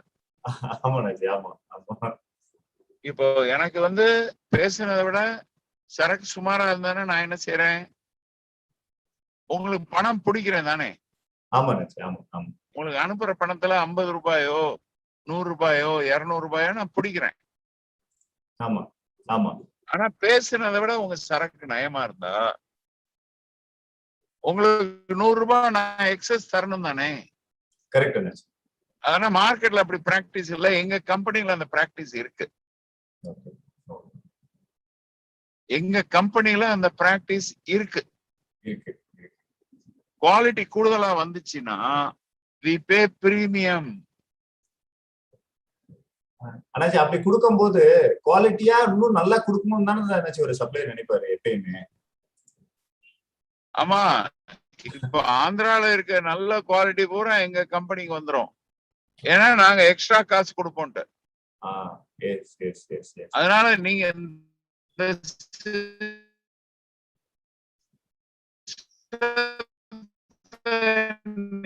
முடியுமோ நீங்க வியாபாரத்துல அடிச்சலைக்கு வாங்குறது ஒரு ஸ்ட்ராட்டஜி. நம்ம பேசுறத விட நல்ல சரக்கு கொடுக்கறவனுக்கு 100 ரூபாய் கூட கொடுக்கறது ஒரு ஸ்ட்ராட்டஜி. சரிங்க. சோ ரெண்டும் தான் பிசினஸ். ஓகே. ஒரு ப்ராடக்டா தயாரிச்சு வெளியே அனுப்புறவங்களுக்கு குவாலிட்டின்றது ரொம்ப ரொம்ப ரொம்ப ரொம்ப இம்பார்ட்டன்ட். ரா மெட்டீரியல்ஸோட குவாலிட்டின்றது. Okay okay. அவனாச்சு ஒரு மேனுஃபேக்சரிங் ஒரு ப்ராடக்ட்டை வந்து மேனுஃபேக்சரிங் பண்ணி வெளியே அனுப்புறவங்களுக்கு வரக்கூடிய ரா மெட்டீரியலோட குவாலிட்டி ரொம்ப ரொம்ப இம்பார்ட்டன்ட். ஆமா ஆமா. சோ தட் இந்த நீங்க கொடுத்த டிப்ஸ் வந்து நிறைய மேனுஃபேக்சரர்ஸ் கவனிச்சிட்டு இருக்காங்க ஆடியன்ஸ். சோ தட் அவங்களும் இம்ப்ளிமெண்ட் பண்ணுவாங்க அப்படின்றத நான் நம்புறோம் இந்த ஃபியூச்சர்ல. ஓகே.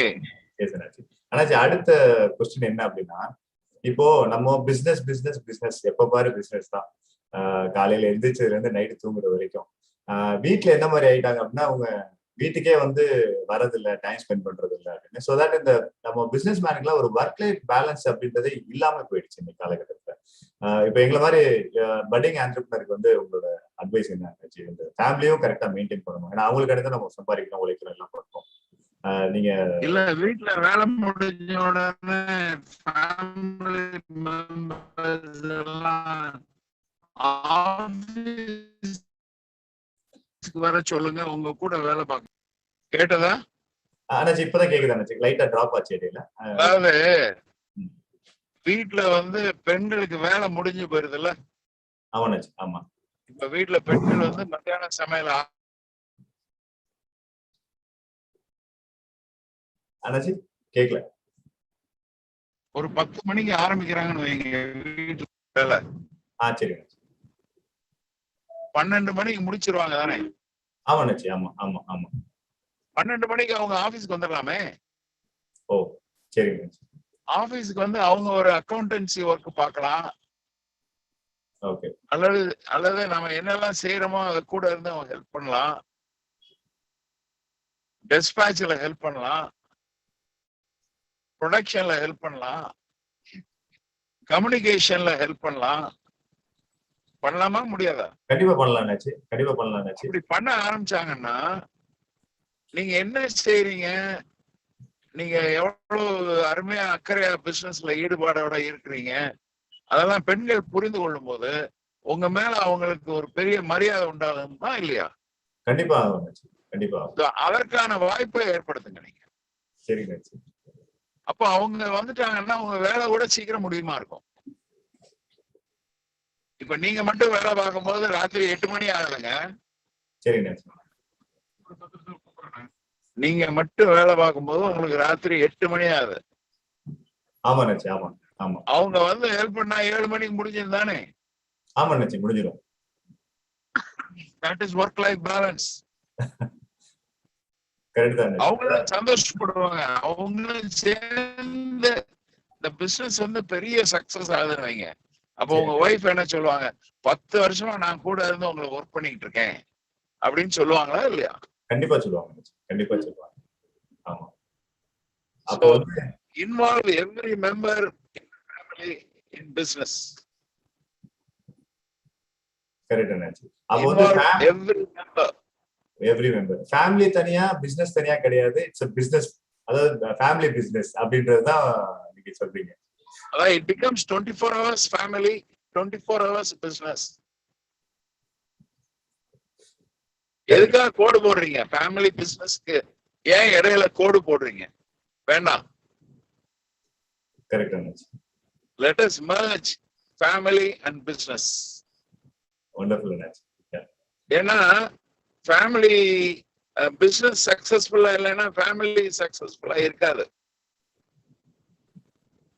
ஃபேமிலியில ப்ராப்ளம்ஸ் வரும் பிசினஸ் சக்சஸ்ஃபுல்லா இல்லைன்னா.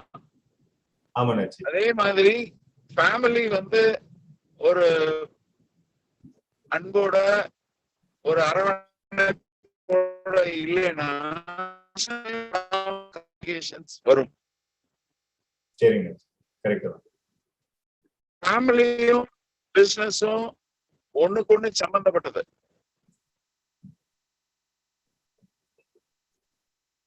ஆமாண்ணாச்சி.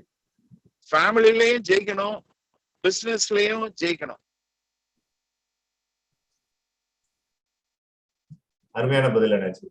ஆமா, இப்ப நிறைய பேர் ஸ்ட்ரகிள் ஆறது இந்த பாட்டுல தான். தனியா வீட்டுல போய் ஒரு மாதிரி ஃபெடப் ஆயிடுறாங்க. பிசினஸ்லயே அவங்களால கான்சென்ட்ரேட் பண்ண முடியல. ஸோ ஃபேமிலி பிசினஸா கன்வெர்ட் பண்ணும்போது அது 24 hours வந்து எல்லாத்துக்குமே ஃபேமிலியாவும் இருக்கும், பிசினஸாவும் இருக்கும். ஒரு அருமையான பதில் அண்ணாச்சி. அண்ணாச்சி, இப்போ எங்க கூட வந்து நீங்க பொறுமையா இவ்வளவு. அதே மாதிரி இன்னொரு விஷயம், வீட்டுல போய் நம்ம பெண்களுக்கு எல்லா விதத்திலையும் ஹெல்ப் பண்ணலாமே. கண்டிப்பா பண்ணலாம், கண்டிப்பா பண்ணணும். எல்லா ஆண்களும் பண்ணணும். அவங்க எப்படி பிசினஸ்ல வந்து நம்ம கூட ஹெல்ப் பண்ணணும்னு பேசுறோமோ, அதே மாதிரி நாம வீட்டுல போய் அவங்களுக்கு எல்லா விதத்திலையும் நம்ம உதவியா இருக்க முடியும் தானே. கண்டிப்பா கண்டிப்பா இருக்க முடியும். தேங்க்யூ அஜ்மல். தேங்க்யூ அண்ணாச்சி. அண்ணாச்சி, நம்ம இப்போ நிகழ்ச்சியோட கடைசி தருணத்துக்கு வந்துட்டோம். இப்போ வந்து லாஸ்ட் ஒரு 1 minute நம்ம செஷன் க்ளோஸ் ஆகுது. ஸோ ஒரு அருமையான ஒரு காம்பேக்டா கொடுத்தீங்க அண்ணாச்சி.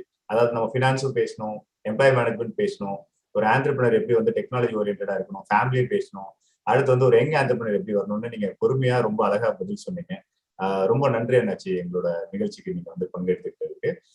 ஒரு லாஸ்டா ஒரு முடிவுரை வந்து ஒரு ராம் விக்னேஷ் வந்து சொல்றாரு, அதோட இந்த செஷன் கம்ப்ளீட் ஆகுது. தேங்க்யூ அண்ணாச்சி. Over to Ram Vignesh. அண்ணாச்சி வணக்கம். அண்ணாச்சி வணக்கம். அண்ணாச்சி, உங்களோட செக்ஷன் ஒரு 2-3 செக்ஷன் அட்டன் பண்ணிருக்கேன் அண்ணாச்சி. நீங்க ஒரு செக்ஷனை நீங்க ஒரு ரொம்ப அழகான ஒரு விஷயம் சொன்னீங்க, அந்த விஷயங்களோட ஷேர் பண்ணுன்ட்டு. கடினமான உழைப்பும் உண்மையான நல்ல ஒரு தரமான ஒரு குவாலிட்டி நம்ம கொடுத்தா even we can make our prime minister as our customer நீங்க ஒரு பாயிண்ட் சொன்னீங்க அண்ணாச்சி. எனக்கு இங்க வந்து குறைஞ்சது ஒரு 300 பேர் பக்கத்துல பாத்துட்டு இருக்காங்க. அந்த ஒரு ஹாப்பினஸ் மட்டும் எங்களோட ஷேர் பண்ணி எங்களுக்கு கொஞ்சம் மோட்டிவேட் பண்ணுங்க அண்ணாச்சி. அது சொல்லிடுவா அப்போ. ஆமா அண்ணாச்சி, ஆமா அண்ணாச்சி. அதாவது இது வந்து 2014 அப்படின்னு நினைக்கிறேன். 2014 நடந்தது. என்ன நடந்தது அப்படின்னா, எங்க டிஸ்ட்ரிபியூட்டர் சினிமா பார்த்துட்டு இருக்கிறார், நைட் ஷோ. அப்போ அவருக்கு ஒரு போன் கால் வருது. அந்த போன் கால்ல 2 லிட்டர் இதே நல்ல அவசரம் வேணும் அப்படின்னு சொல்றாங்க. அப்போ எங்க டிஸ்ட்ரிபியூட்டர் வந்து போனை கட் பண்றாரு. ஏன் கட் பண்றாரு? ராத்திரி 10 மணிக்கு மேல நல்ல டிஸ்டர்ப் பண்ணுங்க, காலையில திரும்ப லைன்ல வர்றாரு. வந்து கட் பண்ணாதீங்க, நீங்க 2 லிட்டர் இதே கொடுத்தீங்கன்னா அது அப்படியே நைட் ஃபிளைட்ல டெல்லிக்கு போறது, நைட் ஃபிளைட்ல டெல்லிக்கு போறது, டெல்லியில இருந்து நடுராத்திரி ஃபிளைட்ல மாஸ்கோ போறது. 2 நாள்ல மாஸ்கோல பிரைம் மினிஸ்டர் நரேந்திர மோடியோட பிரேக்ஃபாஸ்ட் ஏற்பாடு செய்யறாங்க. பிரேக்ஃபாஸ்ட்ல இருக்கு, மிளகா பொடி இருக்கு, நல்லெண்ணெய் வேணுமா வேண்டாமா அப்படின்னு சொல்லி அந்த லைன்ல வந்து அவர் கேக்குறாரு. கேட்ட உடனே எங்க டிஸ்ட்ரிபியூட்டருக்கு வந்து மெர்சல் ஆயிட்டாரு. எங்க டிஸ்ட்ரிபியூட்டர் மெர்சல் ஆயிட்டாரு.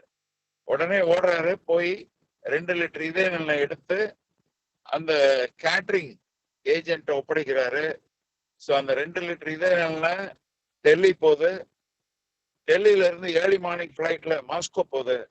பிரைம் மினிஸ்டர் நரேந்திர மோடியோட பிரேக்ஃபாஸ்ட்ல மிளகா பொடியோட நல்லெண்ணெய் சேர்த்து மாஸ்கோலையும் நம்ம இந்தியன் ப்ராடக்ட்ஸை என்ஜாய் பண்றாரு நம்ம பிரைம் மினிஸ்டர். இதுல உள்ள முக்கியமான ஒரு விஷயம் என்ன அப்படின்னா, நீங்க வந்து தரமான பொருளை தயார் பண்ணீங்கன்னா பிரைம் மினிஸ்டரே உங்க கஸ்டமர் ஆயிடுவாரு அப்படிங்கறதுதான் இதுல மெசேஜ். அதனால இந்த சபையில இருக்கிற எல்லாருக்கும் என்னுடைய செய்தி என்ன அப்படின்னா, ப்ராடக்ட் குவாலிட்டி இஸ் என்ற ஒரு முக்கியமான செய்தி அடங்கியிருக்கு. வாய்ப்புக்கு நன்றி, வணக்கம். நன்றி அண்ணாச்சி, ரொம்ப ரொம்ப நன்றி அண்ணாச்சி. இந்த ஈவினிங் வந்து எங்களுக்கு நிறைய நாலேஜ், நிறைய இன்புட்ஸ், நிறைய மோட்டிவேஷன் கொடுத்ததுக்கு ரொம்ப ரொம்ப நன்றி அண்ணாச்சி. Thanks for joining this evening அண்ணாச்சி. All the best. Bye bye. Thank you Ajmal, thank you Ram Vignesh, and thank you Muthu sir for joining in the evening session join பண்ணிட்டு, and very good moderation Ajmal and Ram Vignesh, thank you. So மீண்டும் சாருக்கு தெரிவிப்பது ஒரு பெரிய நன்றி. But நம்ம இங்க சேர்ந்திருந்தது எதனாலன்னா, ஒரு வர்ச்சுவல் எக்ஸ்போ ஒன்று நடக்குது. பாண்டியாஸ் பிஸ் எக்ஸ்போ அப்படிங்கிறது வந்து ஒரு வர்ச்சுவல் எக்ஸ்போவா நடத்துறோம். ஸோ அந்த எக்ஸ்போவோட ஒரு பார்ட்டாக தான் நம்ம இவ்வளோ தூரம் வந்து ஒரு லேர்னிங் செஷன் பண்ணியிருந்தோம். ஒரு ஃபன் செஷன், நடுவில் மத்தியானம் ஒரு மேஜிக் ஷோ நடந்துச்சு, and we are staying tuned for a dance show next. So இந்த எக்ஸ்போவோட கான்செப்ட் என்னன்னு நிறைய மக்களுக்கு தெரிஞ்சிருக்கும், பட் தெரியாதவங்களுக்கு மீண்டும் சொல்லுவது என் கடமை. 50 ஸ்டால் இருக்கு. 50 ஸ்டால்லையும் 50 டிஃப்ரெண்ட் ப்ராடக்ட்ஸ் விற்கிற வெண்டாஸ் இருக்கும், அண்ட் 50 டிஃப்ரெண்ட் சர்வீசஸ் கொடுக்குற வெண்டாஸ் இருக்கும். போய் பாருங்க, உங்களுக்கு தேவையான அனைத்து பொருட்களும், மொபைல் ஃபோன் ஆகட்டும், இல்லை உங்க வீட்டுக்கு தேவையான ஜாகரி ஆகட்டும், இல்லை வீடு கட்டுவதற்கு தேவையான பொருட்கள் ஆகட்டும், இல்லை உங்களுக்கு வெட்டிங் நடத்துறதுக்கான பொருட்கள் ஆகட்டும், எல்லாமே இருக்கு. அதுல நிறைய கூப்பன்ஸ் இருக்கு. Please visit our stalls. And thank you Muthu sir. Time இருக்கும்போது www.maduraiexpo.com விசிட் பண்ணி please avail the benefits. So moving on to the next session. நம்ம ரொம்ப அவளோட 2 நாளாக எதிர்பார்த்து ஒர்க் பண்ண ஒரு செஷன் வந்து டான்ஸ் ஷோ. ரொம்ப தான் நம்ம லேர்னிங் சொல்லிட்டு பார்த்துட்டு இருந்தோம். ஸோ ஒரு செஷனை முடிக்கிறதுக்கு வந்து ஒரு நல்ல என்டர்டெய்னிங் செஷனாக வேணும்னு சொல்லிட்டு we have this dance show coming up. So I invite Chitra to introduce Soundarya first. So good evening everyone. Happy to be introducing Soundarya. So Soundarya வந்து இந்த 90s கிட்ஸ்ன்னு சொல்லுவாங்கல்ல, அவங்க யாருக்கும் தெரியாம இருந்திருக்காது. ஏன்னா இந்த மாநாட மயிலாட அப்படிங்கிற ஒரு டான்ஸ் ஷோ வந்து பயங்கர ஃபேமஸ் ஆகி ஓடிட்டு இருந்த டைம்ல, அதுல ஒன் ஆஃப் த சீசன்ல இவங்க கலந்துக்கிட்டு she was one of the winner மீன் மாநாட மயிலாட ஷோ. ஸோ அந்த ஷோ முடிச்சுட்டு இவங்க அடுத்து நம்ம இவங்க டான்ஸை பார்க்க மாட்டோம். ஏன்னா அந்த பசங்களுக்கு ஈக்குவலா வெறித்தனமா டான்ஸ் ஆடுற ஒரு பொண்ணா வந்து நான் இவங்களை பார்த்திருக்கேன். I am big fan of her. நான் இது வரைக்கும் அவங்க கிட்டே எதுவும் சொன்னதில்லை, பட் ஆஸ் அ ஸ்டூடெண்டா ஸ்கூல் படிக்கிற டைம்ல I watch her on screen and I admired her like anything. ஸோ பசங்களுக்கு ஈக்குவலா வெயிட் கொடுத்து ஹெவியா ஆடுவாங்க. ஸோ அவ்வளவுதானா, இனிமே இவங்களை பார்க்க முடியாதா அப்படிங்கிற டைம்ல தான் அவங்க ஜோடி நம்பர் 1 வந்து ஆடி இருந்தாங்க. ஸோ ஜோடி நம்பர் 1ல வந்து அவங்க பெர்ஃபார்ம் பண்ணிட்டு இருக்கிற டைம்ல unfortunately she had to meet with an accident. But அதையும் மீறி she came back and she is still for the passion of dance she is still continuing her job. Vijay டிவில நிறைய ஒர்க் பண்ணியிருக்காங்க. உங்களில் யார் அடுத்து பிரபுதேவா, அந்த ஷோஸ்ல she is help Prabhudeva to organise few things. So அப்படிப்பட்ட ஒரு கிரேட் டான்சர் எங்களோட இன்வைட் அக்செப்ட் பண்ணிட்டு இன்னைக்கு இந்த ப்ரோக்ராமை ஜட்ஜ் பண்ண வந்ததுக்கு thank you Soundarya for joining us today. And along with her we have another judge. ஸோ டான்ஸுக்கும் இவருக்கும் என்ன சம்பந்தம் அப்படிங்கிற மாதிரி உங்களுக்கு மைண்ட்ல ஒரு கேள்வி இருக்கும். அப்படிப்பட்ட ஒருத்தரை இன்ட்ரடியூஸ் பண்றதுக்கு I call upon Vignesh. Thank you Chitra. And நங்கூரத்தை போட்டாங்க சித்ரா, நீங்க நல்லா கவனிச்சிருந்தீங்கன்னா அவங்க சொன்னாங்க 90s கிட்ஸுக்கு சௌந்தர்யாவை தெரியாதவங்களே இருக்க முடியாதுன்னு சொல்லிட்டு. நான் ஸ்கூல் படிக்கும் போது சௌந்தர்யாவுக்கு ரொம்ப பெரிய ஃபேன் சொல்லிட்டு அவங்க வயசை குறைச்சிட்டாங்க சித்ரா. ஸோ இந்த விஷயத்துக்காக தான் நானே காம்பேரிங் பொதுவாக எடுக்கிறது. But still thank you Chitra. And our one of our chief guest mister R Prasad, அவரும் இன்னைக்கு ஜட்ஜ் பண்ணுவாரு. ஸோ டான்ஸுக்கும் இவருக்கும் என்ன சம்பந்தம் அப்படின்னு ஏற்கனவே சித்ரா கேட்டாங்க. நிறைய சம்பந்தம் இருக்கு. ஏன்னா Prasad is one of eminent dancers. Fine ஆர்ட்ஸ்ல வந்து காலேஜ் படிக்கிறப்ப நாங்களும் 90s கிட்ஸ் தான். என்ன 90ஸ்ல பிறக்காத கிட்ஸ், 90ஸ்ல வளர்ந்த கிட்ஸ். அதனால காலேஜில் வந்து ஒரு நல்ல fine arts student and very passionate about dance and fine arts. And background of who is, அதே விஜய் டிவியில் நிறைய ஈவெண்ட்ஸுக்கு ஸ்பான்சர் பண்ற ரேன் இண்டியா டிஎம்டியோட சிஇஓ மிஸ்டர் ஆர் பிரசாத். ஒரு வெரி யங் சாப். ரொம்ப சின்ன வயசுலேயே சிஇஓல இருந்து வந்து has taken the business from his father steps and is still running the business successfully. So எல்லாருக்கும் தெரிஞ்சுக்க வேண்டியது, we have two different personalities today. One purely from the media industry, dance நல்லா தெரிஞ்சவங்க, இன்னொருத்தர் நல்லா டான்ஸ் தெரிஞ்சவர், but from another different industry totally perspective. இவங்க ரெண்டு பேரும் சேர்ந்து உங்களுக்கு எப்படி ஜட்ஜ் பண்ண போறாங்கிறது ஃபைனல். ஸோ 3 டான்ஸ் டீம் இருக்காங்க, just for the judges 3 dance team இருக்காங்க. நான் வந்து அந்த டான்ஸை வந்து உங்களுக்கு இங்கே லைவா ஷேர் பண்ணி ப்ளே பண்றேன். So have you observations. ஒவ்வொரு டான்ஸ் முடியட்டும் அந்த டீம் இருந்தாங்கன்னா will call them upon, they will give their introduction and then நீங்க அவங்க கூட comments pass பண்ணலாம் and you can give your observations. Finally, after all the 3 rounds, we'll give you some time. நீங்க ரெண்டு பேரும் பேசி யாரு பெட்டர் நல்லா பண்ணாங்கங்கறத ஃபைனல் ரிசல்ட் சொல்றேன். So we'll have 1 minute today. So Chitra, first team குரிய introduction. எங்க team கூட நீங்களும் கோஆர்டினேட் பண்ணுவீங்களா? ஜட்ஜஸ் கூட நீங்க யாராவது? நாங்க இருப்போம். don't worry, we'll have the breakout room, we'll have a coordination there and then we'll come back. So first வந்து Soleimala College of Engineering. So can I request the students, Soleimala College of Engineering, நீங்க join பண்ணிருந்தீங்கன்னா if you can unmute and you can talk about your introduction please. So few words. Miss Meenambal. Hi sir. Hi ma'am. Soundarya ma'am. Hi. Happy to see you. Hello. Hi sir. Sir. Hi. Hello. So கேக்குது madam, உங்களோட quick update, உங்க students பேர் என்ன மாதிரியான dance நீங்க update பண்ணுங்க. நான் I will play the video in 2 minutes. Okay. So myself Meenambal, I am assistant professor in the Department of ECE in Soleimala College of Engineering. என்னோட students வந்து perform பண்ணியிருக்காங்க. ஆக்சுவலி அவங்க ரொம்ப லாஸ்ட் மினிட்ல perform பண்ணி அவசரமா பண்ணாங்க. ஸோ நெக்ஸ்ட் டைம் இப்படி ஒரு சான்ஸ் இருந்ததுன்னா கண்டிப்பா வேற லெவல்ல பண்ணணும்னு இருக்கோம். எனக்கு பர்சனலா டான்ஸ்னா ரொம்ப passion. So school days college days எல்லாம் ஆடி இருக்கேன். ஸோ என்னோட ஸ்டூடெண்ட்ஸை நான் என்கரேஜ் பண்ணி ஆக்சுவலி அவங்க 1 டேல ப்ராக்டிஸ் பண்ணி பண்ணாங்க. சார் ஷுவர் நெக்ஸ்ட் டைம் நாங்க ராக் பண்ணுவோம், இந்த டைம் கொஞ்சம் அட்ஜஸ்ட் பண்ணிக்கோங்க. So ஆடி இருக்க ஸ்டூடெண்ட்ஸ் வந்து from the Department of ECE, second year Karthika Sri and final year Meghala and Aishwarya sir.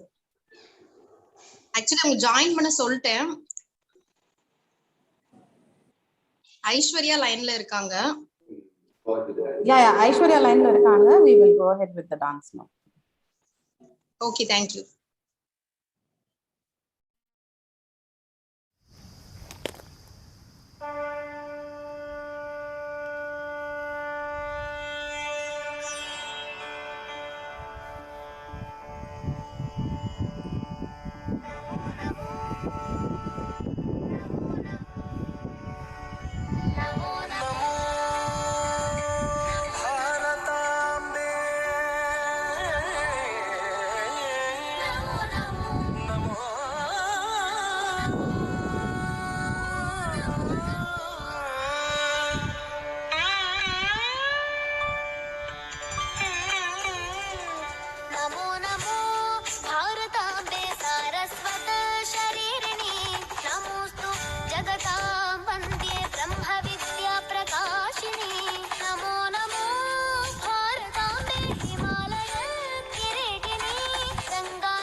ஜாமத்தில் என் ஜன்னல் ஓரத்தில் நிலா நிலா கண்கள் கசக்கி நான் துள்ளி எழுந்தேன் அது காதில் சொன்னது ஹலோ ஹலோ நிலா நிலா கை வருமா இல்லை இல்லை கை சுடுமா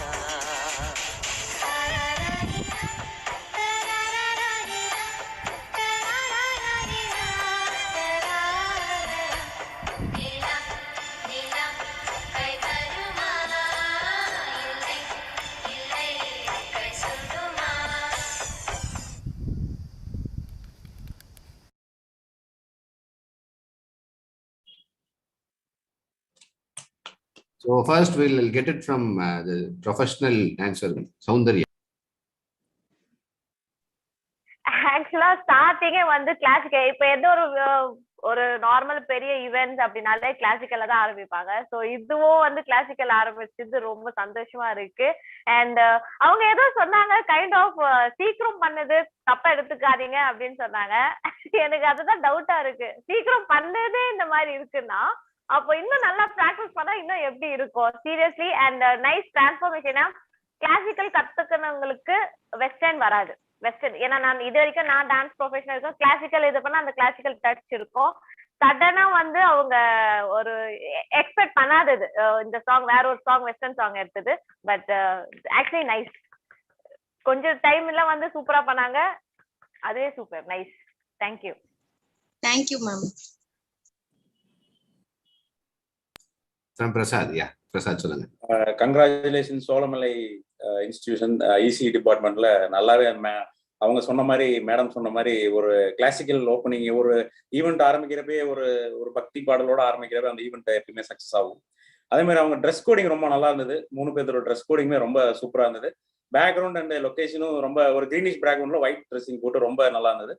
அதே மாதிரி அவங்களோட ஜி சக்சஸ் அதாவது கையோட ஆக்ஷன்ஸ் எல்லாமே ரொம்ப சூப்பரா இருந்தது. 2 பேருமே கோஆர்டினேஷன்ஸ் கையோட ஆக்ஷன்ஸ் அந்த சோனா சேலோ பாட்டில் வந்து லவ் வரப்ப அவங்களோட பாடி லாங்குவேஜ் அந்த ஆக்ஷன்ஸ் எல்லாமே ரொம்ப நல்லா இருந்தது. மேடம் சொன்ன மாதிரி 1 டேல இது பண்ண மாதிரி தெரியல. இன்னும் 1 டே இன்னும் நல்லா ப்ராக்டிஸ் பண்ணியிருந்தாங்கன்னா இன்னும் வேற லெவலில் அவங்க கண்டிப்பாக பண்ணிருக்காங்க. கங்க்ராச்சுலேஷன்ஸ். தேங்க்யூ. அண்ட் மேடம் உங்க ஸ்டூடெண்ட் இருந்தாங்கன்னா அவங்களுமே they can unmute and talk about their experience. Try பண்றாங்களா? அவங்களால ஜூம்ல என்டர் ஆக முடியலன்னு சொல்லிட்டு இருந்தாங்க. ஓகே ஐஸ்வர்யா இருக்காங்கன்னு நினைக்கிறேன். ஐஸ்வர்யா இவங்க ஃப்ரம் சோலைமலை காலேஜ் தானே? Hello. Okay done. So no issues. So இதுக்கு தான் ஜட்ஜஸ் வந்து கலந்து கொண்டு வந்தோம். ஒருத்தங்க டான்ஸை பத்தி பேசுறாங்க, இன்னொருத்தர் அந்த ட்ரெஸ் காம்பினேஷன் அந்த பிக்சரிஸ்டிக் வியூ பத்தி பேசுறாரு. So I think we have selected the right judges for the event also. So அதுக்கு எங்களுக்கு ஒரு பெரிய கிரெடிட் கொடுத்துக்கலாம்னு நினைக்கிறேன். So thank you to both the judges and thank you Cholamalai college. ரொம்ப ஷார்ட் டியூரேஷன் தான். இன்ஃபேக்ட் அவங்க ஃபர்ஸ்ட் ஒரு டீம் சொன்னாங்க. இந்த டீம்ல இருந்து எல்லாருக்கும் தெரியும் நம்ம காலேஜஸ் வந்து we were not live, like they were all virtual. So நிறைய காலேஜஸ் ரெஜிஸ்டர் பண்ணாங்க. திடீர்னு வந்தோடனே பிசிக்கல்னு வந்தோடனே நிறைய காலேஜஸ் பேக் அவுட் பண்ணிட்டாங்க. ஏன்னா நார்மலா காலேஜஸ் அவங்க பண்ற மாதிரி இருந்துச்சு. அப்புறம் மேடம் ஒரு டீம் சஜஸ்ட் பண்ணாங்க. அந்த டீம்ல இருந்து ஸ்டூடெண்ட்ஸ் வர முடியாம போனதுனால லாஸ்ட் 2 டேஸ்க்குள்ள ஒரு டீம் ரெடி பண்ணி கொடுத்தாங்க. Thank you Cholamalai college. So next நம்ம பார்க்க போறது ஒரு quick intro on next college. Chitra.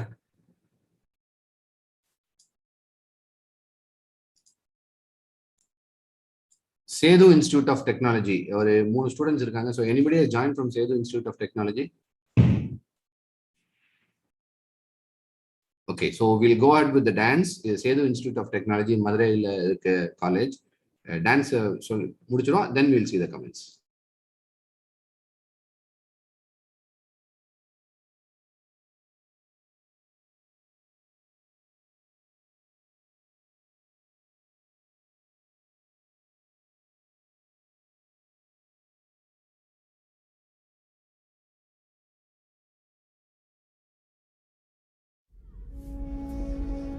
Football பாப்பியா? இனிமே பாரு.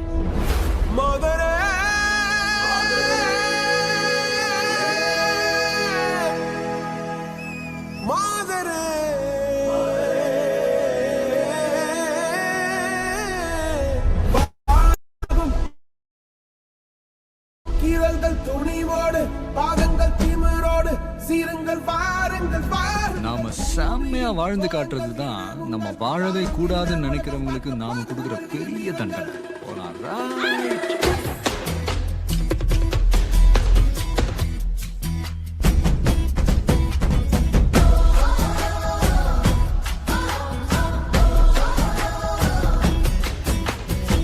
சிங்கப்பெண்ணே சிங்கப்பெண்ணே ஆனினமே உன்னை வணங்குமே நன்றி கடல் தீபதற்கே கருவிலே உன்னை ஏந்துமே ஒரு முறை தலைகுனி உன் பெற்று சிங்க முகம் அவன் பார்ப்பதற்கு மட்டுமே ஏறு ஏறு ஏறு நெஞ்சில் வலிமை கொண்டு ஏறு உன்னை பெண் என்று கேலி செய்த கூட்டம் ஒரு நாள் உன்னை வணங்கிடும் உயர்ந்து நில்லு அன்னை தங்கை மனைவி நீ அளித்த உயர்வை உந்தன் பாதைக்குள் பற்றும் அந்த தீயை அணைக்கும் நீ பயமின்றி துணிந்து செல்ல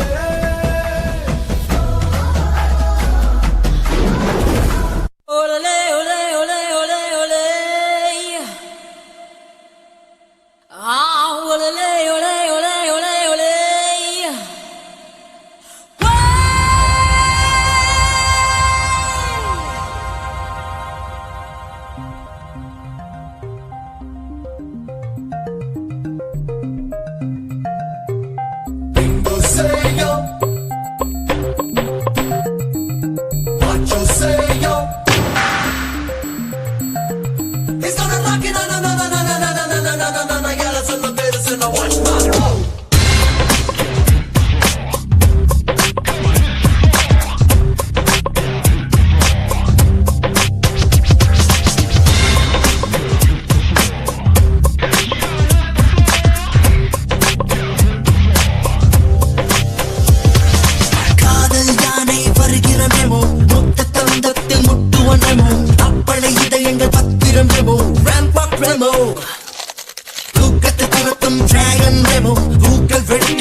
சப்பா பீட்டு கொளுத்துக்கடா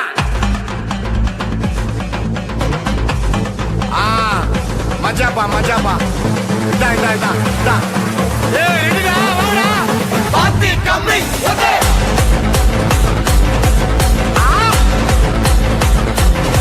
ஓகே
ஸோ சௌந்தர்யா, உங்களோட வியூஸ் இதை பத்தி? Seriously very cool move. And என்ன சொல்றது, ஸ்டார்டிங் வந்து அத சிங்கப்பெண்ணைக்கு வந்து விஷுவலாவே வந்து கோரியோகிராஃப் பண்ணது இல்ல, பட் அதுக்கு இவங்க ஸ்டெப்ஸ் போட்டது வந்து seriously very surprise. And choreography வந்து சூப்பரா இருந்துச்சு. Very happy. And song selection பக்கா, very happy. Nice nice nice. Thank you Soundarya. And Prasad, நீங்க? Congratulations for Sethu institute of technology. ரொம்ப 3 சாங் செலெக்ஷனுமே 3 ஜானரா இருந்து, ஃபர்ஸ்ட் ஒரு உமன் எம்பவர்மெண்ட் வந்து ஒரு சிங்கப்பெண்ணே, அப்புறம் ஒரு வெஸ்டர்ன் ஸ்டைல் சாங் ரெமோ, அப்புறம் நம்ம இந்திய தமிழ் ஃபோக் ஸ்டைல்ல வாத்தி கம்மிங் போட்டு 3 different type of song selection சூப்பரா இருந்து. அகைன் ட்ரெஸ் கோடிங் வாஸ் எல்லாருமே பியூர் பிளாக், ரொம்ப பாக்குறதுக்கு ரொம்ப நல்லா இருந்தது. இன்னொரு விஷயம், பொசிஷன் ஆஃப் டான்சர்ஸ் வந்து ஒவ்வொரு சாங்ஸுக்குமே ஒவ்வொரு டான்ஸருக்குமே எல்லாத்துக்கும் இம்பார்ட்டன்ஸ் கொடுத்து பொசிஷன் மாறி மாறி ஆனாங்க. ஒரே டான்ஸரே ஒரே பொசிஷன் இல்லாம எல்லா ஃபர்ஸ்ட் ஒருத்தவங்க பாட்டுக்கு வேற பொசிஷன்ஸ், அதே மாதிரி அவங்களோட கோஆர்டினேஷன்ஸ் எல்லாமே ரொம்ப சூப்பரா இருந்தது. ரியலி ரொம்ப என்ஜாய் பண்ணேன். ரொம்ப சூப்பரா இருந்தது இந்த சேதுவோட பெர்ஃபார்மன்ஸ். தேங்க்யூ.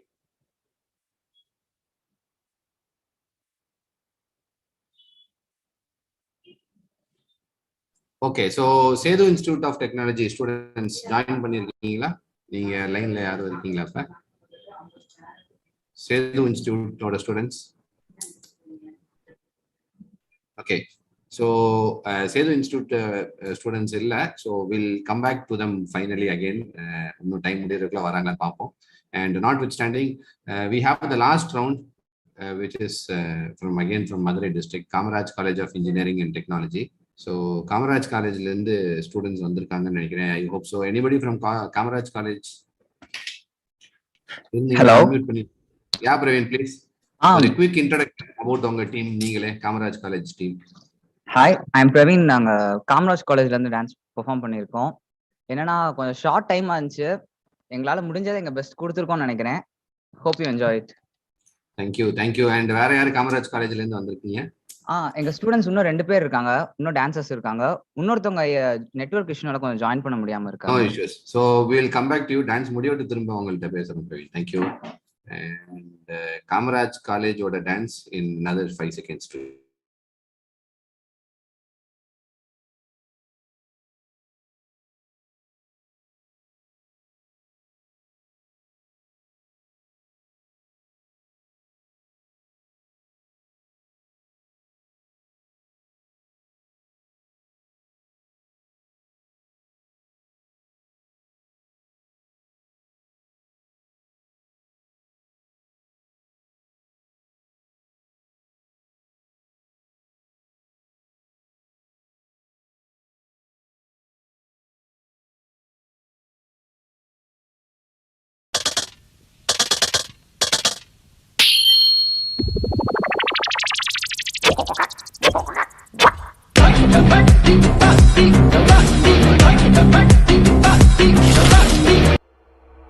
ஆரம்பிக்கலாங்களா?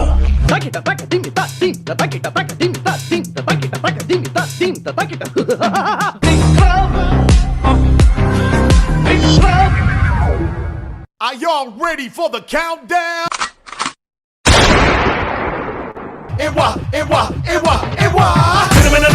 Phenomenon on, turn on right. Sing குருவிகள், now you jump and swing. When it's on a fire, now we come. கைய வச்சா தீப்பறக்கும். Volcano, fire la, tornado. Sorry, ஒரே நிமிஷம். ஐ திங்க் இது கொஞ்சம் ஃப்ரீஸ் ஆகி வந்துச்சோ உங்களுக்கும் கொஞ்சம். I think there was network issue. I'll be streaming it again in 1 minute, please. Give me a minute.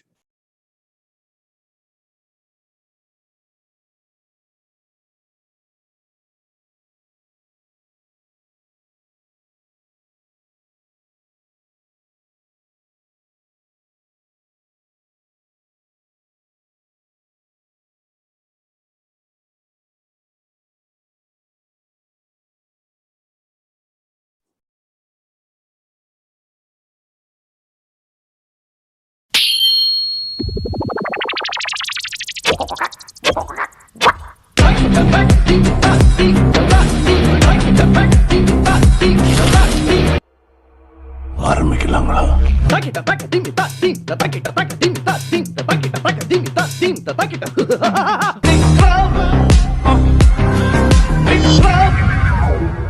Are y'all ready for the countdown?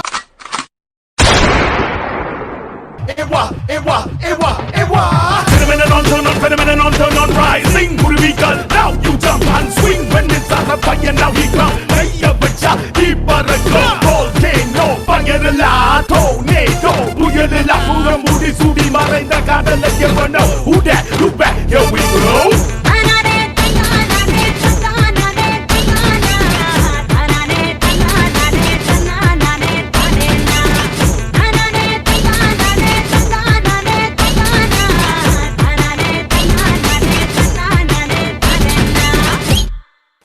வாங்க.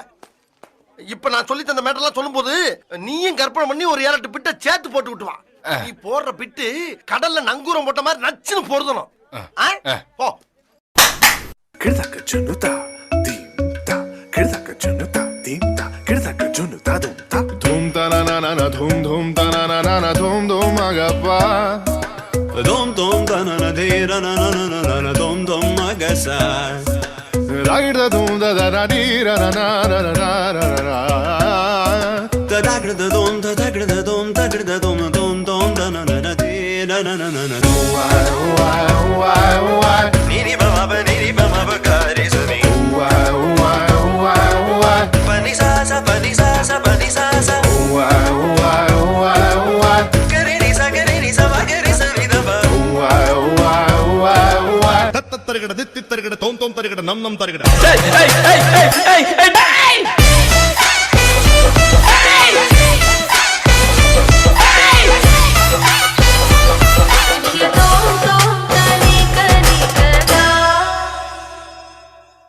சும்மா வீட்டுக்குள்ள மட்டும் அப்படி போட்டு பாட்டை போட்டு டான்ஸ் ஆடுறது, வெளியே வந்தா I like only English songs அப்படின்னு பில்டப்லாம் கொடுக்கறது. ஹலோ, ஆல் டீடைல்ஸ் ஐ நோமா. ஹே, மியூசிக் பத்தி உனக்கு என்ன தெரியும்? என்ன தெரியுமா? பீட்டர் அக்காக்கு நம்மளை பத்தி தெரியல. அபி தேக்கோ चूपिस्तानू मुझे मेरे घर से उठा उठा उठा ले कहीं छुपा छुपा छुपा दे ring a ring a roses cute a selfie poses all love we can process சொல்லி போடமா ஐசோ meeting let us begin dating work out on a honeymoon போகலாமா லெஃப்ட்ல பார்த்தா கியூட்டி ரைட்ல பார்த்தா ஸ்வீட்டி ஸ்ட்ரைட்டா பார்த்தா நாட்டி baby you my top टक्कर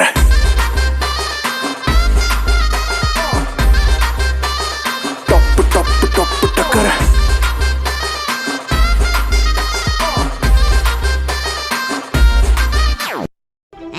Papoy? Akala na papoy? No. Papoy. Ah, papoy. Hey. ले तो गई कलेजा, संग में हमें भी ले जा. ये तो चोरी से है सीना चोरी. कभी लगे मोनालिसा, कभी लगे लोलिटा, और कभी जैसे कादम्बरी. हाय मेरी परम सुंदरी. हाय मेरी परम सुंदरी. सर से पैर तलक बेतहाशा हुस्न से भरी हाय मेरी परम सुंदरी. Okay boss, now let's listen to the rhythm of Chennai.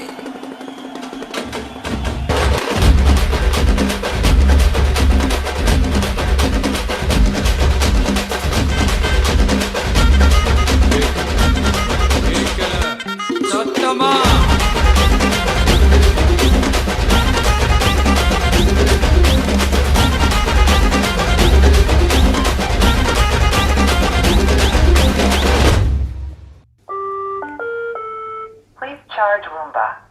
எப்படி நங்குற மாதிரி நச்சுன்னு இருந்துச்சானே, இதே மாதிரி டெய்லி வந்து உங்களுக்காக பிட்டு பிட்டா போட்டு தரேன். வரேன்டா யாச்சமி.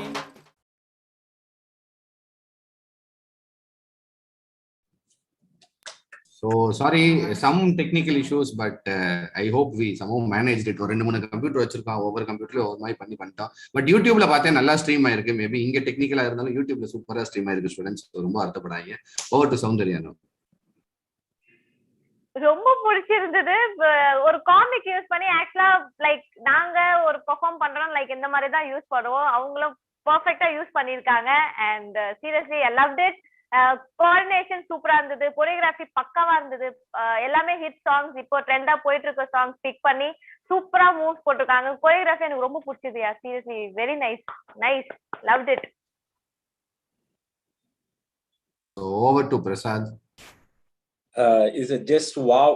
என்ன சொல்றது, ஒரு ஃபுல் மீல் சாப்பிட்ட மாதிரி இருந்தது. வெரைட்டி ஏகப்பட்ட வெரைட்டிஸ். ஒரு சாங் மட்டும் இல்ல, ஒரு ஜானர் மட்டும் இல்ல, அதுல இடையில வடிவேல் டைலாக்ஸ் அதெல்லாம் போட்டு மெயினா ட்ரெஸ்ஸிங்ஸ் வந்து ரொம்ப சூப்பர். 4 பேருமே ஒரே மாதிரி அந்த எல்லோ அண்ட் பிளாக், அந்த ஹெட்பேண்ட் போட்டவர் ஸ்டீல் த ஷோ, அந்த இன்னொரு பக்கத்துல கூட ஆகணும் அந்த 2 பொண்ணுங்களும் சரி எல்லாமே ரொம்ப சூப்பரா பெர்ஃபார்ம் பண்ணாங்க. சாங் செலெக்ஷன்ஸ் எல்லாமே எக்ஸ்ட்ராடினரி.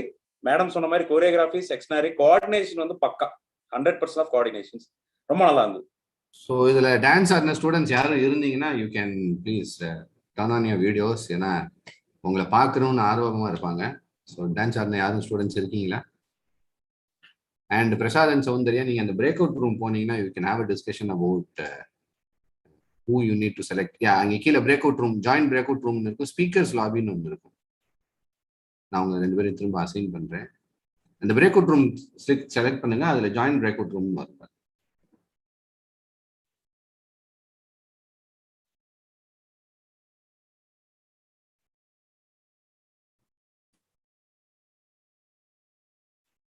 ஓகே, உங்க உங்க கீழே பிரேக் அவுட் ரூம் அப்படின்னு ஒரு ஆப்ஷன் இருக்கா? Break out rooms. ஓகே, இல்ல ஏற்கனவே அசைன் பண்ணிட்டோம். So maybe I will reassign you again. Okay, நான் ஜஸ்ட் ஒரு கான் கால் எடுக்கிறேன். Maybe over the phone we can finish it off. I'll just give you a call.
So people, in the meantime,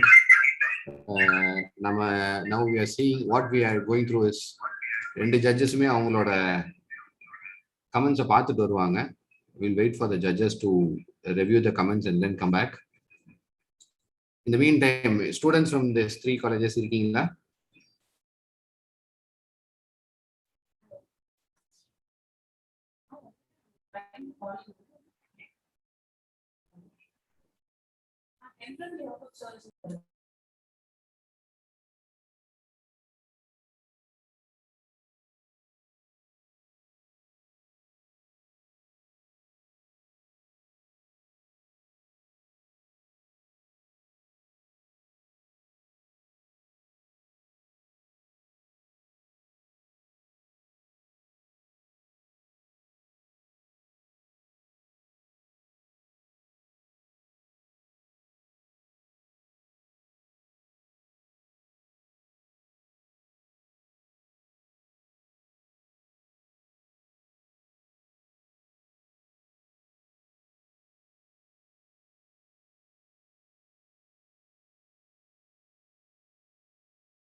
so people, 2 ஜட்ஜஸும் பேசிட்டு இருக்காங்க. இப்போதான் கொஞ்சம் technical issues, எல்லாமே வர்ச்சுவல்னு சொன்னாலும் virtual வேர்ல்டில் இருக்க ஒரு சில சேலஞ்சஸை நாங்கள் முடிக்கிறதுக்கு கொஞ்சம் டைம் ஆகுது. ஸோ அந்த வர்ச்சுவல் சேலஞ்சஸை முடிச்சுட்டு இப்போதான் அவங்க 2 ஜட்ஜஸையும் பேச விட்டுருக்கோம். So in 2-3 minutes they'll come back to you and tell you about அவங்களோட feedback. So in the meantime, college students, quick intro. Kamaraj college, வேற யாரும் புதுசாக ஜாயின் பண்ணியிருக்கீங்களா ஃப்ரம் காமராஜ் காலேஜ்? மேகலா,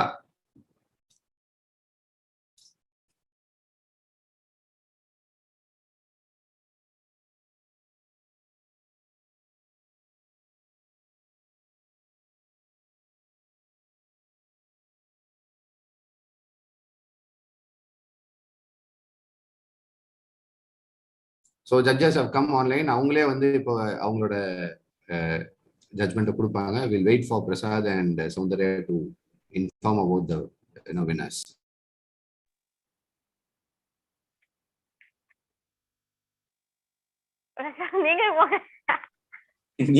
நீங்க சொல்லுங்க. எனக்கு ரொம்ப பிடிச்சி வந்து காமராஜ் லாஸ்டா பெர்ஃபார்ம் பண்ணாங்க இல்லையா, அது ரொம்ப பிடிச்சது. சீரியஸ்லி என் எக்ஸ்பிரஷன் பார்த்தாலே நீங்க தெரிஞ்சிருக்கும். I enjoyed it. So I go with Kamaraj students. For me also Kamaraj தான். அவங்களோட ட்ரெஸ் கோஆர்டினேஷன்ஸ், ஸ்டெப்ஸ், கோஆர்டினேஷன்ஸ் எல்லாம் ரொம்ப சூப்பராக இருந்தது. My choice also Kamaraj college தான். வாழ்த்துக்கள் Kamaraj college. Kamaraj college students இருக்கீங்களா?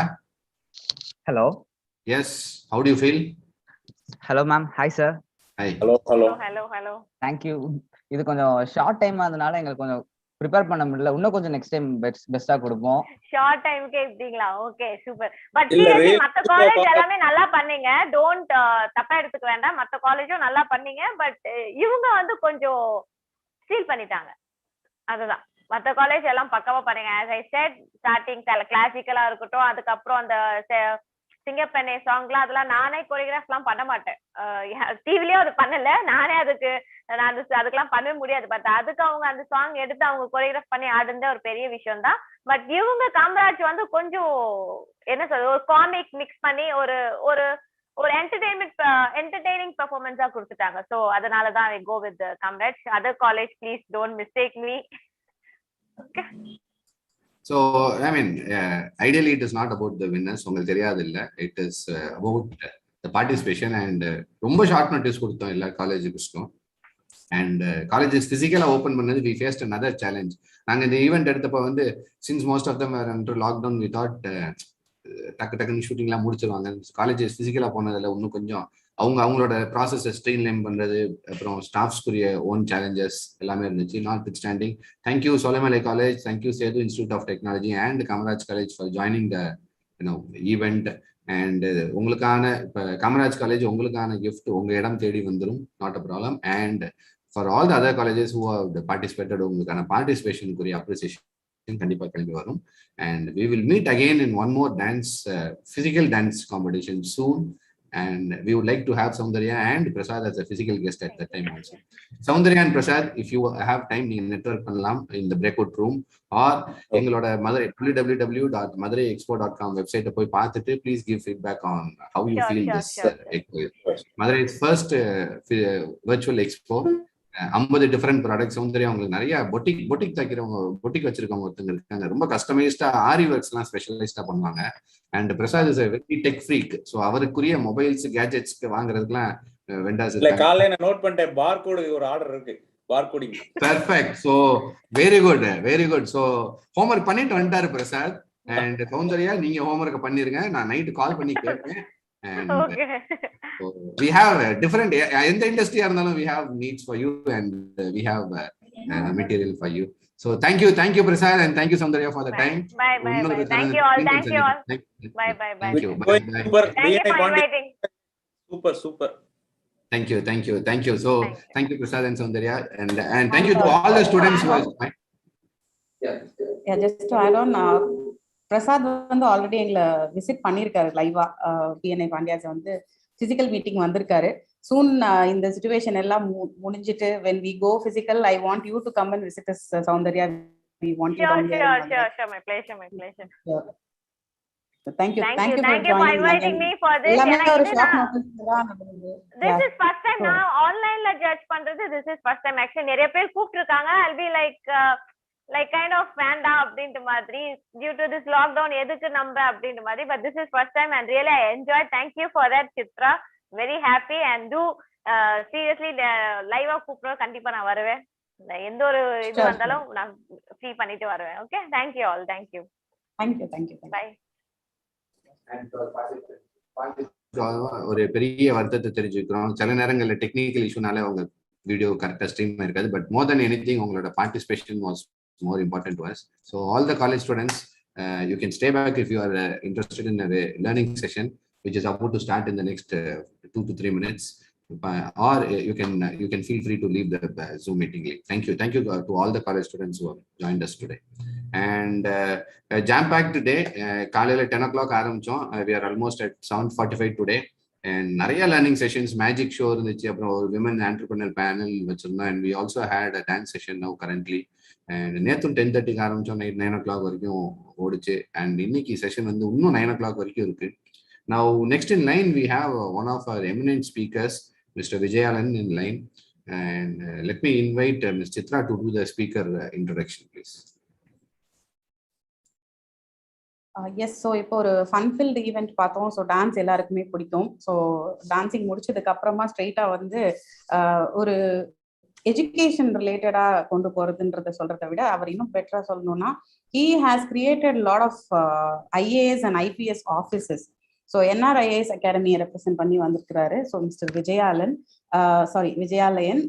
he is from திருச்சியில் NRIAS அகாடமின்னு கேட்டால் தெரியாதவங்களே கிடையாது. ஸோ அவர் அவ்வளோ famous. he also runs a YouTube channel in the name of NRIAS academy. தினம் கிட்டத்தட்ட ஒரு 1 லட்சம் மாணவர்கள் இவர்கிட்ட படிச்சு இவர் மூலமா பயன்பெற்று இருக்காரு. கவர்மெண்ட்ல இன்னைக்கு எந்த மாதிரியான ஜாப் ஆஃபர்ஸ் இருக்கு, எப்படி அதுக்கு ப்ரிப்பேர் பண்ணா அந்த ஜாப் ஆஃபர்ஸை நம்ம கிராப் பண்ணிக்கலாம் அப்படிங்கிற விஷயத்திலலாம் அவர் வந்து நிறைய இன்சைட்ஸ் கொடுப்பாரு. இது எல்லாத்தையும் விட முக்கியமா வந்து பாத்தீங்கன்னா அவரோட லைஃப் டைம்ல கிட்டத்தட்ட 12,000 IAS அதிகாரிகள் அவர் உருவாக்கி இருக்கிறாரு. அண்ட் மோர் தேன் திஸ் அவரோட சிக்னேச்சர் டாபிக் வெற்றி நிச்சயம் அப்படிங்கிறதுல பேசுறதுல அவருக்கு ரொம்ப பிரியம் காமிச்சிருக்கிறாரு. So over to you sir. Hello கேக்குது சார் மேடம்? எஸ் சார் கேக்குது, நீங்க பேசலாம். Fine. So I'm very happy now. BNI Pandyas Madurai அதில் பேச போறதுல ஸோ வெற்றி நிச்சயம் அப்படிங்கிற தலைப்பு வந்து சொல்லியிருக்கோம். கண்டிப்பா ஒரு மனிதர்களோட வாழ்க்கையிலையும் ஒவ்வொரு ஹியூமன் பீயிங்ஸோட வாழ்க்கையிலையும் ஒரு மிகப்பெரிய வெற்றியை வந்து நம்ம சந்திக்கணும். அந்த வெற்றியை சந்திக்கும் பொழுதுதான் நம்ம வந்து அடுத்த நிலைக்கு போறோம் அப்படிங்கிறத நம்ம வந்து புரிஞ்சுக்கிறோம். ஸோ ஒரு விஷயத்த வந்து நம்ம செய்ய ஆரம்பிக்கும் பொழுது நம்ம செய்ய முடியும், நம்மளால முடியும் நினைச்சு நம்ம செய்யும் போதுதான் செய்ய முடியும். என்னைக்குமே உலகத்துல சரி, இந்தியாவில சரி, தமிழ்நாட்டுல சரி, தனி நபர்கள் தான், ஒரு இண்டிவிஜுவல்ஸ் தான் ஒரு வரலாறையே உருவாக்குறாங்க. தனிநபர்கள் தான் வரலாறையே உருவாக்குறாங்க. ஸோ ஒரு அலெக்சாண்டர் வந்து படையெடுத்து வந்தாரு. வெளிநாட்டுல இருந்து கிரீக்ல இருந்து மேசிடோனியால இருந்து படையெடுத்து வந்தாரு. அவர் வரும்போது இந்தியாவுக்குள்ள வர்றதுக்கு அவருடைய சோல்ஜர்ஸ் எல்லாம் வந்து ரொம்ப யோசிச்சாங்க. ஸோ சோல்ஜர்ஸ் எல்லாம் இந்தியாவுக்குள்ள வந்தா இந்தியர்கள் வந்து காட்டு மிராண்டிகள் மாதிரி நம்மள வந்து அடிச்சு கொன்றுவாங்க, நாங்களாம் வரமாட்டோம்னு சொன்னாங்க. ஆனா அலெக்சாண்டர் வந்து ஒரு பெரிய லெக்சர் கொடுத்து எல்லாரையும் வந்து உள்ள கூட்டு வந்தார். எல்லாரையும் கூட்டு வந்தார், நம்மளால முடியும்னு சொல்லி கூட்டு வந்து சண்டை போடும் போது இந்தியாவில வந்து போரஸ் அப்படிங்கிற ஒரு மன்னரோட தான் சண்டை போடுறாரு. அந்த போரஸ் கூட வந்து சண்டை போடும் போது அலெக்சாண்டர் கிட்டத்தட்ட தோத்து போறாரு. அலெக்சாண்டர் கிட்டத்தட்ட தோல்வியை சந்திக்கிறாரு. அலெக்சாண்டரோட படைகள் நம்ம இந்திய போரஸ் மன்னர்கிட்ட தோத்து பின்வாங்கி போய்கிட்டே இருக்காங்க. பின்வாங்கி போகும்பொழுது அலெக்சாண்டர் பாக்குறாரு, என்னடா நம்ம உலகத்தையே ஜெயிக்கலாம்னு சொல்லி வந்தோம், ஆனா இந்தியாவில வந்து நம்மளால ஜெயிக்க முடியல, எல்லாரும் வந்து இப்படி பின்வாங்கி போறாங்களே, இது ரொம்ப வந்து நமக்கு வித்தியாசமா இருக்கு, அசிங்கமா இருக்கே நினைச்சவர் என்ன பண்றாருன்னா அவரோட குதிரை யூசிஃபேலஸ் அப்படிங்கிற அவரோட குதிரையில அவர் மட்டும் ஏறி தனியா கம்பீரமா சூப்பரா எதிர்த்து போரஸ் மன்னனை நோக்கி வந்து போறார், தனி ஒரு நபரா. அவரோட சோல்ஜர்ஸ் எல்லாம் தன்னுடைய மன்னர் அலெக்சாண்டர் தனியா போறாரு அப்படின்னு சொல்லி எல்லாரும் வித்தியாசமா பாக்குறாங்க, ஆச்சரியமா பாக்குறாங்க. சோ அவர் மட்டும் போரஸை நோக்கி போறார். அந்த குதிரையில அவர் போரஸை நோக்கி போக, போரஸ் யானையில உட்காந்து சண்டை போட, இவர் குதிரையில உட்காந்து சண்டை போட, தனியா போனாலும் டைரக்டா போரஸை போய் அட்டாக் பண்றாரு. ஆனா அவர் தனியா போறதை பார்த்த அலெக்சாண்டரோட சோல்ஜர்ஸ், நம்மளோட மன்னரே உயிருக்கு பயப்படாம இப்படி தனியா போறாரு அப்படின்னு சொல்லி ஆச்சரியப்பட்டு அதிசயப்பட்டு, நம்ம மன்னரே ஒரு தலைவனே இப்படி வந்து பயப்படாம போறானே, அப்ப நம்ம எப்படி சும்மா போக முடியும், நம்மளும் திரும்பி போய் அடிக்கலாம்னு சொல்லி தோத்து போய் பின்வாங்கினவங்க அலெக்சாண்டர் தனியா போரஸை நோக்கி போறதை பார்த்து திரும்பி வந்தாங்க. திரும்பி அவங்களும் போரஸை நோக்கி வராங்க, போரஸ் படையை நோக்கி வராங்க, வந்தாங்க, அடிச்சாங்க, கடைசியில அவங்க ஜெயிச்சாங்க. சோ ஒரு மிகப்பெரிய வெற்றி அலெக்சாண்டர் சந்திச்சார். அவரோட மொத்த படையும் பயந்து போய் பின்னோக்கி போய்கிட்டு இருக்கும் பொழுது அலெக்சாண்டர் மட்டும் தனியா முன்னாடி வந்ததுனாலதான் அலெக்சாண்டர் ஜெயிக்க முடிஞ்சது. அதனாலதான் இந்தியாவில கிரேக்க கலாச்சாரம் அப்படின்னு ஒரு அற்புதமான கலாச்சாரம் உருவாச்சு. வெளிநாட்டுக்காரங்க இந்தியாவுக்குள்ள வர்றது அப்படிங்கிற ஒரு பழக்கமா அதுக்கப்புறம் தான் உருவாயிடுச்சு. அப்ப மொத்த டீமும் பயந்தா கூட ஒரு தனிநபர் தலைவன் மட்டும் பயப்படாம இருந்தா கண்டிப்பா ஜெயிக்க முடியுங்கிறதுக்கு அலெக்சாண்டரோட ஸ்டோரியை நமக்கு நல்ல எடுத்துக்காட்டு. அதனால எவ்வளவு பெரிய அமைப்பா இருந்தாலும், எவ்வளவு பெரிய பிசினஸ் போரமா இருந்தாலும், அந்த டீம் கேப்டன், அந்த தலைவன் பயப்படாம இருந்தா கண்டிப்பா தலைவனால வெற்றியை ரீச் பண்ணி கொடுக்க முடியும் அப்படிங்கிறதா. அந்த வெற்றிக்கு பிறகு அவர் திரும்பி போகும்போது இறந்து போறாரு. இருந்தாலும் உலகை மிகப்பெரிய உலகை முதல்ல ஜெயிச்ச ஒரு தலைவன் அப்படிங்கிற ஒரு பெயர், ஒரு அற்புதமான ஒரு கிரெடிட் வந்து அலெக்சாண்டருக்கு போய் சேருதுன்னு தான் சொல்லலாம். அப்ப தனி நபர்கள் தான் வரலாறை உருவாக்குறாங்க. அப்படிதான் ஒரு அம்பானி, அப்படிதான் ஒரு அதானி, அப்படிதான் பல பல பல என்டர்பிரினர்ஸ் வந்து உருவாக்குறாரு. அப்படிதான் ஒரு டாடா உருவாக்குறாரு, அப்படிதான் ஒரு பிர்லா உருவாக்குறாரு. ஆனா அப்ப உருவான பிசினஸ் பீப்புள் டாடா பிர்லாலாம் இன்னும் வந்து சோசியல் சர்வீஸ், சமூகத்துக்கு ஏதாவது செய்யணும் அப்படின்னு சொல்லி ஏதாவது செஞ்சுக்கிட்டே தான் இருக்காங்க. இப்போ நம்ம இந்தியாவோட ஜிடிபி இந்த கரண்ட் பினான்சியல் இயர்ல பாத்தீங்கன்னா 20.1 அப்படிங்கிற அளவுக்கு நம்ம இந்தியாவோட ஜிடிபி வந்து போயிடுச்சு. அது வந்து டோட்டலா எதிர்பார்க்காத ஒரு வளர்ச்சின்னே சொல்லலாம். பொதுவா நெகட்டிவ் குரோத் இருக்கும், இல்லாட்டி 3% 4% இருக்கும் இந்த லாக்டவுன்ல, அப்படி இப்படின்னு பல பேர் சொல்லிக்கிட்டு இருந்த நேரத்துல டபுள் டிஜிட்லயும் 20.1 அப்படிங்கிற அளவுக்கு நம்மளோட ஃபர்ஸ்ட் குவார்டர் ஏப்ரல் மே ஜூன்ல நம்ம ரீச் பண்ணிருக்கோம்னா இந்தியாவோட பொருளாதார வளர்ச்சி இனிமேல் பயங்கரமா இருக்க போகுது அப்படிங்கிறதா அதுக்கு இது ஒரு அடையாளம் அப்படின்னு சொல்லி நம்ம எடுத்துக்கலாம். ஸோ இந்தியாவோட டொமஸ்டிக் குரோத், அதாவது ஜிடிபி குரோத் வந்து பயங்கரமா இருக்க போற இந்த சூழ்நிலைய நம்ம என்டர்பிரினர்ஸ் வெற்றிகரமா பயன்படுத்தினா கண்டிப்பா இந்தியாவில் இருக்க அத்தனை தொழில் முனைவர்களுக்கும் மிகப்பெரிய வெற்றி காத்திருக்குன்னு தான் சொல்லலாம். ஏன்னா அந்த 20.1% அந்த விஷயம், அந்த குரோத்தோட இம்பாக்ட், அந்த குரோத்தோட சைடு எஃபெக்ட்ஸ், அதோட பலன்கள், பெனிஃபிட்ஸ் எல்லாரையும் போய் சேரும். அத்துணை தொழில் முனைவர்களையும் போய் சேரும். எல்லாமே கவர்மெண்ட் மட்டும் தான் போய் சேரும் இல்லை. இன்னைக்கு இருக்கிற சுச்சுவேஷனுக்கு கவர்மெண்ட் மட்டும் இந்தியாவில இருந்தா, ஒரு கம்யூனிஸ்ட் கண்ட்ரி மாதிரி ஒரு பப்ளிக் செக்டார் எக்கானமி மட்டும் இந்தியாவில இருந்தா கண்டிப்பா எல்லாருக்கும் அவங்களால வேலை கொடுக்கவே முடியாது. எம்ப்ளாய்மெண்ட் அப்படிங்கிறது ரொம்ப நெகட்டிவ் ஆயிடும்.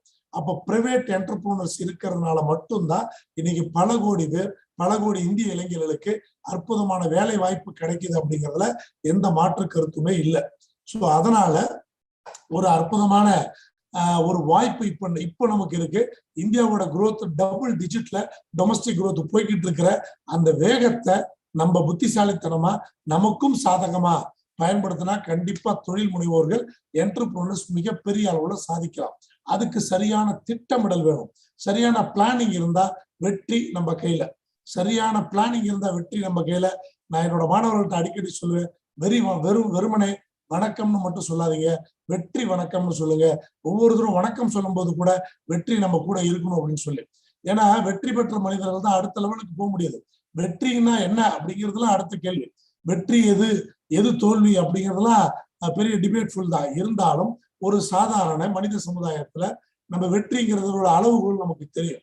ஒரு நம்ம எடுத்த விஷயத்துல நம்ம சாதனை பண்ணிக்கிட்டே போறது, எடுத்த விஷயத்த நம்ம முடிச்சுக்கிட்டே போறது, எடுத்த விஷயத்த நம்ம வந்து அடுத்த கட்டத்துக்கு கொண்டு போறதுலாம் நம்ம வெற்றின்னு வந்து சொல்லலாம். அந்த வெற்றிக்கு சரியான திட்டமிடல் இருந்தா கண்டிப்பா இந்த 20.1 அப்படிங்கிற ஜிடிபி குரோத்தை நம்ம பயன்படுத்த முடியும். திட்டமிடல்னு சொன்னோடனே எனக்கு ஒரு அற்புதமான கதை ஞாபகத்துக்கு வருது. ஒருவர் வந்து சிவபெருமானை நினைச்சு தவம் பண்றார். அந்த சிவபெருமானை நினைச்சு தவம் பண்ண கொஞ்ச நாள்லயே சிவபெருமான் அவருக்கு முன்னாடி வந்து நின்றுறாரு. நின்ன உடனே அவர் சிவபெருமான் கேட்கிறார், என்ன வர வேணும் கேளு, உன்னோட தவத்துல நான் நிறுத்தி விட்டேன், உனக்கு என்ன வர வேணாலும் நான் தரேன் அப்படின்னு சொல்றாரு. அப்ப வந்து சிவபெருமான்கிட்ட அந்த தவம் பண்ண வந்து எதுவுமே கேட்க முடியல. அவன் சொல்றான், நான் வந்து பிளான் பண்ணல, நீங்க வர்றதுக்கு ரொம்ப நாள் ஆகும்னு நினைச்சோம், அதனால நான் எதுவுமே தயார் பண்ணல, அதனால நீங்க போயிட்டு அப்புறமா வரீங்களான்னு கேட்கிறேன். இல்ல, நான் இப்பதான் வருவேன், இதுக்கப்புறம்லாம் திருப்பி வரமாட்டேன், நீ எதுனாலும் இப்பயே கேளுங்கிறாரு சிவபெருமான். அவன் கேட்க தடுமாறுறான். தடுமாறினோடனே சிவபெருமானே யோசிச்சு என்ன சொல்றாருன்னா, ஒரு 3 எலுமிச்சம்பழத்தை அவன் கையில கொடுக்குறாரு. 3 எலுமிச்சம்பழத்தை அவன் கையில கொடுத்து, உனக்கு என்ன வேணுமோ அதை நினைச்சு நீ ஒரு எலுமிச்சம்பழமா உருட்டு, நீ நினைச்சது நடக்கும்னு சொல்லிட்டு போறாரு. ஸோ அவனும் வந்து அந்த எலுமிச்சம்பழத்தை வாங்கிட்டு செக் பண்ண நினைக்கிறான், இது நடக்குமா, வந்து சிவபெருமானா, அவர் கொடுத்த வரம் வந்து சாத்தியமாகுமா அப்படின்னு சொல்லி அவன் யோசிக்கிறான். அதை செக் பண்ண பாக்குறான். அதனால ஃபர்ஸ்ட் ஒரு எலுமிச்சம்பழத்தை வந்து அவன் உருட்டி விடுறான். என்ன நினைச்சு, தன்னோட மூக்கு வந்து ரொம்ப நீளமாகணும் அப்படின்னு வேண்டிக்கிட்டு உருட்டி விடுறான். அந்த ஒரு எலுமிச்சம்பழத்தை உருட்டினோடனே மூக்கு ரொம்ப நீளம் ஆயிடுச்சு. ஆனா பார்க்க ரொம்ப அசிங்கமா கொடூரமா இருந்துச்சு. அதனால அவன் பயந்து போய் என்ன பண்றான்னா, அடுத்த எலுமிச்சம்பழத்தை உருட்டி மூக்கு சின்னதாகணுங்கிறான். ஸோ 2வது எலுமிச்சம்பழத்தை உருட்டி மூக்கு சின்னதாகணும்னு கேட்ட உடனே மூக்கு சின்னதாயிடுச்சு. சின்னதுன்னு அப்படின்னா ரொம்ப சின்னதாயிடுச்சு, ரொம்ப சின்னதாயிடுச்சு. உடனே அவன் 3வது எலுமிச்சம்பழத்தை உருட்டி எனக்கு மூக்கு பழையபடி வேணும்னு கேட்கிறான். அப்புறம் மூக்கு பழையபடி ஆயிடுச்சு. ஆனா கடவுள் கொடுத்த அந்த 3 எலுமிச்சம்பழமும் மூக்கை சரி பண்றதுக்கே சரியா போச்சு. அவனால அவனுக்கு தேவையான எதுக்குமே அதை பயன்படுத்த முடியல. இதனாலதான் திட்டமிடல் வேண்டுகிறோம். திட்டமிடல் இல்லைன்னா கடவுளே வந்து வரம் கொடுத்தா கூட நம்மளால சரியா பயன்படுத்த முடியாதுன்னு இந்த கதை நமக்கு வலியுறுத்துது. அதை விட நம்ம பிஎன்எல் என்ன சொல்லுவோம், ரொம்ப ஸ்பெசிபிக் ஆஸ்க். மூக்கு சின்னதாகணும்னா பழையபடி ஆகணும்னு கேட்டிருந்தா பழையபடி வந்திருக்கும். சின்னதுன்னு ரொம்ப சின்னதாயிடுச்சு பாருங்க. அதனால கேட்கறத கடவுள்கிட்ட கேட்டா கூட ரொம்ப ஸ்பெசிபிக்கா கேட்டதான் நடக்கும். அதுவும் திட்டமிடலோட கேட்கணும் அப்படிங்கிறத நம்ம என்டர்பிரனர்ஸ் இந்த நேரத்துல புரிஞ்சு வச்சு செயல்பட்டோம்னா கண்டிப்பா இந்த மாதிரி எக்ஸ்போ மூலமாவோ இல்ல வேற ஒரு ஃபோரத்தின் மூலமாவோ நமக்கு கனெக்ட் ஆகுறவங்க எல்லாருமே பயங்கரமா கனெக்ட் ஆகும். இன்னைக்கு கூட பாத்தீங்கன்னா சட்டசபையில வந்து கோவை தெற்கு தொகுதி எம்எல்ஏ பேசியிருக்காங்க. நிறைய இளைஞர்கள் படிக்கிறாங்க, ஆனா அவங்களுக்கு ஸ்கில் இல்லாதனால அவங்களுக்கு சரியான வேலை வாய்ப்பு இல்லைன்னு சொல்லி நிறைய என்டர்பிரனர்ஸுக்கும் இதேதான் சிக்கல். நிறைய பேர் தொழில் தொடங்கிடுறாங்க, ஆனா தொழில் தொடங்கிட்டு அவங்களால ஏன் வெற்றி அடைய முடியாம போயிடுது அப்படின்னா அவங்கள்ட்ட திறன் இல்லை, ஸ்கில் இல்லாததுனால அவங்களால அடுத்தடுத்து அதுல எக்ஸலண்டா மாற முடியல. ஏன்னா எப்பொழுதுமே நம்ம மனித வாழ்க்கையில வெற்றிங்கிறது பெஸ்ட்டுக்கு பெஸ்டா இருக்கும். இப்போ ஒரு ஐஏஎஸ் ஐபிஎஸ் எக்ஸாம் எழுதுறாங்க, டிஎன்பிஎஸ்சி குரூப் 1 குரூப் 2 எக்ஸாம் எழுதுறாங்கன்னா அதுல யார் வெற்றி பெறாங்க, பெஸ்ட்டுக்கு பெஸ்டா இருக்கவங்க வெற்றி அடைகிறாங்க. இப்போ ஸ்கூல் காலேஜ்ல எல்லாம் மினிமம் பாஸ் மார்க் எடுத்தா ஏதோ ஒரு சர்டிபிகேட் கொடுத்துருவாங்க. 10th minimum pass மார்க்கா 10th pass போ அப்படின்றாங்க. +2 மினிமம் பாஸ் மார்க்கா 12th பாஸ் போன்றாங்க. நம்ம அடுத்த கட்டத்துக்கு போயிடலாம். டிகிரியில ஏதோ ஒரு பாஸ் மார்க் எடுத்தோமா டிகிரி கொடுத்துருவாங்க, அடுத்த கட்டத்துக்கு போயிடும். ஆனா இந்த ஐஏஎஸ் ஐபிஎஸ் மாதிரி குரூப் 1 குரூப் 2 மாதிரியான போட்டித் தேர்வுகள்ல நம்ம அடுத்த கட்டத்துக்கு போகணும்னா எது, தமிழ்நாடு முழுக்க இந்தியா முழுக்க எல்லாருமே 100க்கு 98 மார்க் எடுத்தா நம்ம 99 மார்க் எடுத்தாதான் நம்ம பாஸ். அப்ப பெஸ்ட்ல பெஸ்டா இருக்கணும். நான் 98 எடுத்தேன் ஆனா தோத்து போயிட்டேன்னு சொல்லி புலம்புறதுல அர்த்தம் இல்லை. எல்லாரும் 98 நீ 99 எடுக்கணும். அப்ப அதுதான் போட்டி. வெளி உலகத்துக்கு வந்துட்டா போட்டிகள் ஜாஸ்தி, போட்டிகள் நிறைந்த உலகம். அப்ப போட்டிகள் இருக்குன்னா நம்ம மட்டும் தொழில் பண்ணல. இப்ப நம்ம ஒரு யூபிவிசி விண்டோ தொழில் பண்றோம்னா அது நம்ம மட்டும் பண்ணல, அதுல ஊர்பட்ட காம்படிட்டர்ஸ் இருக்காங்க. அப்ப பெஸ்ட்ல பெஸ்டா வரும்போது வெற்றி அடைய முடியுது. அப்ப எந்த ஒரு என்டர்பிரனர்ஸும் திறன் ஸ்கில் டெவலப் பண்ணிட்டு அது மூலமா பெஸ்ட்ல பெஸ்டா வந்தா கண்டிப்பா அவங்களால அச்சீவ் பண்ண முடியும். அதனால நம்மளுடைய பிரதமர் அவர்கள் கூட ஸ்கில் இந்தியா அப்படின்னு ஒரு சூப்பரான ஸ்கீம் கொண்டு இருக்காங்க. தமிழ்நாட்டுல கூட இந்த சட்டசபையில ஸ்கில்லுக்காகவே ஸ்கில் டெவலப்மெண்ட்டுக்காகவே 200 கோடி பட்ஜெட்ல வந்து அலாட் பண்ணிருக்காங்க. ஈவன் மதுரை சவுத் தமிழ்நாட்டுல நிறைய தொழில் சார்ந்த திட்டங்கள் அறிவிச்சிருக்காங்க, விவசாயம் சார்ந்த திட்டங்கள் அறிவிச்சிருக்காங்க. நிறைய இண்டஸ்ட்ரீஸ் உருவாக்க போறாங்க. சிப்காட்னு சொல்லப்படுற small industries promotion corporation of Tamil Nadu, இது மூலமா தமிழ்நாடு முழுக்க நிறைய விஷயங்கள் ஆரம்பிக்க போறாங்க. மினி டைடல் பார்க்னு ஒண்ணு தூத்துக்குடியில கூட ஆரம்பிக்க போறாங்க. சென்னையில மட்டும் இந்த டைடல் பார்க்கை இப்போ ஒரு 5 இடத்துக்கு எக்ஸ்டெண்ட் பண்றாங்க, மினி டைடல் பார்க்னு. சோ எப்படி சென்ட்ரல் கவர்மெண்ட் 20.1 growth இந்திய அளவுல காமிச்சாங்களோ அந்த அளவுல தமிழ்நாட்டிலையும் புதிய அரசு நிறைய திட்டங்களை ஒதுக்கி அதுக்கு பல ஆயிரம் கோடிகளை ஒதுக்கி இருக்காங்க. மினி டைடல் பார்க்கா இருக்கட்டும், ஃபுட் பார்க் உணவு பூங்காவா இருக்கட்டும், இப்படி பல விஷயங்கள் அறிவிச்சிருக்காங்க. அந்த விஷயங்கள் எல்லாத்தையும் நம்ம சரியா ஃபாலோ பண்ணி பயன்படுத்தினா அரசாங்கத்தோட முதலீடுகளை பயன்படுத்தி நம்ம தனிப்பட்ட நபர்களும் கண்டிப்பா வளர முடியும். அதுக்கு அடுத்து என்ன நடக்குதுங்கிறத கவனிக்கிற திறமை வெற்றி அடையக்கூடிய என்டர்பிரனர்ஸ்க்கு இருக்கணும். அடுத்து என்ன நடக்கும், பட்ஜெட்டை கவனிக்கணும். பிடிஆர் பழனிவேல் தியாகராஜன் அமைச்சர் நிதியமைச்சர் என்ன பேசுறாருன்னு கவனிக்கணும். அங்க central finance minister Nirmala Sitharaman madam என்ன பேசுறாங்கன்னு கவனிக்கணும். இதெல்லாம் கவனிச்சு அவங்க என்ன ஏரியால போக்கஸ் பண்றாங்கன்னு பார்த்து அந்த ஏரியால நம்மளும் போக்கஸ் பண்ணா கண்டிப்பா நமக்கு வெற்றி நிச்சயம். அப்ப அடுத்து என்ன நடக்கணுங்கிறத சரியான கவனித்தோட நம்ம பார்க்கணுங்கிறதுக்கு ஒரு சின்ன கதை இருக்கு. ஒரு நாட்டுல ஒரு ராஜா இருக்காரு. அந்த பொதுவா ஒரு ராஜா பதவி இருக்கு. அந்த ராஜா பதவி 1 வருஷம் தான் இருக்க முடியும். 1 வருஷம் முடிஞ்ச உடனே அவரை கொண்டே ஒரு காட்டுல விட்டுருவாங்க. அந்த ராஜாவை காட்டுல புலி சிங்கத்துல அடிபட்டு அவங்க வந்து இறந்து போயிடணும். இப்படிதான் வந்து பழக்கம். அதனால அந்த ராஜா பதவிக்கு யாருமே வரமாட்டாங்க. எல்லாம் ராஜா பதவிக்கு வர்றதுக்கு எல்லாருமே ரொம்ப ரொம்ப யோசிப்பாங்க. ஸோ ராஜா பதவினாலே 1 வருஷம் முடிஞ்சு காட்டுக்கு போய் புலி சிங்கத்துல அடிபட்டு செத்துடணுன்றதுனால வர்றதுக்கு யோசிப்பாங்க. ரொம்ப நாள் கழிச்சு ஒரே ஒருத்தன் வந்தான். அதுக்கு முன்னாடி பல ராஜாக்கள் வந்து இது மாதிரி 1 வருஷம் பதவி காலத்துல இருந்து இறந்து போனவங்க நிறைய பேர் இருக்கு. இறந்து போனவங்க எக்கச்சக்க பேர் இருக்காங்க. அதனால என்ன அப்படின்னா யாருமே வரல. அப்போ ஒருத்த மட்டும் வரான். அப்ப வந்து யாரு ஒருத்த மட்டும் வரான். ஒருத்த மட்டும் வந்து இருக்கான். 1 வருஷம் வந்து அவன் இருக்கான். 1 வருஷம் முடிஞ்ச உடனே ஒரு நதியை கடந்து வந்து அவன் அடுத்த காட்டுக்கு வந்து போகணும். ஒரு நதியை கடந்து அடுத்த காட்டுக்கு வந்து அவன் போகணும். அப்படி அடுத்த காட்டுக்கு அவன் படகுல போறான். அப்ப படகு ஓட்டுறவன் வந்து கேட்கிறான், என்ன ராஜா நீங்க ரொம்ப சந்தோஷமா வரீங்களே, அதுவும் ராஜா ட்ரெஸ்லயே வரீங்களேன்னு கேட்கிறான். அப்ப வந்து ராஜா சொல்றாரு, ஆமா அதுல என்ன உனக்கு, நான் ஹாப்பியா இருக்கேன் அப்படின்னு சொல்றாரு. இல்ல காட்டுக்கு போனா கண்டிப்பா செத்து போயிடுவீங்கல்ல, அதனால இதுக்கு முன்னாடி வந்த ராஜாலாம் சோகமா தான் வந்தாங்க, நீங்க மட்டும் எப்படி சந்தோஷமா வரீங்கன்னு சொல்லி கேக்குறான். அப்ப அந்த ராஜா சொல்றாரு, நான் வந்து ராஜா ஆன முதல் நாளே அந்த காட்டுக்கு, நான் ராஜா ஆன முதல் நாளே அந்த காட்டுக்கு வேட்டைக்காரங்களை அனுப்பிச்சு அந்த காட்டுல இருந்த புலி சிங்கத்தெல்லாம் வேட்டையாடிட்டேன். அந்த காட்டுல இருந்த புலி சிங்கத்தெல்லாம் வேட்டையாடிட்டேன். அப்ப இப்ப புலி சிங்கம் அங்க எதுவும் இல்லை.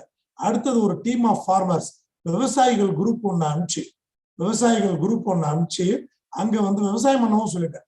அப்படி போனவங்க அடுத்தடுத்து டீமா அனுப்பிச்சு அங்க எல்லாரும் செட்டில் ஆகி விவசாயம் பண்ணி இப்ப அங்க எனக்காக ஒரு நாடு காத்துக்கிட்டு இருக்கு அப்படின்னு வந்து ஒரு அற்புதமா சொல்றார். புரிதல? அப்ப நான் அந்த நாட்டுக்கு ராஜாவாதான் போறேன் அப்படிங்கிறார்.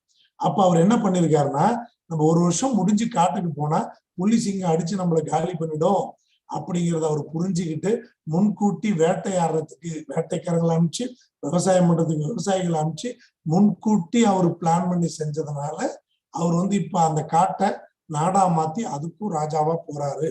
அப்ப புத்திசாலி என்டர்பிரினர்ஸ் என்ன பண்ணுவாங்கன்னா, இது மாதிரி பட்ஜெட் எல்லாம் இதே மாதிரி கணிச்சு அடுத்து என்ன நடக்கும் அப்படிங்கிறத யோசிச்சு அடுத்து என்ன செய்யணும் அப்படிங்கிறத இப்பவே யோசிச்சு செய்யும் பொழுது கண்டிப்பா நமக்கு வந்து வெற்றி கிடைக்குது. அடுத்து என்ன இருக்குன்றது, ஒரு காட்டுல புலியும் இருக்கும், புலி வேட்டையாடும் மானை வேட்டையாடி சாப்பிட்டுக்கிட்டு இருக்கோம். புரியுதுல்லையா? அந்த வேட்டையாடி மானை புலி சாப்பிட்டுக்கிட்டு இருக்கிறத சிங்கம் சாப்பிட்டுக்கிட்டு இருக்கிறத தூரத்துல இருந்து நிறைய பார்த்துக்கிட்டு இருக்கும். புரியுதுல்லையா?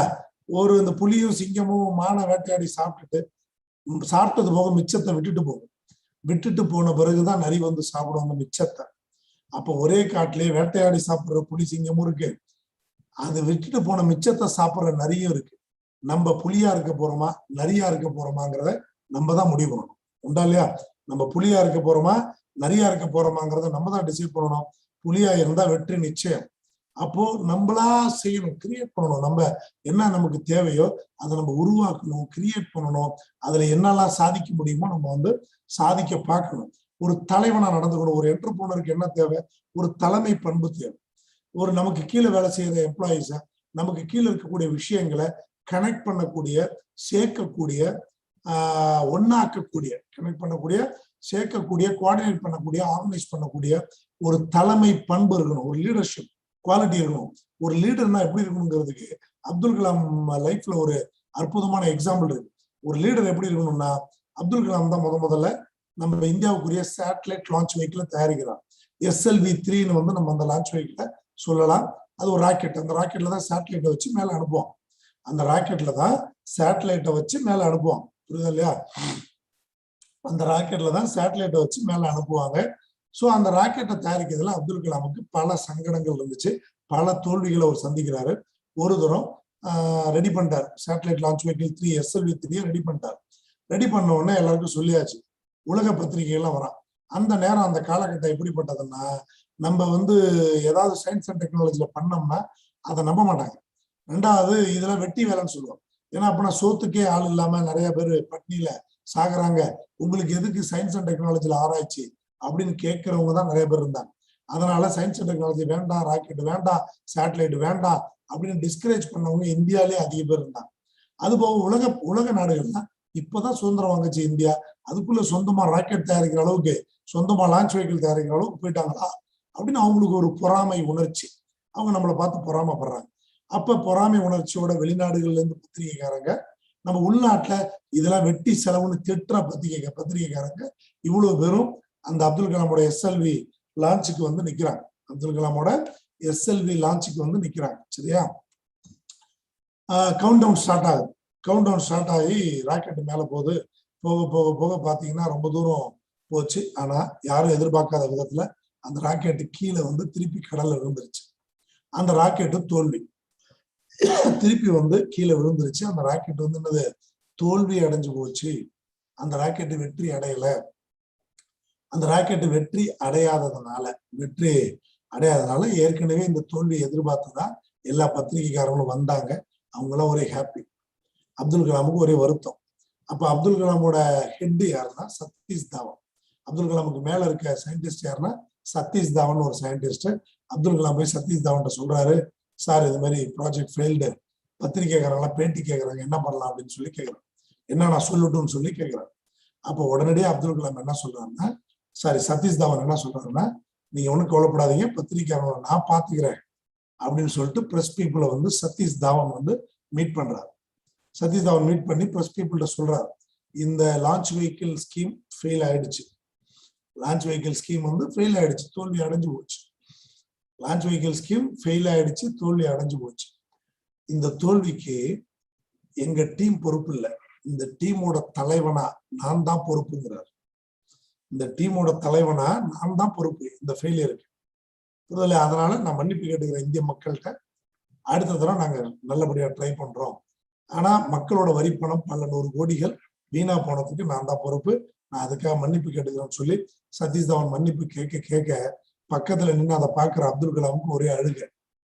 அப்துல் கலாம் என்ன பண்றாருன்னா, அவர் பண்ண தப்புக்கு சதீஷ் தவான் மன்னிப்பு கேட்கிறாரு, இப்படி பொது மக்கள் மத்தியில பொதுமக்கள்கிட்ட மன்னிப்பு கேட்கிறாருன்னு அப்துல் கலாமுக்கு ஒரே அழுக. ரொம்ப ஃபீல் பண்ணிட்டாரு. ஒரு வாரம் ரூம் விட்டு வெளியில வராம சரியா சாப்பிடாம கஷ்டப்பட்டிருக்கேன். அப்புறம் சதீஷ் தவான் உட்பட எல்லாரும் போய் கூப்பிட்டு வந்து அவர் நார்மல் பண்ணிருக்கேன். அப்பதான் அப்துல் கலாம் முடிவெடுக்கிறாரு, நம்ம பண்ண தப்புக்கு இன்னொருத்தர் பொறுப்பெடுத்திருக்காரு, அப்ப அவரை பெருமை அடைய செய்யணும்னு சொல்லி அவர் மீண்டும் உழைக்கிறாரு. திருப்பி அவரோட குரூப்பை ஃபார்ம் பண்றாரு. திருப்பி பயங்கரமா கடுமையா உழைச்சு திருப்பி SLV 3 ரெடி பண்றாரு. திருப்பி லான்ச்சுக்கு ரெடின்னு சொல்லி அறிவிக்கிறார். அதே மாதிரி பத்திரிக்கையாளங்க மீண்டும் தோல்வியை பார்க்கறதுக்காக வராங்க. இந்த தரம் கவுண்ட் டவுன் ஸ்டார்ட் ஆச்சு, ராக்கெட் மேல போச்சு. மேல போன ராக்கெட் போச்சு. பயங்கரமான வெற்றி. பயங்கரமான வெற்றின்னு கொஞ்சம் பொறாமப்பட்டாங்க எல்லா பத்திரிகையாளர்களும், என்ன வெற்றி அடைஞ்சிச்சேன்னு சொல்லி. இந்தியாவோட முதல் ராக்கெட் அதுதான், அப்துல் கலாம் தான் தயாரிச்சாங்க. அப்போ பத்திரிகையாளங்க வெயிட் பண்ணாங்க எகைன் பேட்டி எடுக்க. அப்போ அப்துல் கலாம் எப்பொழுதும் போல சதீஷ் தவானை போய் கூப்பிடுறாரு, ஐயா பத்திரிகையாளங்க வெயிட் பண்றாங்க, வாங்க பேட்டி சொல்லுங்க. இதுதான் நம்ம கவனிக்க வேண்டிய இடம், இதுதான் ஒரு தலைமை பொறுப்பு. அப்பதான் சதீஷ் தவான் சொல்றாரு, தம்பி நீயே போய் பேட்டி கொடுங்கிறாரு அப்துல் கலாம். இல்லைங்க, போனதுல நீங்க தானே கொடுத்தீங்க, இப்பயும் நீங்களே வாங்க அப்படின்னு. அப்பதான் சொல்றாரு சதீஷ் தவான், ஒரு தோல்விக்கு தான் தலைவன் பொறுப்பெடுக்கணும், வெற்றிக்கு யாரு காரணமோ அவங்களே பொறுப்பெடுக்கணும். போன தடவை நம்ம டீம் தோத்து போச்சு, ஒரு தலைவனா நான் வந்து பொறுப்பெடுத்தேன். இந்த தடவை வெற்றி அடைஞ்சிருக்கீங்க, நீங்க தான் அந்த வெற்றிக்கு உழைச்சிங்க, அதனால நீங்க தான் பேட்டி கொடுக்கணும்னு அப்துல் கலாமை புஷ் பண்ணி போய் பேட்டி கொடுக்க வச்சதுனாலதான் அதுக்கப்புறம் அப்துல் கலாம் உலகத்துக்கு தெரிய ஆரம்பிச்சாரு. ஒரு சாதனை தமிழரா மாறினாரு, ஒரு ஏவுகணை மனிதரா மாறினாரு. அப்போ அப்துல் கலாம் அக்னி சிறகுகள்ல பதிவு பண்றாரு, நான் அந்த இடத்துலதான் சதீஷ் தவான் கிட்ட இருந்து தலைமை பண்பை கத்துக்கிட்டேன் அப்படின்னு சொல்லி சொல்றாரு. அந்த இடத்துலதான் நான் தலைமை பண்பை கத்துக்கிறேன், லீடர்ஷிப் குவாலிட்டியை கத்துக்கிறேன். தோல்விக்கு தான் தலைவன் பொறுப்பெடுக்கணும், வெற்றியை அவங்கவுங்களுக்கு சொந்தம் கொண்டாட அனுமதிக்கணுங்கிற ஒரு தலைமை பண்பை நான் வந்து சதீஷ் தவான்ட்டு இருந்து கத்துக்கிட்டேன்னு அக்னி சிறகுகள்ல பதிவு பண்றாரு. ஸோ ஒரு அற்புதமான பதிவு. நம்ம என்டர்பிரனர்ஸா இருக்கக்கூடிய நம்ம எல்லாருமே ஒரு லீடர், அந்த ஒரு லீடருக்கும் இந்த பண்பு இருக்கணும். நம்ம டீம் தோல்வி அடைஞ்சதுன்னா அதுக்கு பொறுப்பு நம்ம டீம் வெற்றி அடைஞ்சதுன்னா அந்த வெற்றியோட பொறுப்பு டீமுக்கு தான். அப்படிங்கிறதுல நம்ம தெளிவா இருந்தா கண்டிப்பா நம்ம கையில வெற்றி அழகா வந்து உட்காரும், அந்த வெற்றியை நம்ம ருசிக்கலாம். ஸோ இந்தியாவோட வளர்ச்சி, தமிழகத்தோட வளர்ச்சி டபுள் டிஜிட் ட்ரிபிள் டிஜிட்ல மாற போகுது. அந்த லாக்டவுன், கொரோனா, COVID-19 இந்த சிக்கல் எல்லாம் உடைச்சு பயங்கரமான பூஸ்ட்ல போயிட்டு இருக்கு. ஸோ அடுத்து ரொம்ப ஃபாஸ்டஸ்ட் க்ரோயிங் எக்கானமியா இந்தியா இருக்க போது. தமிழ்நாட்டில் எடுக்கப்படுற திட்டங்களும் எடுக்கப்படுற முயற்சிகளும் எஃபர்ட்ஸும் கூட அதை நோக்கி அதை நம்மளை செலுத்திக்கிட்டு இருக்கு. அதனால நம்ம எல்லாருமே சரியான திட்டமிடல, சரியான விஷயங்களை நம்ம வந்து கடைபிடிச்சோம்னா கண்டிப்பா வந்து போயிடலாம். கிவ்வர்ஸ் கெயின் தான் நம்ம BNIயோட பாலிசி. ஸோ அந்த கிவ்வர்ஸ் கெயினை நம்ம வந்து கண்டிப்பா கடைபிடிச்சோம்னா, கிவ்வர்ஸ் கெயினை கடைபிடிச்சாலே போதும், கொடுத்தால் கிடைக்கும், கொடுத்தால் வந்து கண்டிப்பா கிடைக்கும். தாலாட்டி தந்த பொருள் எல்லாம் தக்காருக்கு வேளாண்மை செய்தல் பொருட்கள்னு வள்ளுவர் சொல்றார். நம்ம கஷ்டப்பட்டு சம்பாதிக்கிறது எல்லாமே தகுந்தவங்களுக்கு உதவி செய்யறதுக்கு தான் அப்படின்னு சொல்லி, இங்க நம்ம BNI மூலமாவோ மற்றவங்களுக்கு உதவின்றது இல்லை, ஒரு ரெஃபரல் தான். ஆனாலும் கொடுத்தால்தான் நமக்கு கிடைக்கும். புரிதல? வேளாண்மைன்னா அந்த காலத்துல உதவி அப்படின்னு சொல்லியிருக்கேன். இப்ப கூட தமிழ்நாட்டிலேயே ஃபுட் பார்க்ஸ் எல்லாம் நிறைய வருது, நிறைய சிப்காட்ல நிறைய இண்டஸ்ட்ரீஸ் உருவாகுது. எல்லாத்தையுமே நம்ம பயன்படுத்தலாம். சிப்காட்டோட 50வது பொன்விழா ஆண்டுன்னு சொல்லி இதை வேற அறிவிச்சிருக்காங்க. அதனால சிப்காட் மூலமா நிறைய மாற்றங்களை செய்ய போறாங்க, அதை நம்ம பயன்படுத்தணும். சோ தாலாட்டி தந்த பொருள் எல்லாம் தக்காருக்கு வேளாண்மை செய்தல் பொருட்டு. நம்ம கஷ்டப்பட்டு சம்பாதிச்சதெல்லாம் தகுந்தவங்களுக்கு உதவி செய்யறதுக்காக தான் சம்பாதிச்சிருக்கோம் அப்படிங்கிறத புரிஞ்சுக்கிட்டு நம்ம செயல்பட்டோம்னா கண்டிப்பா கிவர்ஸ் கெயினை கடைபிடிச்சு அதுக்கு ரிட்டர்னா நம்ம எடுக்க முடியும். ஸோ ஒரு தனிநபர்கள் தான் சாதிக்கிறாங்கன்றதுக்கு தனிநபர்கள் இந்த முயற்சிகளை எடுக்கும் போது தடுமாற்றம் வரும். மகாத்மா காந்தியடிகள் அவரோட முதல் வழக்குல தோத்து போனார். அது அவரால் வாதாடவே முடியல, பேச்சு கூட அவருக்கு வரல. அவர் வாங்கின அட்வான்ஸை திருப்பி கொடுத்தாரு, நல்ல வக்கீலா வச்சு வாதாடிக்குன்னு சொன்னாரு. ஸோ முதல் வழக்குல தடுமாறின அந்த மகாத்மா தான் பின்னாடி ஒரு மோகன்தாஸ் கரம்சந்த் தான் பின்னாடி மிகப்பெரிய மகாத்மாவை உருவெடுத்தார். ஸோ முதல்ல தடுமாற்றங்கள் வரும். அந்த தடுமாற்றங்களை நம்ம பார்க்காம உழைச்சிக்கிட்டு முன்னேறி போய்கிட்டே இருந்தோம்னா கண்டிப்பா நம்ம கையில வெற்றி நிச்சயம் அப்படின்றத நம்ம மனசுல வச்சுக்கணும். தேடிச்சோறு நிதம் தின்று பல சின்னம் சிறுகதைகள் பேசி பிறர் வாட பல செயல்கள் செய்து நரை கூடிக்கிட பருவம் எய்தி கொடுங்கூற்றுக்கிற என பின்மாயும் பல வேடிக்கை மனிதரை போல நானும் வீழ்வேன் என்று நினைத்தாயோன்னு நமக்குள்ளே கேட்டுக்கிட்டோம்னா கண்டிப்பா நமக்கு வெற்றி நிச்சயம், வெற்றி நிச்சயம், வெற்றி நிச்சயம். அனைவரும் வெற்றி பெறுவோம். அதன் மூலமாக நமது சமூகத்தையும் நமது நாட்டையும் நமது பாரத தேசத்தையும் வெற்றியடைய செய்வோம். ஒரு தனிநபரின் வெற்றி தேசத்தின் வெற்றி என்று கூறி நல்ல வாய்ப்புக்கு நன்றி கூறி விடைபெறுகிறேன். நன்றி, வணக்கம். Thank you.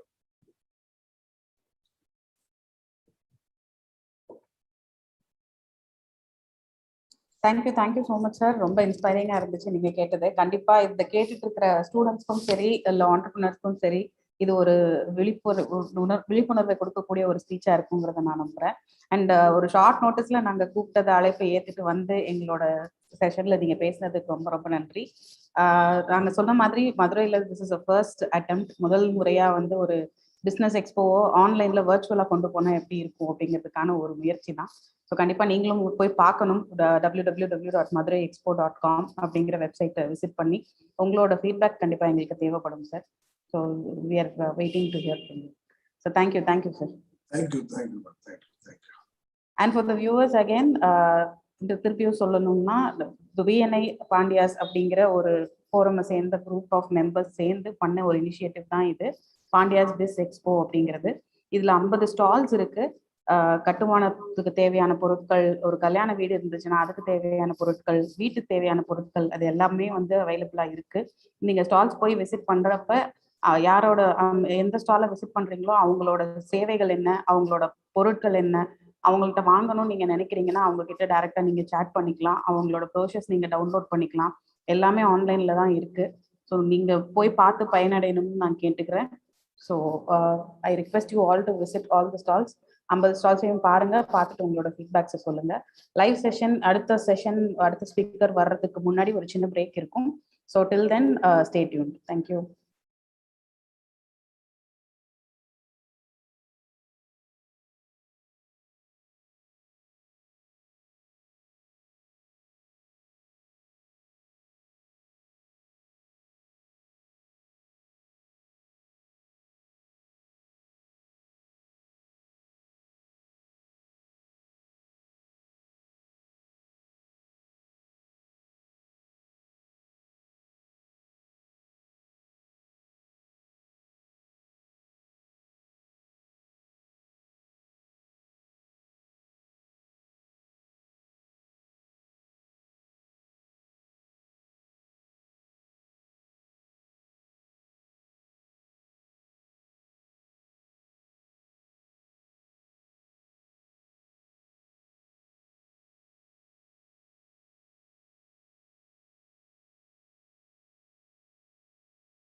So very good evening again. Jam-packed session towards the last session vandom and நிறைய sessions பார்த்தோம் இன்னைக்கு. Very strong learning lineup and entertainment காக 2 session வச்சிருந்தோம். One was we had a magic show and the other one was we had a dance show. And next session வரதுக்கு last speaker for the day. Last ரொம்ப பவர்ஃபுல்லா பேசுவாரு Faisal. Well known figure. நான் அவரை introduce பண்றதுக்கு பெருசா I mean like I am not still grown that big, but I'll call upon Mr. Ram Prakash to invite Faisal. Sweet evening. Vignesh, நீங்க கொடுத்த ஒரு ஹைப்ல வந்து நீங்க வளரலன்னு சொன்னீங்க. ஆக்சுவலா நானும் வளரல இன்ட்ரோடியூஸ் பண்ற அளவுக்கு. But still he is one of the great well known entrepreneur in Madurai. Success in ஒரு பிராண்ட் உருவாக்கியிருக்காங்க. இவர் வந்து பல அவார்ட்ஸ் வாங்கியிருக்காரு. Like best retailer awards 2019 from retailer association of India. TiE சென்னையில இருந்து hidden gem of the year சொல்லி ஒரு அவார்ட் வாங்கியிருக்காங்க. யங் ஆண்டர்பிரினர் ஸ்கூல் அதுல இருந்து he has got best transformed business award in 2017 and financial excellence in 2020. Your story la he has got award of rising entrepreneur of the year in 2018. இந்த மாதிரி he is really a rising star. கிட்டத்தட்ட நல்ல ஹைட்லயே இருக்காங்க. And moreover that இவரோட case study வந்து SP Jain Business School of Management in Mumbai. அதுல வந்து they are taking it up as a case study in a B school. He is a doctorate degree for social entrepreneurship. Faisalna, the floor is yours. Enlighten us. Okay, thank you very much, Vignesh. Just to give that small addition, Faisal oda success model is being taken as a case study in for studies. So with that, I leave it to you, Faisal. Thank you. Thank you very much, Vignesh and Ram Prakash, for this wonderful introduction. And 2 நாள் tight பேக்டா வந்து BNI போயிருக்கு. And the last sessionல அது topic வந்து finance அப்படின்னு சொல்லி கொடுக்க போகும்போதே நான் கொஞ்சம் பயந்தேன். நான் 2வது நாள் அதுல கடைசி செஷன்ல நைட் வந்து ஃபினான்ஸை பத்தி பேச போகும்போது என்ன நினைப்பாங்கன்றத. So anyways thanks for the opportunity. And கண்டிப்பா finance is not a rocket சைஸுங்க. It's a common sense. Each and every entrepreneur so called நம்ம ஆண்டர்பிரினர்ஸ் சொல்ல போகும்போது ஃபினான்ஸை விட்டுலாம் நகண்டெல்லாம் ஓடிடலாம் போயிடலாம் கூடாது. அதனால கண்டிப்பா வந்து இந்த செஷன் வந்து I think I should add some value on it out of my own experience. So அதை நான் ஸ்டார்ட் பண்றதுக்கு முன்னாடி சும்மா ஐ ஜஸ்ட் வாண்ட், ஏன்னா எனக்கு இப்போ நீங்க எத்தனை பேர் இருக்கீங்க எதுவுமே எனக்கு தெரியல, பட் கொஞ்சம் இன்ட்ராக்ஷன் இருந்தாதான், ஒரு இன்ட்ராக்ஷன் மாதிரி இருந்தாதான் நல்லா இருக்கும் அப்படின்றனால I thought like 1-2 questions I thought I should ask Rama இல்ல கலீல் அண்ணா இருக்காங்க, சித்ரா இருக்காங்க. So I just want to ask you, என்ன பிசினஸ் நீங்க பண்றீங்க? இதுல ஆப்டிகல். ஓகே, ராம் நீங்க என்ன பிசினஸ் பண்றீங்க? ஐ அம் இன்டு ஜாகரி பிசினஸ், வெல்லம். சித்ரா? நான் ஈவென்ட்ஸ் பண்ணிட்டு இருக்கேன். விக்னேஷ் லைன்ல இல்லையா? ஆனா நான் சொல்லுவேன் கண்டிப்பா வந்து கலீல் வந்து ஆப்டிகல்ஸ் பண்ணல, ராம் வந்து ஜாங்கரி பண்ணல, சித்ரா ஈவென்ட்ஸ் பண்ணல, நான் கண்டிப்பா கார்மெண்ட்ஸும் பண்ணல. எனக்கு கேட்டா வந்து நம்ம எல்லாத்துக்கும் ஒரே ஒரு கனெக்டிவிட்டி தான். The business of business is to make profit. நம்ம எல்லாமே ப்ராஃபிட் பண்றதுக்கான ஒரு பிசினஸ் தான் நம்ம அத்தனை பேருமே பண்ணிட்டு இருக்கோம். அதனால இனிமேல் யாராவது என்ன பிசினஸ் பண்றீங்கன்னு கேட்டா தைரியமா காலர் தூக்கி we are doing business for making profit நம்ம இனிமேல் சொல்லணும்னு நான் நினைக்கிறேங்க. ஏன்னா because there is a difference between a professional and an entrepreneur. இன்னைக்கு சேல்ஸ் பண்றாருன்னா, ஒரு சேல்ஸ்மேன் பண்றாரு, நான் சேல்ஸ் பண்றேன்னு சொல்றாரு. HR நான் ரெக்ரூட் பண்றேன்றாரு, நான் ட்ரைனிங் பண்றேன்றாரு. ஒரு அட்வர்டைஸ்மெண்ட் பர்சன் வந்து நான் அட்வர்டைஸ்மெண்ட் ப்ரொமோஷன்ஸ்லாம் நான் பாத்துக்கிறேன்றாரு. That is a professional's duty. But as an entrepreneur's duty அப்படின்னு நம்ம பார்க்க போகும்போது வந்து our duty is to make profit. இதுதான் ஒரு ப்ரொஃபஷனல் ஆண்டர்பிரினருக்கான ஒரு வித்தியாசமே அப்படின்னு சொல்ல போது அதை ரொம்ப ஸ்ட்ராங்கா மைண்ட்ல, நம்ம டாப் ஆஃப் மைண்ட்ல நான் இன்னைக்கு வரை நினைக்கிறதுனா we are here to make profit and to manage finances. கண்டிப்பா profit is the result of financial management அப்படின்றத வந்து நம்ம ரொம்ப ஸ்ட்ராங்கா சொல்லணும். சரி, okay, profit is the result of financial mismanagement சொல்லிட்டோம். I mean management சொல்லிட்டோம். What is financial management? Financial management நம்ம சொல்லிடுறோம் வாயில. அப்படின்னா என்ன அப்படின்னு கேட்கும் போது நான் இப்ப திருப்பி அதே தான் நான் சொல்றேன். பினான்சியல் மேனேஜ்மெண்ட் நான் சொல்ல போகும்போது இன்னைக்கு ஒரு சேல்ஸ்மேன் வித்துறாங்க, அப்ப அவங்க they are not a financial person. இன்னைக்கு ஒரு அட்வர்டைஸ்மெண்ட்காரவங்க அவங்க அட்வர்டைஸ்மெண்ட் கொடுத்துறாங்க, he is not a financial person. ஐடில சாஃப்ட்வேர்ல பண்றாங்க, அவங்க not a financial person. அப்புறம் யாரு தான் financial person? அப்புறம் எப்படி தான் financial management பண்றது அப்படின்னு ஒரு ஆண்டர்பிரினர் கேட்கும்போது நான் அகைன் இதை சொல்றேன், first rule for financial management நான் நினைக்கிறது என்னன்னா, right from the security to the CEO எல்லாமே financial person தான். இன்னைக்கு கண்டிப்பா விக்ரம் வந்து இந்த ரேட்ல வித்தாதான் அந்த கம்பெனிக்கு ப்ராஃபிட் வரணும்னு தெரியணும். இன்னைக்கு அட்வர்டைஸ்மெண்ட் பண்றவன் வந்து இந்த அட்வர்டைஸ்மெண்ட் நான் பண்ணா இவ்வளவு ரீச் ஆகி, இந்த அட்வர்டைஸ்மெண்ட் இந்த ரீச் ஆறனால இது இவ்வளவு ரூபாய்க்கு ப்ராஃபிட் நீங்க தரப்போகுதுன்னு அவனுக்கு தெரியணும். அப்படி தெரிஞ்சாதான் திருப்பி அந்த இடத்துல ப்ராஃபிட் கிடைக்கும்.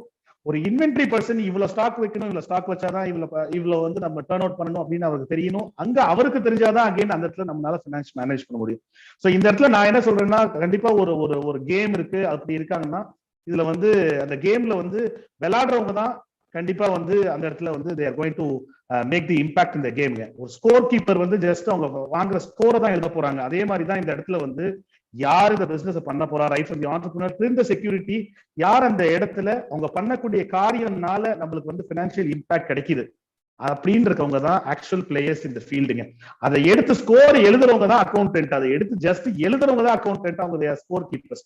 ஸோ இங்க இருக்க ஒவ்வொருத்தவங்களும் இந்த இடத்துல சேல் பண்றவங்க தான் ஃபினான்ஷியல் பர்சன். அண்ட் நம்ம செய்ய வேண்டிய ஃபர்ஸ்ட் ஃபினான்ஷியல் மேனேஜ்மெண்ட்ல நான் நினைக்கிறது, என்னோட எக்ஸ்பீரியன்ஸ்ல நான் என்ன சொல்றேன்னா, நான் இன்னைக்கு கூட என்னுடைய டெலிவரி பாயை கூப்பிட்டு அவருக்கு ஒரு இன்சென்டிவ் கொடுக்கணும்னா இவ்வளவு சேல்னா நான் கொடுக்க மாட்டேன். இன்னைக்கு எங்க மேனேஜர்ஸ்க்கு இன்சென்டிவ் பேஸ்ட் ஆன் சேல்ஸ் கிடையாது. இன்னைக்கு என் டெலிவரி பாய்க்கு பேஸ்ட் ஆன் சேல்ஸ் இன்சென்டிவ் கிடையாது. இன்னைக்கு நான் சேல்ஸ்மேனுக்கு நான் இன்னைக்கு ஒரு பேக்கிங் பாய் டெலிவரி பாய்க்கு நான் என்ன சொல்வேன்னா, நீ கவர் போடுற அந்த கவர் வந்து நம்மளுடைய சேல்ல நீ எப்படி கவர் கொடுக்கறனால அது எவ்வளவு பர்சன்டேஜ் அந்த கவர் வருதுன்னு நீ கண்ட்ரோல் பண்றியோ அது 0.5% கீழே இருந்தா உனக்கு இன்சென்டிவ். இன்னைக்கு மேனேஜருக்கு இன்சென்டிவ் சேல் கிடையாது. உனக்கு மாச கடைசியில உன்னுடைய சேல்ல இத்தனை பர்சன்டேஜ் கீழே நீ எக்ஸ்பென்சஸ் நீ நிப்பாட்டுறியா உன் கடையில, அப்பதான் உனக்கு இன்சென்டிவ். இன்னைக்கு சேல்ஸ்மேனா நீ போடுற பில் 1000 ரூபாய்க்கு மேல இருந்தாதான் உனக்கு incentive. So right from packing பாயில இருந்து மேல வர ஒவ்வொருத்தவங்களையும் அந்த இடத்துல பினான்சியலி அவங்களை பவுண்ட் ஆக்கி நீ பண்ணக்கூடிய காரியம் வந்து எப்படி நம்மளுடைய புக்ஸ்ல பினான்சியலி இம்பாக்ட் ஆகுதோ அதை பேஸ்ட் தான் இன்சென்டிவ் நம்ம கொண்டு வர போகும்போது அவங்களுக்கு அந்த பினான்சியலி லிட்ரஸி கிடைக்குது. அந்த இடத்துல அப்படி கிடைக்க போகும்போது தான் அல்டிமேட்டா என்ன ஆகுதுன்னா எக்ஸ்பென்சஸ் பர்சன்டேஜ் குறையுது. ஏன்னா மேனேஜர்ஸ்க்கு அதுதான் இன்சென்டிவ் இருக்கு. அல்டிமேட்லி எக்ஸ்பென்சஸ் பர்சன்டேஜ் குறையுது அப்படின்னா ரிசல்ட் என்னவா இருக்க முடியும்? ப்ராஃபிட் கூட தான் இருக்க முடியும். ஸோ அந்த ப்ராஃபிட் கூடுது அப்படின்னு சொன்னா நம்மளுடைய அல்டிமேட் நம்மளோட சொல்லிட்டோம் ஃபினான்ஷியல் மேனேஜ்மெண்ட்ல வந்து ப்ராஃபிட் நம்ம எடுக்கணும் அப்படின்னு.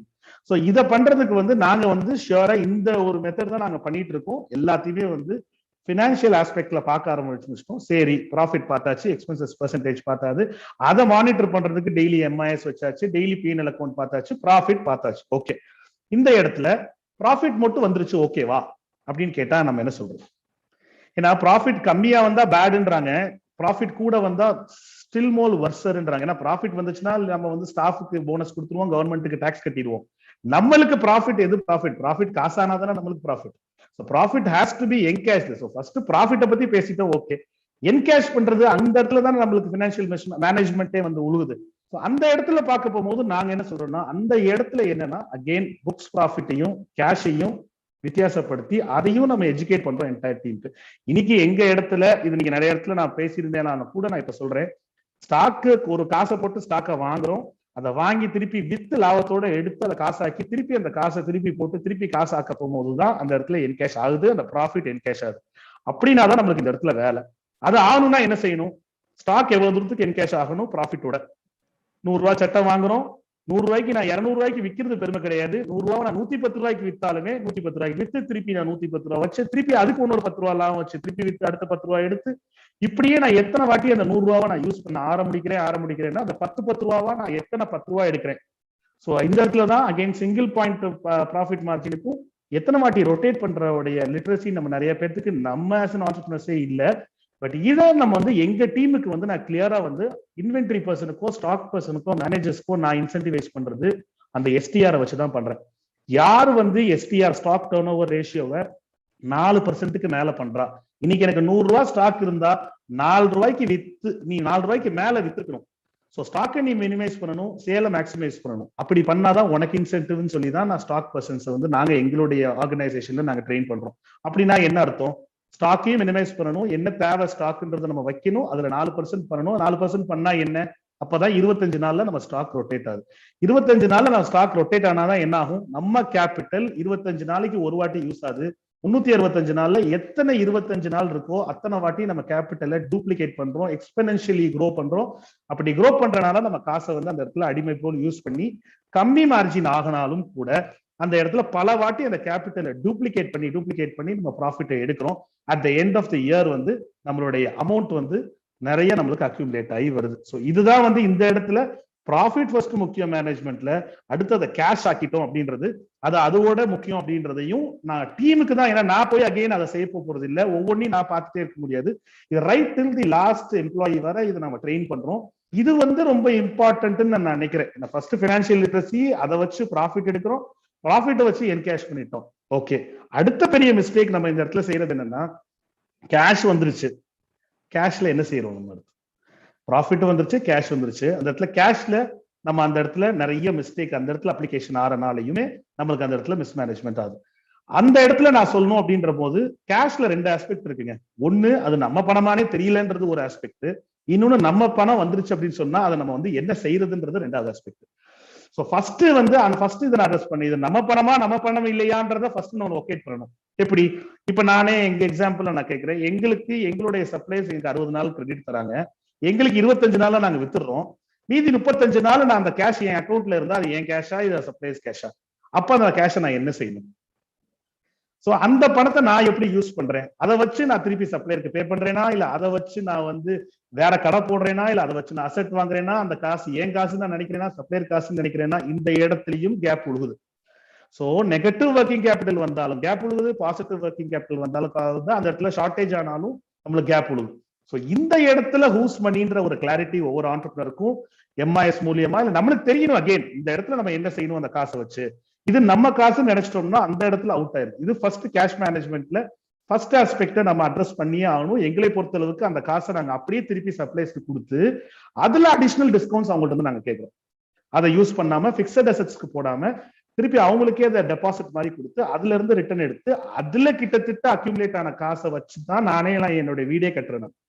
சோ இந்த இடத்துல ரன்னிங்ல இருந்து நம்ம காசு எடுக்கக்கூடாது அப்படின்றதுனால இந்த அமௌண்ட்டை ஒரு சைடு இன்கம் மாதிரி செட் பண்ணி அதுல இருந்து நம்ம கொண்டு போறோம். சோ இந்த மாதிரி நம்ம வந்து அந்த மணியை வந்து பைஃபர்கேட் பண்ணக்கூடிய தெரியணும். இது நம்பர் 1.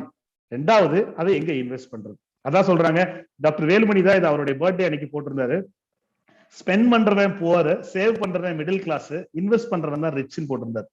சோ காசு வந்துருச்சுன்னா அதை செலவும் அளிக்கலாம், அதை சேமிக்கவும் செய்யலாம், அதை திருப்பி இன்வெஸ்டும் பண்ணலாம். இதுல செலவழிக்க, ஏன்னா இது 3 தவிர நம்ம வேற எதுவும் செய்ய மாட்டோம். கண்டிப்பா காசு இருந்தா வீடு கட்டுவோம், கார் வாங்குவோம், ஃபாரின் டூர் போவோம், இதை செய்வோம். 1 இல்ல என்ன செய்வோம், அதை சேர்த்தி வைப்போம். 3வது இன்வெஸ்ட் பண்ணுவோம். இது 3 தானே செய்ய முடியும். அதுல ஃபர்ஸ்ட் அதுதான் அவர் சொல்றாரு, அழகா சொல்றாரு, ஸ்பெண்ட் பண்றேன் புவர், சேவ் பண்றேன் மிடில் கிளாஸ், இன்வெஸ்ட் பண்றேன் ரிச். இந்த 3ல நான் எதை பண்ணணும் அப்படின்றது தெரியற இடத்துலதான் அப்ளிகேஷன் ஆஃப் ஃபண்ட்ஸ் அங்க உட்காருது. அது உட்கார போது மட்டும்தான் அந்த காசை நம்ம எவ்வளவு தூரத்துக்கு வைசரா யூஸ் பண்றோன்றத வச்சுதான் நம்மளுடைய பினான்சியல் மேனேஜ்மெண்ட் இருக்கு. இல்ல இந்த 3rd ஸ்டேஜ்ல வரப்போம் போதுதான் நம்ம அந்த இடத்துல என்ன செய்யணுன்றதுக்கு எல்லாம் என்ன சொல்லுவோம், பொண்ணுல போடுறது மண்ணுல போடுறது எல்லாம் எங்கேயும் வீணா போகாதுன்னு சொல்லி நம்ம பிளைண்டா என்ன செய்வோம், தூக்கி நம்ம இடம் வாங்கணும் இல்ல நகை வாங்கணும் இப்படின்ற மைண்ட் செட்ல போறதை விட அந்த இடத்துல எப்படி இன்வெஸ்ட் பண்றோன்ற கிளாரிட்டி நம்மளுக்கு தெரியும்னா முதல் நம்ம பிசினஸே நம்மளுக்கு முதல் என்ன தருதுன்றது நமக்கு தெரிஞ்சால் மட்டுமே தான் அந்த கேஷ் அந்த இடத்துல அப்ளிகபிளா ஆக முடியும். சோ அந்த இடத்துல நான் நினைக்கிறது எப்படி நினைக்கிறேன்னா, அதுக்கு நம்மளுக்கு நம்ம போடுற முதலுக்கு நம்ம எவ்வளவு காசு எடுக்கிறோன்ற கிளாரிட்டி எல்லாத்துக்கும் நம்மளுக்கு இருக்குன்னு தெரியுதா? நான் 100 ரூபாய்க்கு பொருளை வாங்கி 150 ரூபாய்க்கு விற்கிறேன்னு ஒவ்வொரு ஆளுக்கும் சொல்ல தெரியும். நான் 100 ரூபாய் சட்டையை வாங்கி நான் 120 ரூபாய்க்கு விற்கிறேன்னு சொல்ல தெரியும். ஆனா நான் அந்த கம்பெனி அந்த ஆர்கனைசேஷனுக்கு நான் போட்ட முதலுக்கு நான் வருஷ கடைசியில எத்தனை பெர்சன்டேஜ் எடுக்கிறேன், ரிட்டர்ன் ஆன் கேபிட்டல் எம்ப்ளாய்டுன்னு நம்ம இருக்கிற ஒவ்வொருத்தவங்களுக்கும் சொல்ல தெரியணுமான்னு தெரிஞ்சாதான் நம்மளுக்கு காசு வர போகும்போது அந்த காசை நம்ம எங்க போடணும்னு நம்மளுக்கு தெரியும். சோ அந்த இடத்துலதான் அந்த ரிட்டர்ன் ஆன் கேபிட்டல் எம்ப்ளாய் நான் 100 ரூபாய்க்கு வாங்குறேன், 110 ரூபாய்க்கு விற்கிறேன், திருப்பி அந்த 100 ரூபாய் அப்ளிகேட் பண்றேன், திருப்பி 110, அது எல்லாம் சேர்த்து வருஷ கடைசியில எனக்கு எவ்வளவு வருது, அதுல செலவு போக என் கையில எவ்வளவு நிக்குதுன்னா, நான் போன ஏப்ரல்ல 1 லட்சம் ரூபாய் போட்டேன் என் பிசினஸ்ல, இந்த வருஷம் கடைசியில எனக்கு 1,60,000 ரூபாய் இருக்குன்னா நமக்கு 60% return on capital employed. So இந்த கால்குலேஷன் நம்ம இங்க உட்கார்ந்துருக்கவங்களுக்கு எத்தனை பேருக்கு தெரியுதுன்னு தெரிஞ்சால் மட்டுமே தான் அந்த இடத்துல கேஷ் அப்ளிகேஷன் கரெக்டா இருக்கும். அது நம்மளுக்கு கண்டிப்பா தெரியணும். அது எவ்வளவு பெர்சன்டேஜ்னு முதல் தெரிஞ்சால் மட்டுமே நம்ம இவ்வளவு உழைக்கிறதுக்கு நம்மளுக்கு கரெக்டா இல்ல ஒரு 10%க்கோ 7%க்கோ எங்கேயோ யார்கிட்டயோ இன்வெஸ்ட் பண்ணிட்டு நம்ம உட்கார்றது பெட்டரான்ற விஷயம் நமக்கு அங்க தெரியும். சோ அந்த மாதிரி பார்க்கும்போது நான் சக்சஸ்க்குனா இந்த இடத்துல ஓப்பனா நான் சொல்றேன், என்னுடைய கேபிட்டல் நான் எம்ப்ளாய் பண்றதுக்கு வருஷ கடைசியில 100% ரிட்டர்ன் ஆன் கேபிட்டல் எம்ப்ளாய்டு எடுக்கிறேன். ஸோ போன ஏப்ரல்ல எனக்கு 10 லட்ச ரூபாய் இருந்தா இந்த ஏப்ரல்ல நான் என் புக்ஸ்ல 20 lakhs எனக்கு இருக்குன்னா 10 lakhsக்கு 10 lakhs நான் ப்ராஃபிட் எடுக்கிறேன்னா என் கேபிட்டல் 100 ரூபா போட்டது நான் திருப்பி எனக்கு 200 ரூபா வருது, 100% தான் எனக்கு வருதுன்னு எனக்கு தெரியுது. இந்த இடத்துல 100க்கு மேல எந்த பிசினஸ் தருதோ, எந்த இடம் தருதோ, இல்ல எந்த ஜுவல்லு தருதோன்னா அங்க என் காசை போடலாம். அப்படி இல்லைன்னா அந்த பணத்தை நான் எங்கேயுமே போடக்கூடாதுன்னு. இதை நான் ஸ்பெண்ட் பண்ணா அதை நான் டெப்ரிஷியேட் பண்றேன். சும்மா வச்சிருந்தாலும் அந்த காசை நான் அந்த பணத்தை நான் யூஸ் பண்ணல, திருப்பி நான் இன்வெஸ்ட் பண்ணாதான் அந்த காசு வந்து எக்ஸ்பெனன்ஷியலி க்ரோ ஆகுதுன்னு அந்த இடத்துல தெரியுது. இதை நம்ம சொல்ல தெரியணும். நம்ம எவ்வளவுதான் நம்ம பிசினஸ்ல போடுறது, இதுல போடுவோம் அதுல போடுவோம்னு சொல்லாம இந்த விஷயம் ரிட்டர்ன் ஆன் கேபிட்டல் எம்ப்ளாய்டு கிடைச்சதுன்னா நம்ம வந்து அந்த இடத்துல இப்ப நானே இன்னொரு ஷோரூம் நான் அடுத்த ஷோரூம் போனேன்னா என் டீமுக்கு நான் கேட்கறது, என்னுடைய பணத்தை நீ யூஸ் பண்ற இந்த கடையில நீ போட்டு ஒரு வருஷத்துக்குள்ள உன்னால எடுத்து தர முடியும்னா நான் காசு தரேன், இல்லையா அந்த காசை விட்டுருங்க, இருக்க ஸ்டோர்லயே நம்ம போட்டு அதை நம்ம டூப்ளிகேட் பண்ணிக்குவோம், எக்ஸ்பெனன்ஷியலி க்ரோ பண்ணிக்குவோம் தான் நான் சொல்லுவேன். ஸோ அந்த இடத்துல நம்ம இருக்கிறவங்க ஒரு ப்ராஜெக்ட் எடுக்கிறோம்னா அந்த ப்ராஜெக்டோட ரிட்டர்ன் ஆன் இன்வெஸ்ட்மெண்ட் என்னன்னு தெரியணும். அந்த ரிட்டர்ன் ஆன் இன்வெஸ்ட்மெண்ட் நம்மளுடைய ரிட்டர்ன் ஆன் கேபிட்டலை விட கூட இருந்தால் மட்டுமே அதுல போடணும். இல்லைன்னா அந்த காசை எது ரிட்டர்ன் ஆன் கேபிட்டல் எம்ப்ளாய்டு கூட தருதோ அதுலயே நம்ம திருப்பி போட்டால் மட்டுமே தான் அந்த இடத்துல நம்ம காசை வைசரா யூஸ் பண்றோம், பினான்சியலா மேனேஜ் பண்றோம் அப்படின்றது இந்த விஷயத்த வந்து கண்டிப்பா நம்ம இவாலுவேட் பண்ணணும். இது ஒரு பெரிய அகைன் நான் சொல்றேன், இது ராக்கெட் சயின்ஸ் கிடையாது. அதே காய்கறி வியாபாரி காலைல போகும்போது 1000 ரூபாய் கடனை வாங்கி சாயங்காலம் 1500 எடுத்து கடன்காரன் 1000 ரூபாய் கொடுத்து 500 ரூபாய் பாக்கெட்ல போடுற கதையே தான் நம்மளும் செஞ்சுட்டு இருக்கோம். அது 1000 ரூபான்றது 1000 கோடி வரை ஆகலாமே ஒழிய ultimately our business is to make profit and ultimately இதை தான் நம்ம செஞ்சுட்டு இருக்கோம். அதை செய்யறதை நம்மளால லொக்கேட் பண்ண முடியாதனாலதான் அங்கங்க அந்த இடத்துல தப்பு நடக்குது. இந்த ஸ்டேஜ் வர எனக்கு தெரிஞ்சு இந்த நம்ம பேசின வர நம்ம டீம் என்டையர்லி ஃபினான்ஷியல் லிட்ரேட் ஆகாம ப்ராஃபிட்டை நம்ம பார்க்காம அதை என்கேஷ் பண்ணக்கூடிய எபிலிட்டி இல்லாம திருப்பி இன்வெஸ்ட் பண்ணக்கூடிய அந்த ஃபார்முலா நம்மளுக்கு தெரியாத ஸ்டேஜ் வர நம்ம லோனுக்கு போகக்கூடாது. ஏன்னா லோன் எத்தனை பர்சன்டேஜ் இன்ட்ரெஸ்ட் தருதுன்றது நமக்கு தெரியுது, அந்த இன்ட்ரெஸ்ட் நம்ம போட்டு எத்தனை பர்சன்டேஜ் நம்ம எடுக்க போறோம்னு தெரியாமையே லோன் எப்படி வாங்க முடியும்? ஸோ இந்த ஸ்டேஜ் வர நம்மளுடைய கேபிட்டலுடைய காஸ்ட் என்னன்னு தெரியாம நம்ம போடுற மணிக்கு நம்ம என்ன வர்த்தனே தெரியாம நம்ம போய் லோனை ஸ்டார்டிங்ல வாங்கணும்னா மணியை மிஸ் ஹேண்டில் தான் பண்ணுவோம். அந்த மிஸ் ஹேண்டில் பண்ண போகும்போது தான் அந்த பிளண்டர் நடக்குது. ஸோ இந்த ஸ்டேஜ் வரை எந்த பிசினஸ் வருதோ அது வர லோனை பத்தி யோசிக்க கூடாது. அது வர நம்ம பரட்டி தான் நம்ம வந்து பரட்டி இந்த சென்ஸ் அந்த கேபிட்டல்ல மேனேஜ் பண்ணி தான் கொண்டு போகணும். when we know that our return on capital employed is more than the bank's capital, bankers cost, அதுக்கப்புறம் தான் நம்ம வந்து அதுக்குள்ள போகணும். இல்லைன்னா அந்த இடத்துல பிளண்டர் நடக்கும். ஸோ அதனாலதான் அந்த இடத்துல எப்பயுமே இந்த கம்ப்ளீட் செயினுக்கு தான் நம்ம சொல்றது, யாருனால காசை வச்சு காசு பண்ண தெரியாது, காசு இல்லாம காசு பண்ண தெரியாதோ காசை வச்சும் காசு பண்ண தெரியாதுன்னு நம்ம சொல்றது. ஸோ இந்த மேனேஜ்மெண்ட் நமக்கு தெரிஞ்சால் மட்டுமே தான் நம்ம லோன் அப்ளை பண்ணுவோம், லோனோடைய ஃபண்ட்ஸை நம்ம அப்ளை பண்ணுவோம். அதான் less is bad and more is worser. அந்த இடத்துல மணி இருந்துட்டு அதை நமக்கு ப்ராப்பரா நம்ம இன்வெஸ்ட் பண்ணல அப்படின்னு சொன்னாவே கண்டிப்பா வந்து அந்த இடத்துல பிளண்டர் ஆதான் செய்யும் சொல்லிட்டு effectiveness of the financial management அப்படின்னா finance is definitely a partner in crime. நம்மளுடைய each and every aspect of our businessல நம்ம கூட டிராவல் பண்றது finance. அது எவ்வளவு எஃபெக்டிவா நம்ம பண்றோம் அப்படின்றத வச்சுதான் அந்த financial management நம்மளால பண்ண முடியும்ன்றதுக்கு ஃபர்ஸ்ட் நம்ம entire team should be literate, profit should be generated, அதை வச்சு cash flow has to be effectively managed and அதை வச்சு அதை நம்ம எப்படி ரீஇன்வெஸ்ட்மெண்ட் பண்ணி நம்ம எடுத்துட்டு வர்றோம் அப்படின்றத வச்சுதான் நம்மளுடைய என்டையர் இதே இருக்குங்க. ஏன்னா கண்டிப்பா business never fall off short of businesses, கண்டிப்பா business fall off short of financial mismanagement தான். இதை நான் நிறைய இடத்துல சொல்லியிருக்கேன். இனி கோவிட்ல 2 மாசம் பூட்டிருக்கோம்னா பிசினஸ் நடக்கலன்னு சொல்லினா எல்லா பிசினஸும் நேரம் ஃபெயிலியர் ஆயிருக்கணும். ஸோ கோவிட்ல 2 மாசம் பிசினஸ் நடக்கலன்னா அது வந்து ஷார்ட் ஆஃப் பிசினஸ். பட் கோவிட்ல 2 மாசம் பூட்டி வச்சு லாஸ் ஆனோம்னா it is short of because of not of business, short of business but short of financial mismanagement தாங்க. ஸோ இந்த இடத்துல தான் when everything is right and finance is wrong, everything will get off. எல்லாமே எனக்கு IT one of the best software வச்சிருக்கேன், one of the best team வச்சிருக்கேன், one of the best advertising பண்றேன், எல்லாம் பண்ணிட்டு கணக்கு பார்க்கல அப்படின்னா அந்த இடத்துல everything will go off. And மீதி எல்லாம் ஒரு மாதிரி சுமாரா கூட இருக்கு, எல்லாமே தப்பாவே இருக்கு. ஆனா கணக்குல புள்ளி மாதிரி எனக்கு எங்க எது போகுது எது வருதுன்னு தெரிஞ்சு பினான்ஸ் சைட்ல வந்து கரெக்டா இருந்துச்சுன்னா definitely the entire system will be financed because it is proved in statistics that out of 100%, 95% of business fail because of financial mismanagement ன்னு சொல்லிட்டு இந்த ஒரு இடத்துல I think I have added some value. ஏதாவது ஒரு டேக்அவே 2 டேக்அவே இங்க நம்ம கேட்டவங்க எடுத்து அதை நம்ம பிசினஸ், பிகாஸ் நான் அதை ருசிச்ச ஒரு ஆளா சொல்றேன். இன்னைக்குமே நான் டெய்லி பிஎன்எல் பார்க்கலன்னா என்னால தூங்க முடியாது. நான் இன்னைக்கு ரன் பண்றதே only because of dashboard reports மட்டும்தான். எனக்கு தேவை ஒரு 2-3 விஷயம் தான். இன்னைக்கு எவ்வளவு ப்ராஃபிட்னு எனக்கு தெரியணும். இன்னைக்கு டேட்ல என்னுடைய கிரெடிட்டாஸை நான் எப்படி பே பண்றேன்ற அந்த லிஸ்ட் என் கைக்கு வரணும். அண்ட் மாச கடைசியில போன மாசம் பண்ண ப்ராஃபிட்ல 80% என்னால என்கேஷ் பண்ண தெரிஞ்சு அதை ரிசர்வ்ஸ் அண்ட் சர்ப்ளஸ் அக்கௌண்ட்டுக்கு நான் மாத்தணும். அதை 3 monthsக்குள்ள நான் திருப்பி அதை ரீஇன்வெஸ்ட் பண்ண தெரியணும். இந்த மாதிரியான ஒரு டேஷ்போர்டு எனக்கு வராத வர என்னால அன்னைக்கு பிசினஸ் ரன் பண்ண முடியாது.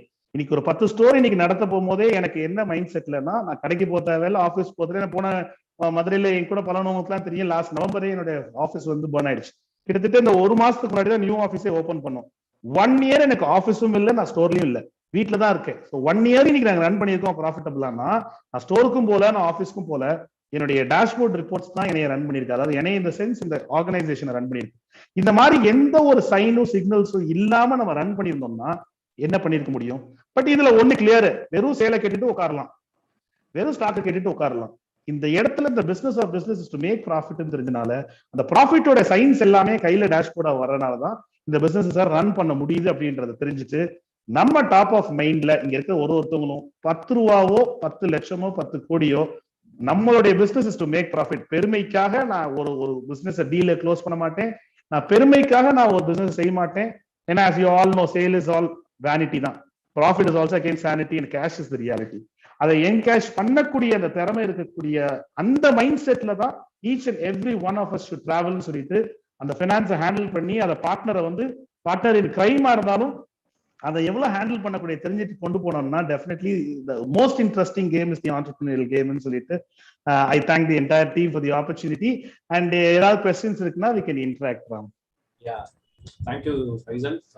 நீங்க வந்து இன்ட்ரோ பண்ணும்போது ரொம்ப வேகான சப்ஜெக்ட் அது இதுன்னொடனே எங்களுக்கே கொஞ்சம் பயந்துட்டோம். பட் இவ்வளவு எளிமையா சிம்பிளா வந்து you have told lots about management of finance. And இப்போ வந்து ஒரு small question has popped up. அது எப்படின்னு பாத்தீங்கன்னா, நம்ம மிஸ்மேனேஜ்மெண்ட் பத்தி you told some words. So நம்ம ஃபினான்ஸ் வந்து மிஸ்மேனேஜ்மெண்ட் பண்றதுக்கான வாய்ப்புகள் நிறைய இடங்களுக்கு 2 பேர் சொன்னீங்க. ரொம்ப கீயா கவனிக்க வேண்டிய சில விஷயங்கள், ஐ மீன் இந்த இடத்துல லூஸ் பண்றதுக்கான வாய்ப்புகள் அதிகம், இந்த இடத்துல லூஸ் பண்றதுக்கான வாய்ப்புகள் அதிகம் உங்களுக்கு தோன்ற 1 or 2 points. ஃபர்ஸ்ட் வந்து நம்மளுடைய காஸ்ட் ஆஃப் கேபிட்டல் தெரியலன்னா, இன்னைக்கு ஒரு நம்மளுடைய காஸ்ட் ஆஃப் கேபிட்டல் தெரியலன்னா லூஸ் பண்ணுவோம். அண்ட் இப்ப மேனுஃபேக்சரிங் அண்ட் ஹோல்சேல் பிசினஸ்ல இருக்கிறோம்னா நம்மளுடைய பணம் எவ்வளவு பணம் வெளியே நிக்குது, அப்படி வெளியே நிக்கிறனால நம்மளுடைய கேபிட்டல் எந்த இடத்துல டெட்டா இருக்கு, எந்த இடத்துல ரொட்டேட் ஆகுதுன்னு தெரியலன்னா நம்ம கண்டிப்பா மிஸ் பண்ணுவோம். அண்ட் ப்ராஃபிட் சைட்ல வந்து நிறைய பேர் நம்ம தப்பு பண்றது வந்து, நம்ம கால்குலேட் பண்றது profit we calculate on cost, ஆனா we get it on sales. 100 ரூபாய் சட்டையே நான் 120 ரூபாய்க்கு 20% மார்ஜின் போடுறேன்னு சொல்லுவேன். ஆனா சொல்ல போகும்போது நான் 120 ரூபாய்க்கு வித்ததுக்கு அப்புறம் எனக்கு 20% மார்ஜின் இருக்குன்னு நினைச்சிட்டு நான் செலவழிக்க போகும்போது அதே 18% நான் பண்ணேன். 120க்கு 18% பண்ணோம்னா 21 ரூபாய் வந்துடும். So we are under loss. So when we put the profit, it is on cost. When we get the profit, it is on sale. So நம்ம எக்ஸ்பென்சஸை பாக்குறதும் ஆன் சேல் பாக்குறோம், ப்ராஃபிட் போடுறதும் ஆன் காஸ்ட்ல போடுறோம். இந்த டிஃபரன்ஸ் இருக்கு. நான் 100 ரூபாவை 25% போட்டா 125, திருப்பி 125ல நான் 25% எடுத்துட்டேன்னா 25க்கும் மேல கீழே வந்துடும். அப்படி வரப்போகும்போது அந்த இடத்துல கால்குலேஷன் மிஸ் ஆறனால நிறைய நம்ம விடுவோம். ஸோ ஃபினான்ஷியல் மேனேஜ்மெண்ட்ல ப்ராஃபிட் பர்சன்டேஜ், இந்த மார்க் டவுன் மார்க்அப் ரொம்ப கிளியரா இருக்கணும். அண்ட் நம்ம ஃபண்ட்ஸ் எங்க போய் உட்காந்துருக்கு, டெட்டாவா ரொட்டேட்டிங் ஆகிறத கிளாரிட்டி நம்மளுக்கு இருக்கணும். அண்ட் காஸ்ட் ஆஃப் கேபிட்டல் தெரியாம நம்ம எந்த லோன் வாங்குறோமோ இல்லை எங்க இருந்து காசு நம்ம எடுக்கிறோமோ, காஸ்ட் ஆஃப் கேபிட்டல் தெரியல அப்படின்னா அதுதான் நம்ம கையை விட்டு நிறைய போகும். And single point margin is different, and அவர் காசு போட்டதுக்கு காசு எடுக்கிறது டிஃபரன்ஸ். இந்த 4 கிளாரிட்டி இருந்ததுன்னா எங்கேயுமே மிஸ் ஆகிறதுக்கு சான்ஸே இல்லை. Super Faisal. Ajmal, I think Faisal sir, எனக்கு ஒரு क्वेश्चन இருக்கு. previously I'm a banker. ஒரு 4 years முன்னாடி நிறைய பேங்க்ஸ்ல ஒர்க் பண்ணிருக்கேன். 15 years பேங்கிங்ல இருக்கேன். அப்போ வந்து லோன் டிவிஷன்ல இருக்கும்போது எஸ்எம்இ செக்மெண்ட், எம்எஸ்எம்இ செக்மெண்ட்லாம் லோன்ஸ் வந்து ப்ரொவைட் பண்ணிருக்கோம். அப்போ நான் நிறைய பேரை பார்த்திருக்கேன். எப்படின்னா அவங்க வந்து ஆக்சுவலா அவங்க ப்ரொஃபைல் வந்து இண்டிவிஜுவலா ஸ்டார்ட் பண்ணுவாங்க, நல்லா ப்ராஃபிட்டபிளா அவங்க பிசினஸ் நல்லா இருக்கும். அடுத்து வந்து ஒரு 2 பேர் வேலைக்கு வருவாங்க. ஒரு ஸ்டேஜ்ல வந்து தன்னோட எம்ப்ளாயிட்ட இருந்து வேலையை வாங்கி ப்ரொடக்டிவிட்டியை ரன் பண்ணணும்னு வரும்போது பாத்தீங்கன்னா அங்க ஒரு ப்ராப்பர் பினான்ஸ் வந்து மேனேஜ் பண்றது இல்லை. ஏன்னா சேலரி நிறைய போயிடுது, வாடகை நிறைய கொடுக்கணும், பெரிய இது இன்ஃப்ராஸ்ட்ரக்சர் இருக்கிறதுனால கரண்ட் பில்லு ஜாஸ்தி ஆயிடுது. அந்த நேரத்துல வந்து பாத்தீங்கன்னா இண்டிவிஜுவலா இருக்கும்போது இந்த பெர்ஃபார்மன்ஸ் வந்து அந்த ஸ்டேஜ்ல அவுட் ஆயிடுது. இது என்ன காரணங்கள்னால இந்த மாதிரி லேக் வருது, வராம இருக்குன்னா என்னென்ன பண்ணலாம் அதுக்கு மட்டும் நீங்க சொல்லுங்க. கண்டிப்பாங்க. அது நம்ம ஸ்டார்டிங்ல நான் சொன்ன மாதிரி தான் ப்ரொஃபஷனல் அண்ட் ஆண்டர்பிரினருக்கான வித்தியாசம் நமக்கு தெரியணும். எதை நம்ம டெலிகேட் பண்ணிட்டு எதை நம்ம பண்ணணும்னு தெரியணும். எந்த இடத்துல நம்ம டெலிகேட் பண்ணணும், எதை வந்து நம்ம பண்ணணும்ன்ற வித்தியாசம் தெரியணும். அண்ட் நம்ம டெலிகேட் பண்றது வந்து போடுறதா எக்ஸ்பென்சஸ் வெர்சஸ் அசெட்ல சொல்லுவாங்க. இன்னைக்கு போட்டு இன்னைக்கே லாபம் எடுக்கிறது பேர் எக்ஸ்பென்சஸ். இன்னைக்கு போட்டு நான் எனக்கு இப்ப ஹரி கிடையாது, நாளைக்கு எப்ப வேணா நான் இது லாபத்துல எடுக்கிறேன்றத வந்து அசெட்னு சொல்லுவாங்க. கேஷ் அவுட்ஃப்ளோ வெர்சஸ் இன்ஃப்ளோங்க. ஸோ இந்த இடத்துல வந்து அவங்க எந்த இடத்துல காசை வெளியே போட போகும்போது அதை ஃபாஸ்டா எடுக்கிறதுக்காக தான் நம்ம அடுத்தடுத்த சப்ளிமெண்ட்டை வந்து நம்ம ஒண்ணு சேர்த்துவோங்க. ஸோ அந்த கிளாரிட்டி இல்லாதவங்க தான் இந்த இடத்துல மிஸ் ஆக முடியும். எல்லாமே ஏனாலே பண்ண முடியும்னா நான் ஏன் இன்னொரு ஒரு டீமோ இன்னொரு ஒரு எக்ஸ்பர்ட்டோ என் கூட சேர்றதையோ நான் சேர்த்தணும் அப்படின்றது. ஸோ இந்த இடத்துலயும் அகெயின் அந்த இடத்துல ஃபினான்ஸ் தாங்க. எனக்கு கிடைக்கிறது எவ்வளோ அப்படின்றது தெரியாம அதை நான் எப்படி பங்கு போறது. அந்த இடத்துலதான் வந்து அதனாலதான் நான் சொல்றேன், இந்த லோனோ பாரோவிங்கோ வந்து நீங்க பேங்கர்ஸ் வந்து ஸ்டார்டிங் ஸ்டேஜஸ்ல வாங்குறது தப்பு. அவங்க அந்த அமௌண்ட்டை முடிஞ்ச அளவுக்கு பிக்ஸட் அசெட்ஸ்க்கு தான் கொண்டு போவாங்க. Starting stage of any business, the capital deployed should be on the core of that business. இப்ப கலீல் பாய் வந்து கண்ணாடி விற்கிறாருன்னா அந்த காசு வந்து கண்ணாடிக்கு தான் போகணுமே ஒழிய அந்த கண்ணாடியை அலங்காரம் பண்ணக்கூடிய கடைக்கு போகக்கூடாது. நான் சட்டை விற்கிறேன்னா சட்டைக்கு தான் என்னுடைய கேபிட்டல் போகணுமே ஒழிய நான் சட்டையோட ஷோரூம்க்கு போகக்கூடாது. நான் ஸ்டார்டிங்ல லோன் வாங்குறேனோ பாரோ பண்றேனாவோ நான் அந்த இடத்துல கேஷ் அப்ளிகேஷன் பண்றது ஸ்டாக்ல பண்ணாம பிக்ஸட் அசெட்ல தான் பண்ணுவேன். அப்படி பண்ண போகும்போது தான் ஸ்டார்டிங்ல வந்து பிளண்டர் நடக்கிறது. ஸோ காசை எவ்வளவு எஃபெக்டிவா ரொட்டேட் பண்றதுல அந்த மேட்ரு, அண்ட் அந்த எஃபெக்டிவா யூட்டிலைஸ் பண்றதுனால அந்த இடத்துல நம்மளுக்கு எவ்வளவு பவுன்ஸ் பேக் ஆகுதுன்றது matter, how fast it is getting bounce back. அது தெரியாம நம்ம பண்ண போகும்போது இந்த இடத்துல ஃபெயிலியர் கண்டிப்பா ஆகும். கரெக்ட், நீங்க சொன்னது சரிதான். நிறைய இடத்துல வந்து பிக்ஸட் அசெட்ஸ்க்கு வந்து அவங்க மூவ் பண்றாங்க அந்த ஒர்க்கிங் கேபிட்டல்ல, அதுலதான் அவங்க பயங்கரமா லாக் ஆகிறாங்க. கரெக்டா நீங்க சொல்றீங்க. Super. Next question from Khaleel Rahman. Sasi bhai, இப்ப லேபர்ஸை எப்படி பாய் நீங்க மெயின்டைன் பண்றீங்க? அது அவங்களுக்கான சேலரி, அந்த பாயிண்ட், அந்த இன்சென்டிவ்ஸ் இதெல்லாம் எப்படி அதை பிரிச்சு இது பண்றீங்க இந்த அசெட்ல, இந்த விஷயத்துல? லேபர்ஸ்க்கு வந்து மொதல் வந்து ஐ மீன் எப்படி அவங்களுக்கு இந்த செலவுக்குள்ள முடிக்கிறீங்க அப்படி கேக்குறீங்களா, இல்ல லேபர்ஸ்க்கு எப்படி இது புரிய வைக்கிறீங்கன்னு கேக்குறீங்க? மியூட் ஆயிடுச்சு.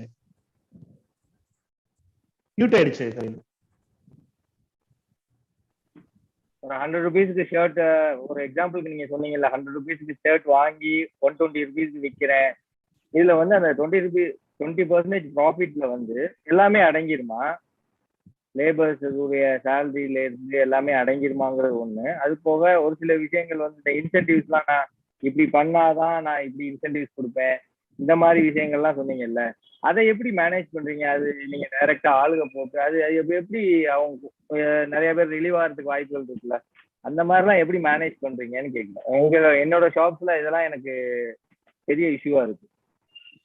இது வந்து நான் ஃபர்ஸ்ட் பாயிண்ட் ஃபினான்ஷியல் லிட்டரசி தானங்க சொல்றேன். அவங்கள்ட்டே நம்ம என்ன சொல்றோம், இன்னைக்கு நான் வந்து பிசினஸ் இவ்வளவு பர்சன்டேஜ் லாபத்துக்கு பண்றேன், இதுல எனக்கு இவ்வளவு பர்சன்டேஜ் சேலரி, இவ்வளவு பர்சன்டேஜ் இபி, இவ்வளவு பர்சன்டேஜ் ரெண்ட், இவ்வளவு பர்சன்டேஜ் எனக்கு பிட்டி கேஷ் ஆகும், இதெல்லாம் போக எனக்கு மீதி இருக்கிறது தான் இந்த ப்ராஃபிட். இதுல கண்டிப்பா இதை நான் பேங்க்ல போட்டா இவ்வளவு ப்ராஃபிட்டாவது கிடைக்கும், அதுக்கு மேல எனக்கு இந்த ப்ராஃபிட் வரும். ஸோ இந்த எக்ஸ்பென்சஸ்க்குள்ள நம்ம முடிக்கல அப்படின்னு சொன்னா இட் இஸ் அண்டர் லாஸ். இப்பயே நான் எப்படி எங்களுடைய டீமுக்கு நான் பேசுவேன், இப்ப ரீசெண்டா ஒரு 5 நாளைக்கு முன்னாடி பேசினேன்னா, ஒரு கடை என்னுடைய ஒரு பிரான்ச் வந்து எங்களுக்கு தம் ரூல் வந்து 3% தான் சேலரி வரணுங்க. அப்படி இருக்க போகும்போது என்னுடைய ஒரு கடை வந்து என்ன வந்துருச்சுன்னா 5% வந்துருச்சு. இந்த போன மாசம் ஆகஸ்ட்ல ஒரு கடை வந்து எனக்கு 1.5% வந்திருக்கு. அப்ப நான் அவங்களை புரிய வைக்கிறதுக்கு நான் என்ன சொல்றேன்னா, நீ 3% இடத்துல நீ 1.5% பண்ணிருக்க, நீ 5% பண்ணிருக்கன்னா நீ இதை எப்படி எடுத்துக்கணும்னா, அந்த பிரான்ச்ல இருக்கிறவன் சம்பாரிச்சு அவன் உழைச்சதை வச்சு உங்க பிரான்ச்சுக்கு அவன் கொடுக்குறான் சேலரிய. அப்ப இந்த இடத்துல 2 பிரான்ச் இருக்கிறனால இது கோப்பப் ஆயிருக்கு. இந்த ஒரு பிரான்ச் மட்டும் இருந்திருந்தா யூ ஆர் மோர் தென் 3% நம்ம தமிழ்நாடு கூட இருந்திருந்தா இது லாஸ் ஆயிருக்கும். சோ நீங்க சம்பாரிச்சு நீங்க கொடுத்துருக்கீங்கன்னா you self realise what is happening அப்படின்னு அவங்களை புரிய வைக்கிறோம். அந்த இடத்துலதான் ஓகே, நீ எத்தனை நம்பர் ஆஃப் எம்ப்ளாயிஸ் கூட நீ சேர்த்திக்கோ, பட் நம்ம தம் ரூல் படி staff HR percentage should be இது. இதுக்குள்ள நீ மெயின்டைன் பண்ணு. அதுல இருந்து நீ சேவ் பண்றியா, நீ சேவ் பண்ற அமௌண்ட் நீனே இன்சென்டிவா எடுத்துக்கோன்னு அவங்கள நம்ம எம்பவர் பண்றோம். அவங்கள நீ ஓனர் ஆக்குறோம். இந்த இடத்துல இதாப்பா பிளாக் அண்ட் ஒயிட், இதுதான் நான் 100 ரூபாய்க்கு வாங்குறேன், இவ்வளவு விற்கிறேன், இதுல எனக்கு இவ்வளவு வேணும், இதுக்குள்ள நீ செலவை முடிக்கணும். அப்பா உனக்கு இன்சென்டிவ். அதுக்கு கீழே நீ எவ்வளவு முடிக்கிறியோ மீதியை நீனே இன்சென்டிவா எடுத்துக்கோ. பட் இதுதான் ஸ்ட்ரக்சர் அப்படின்றத அவங்களை எம்பவர் பண்ணும் போது மட்டும்தான் நம்மளால எக்ஸ்பேண்ட் பண்ண முடியுங்க. இல்ல நான் வாங்குற ரேட் எனக்கு தான் தெரியணும், நான் விற்கிற ரேட் எனக்கு தான் தெரியணும், அவனுக்கு தெரிஞ்சா அவனுக்கு லாபம் தெரிஞ்சிடும், அவனுக்கு லாபம் தெரிஞ்சா அவன் இன்னொரு கடையை போட்டுருவான், இப்படின்லாம் நம்ம யோசிச்சுட்டு இருந்தோம் அப்படின்னு சொன்னா நம்மளால ஸ்கேல் பண்ண முடியாது. ஒரு கடையில தான் நம்ம இருக்க முடியும் ஒழிய ஸ்கேல் பண்ண முடியாதுங்க. இதை நம்ம பிளாக் அண்ட் ஒயிட்டா போட்டு நம்மளுடைய கோர் காம்பிடன்சி என்ன, இந்த சப்ளையர்கிட்ட, இந்த மேனுஃபேக்சரர்கிட்ட இந்த ப்ராடக்டை நான் வாங்குறேன், அதை யாருனாலையும் வாங்க முடியாது இந்த குவான்டிட்டியில, இந்த ரேட்ல, இந்த பிராண்டை நான் பில்ட் பண்றேன், இந்த பிராண்டை வச்சுதான் நான் கஸ்டமர்ஸை சிஆர்எம் நான் பில்ட் பண்ணிருக்கேன். ஸோ இந்த அலைடு விஷயங்கள் எல்லாமே நம்மளுடைய ஸ்ட்ரென்த்தா இருக்கும். இன்னைக்கு நினைச்சா நம்ம எவ்வளவு நம்ம அந்த இடத்துல நம்ம ஸ்ட்ராட்டஜிஸ் பிளே பண்றோம். மற்ற ஆஸ்பெக்ட் இன்னைக்கு சிஆர்எம் எடுத்துக்கோங்க, இன்னைக்கு மற்றபடி சோர்சிங் எடுத்துக்கோங்க, இன்னைக்கு பிராண்டிங் எடுத்துக்கோங்க, மற்ற இது மாதிரியான விஷயங்கள் எல்லாத்தையும் கோர் ஸ்ட்ரென்த் பண்ணிட்டு நீ டிராவல் பண்ணினாலும் இதுதான் எங்களுடைய கோர் ஐடியா, இதை நீ தெரிஞ்சுக்கோன்னு சொல்லி அவங்கள்ட்ட பண்ண போது மட்டும்தான் இந்த ரிசல்ட்டை நம்ம எடுக்க முடியும். இல்லைன்னா நம்ம மைக்ரோ மேனேஜ்மெண்ட் தான் அந்த இடத்துல பண்ண முடியும். ஸோ எங்க ஸ்டாஃப்டே நாங்க சொல்லிடுவோம், இந்த எக்ஸ்பென்சஸோட நீ கம்மியா முடிச்சேன்னா அந்த மீதி இருக்கிறது உன்னுடைய இன்சென்டிவ்னு சொல்லிடுவோம். ஸோ அதனால தான் நான் ஸ்டார்டிங்லேயே சொன்னேன், என் மேனேஜருக்கு சேலை வச்சு இன்சென்டிவ் கிடையாது, எக்ஸ்பென்சஸ் பெர்சன்டேஜ் வச்சு இன்சென்டிவ். ஸோ எனக்கு தெரியும் இன்னைக்கு 20 ரூபா லாபம் போட்டிருக்கோம், அதுல 7 ரூபாய் 8 ரூபா வரை நமக்கு செலவு ஆகலாம், 8 ரூபாய்க்கு மேல ஆகக்கூடாதுன்னா 8 அவங்களுக்கு டார்கெட்டா கொடுத்து நீங்க 8க்கு கீழே முடிச்சோம்னா 8 தான் நம்மளுடைய டார்கெட்னா 7 கீழே முடிச்சோம்னா 1% உனக்கு இன்சென்டிவ் நம்ம சொல்லிடுவோம். ஸோ அந்த இடத்துல அவர் எஃபெக்டிவா எப்ப ஃபேன் போடணும், எப்ப ஏசி போடணும் கண்ட்ரோல் பண்ணுவாரு. நம்ம போய் சொல்ல தேவையில்ல, இல்ல லைட் போடாத ஃபேன் போடாதன்னு பண்ணிடுவாங்க. நம்ம போய் ஏன்னா இப்ப நம்ம இன்னைக்கு ஓப்பனா கொடுத்தோம்னா எத்தனை ஆள் வேணா அவங்க சேர்த்திக்குவாங்க, expenses will fall under head. அவங்களுக்கு தெரியணும் நான் எனக்கு இந்த டைம்ல நான் பார்ட் டைம் ஸ்டாஃப் நான் ஏத்திக்கிறேன், வீக்கெண்டுக்கு ஸ்டாஃப் நான் கூட்டிக்கிறேன், சில ஸ்டாஃப் நான் கூட சம்பளத்துல வச்சுக்கிறேன், சில ஸ்டாஃப் நான் கம்மியா வச்சுக்கிறேன். இப்ப நான் சொல்றதை விட அவங்க சொல்றாங்க, இப்ப எனக்கெல்லாம் ஸ்டாஃப் ஸ்ட்ரென்த் இவ்வளவு போதும், எனக்கு இனிமேல் புது கடைக்கு இந்த லைட் போடாதீங்க அந்த லைட் போடுங்க, எனக்கு அதுலதான் எலக்ட்ரிக்கல் கம்மியாகுது, இந்த கேப்பை கூட்டுங்க, ஸோ எனக்கு ரெக்கரிங் எக்ஸ்பென்சஸ் கம்மியாகுதுன்னு இன்னைக்கு அவங்க ஐடியா சொல்ற மாதிரி வந்துருச்சு. Ultimately organisation is inquiring less expenses organise so that profit is higher and அவங்க சைட்லயுமே தே ஆர் எம்பவர்ட். நம்ம அடுத்த வேலைக்கு போயிடலாம், அவங்களும் அது மூலியமா இன்சென்டிவைஸ் பண்றாங்க. ஸோ இது எப்ப நம்ம டிரான்ஸ்பரண்ட் ஆரோமோ அப்பதான் இந்த எஃபெக்டிவ்னஸ் நம்ம எடுக்க முடியும். இது நம்ம எப்ப இது எடுத்தாதான் நம்மளால அடுத்த கடைக்கோ இல்ல அடுத்த எக்ஸ்பென்ஷனுக்கோ போக முடியும். Amazing, amazing. So I think we have one final question from Mr. Ajmal. Yeah. Sir எனக்கு என்ன கொஸ்டின் அப்படின்னா, இப்போ பிசினஸ் செட் பண்ணியாச்சு, ஒரு மாடல் கிரியேட் பண்ணியாச்சு, 2-3 பிரான்ச்சஸ் ஓபன் பண்ணிட்டோம். இப்போ நான் ரேபிட் க்ரோத்தா போகணும்னு நினைக்கிறேன், தமிழ்நாடு ஃபுல்லா என்னோட பிரான்ச்சஸ் இன்க்ரீஸ் பண்ணணும்னு நினைக்கிறேன், மேக் ப்ராஃபிட் தான். இதுல வந்து பிரான்ச் மாடல் போறது சரியா இருக்குமா இல்ல பிரான்சிசி மாடல் போறது சரியா இருக்குமா? இப் இட் இஸ் சரி அப்படின்னா எதனால சரி, இப்போ ஒரு விஷயம் சரியில்லைன்னா எதனால சரியில்லை அப்படின்னு நீங்க சொன்னீங்கன்னா எங்களுக்கு. ஓகே, இப்போ எக்ஸ்பான்ஷன் போகணும், நம்மளே ஏன் போக கூடாது, பிரான்சைசி போனா 2 பிரான்சைசி போறதுக்கான 2 ரீசன் தான் இருக்க முடியுங்க. ஒண்ணு, நம்ம இன்வெஸ்ட் பண்ண முடியறதுக்கு நம்மளுக்கு ஃபண்ட் இருக்காது, ஸோ வெளியில இருந்து ஃபண்ட் வாங்குறதுக்காக பிரான்சைசி போகலாம். இல்லைன்னா நம்மளால ஆப்ரேட் பண்ண முடியாது, அவங்கள ஆப்ரேட் பண்ண வைக்கிறதுக்காக நம்ம பிரான்சைசி போகலாம். இது 2 தான் ரீசன் இருக்க முடியும்.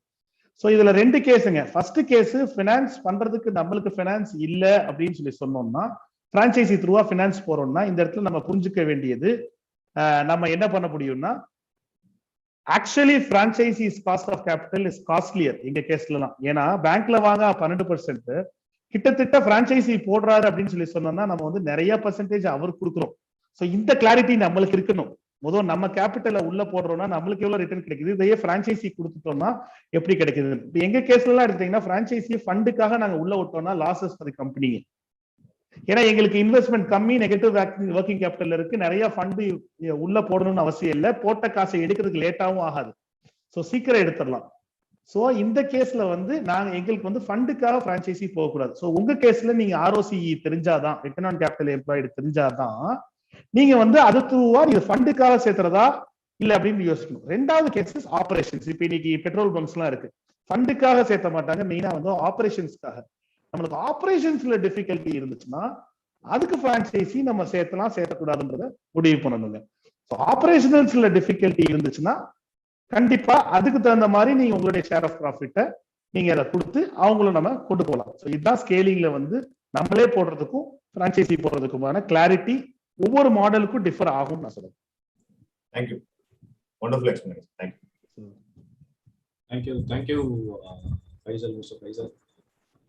இட்ஸ் மை பிளஷருங்க. Amazing session. நீங்க சீரியஸா சொன்னீங்க. லாஸ்ட் செஷன் ஃபினான்ஸ்னாலும் it was very very simple. It was really a great takeaway for all our members and all the viewers, I guess. Thank you for being with us. Thank you. It's my pleasure, Ram. Sure. And thanks everyone who are there in the online platform. Thank you. And friends, இப்போ பாத்தீங்கன்னா we are coming to the end of the session. நம்ம stalls வந்து பார்த்துருப்பீங்க, நிறைய பேர் selfies எடுத்திருப்பீங்க, நிறைய gifts and வவுச்சர்ஸையும் டவுன்லோட் பண்ணியிருப்பீங்க. That would have been a great thing. இந்த இடத்துல பேக் எண்ட்ல இந்த ஷோ அண்ட் இந்த ஸ்டாலை சக்ஸஸ் ஆக்குனதுக்கான டீமை வந்து ஒரு ஹானர் பண்ணியே ஆகணும். we just honor them. Slides please.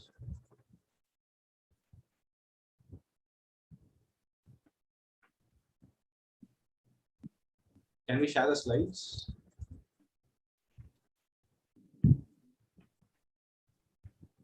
Yeah, so this is a team for the Pandyas 150 event, the Pandyas Biz Expo. Chitra, who's been tremendously helping out with all these stuffs. Kiri for many editing works and everything. Vigneshwaran Patripinga, 2 நாள் the face of the show and everything. இங்க எந்த நகலவே இல்லை. Even though with all his works, he just left and came out here. And Ajmal treating up the guest speakers and engaging them. So avanga prepare pandra ellame it was Ajmal. And Aditya Pandian has given us a support like coordination. Our vandu full and full back end la irundharu, and me myself I'm one of the part. So kudos team, we have reached a good thing. Okay, so we have some more support from Mr. Varun Jayapalan. Our he is the man behind the website and everything. Madhu Shweta has sponsored a lot of time getting details and everything from all others. Ram Vignesh is one of the sponsor and supporting in the promotions and everything. Narayanan sir Sulliyano, he was also working at the back with all the Excel and the stuffs. Anand Monoswamy sir supported us very well. So at the end, in the event நடத்துறதுக்கு எங்களுக்கு permission கொடுத்த executive directors of Madurai, Rajan Ratnam and Sindhu Ragavi, very big thanks for you too. We had support ambassador Nagaraj Perumal. He was like, பண்ணுங்க நல்லா வரும், we can do this way, you can do that way, and so he used to guide a lot. Thank you sir, thanks a lot for supporting us.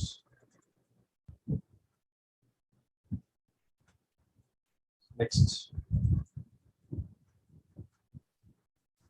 And I would pitch in because Ram Prakash in the slide la irukadunala it wouldn't be prompt if he has to speak about himself. So இந்த மாதிரி ஒரு idea இருக்கு, பாண்டியாஸோட 150th week வருது, அப்ப இந்த மாதிரி ஒரு பண்ணலாம் அப்படின்னு சொல்றப்ப வித்தவுட் ஹெசிடேஷன் நான் கேட்ட உடனே ஃபுல் சப்போர்ட் கொடுத்தாங்க. எனக்கு complete planning stage and execution stage வரைக்கும், இப்போ நான் இன்னைக்கு செஷன் முடிக்கிற வரைக்கும் கூட உட்காந்து எனக்கு சப்போர்ட் பண்ணாங்க. So I thank from the bottom of my heart the leadership team of this particular term. கண்டிப்பா வந்து மதுரையில இப்ப பாண்டியாஸ்னா தெரியாத ஆளே கிடையாதுங்கிற லெவலுக்கு ஒரு பெரிய பஸ் கிரியேட் பண்ணிருக்கிறோம். அடுத்து வர்ற லீடர்ஷிப் டீமுக்கு வந்து ரொம்ப ரொம்ப ஒரு கஷ்டமான ஸ்டாண்டர்ட் செட் பண்ணி கொடுத்துருக்கீங்க. அண்ட் இது வரைக்கும் இல்லாத ஒரு விசிபிலிட்டி, மதுரையில இதை பண்ண முடியும் அப்படின்னு சொல்லி நான் கொடுத்த ஒரு சின்ன ஸ்பாக்க பிடிச்சிட்டு அதை இவ்வளோ பெரிய ஒரு ஃபயர் ஒர்க்ஸா டிஸ்பிளே பண்ணியிருக்கீங்க. ஸோ அதுக்கு என்னோட மனமார்ந்த நன்றிகள். அண்ட் இப்ப நாங்க இதுல சொல்ல விட்டுருக்கிற நிறைய பேர் இருக்காங்க, ஒருத்தரும் கூட இருந்து பயங்கரமா சப்போர்ட் பண்ணியிருக்கிறாங்க. அது 10 நிமிஷமா இருந்தாலும் சரி, ஒரு 5 நிமிஷமா இருந்தாலும் சரி, இந்த மாதிரி ஒரு ஆன்லைன் ஈவெண்ட் பொறுத்த வரைக்கும் அந்த டைம்லி ஹெல்ப்ங்கிறது தான் ரொம்ப ரொம்ப முக்கியமான ஒரு விஷயம். ஸோ அந்த மாதிரி நிறைய பேர் பிஹைண்ட் த ஸ்கிரீன் ஒர்க் பண்ணியிருக்காங்க. So I thank each and every member of Pandyas from the bottom of my heart. நீங்க வந்து உங்களோட உதவியினாலையும் உங்களோட கோஆபரேஷன்னாலையும் தான் இந்த ஈவெண்ட் இவ்வளோ ஒரு கிராண்ட் சக்சஸா முடிஞ்சிச்சு. அண்ட் நிறைய பேர் பாப்புலர் டிமாண்ட்ல கேட்டுக்கிட்டதால ஸ்டால்ஸ் வந்து ஒரு சிலர் வந்து இன்னும் மீட் பண்ண முடியல, டெக்னிக்கல் கிளிச்சஸ் இருந்துச்சு, எங்களால லாகின் பண்ண முடியலன்னு சொன்னதுனால we are extending the stall tomorrow also. So the stalls will be live. உங்களோட பார்த்துட்டு இருக்கிறவங்க நாளைக்கு விசிட் பண்ணணும்னாலும் பண்ணலாம், இன்னைக்கு மிஸ் பண்ணவங்களுக்கு இன்ஃபார்ம் பண்ணணும்னாலும் பண்ணலாம். The stalls will be live. However, இந்த மாதிரி லைவ் செஷன் ஸ்பீக்கர்ஸ் யாரும் நாளைக்கு இருக்க மாட்டாங்க. The auditorium will remain closed, but the stalls will be open. So visit பண்றவங்க விசிட் பண்ணலாம். அகெயின் எங்க பிரசிடென்ட் சொல்லுவாரு அடிக்கடி, இந்த மாதிரி 50 ஸ்டால் இருக்கு, போய் பாருங்க, எல்லா விதமான பொருட்களும் இருக்கும். ஸோ நாங்க சொல்றதை விட நீங்க போய் பாத்தீங்கன்னா தான் அதை புரிஞ்சுக்க முடியுங்கிறத நான் ரொம்ப நம்புறேன். ஸோ உங்களோட கண்ணுக்கு விருந்தாவும் உங்களோட அறிவுக்கு மருந்தாவும் நாங்க வந்து ஸ்டால்ஸ் எல்லாம் ரெடி பண்ணி வச்சிருக்கோம். எங்களால முடிஞ்ச அளவுக்கு எஃபர்ட் போட்டிருக்கோம். So first of it's kind in Madurai, ஒரு வர்ச்சுவல் எக்ஸ்போ, ஒரு வர்ச்சுவல் லைவ் எக்ஸ்பீரியன்ஸ் நீங்க டைரக்டா வாக்இன் பண்ணா எப்படி இருக்கும் ஒரு ஸ்டாலோ, அது மாதிரி கொடுக்கணும்ன்ற ஒரு எண்ணத்தை மைண்ட்ல வச்சுட்டு நாங்க கொடுத்துருக்கோம். ஸோ எங்களால முடிஞ்சதை பெஸ்ட் நாங்க பண்ணியிருக்கோம்னு நம்புறோம். So we expect you. One big thanks to all our sponsors. Our title sponsor Dream Solutions, our co-sponsor is Mysterious Studio and Mandeep Marbles, and our associate sponsor Hot Cups and Vinod Fabrics. You want to mention Pandyas and Darathala. They had supported us with just one word. We are going live for an expo in Solambode. They came up with like deal, we are ready to sponsor and we are up for the show. Thank you sponsors. Thanks a lot. Yes, I was about to tell that. Actually நாங்க வந்து இந்த மாதிரி ஒரு plan பண்றோம், எங்களுக்கு we are looking for sponsors, இதுதான் sponsor அப்படின்னு சொன்ன உடனே நாங்க பேசி கூட சென்டென்ஸ் முடிக்கிறதுக்கு முன்னாடி வந்து I will take the title sponsorship ன்னு சொன்ன ட்ரீம் சொல்யூஷன்ஸோட ராம் விக்னேஷ் இங்க நம்ம கூட இருக்கிறாரு. So thank you Ram Vignesh, thank you for the spirit and thank you for the trust in us. So அதுக்கப்புறமா பாத்தீங்கன்னா நம்மளோட co sponsors hot cups Sundar and Mandeep marbles, Shrey Bhandari and Mystere design studio Badri Thiagarajan, அவங்க 2 பேரும் நம்மளுக்கு கோ ஸ்பான்சர்ஸா வந்தாங்க. அசோசியேட்ஸ் இதுல வந்து என்ன ஆச்சுன்னா ஆக்சுவலி சண்டை வேற. ஸ்ரே வந்து கால் பண்ணி யாரை கேட்டு நீங்க டைட்டில் ஸ்பான்சர்ஷிப் க்ளோஸ் பண்ணீங்க, நான் எடுத்திருப்பேன்ல அப்படின்னாரு. ஐயோ நாங்க எதுவும் க்ளோஸ் பண்ணிட்டாலும் அனௌன்ஸ் பண்ணல, இப்பதான் லைவா க்ளோஸ் ஆனதுதாங்கிற லெவலுக்கு இருந்தது. நாங்க இவ்வளவு பெரிய ரெஸ்பான்ஸ் சத்தியமா எதிர்பார்க்கவே இல்லை, இவ்வளவு ஃபாஸ்டா ஸ்பான்சர்ஷிப் க்ளோஸ் ஆகும்னு சொல்லிட்டு. ஏன்னா நான் வந்து ஆன் கிரவுண்ட்ல நிறைய ஈவெண்ட்ஸ் ஒர்க் பண்ணியிருக்கேன், இருக்கிறதுல கஷ்டமான விஷயம் வந்து ஸ்பான்சர்ஷிப் க்ளோஸ் பண்றது தான். ஆனா ஒரு லைவ் ஈவெண்ட்டுக்கு இவ்வளவு ஒரு நிமிஷத்துக்குள்ள ஸ்பான்சர் க்ளோஸ் ஆகுதுங்கிறது எனக்கே ரொம்ப ஆச்சரியமா இருந்தது. So thanks for the trustness, which shows that we are moving ahead towards the technology and டெக்னாலஜியோட டெவலப்மெண்ட்டை நம்ம நல்லா பையின் பண்ணியிருக்கிறோம். ஜூம் அப்படிங்கிற ஒரு விஷயம் வந்து has taught us that anything can happen over online. So அதனால this is another try towards stall concept. Looking forward to be working with the team in more such events in future. So and இன்னைக்கு வந்து participate பண்ண பார்ட்டிசிபென்ட்ஸா இருக்கட்டும், வந்த ஸ்பீக்கர்ஸ்கா இருக்கட்டும், and வந்து எங்களை visit பண்ண விசிட்டர்ஸ்கா இருக்கட்டும், எல்லாருக்குமே வந்து எங்களோட ஈவென்ட் டீம் சார்பா மனமார்ந்த நன்றி. Keep supporting us, keep visiting our stalls tomorrow also. Thank you. Thank you all. Thank you. Signing off.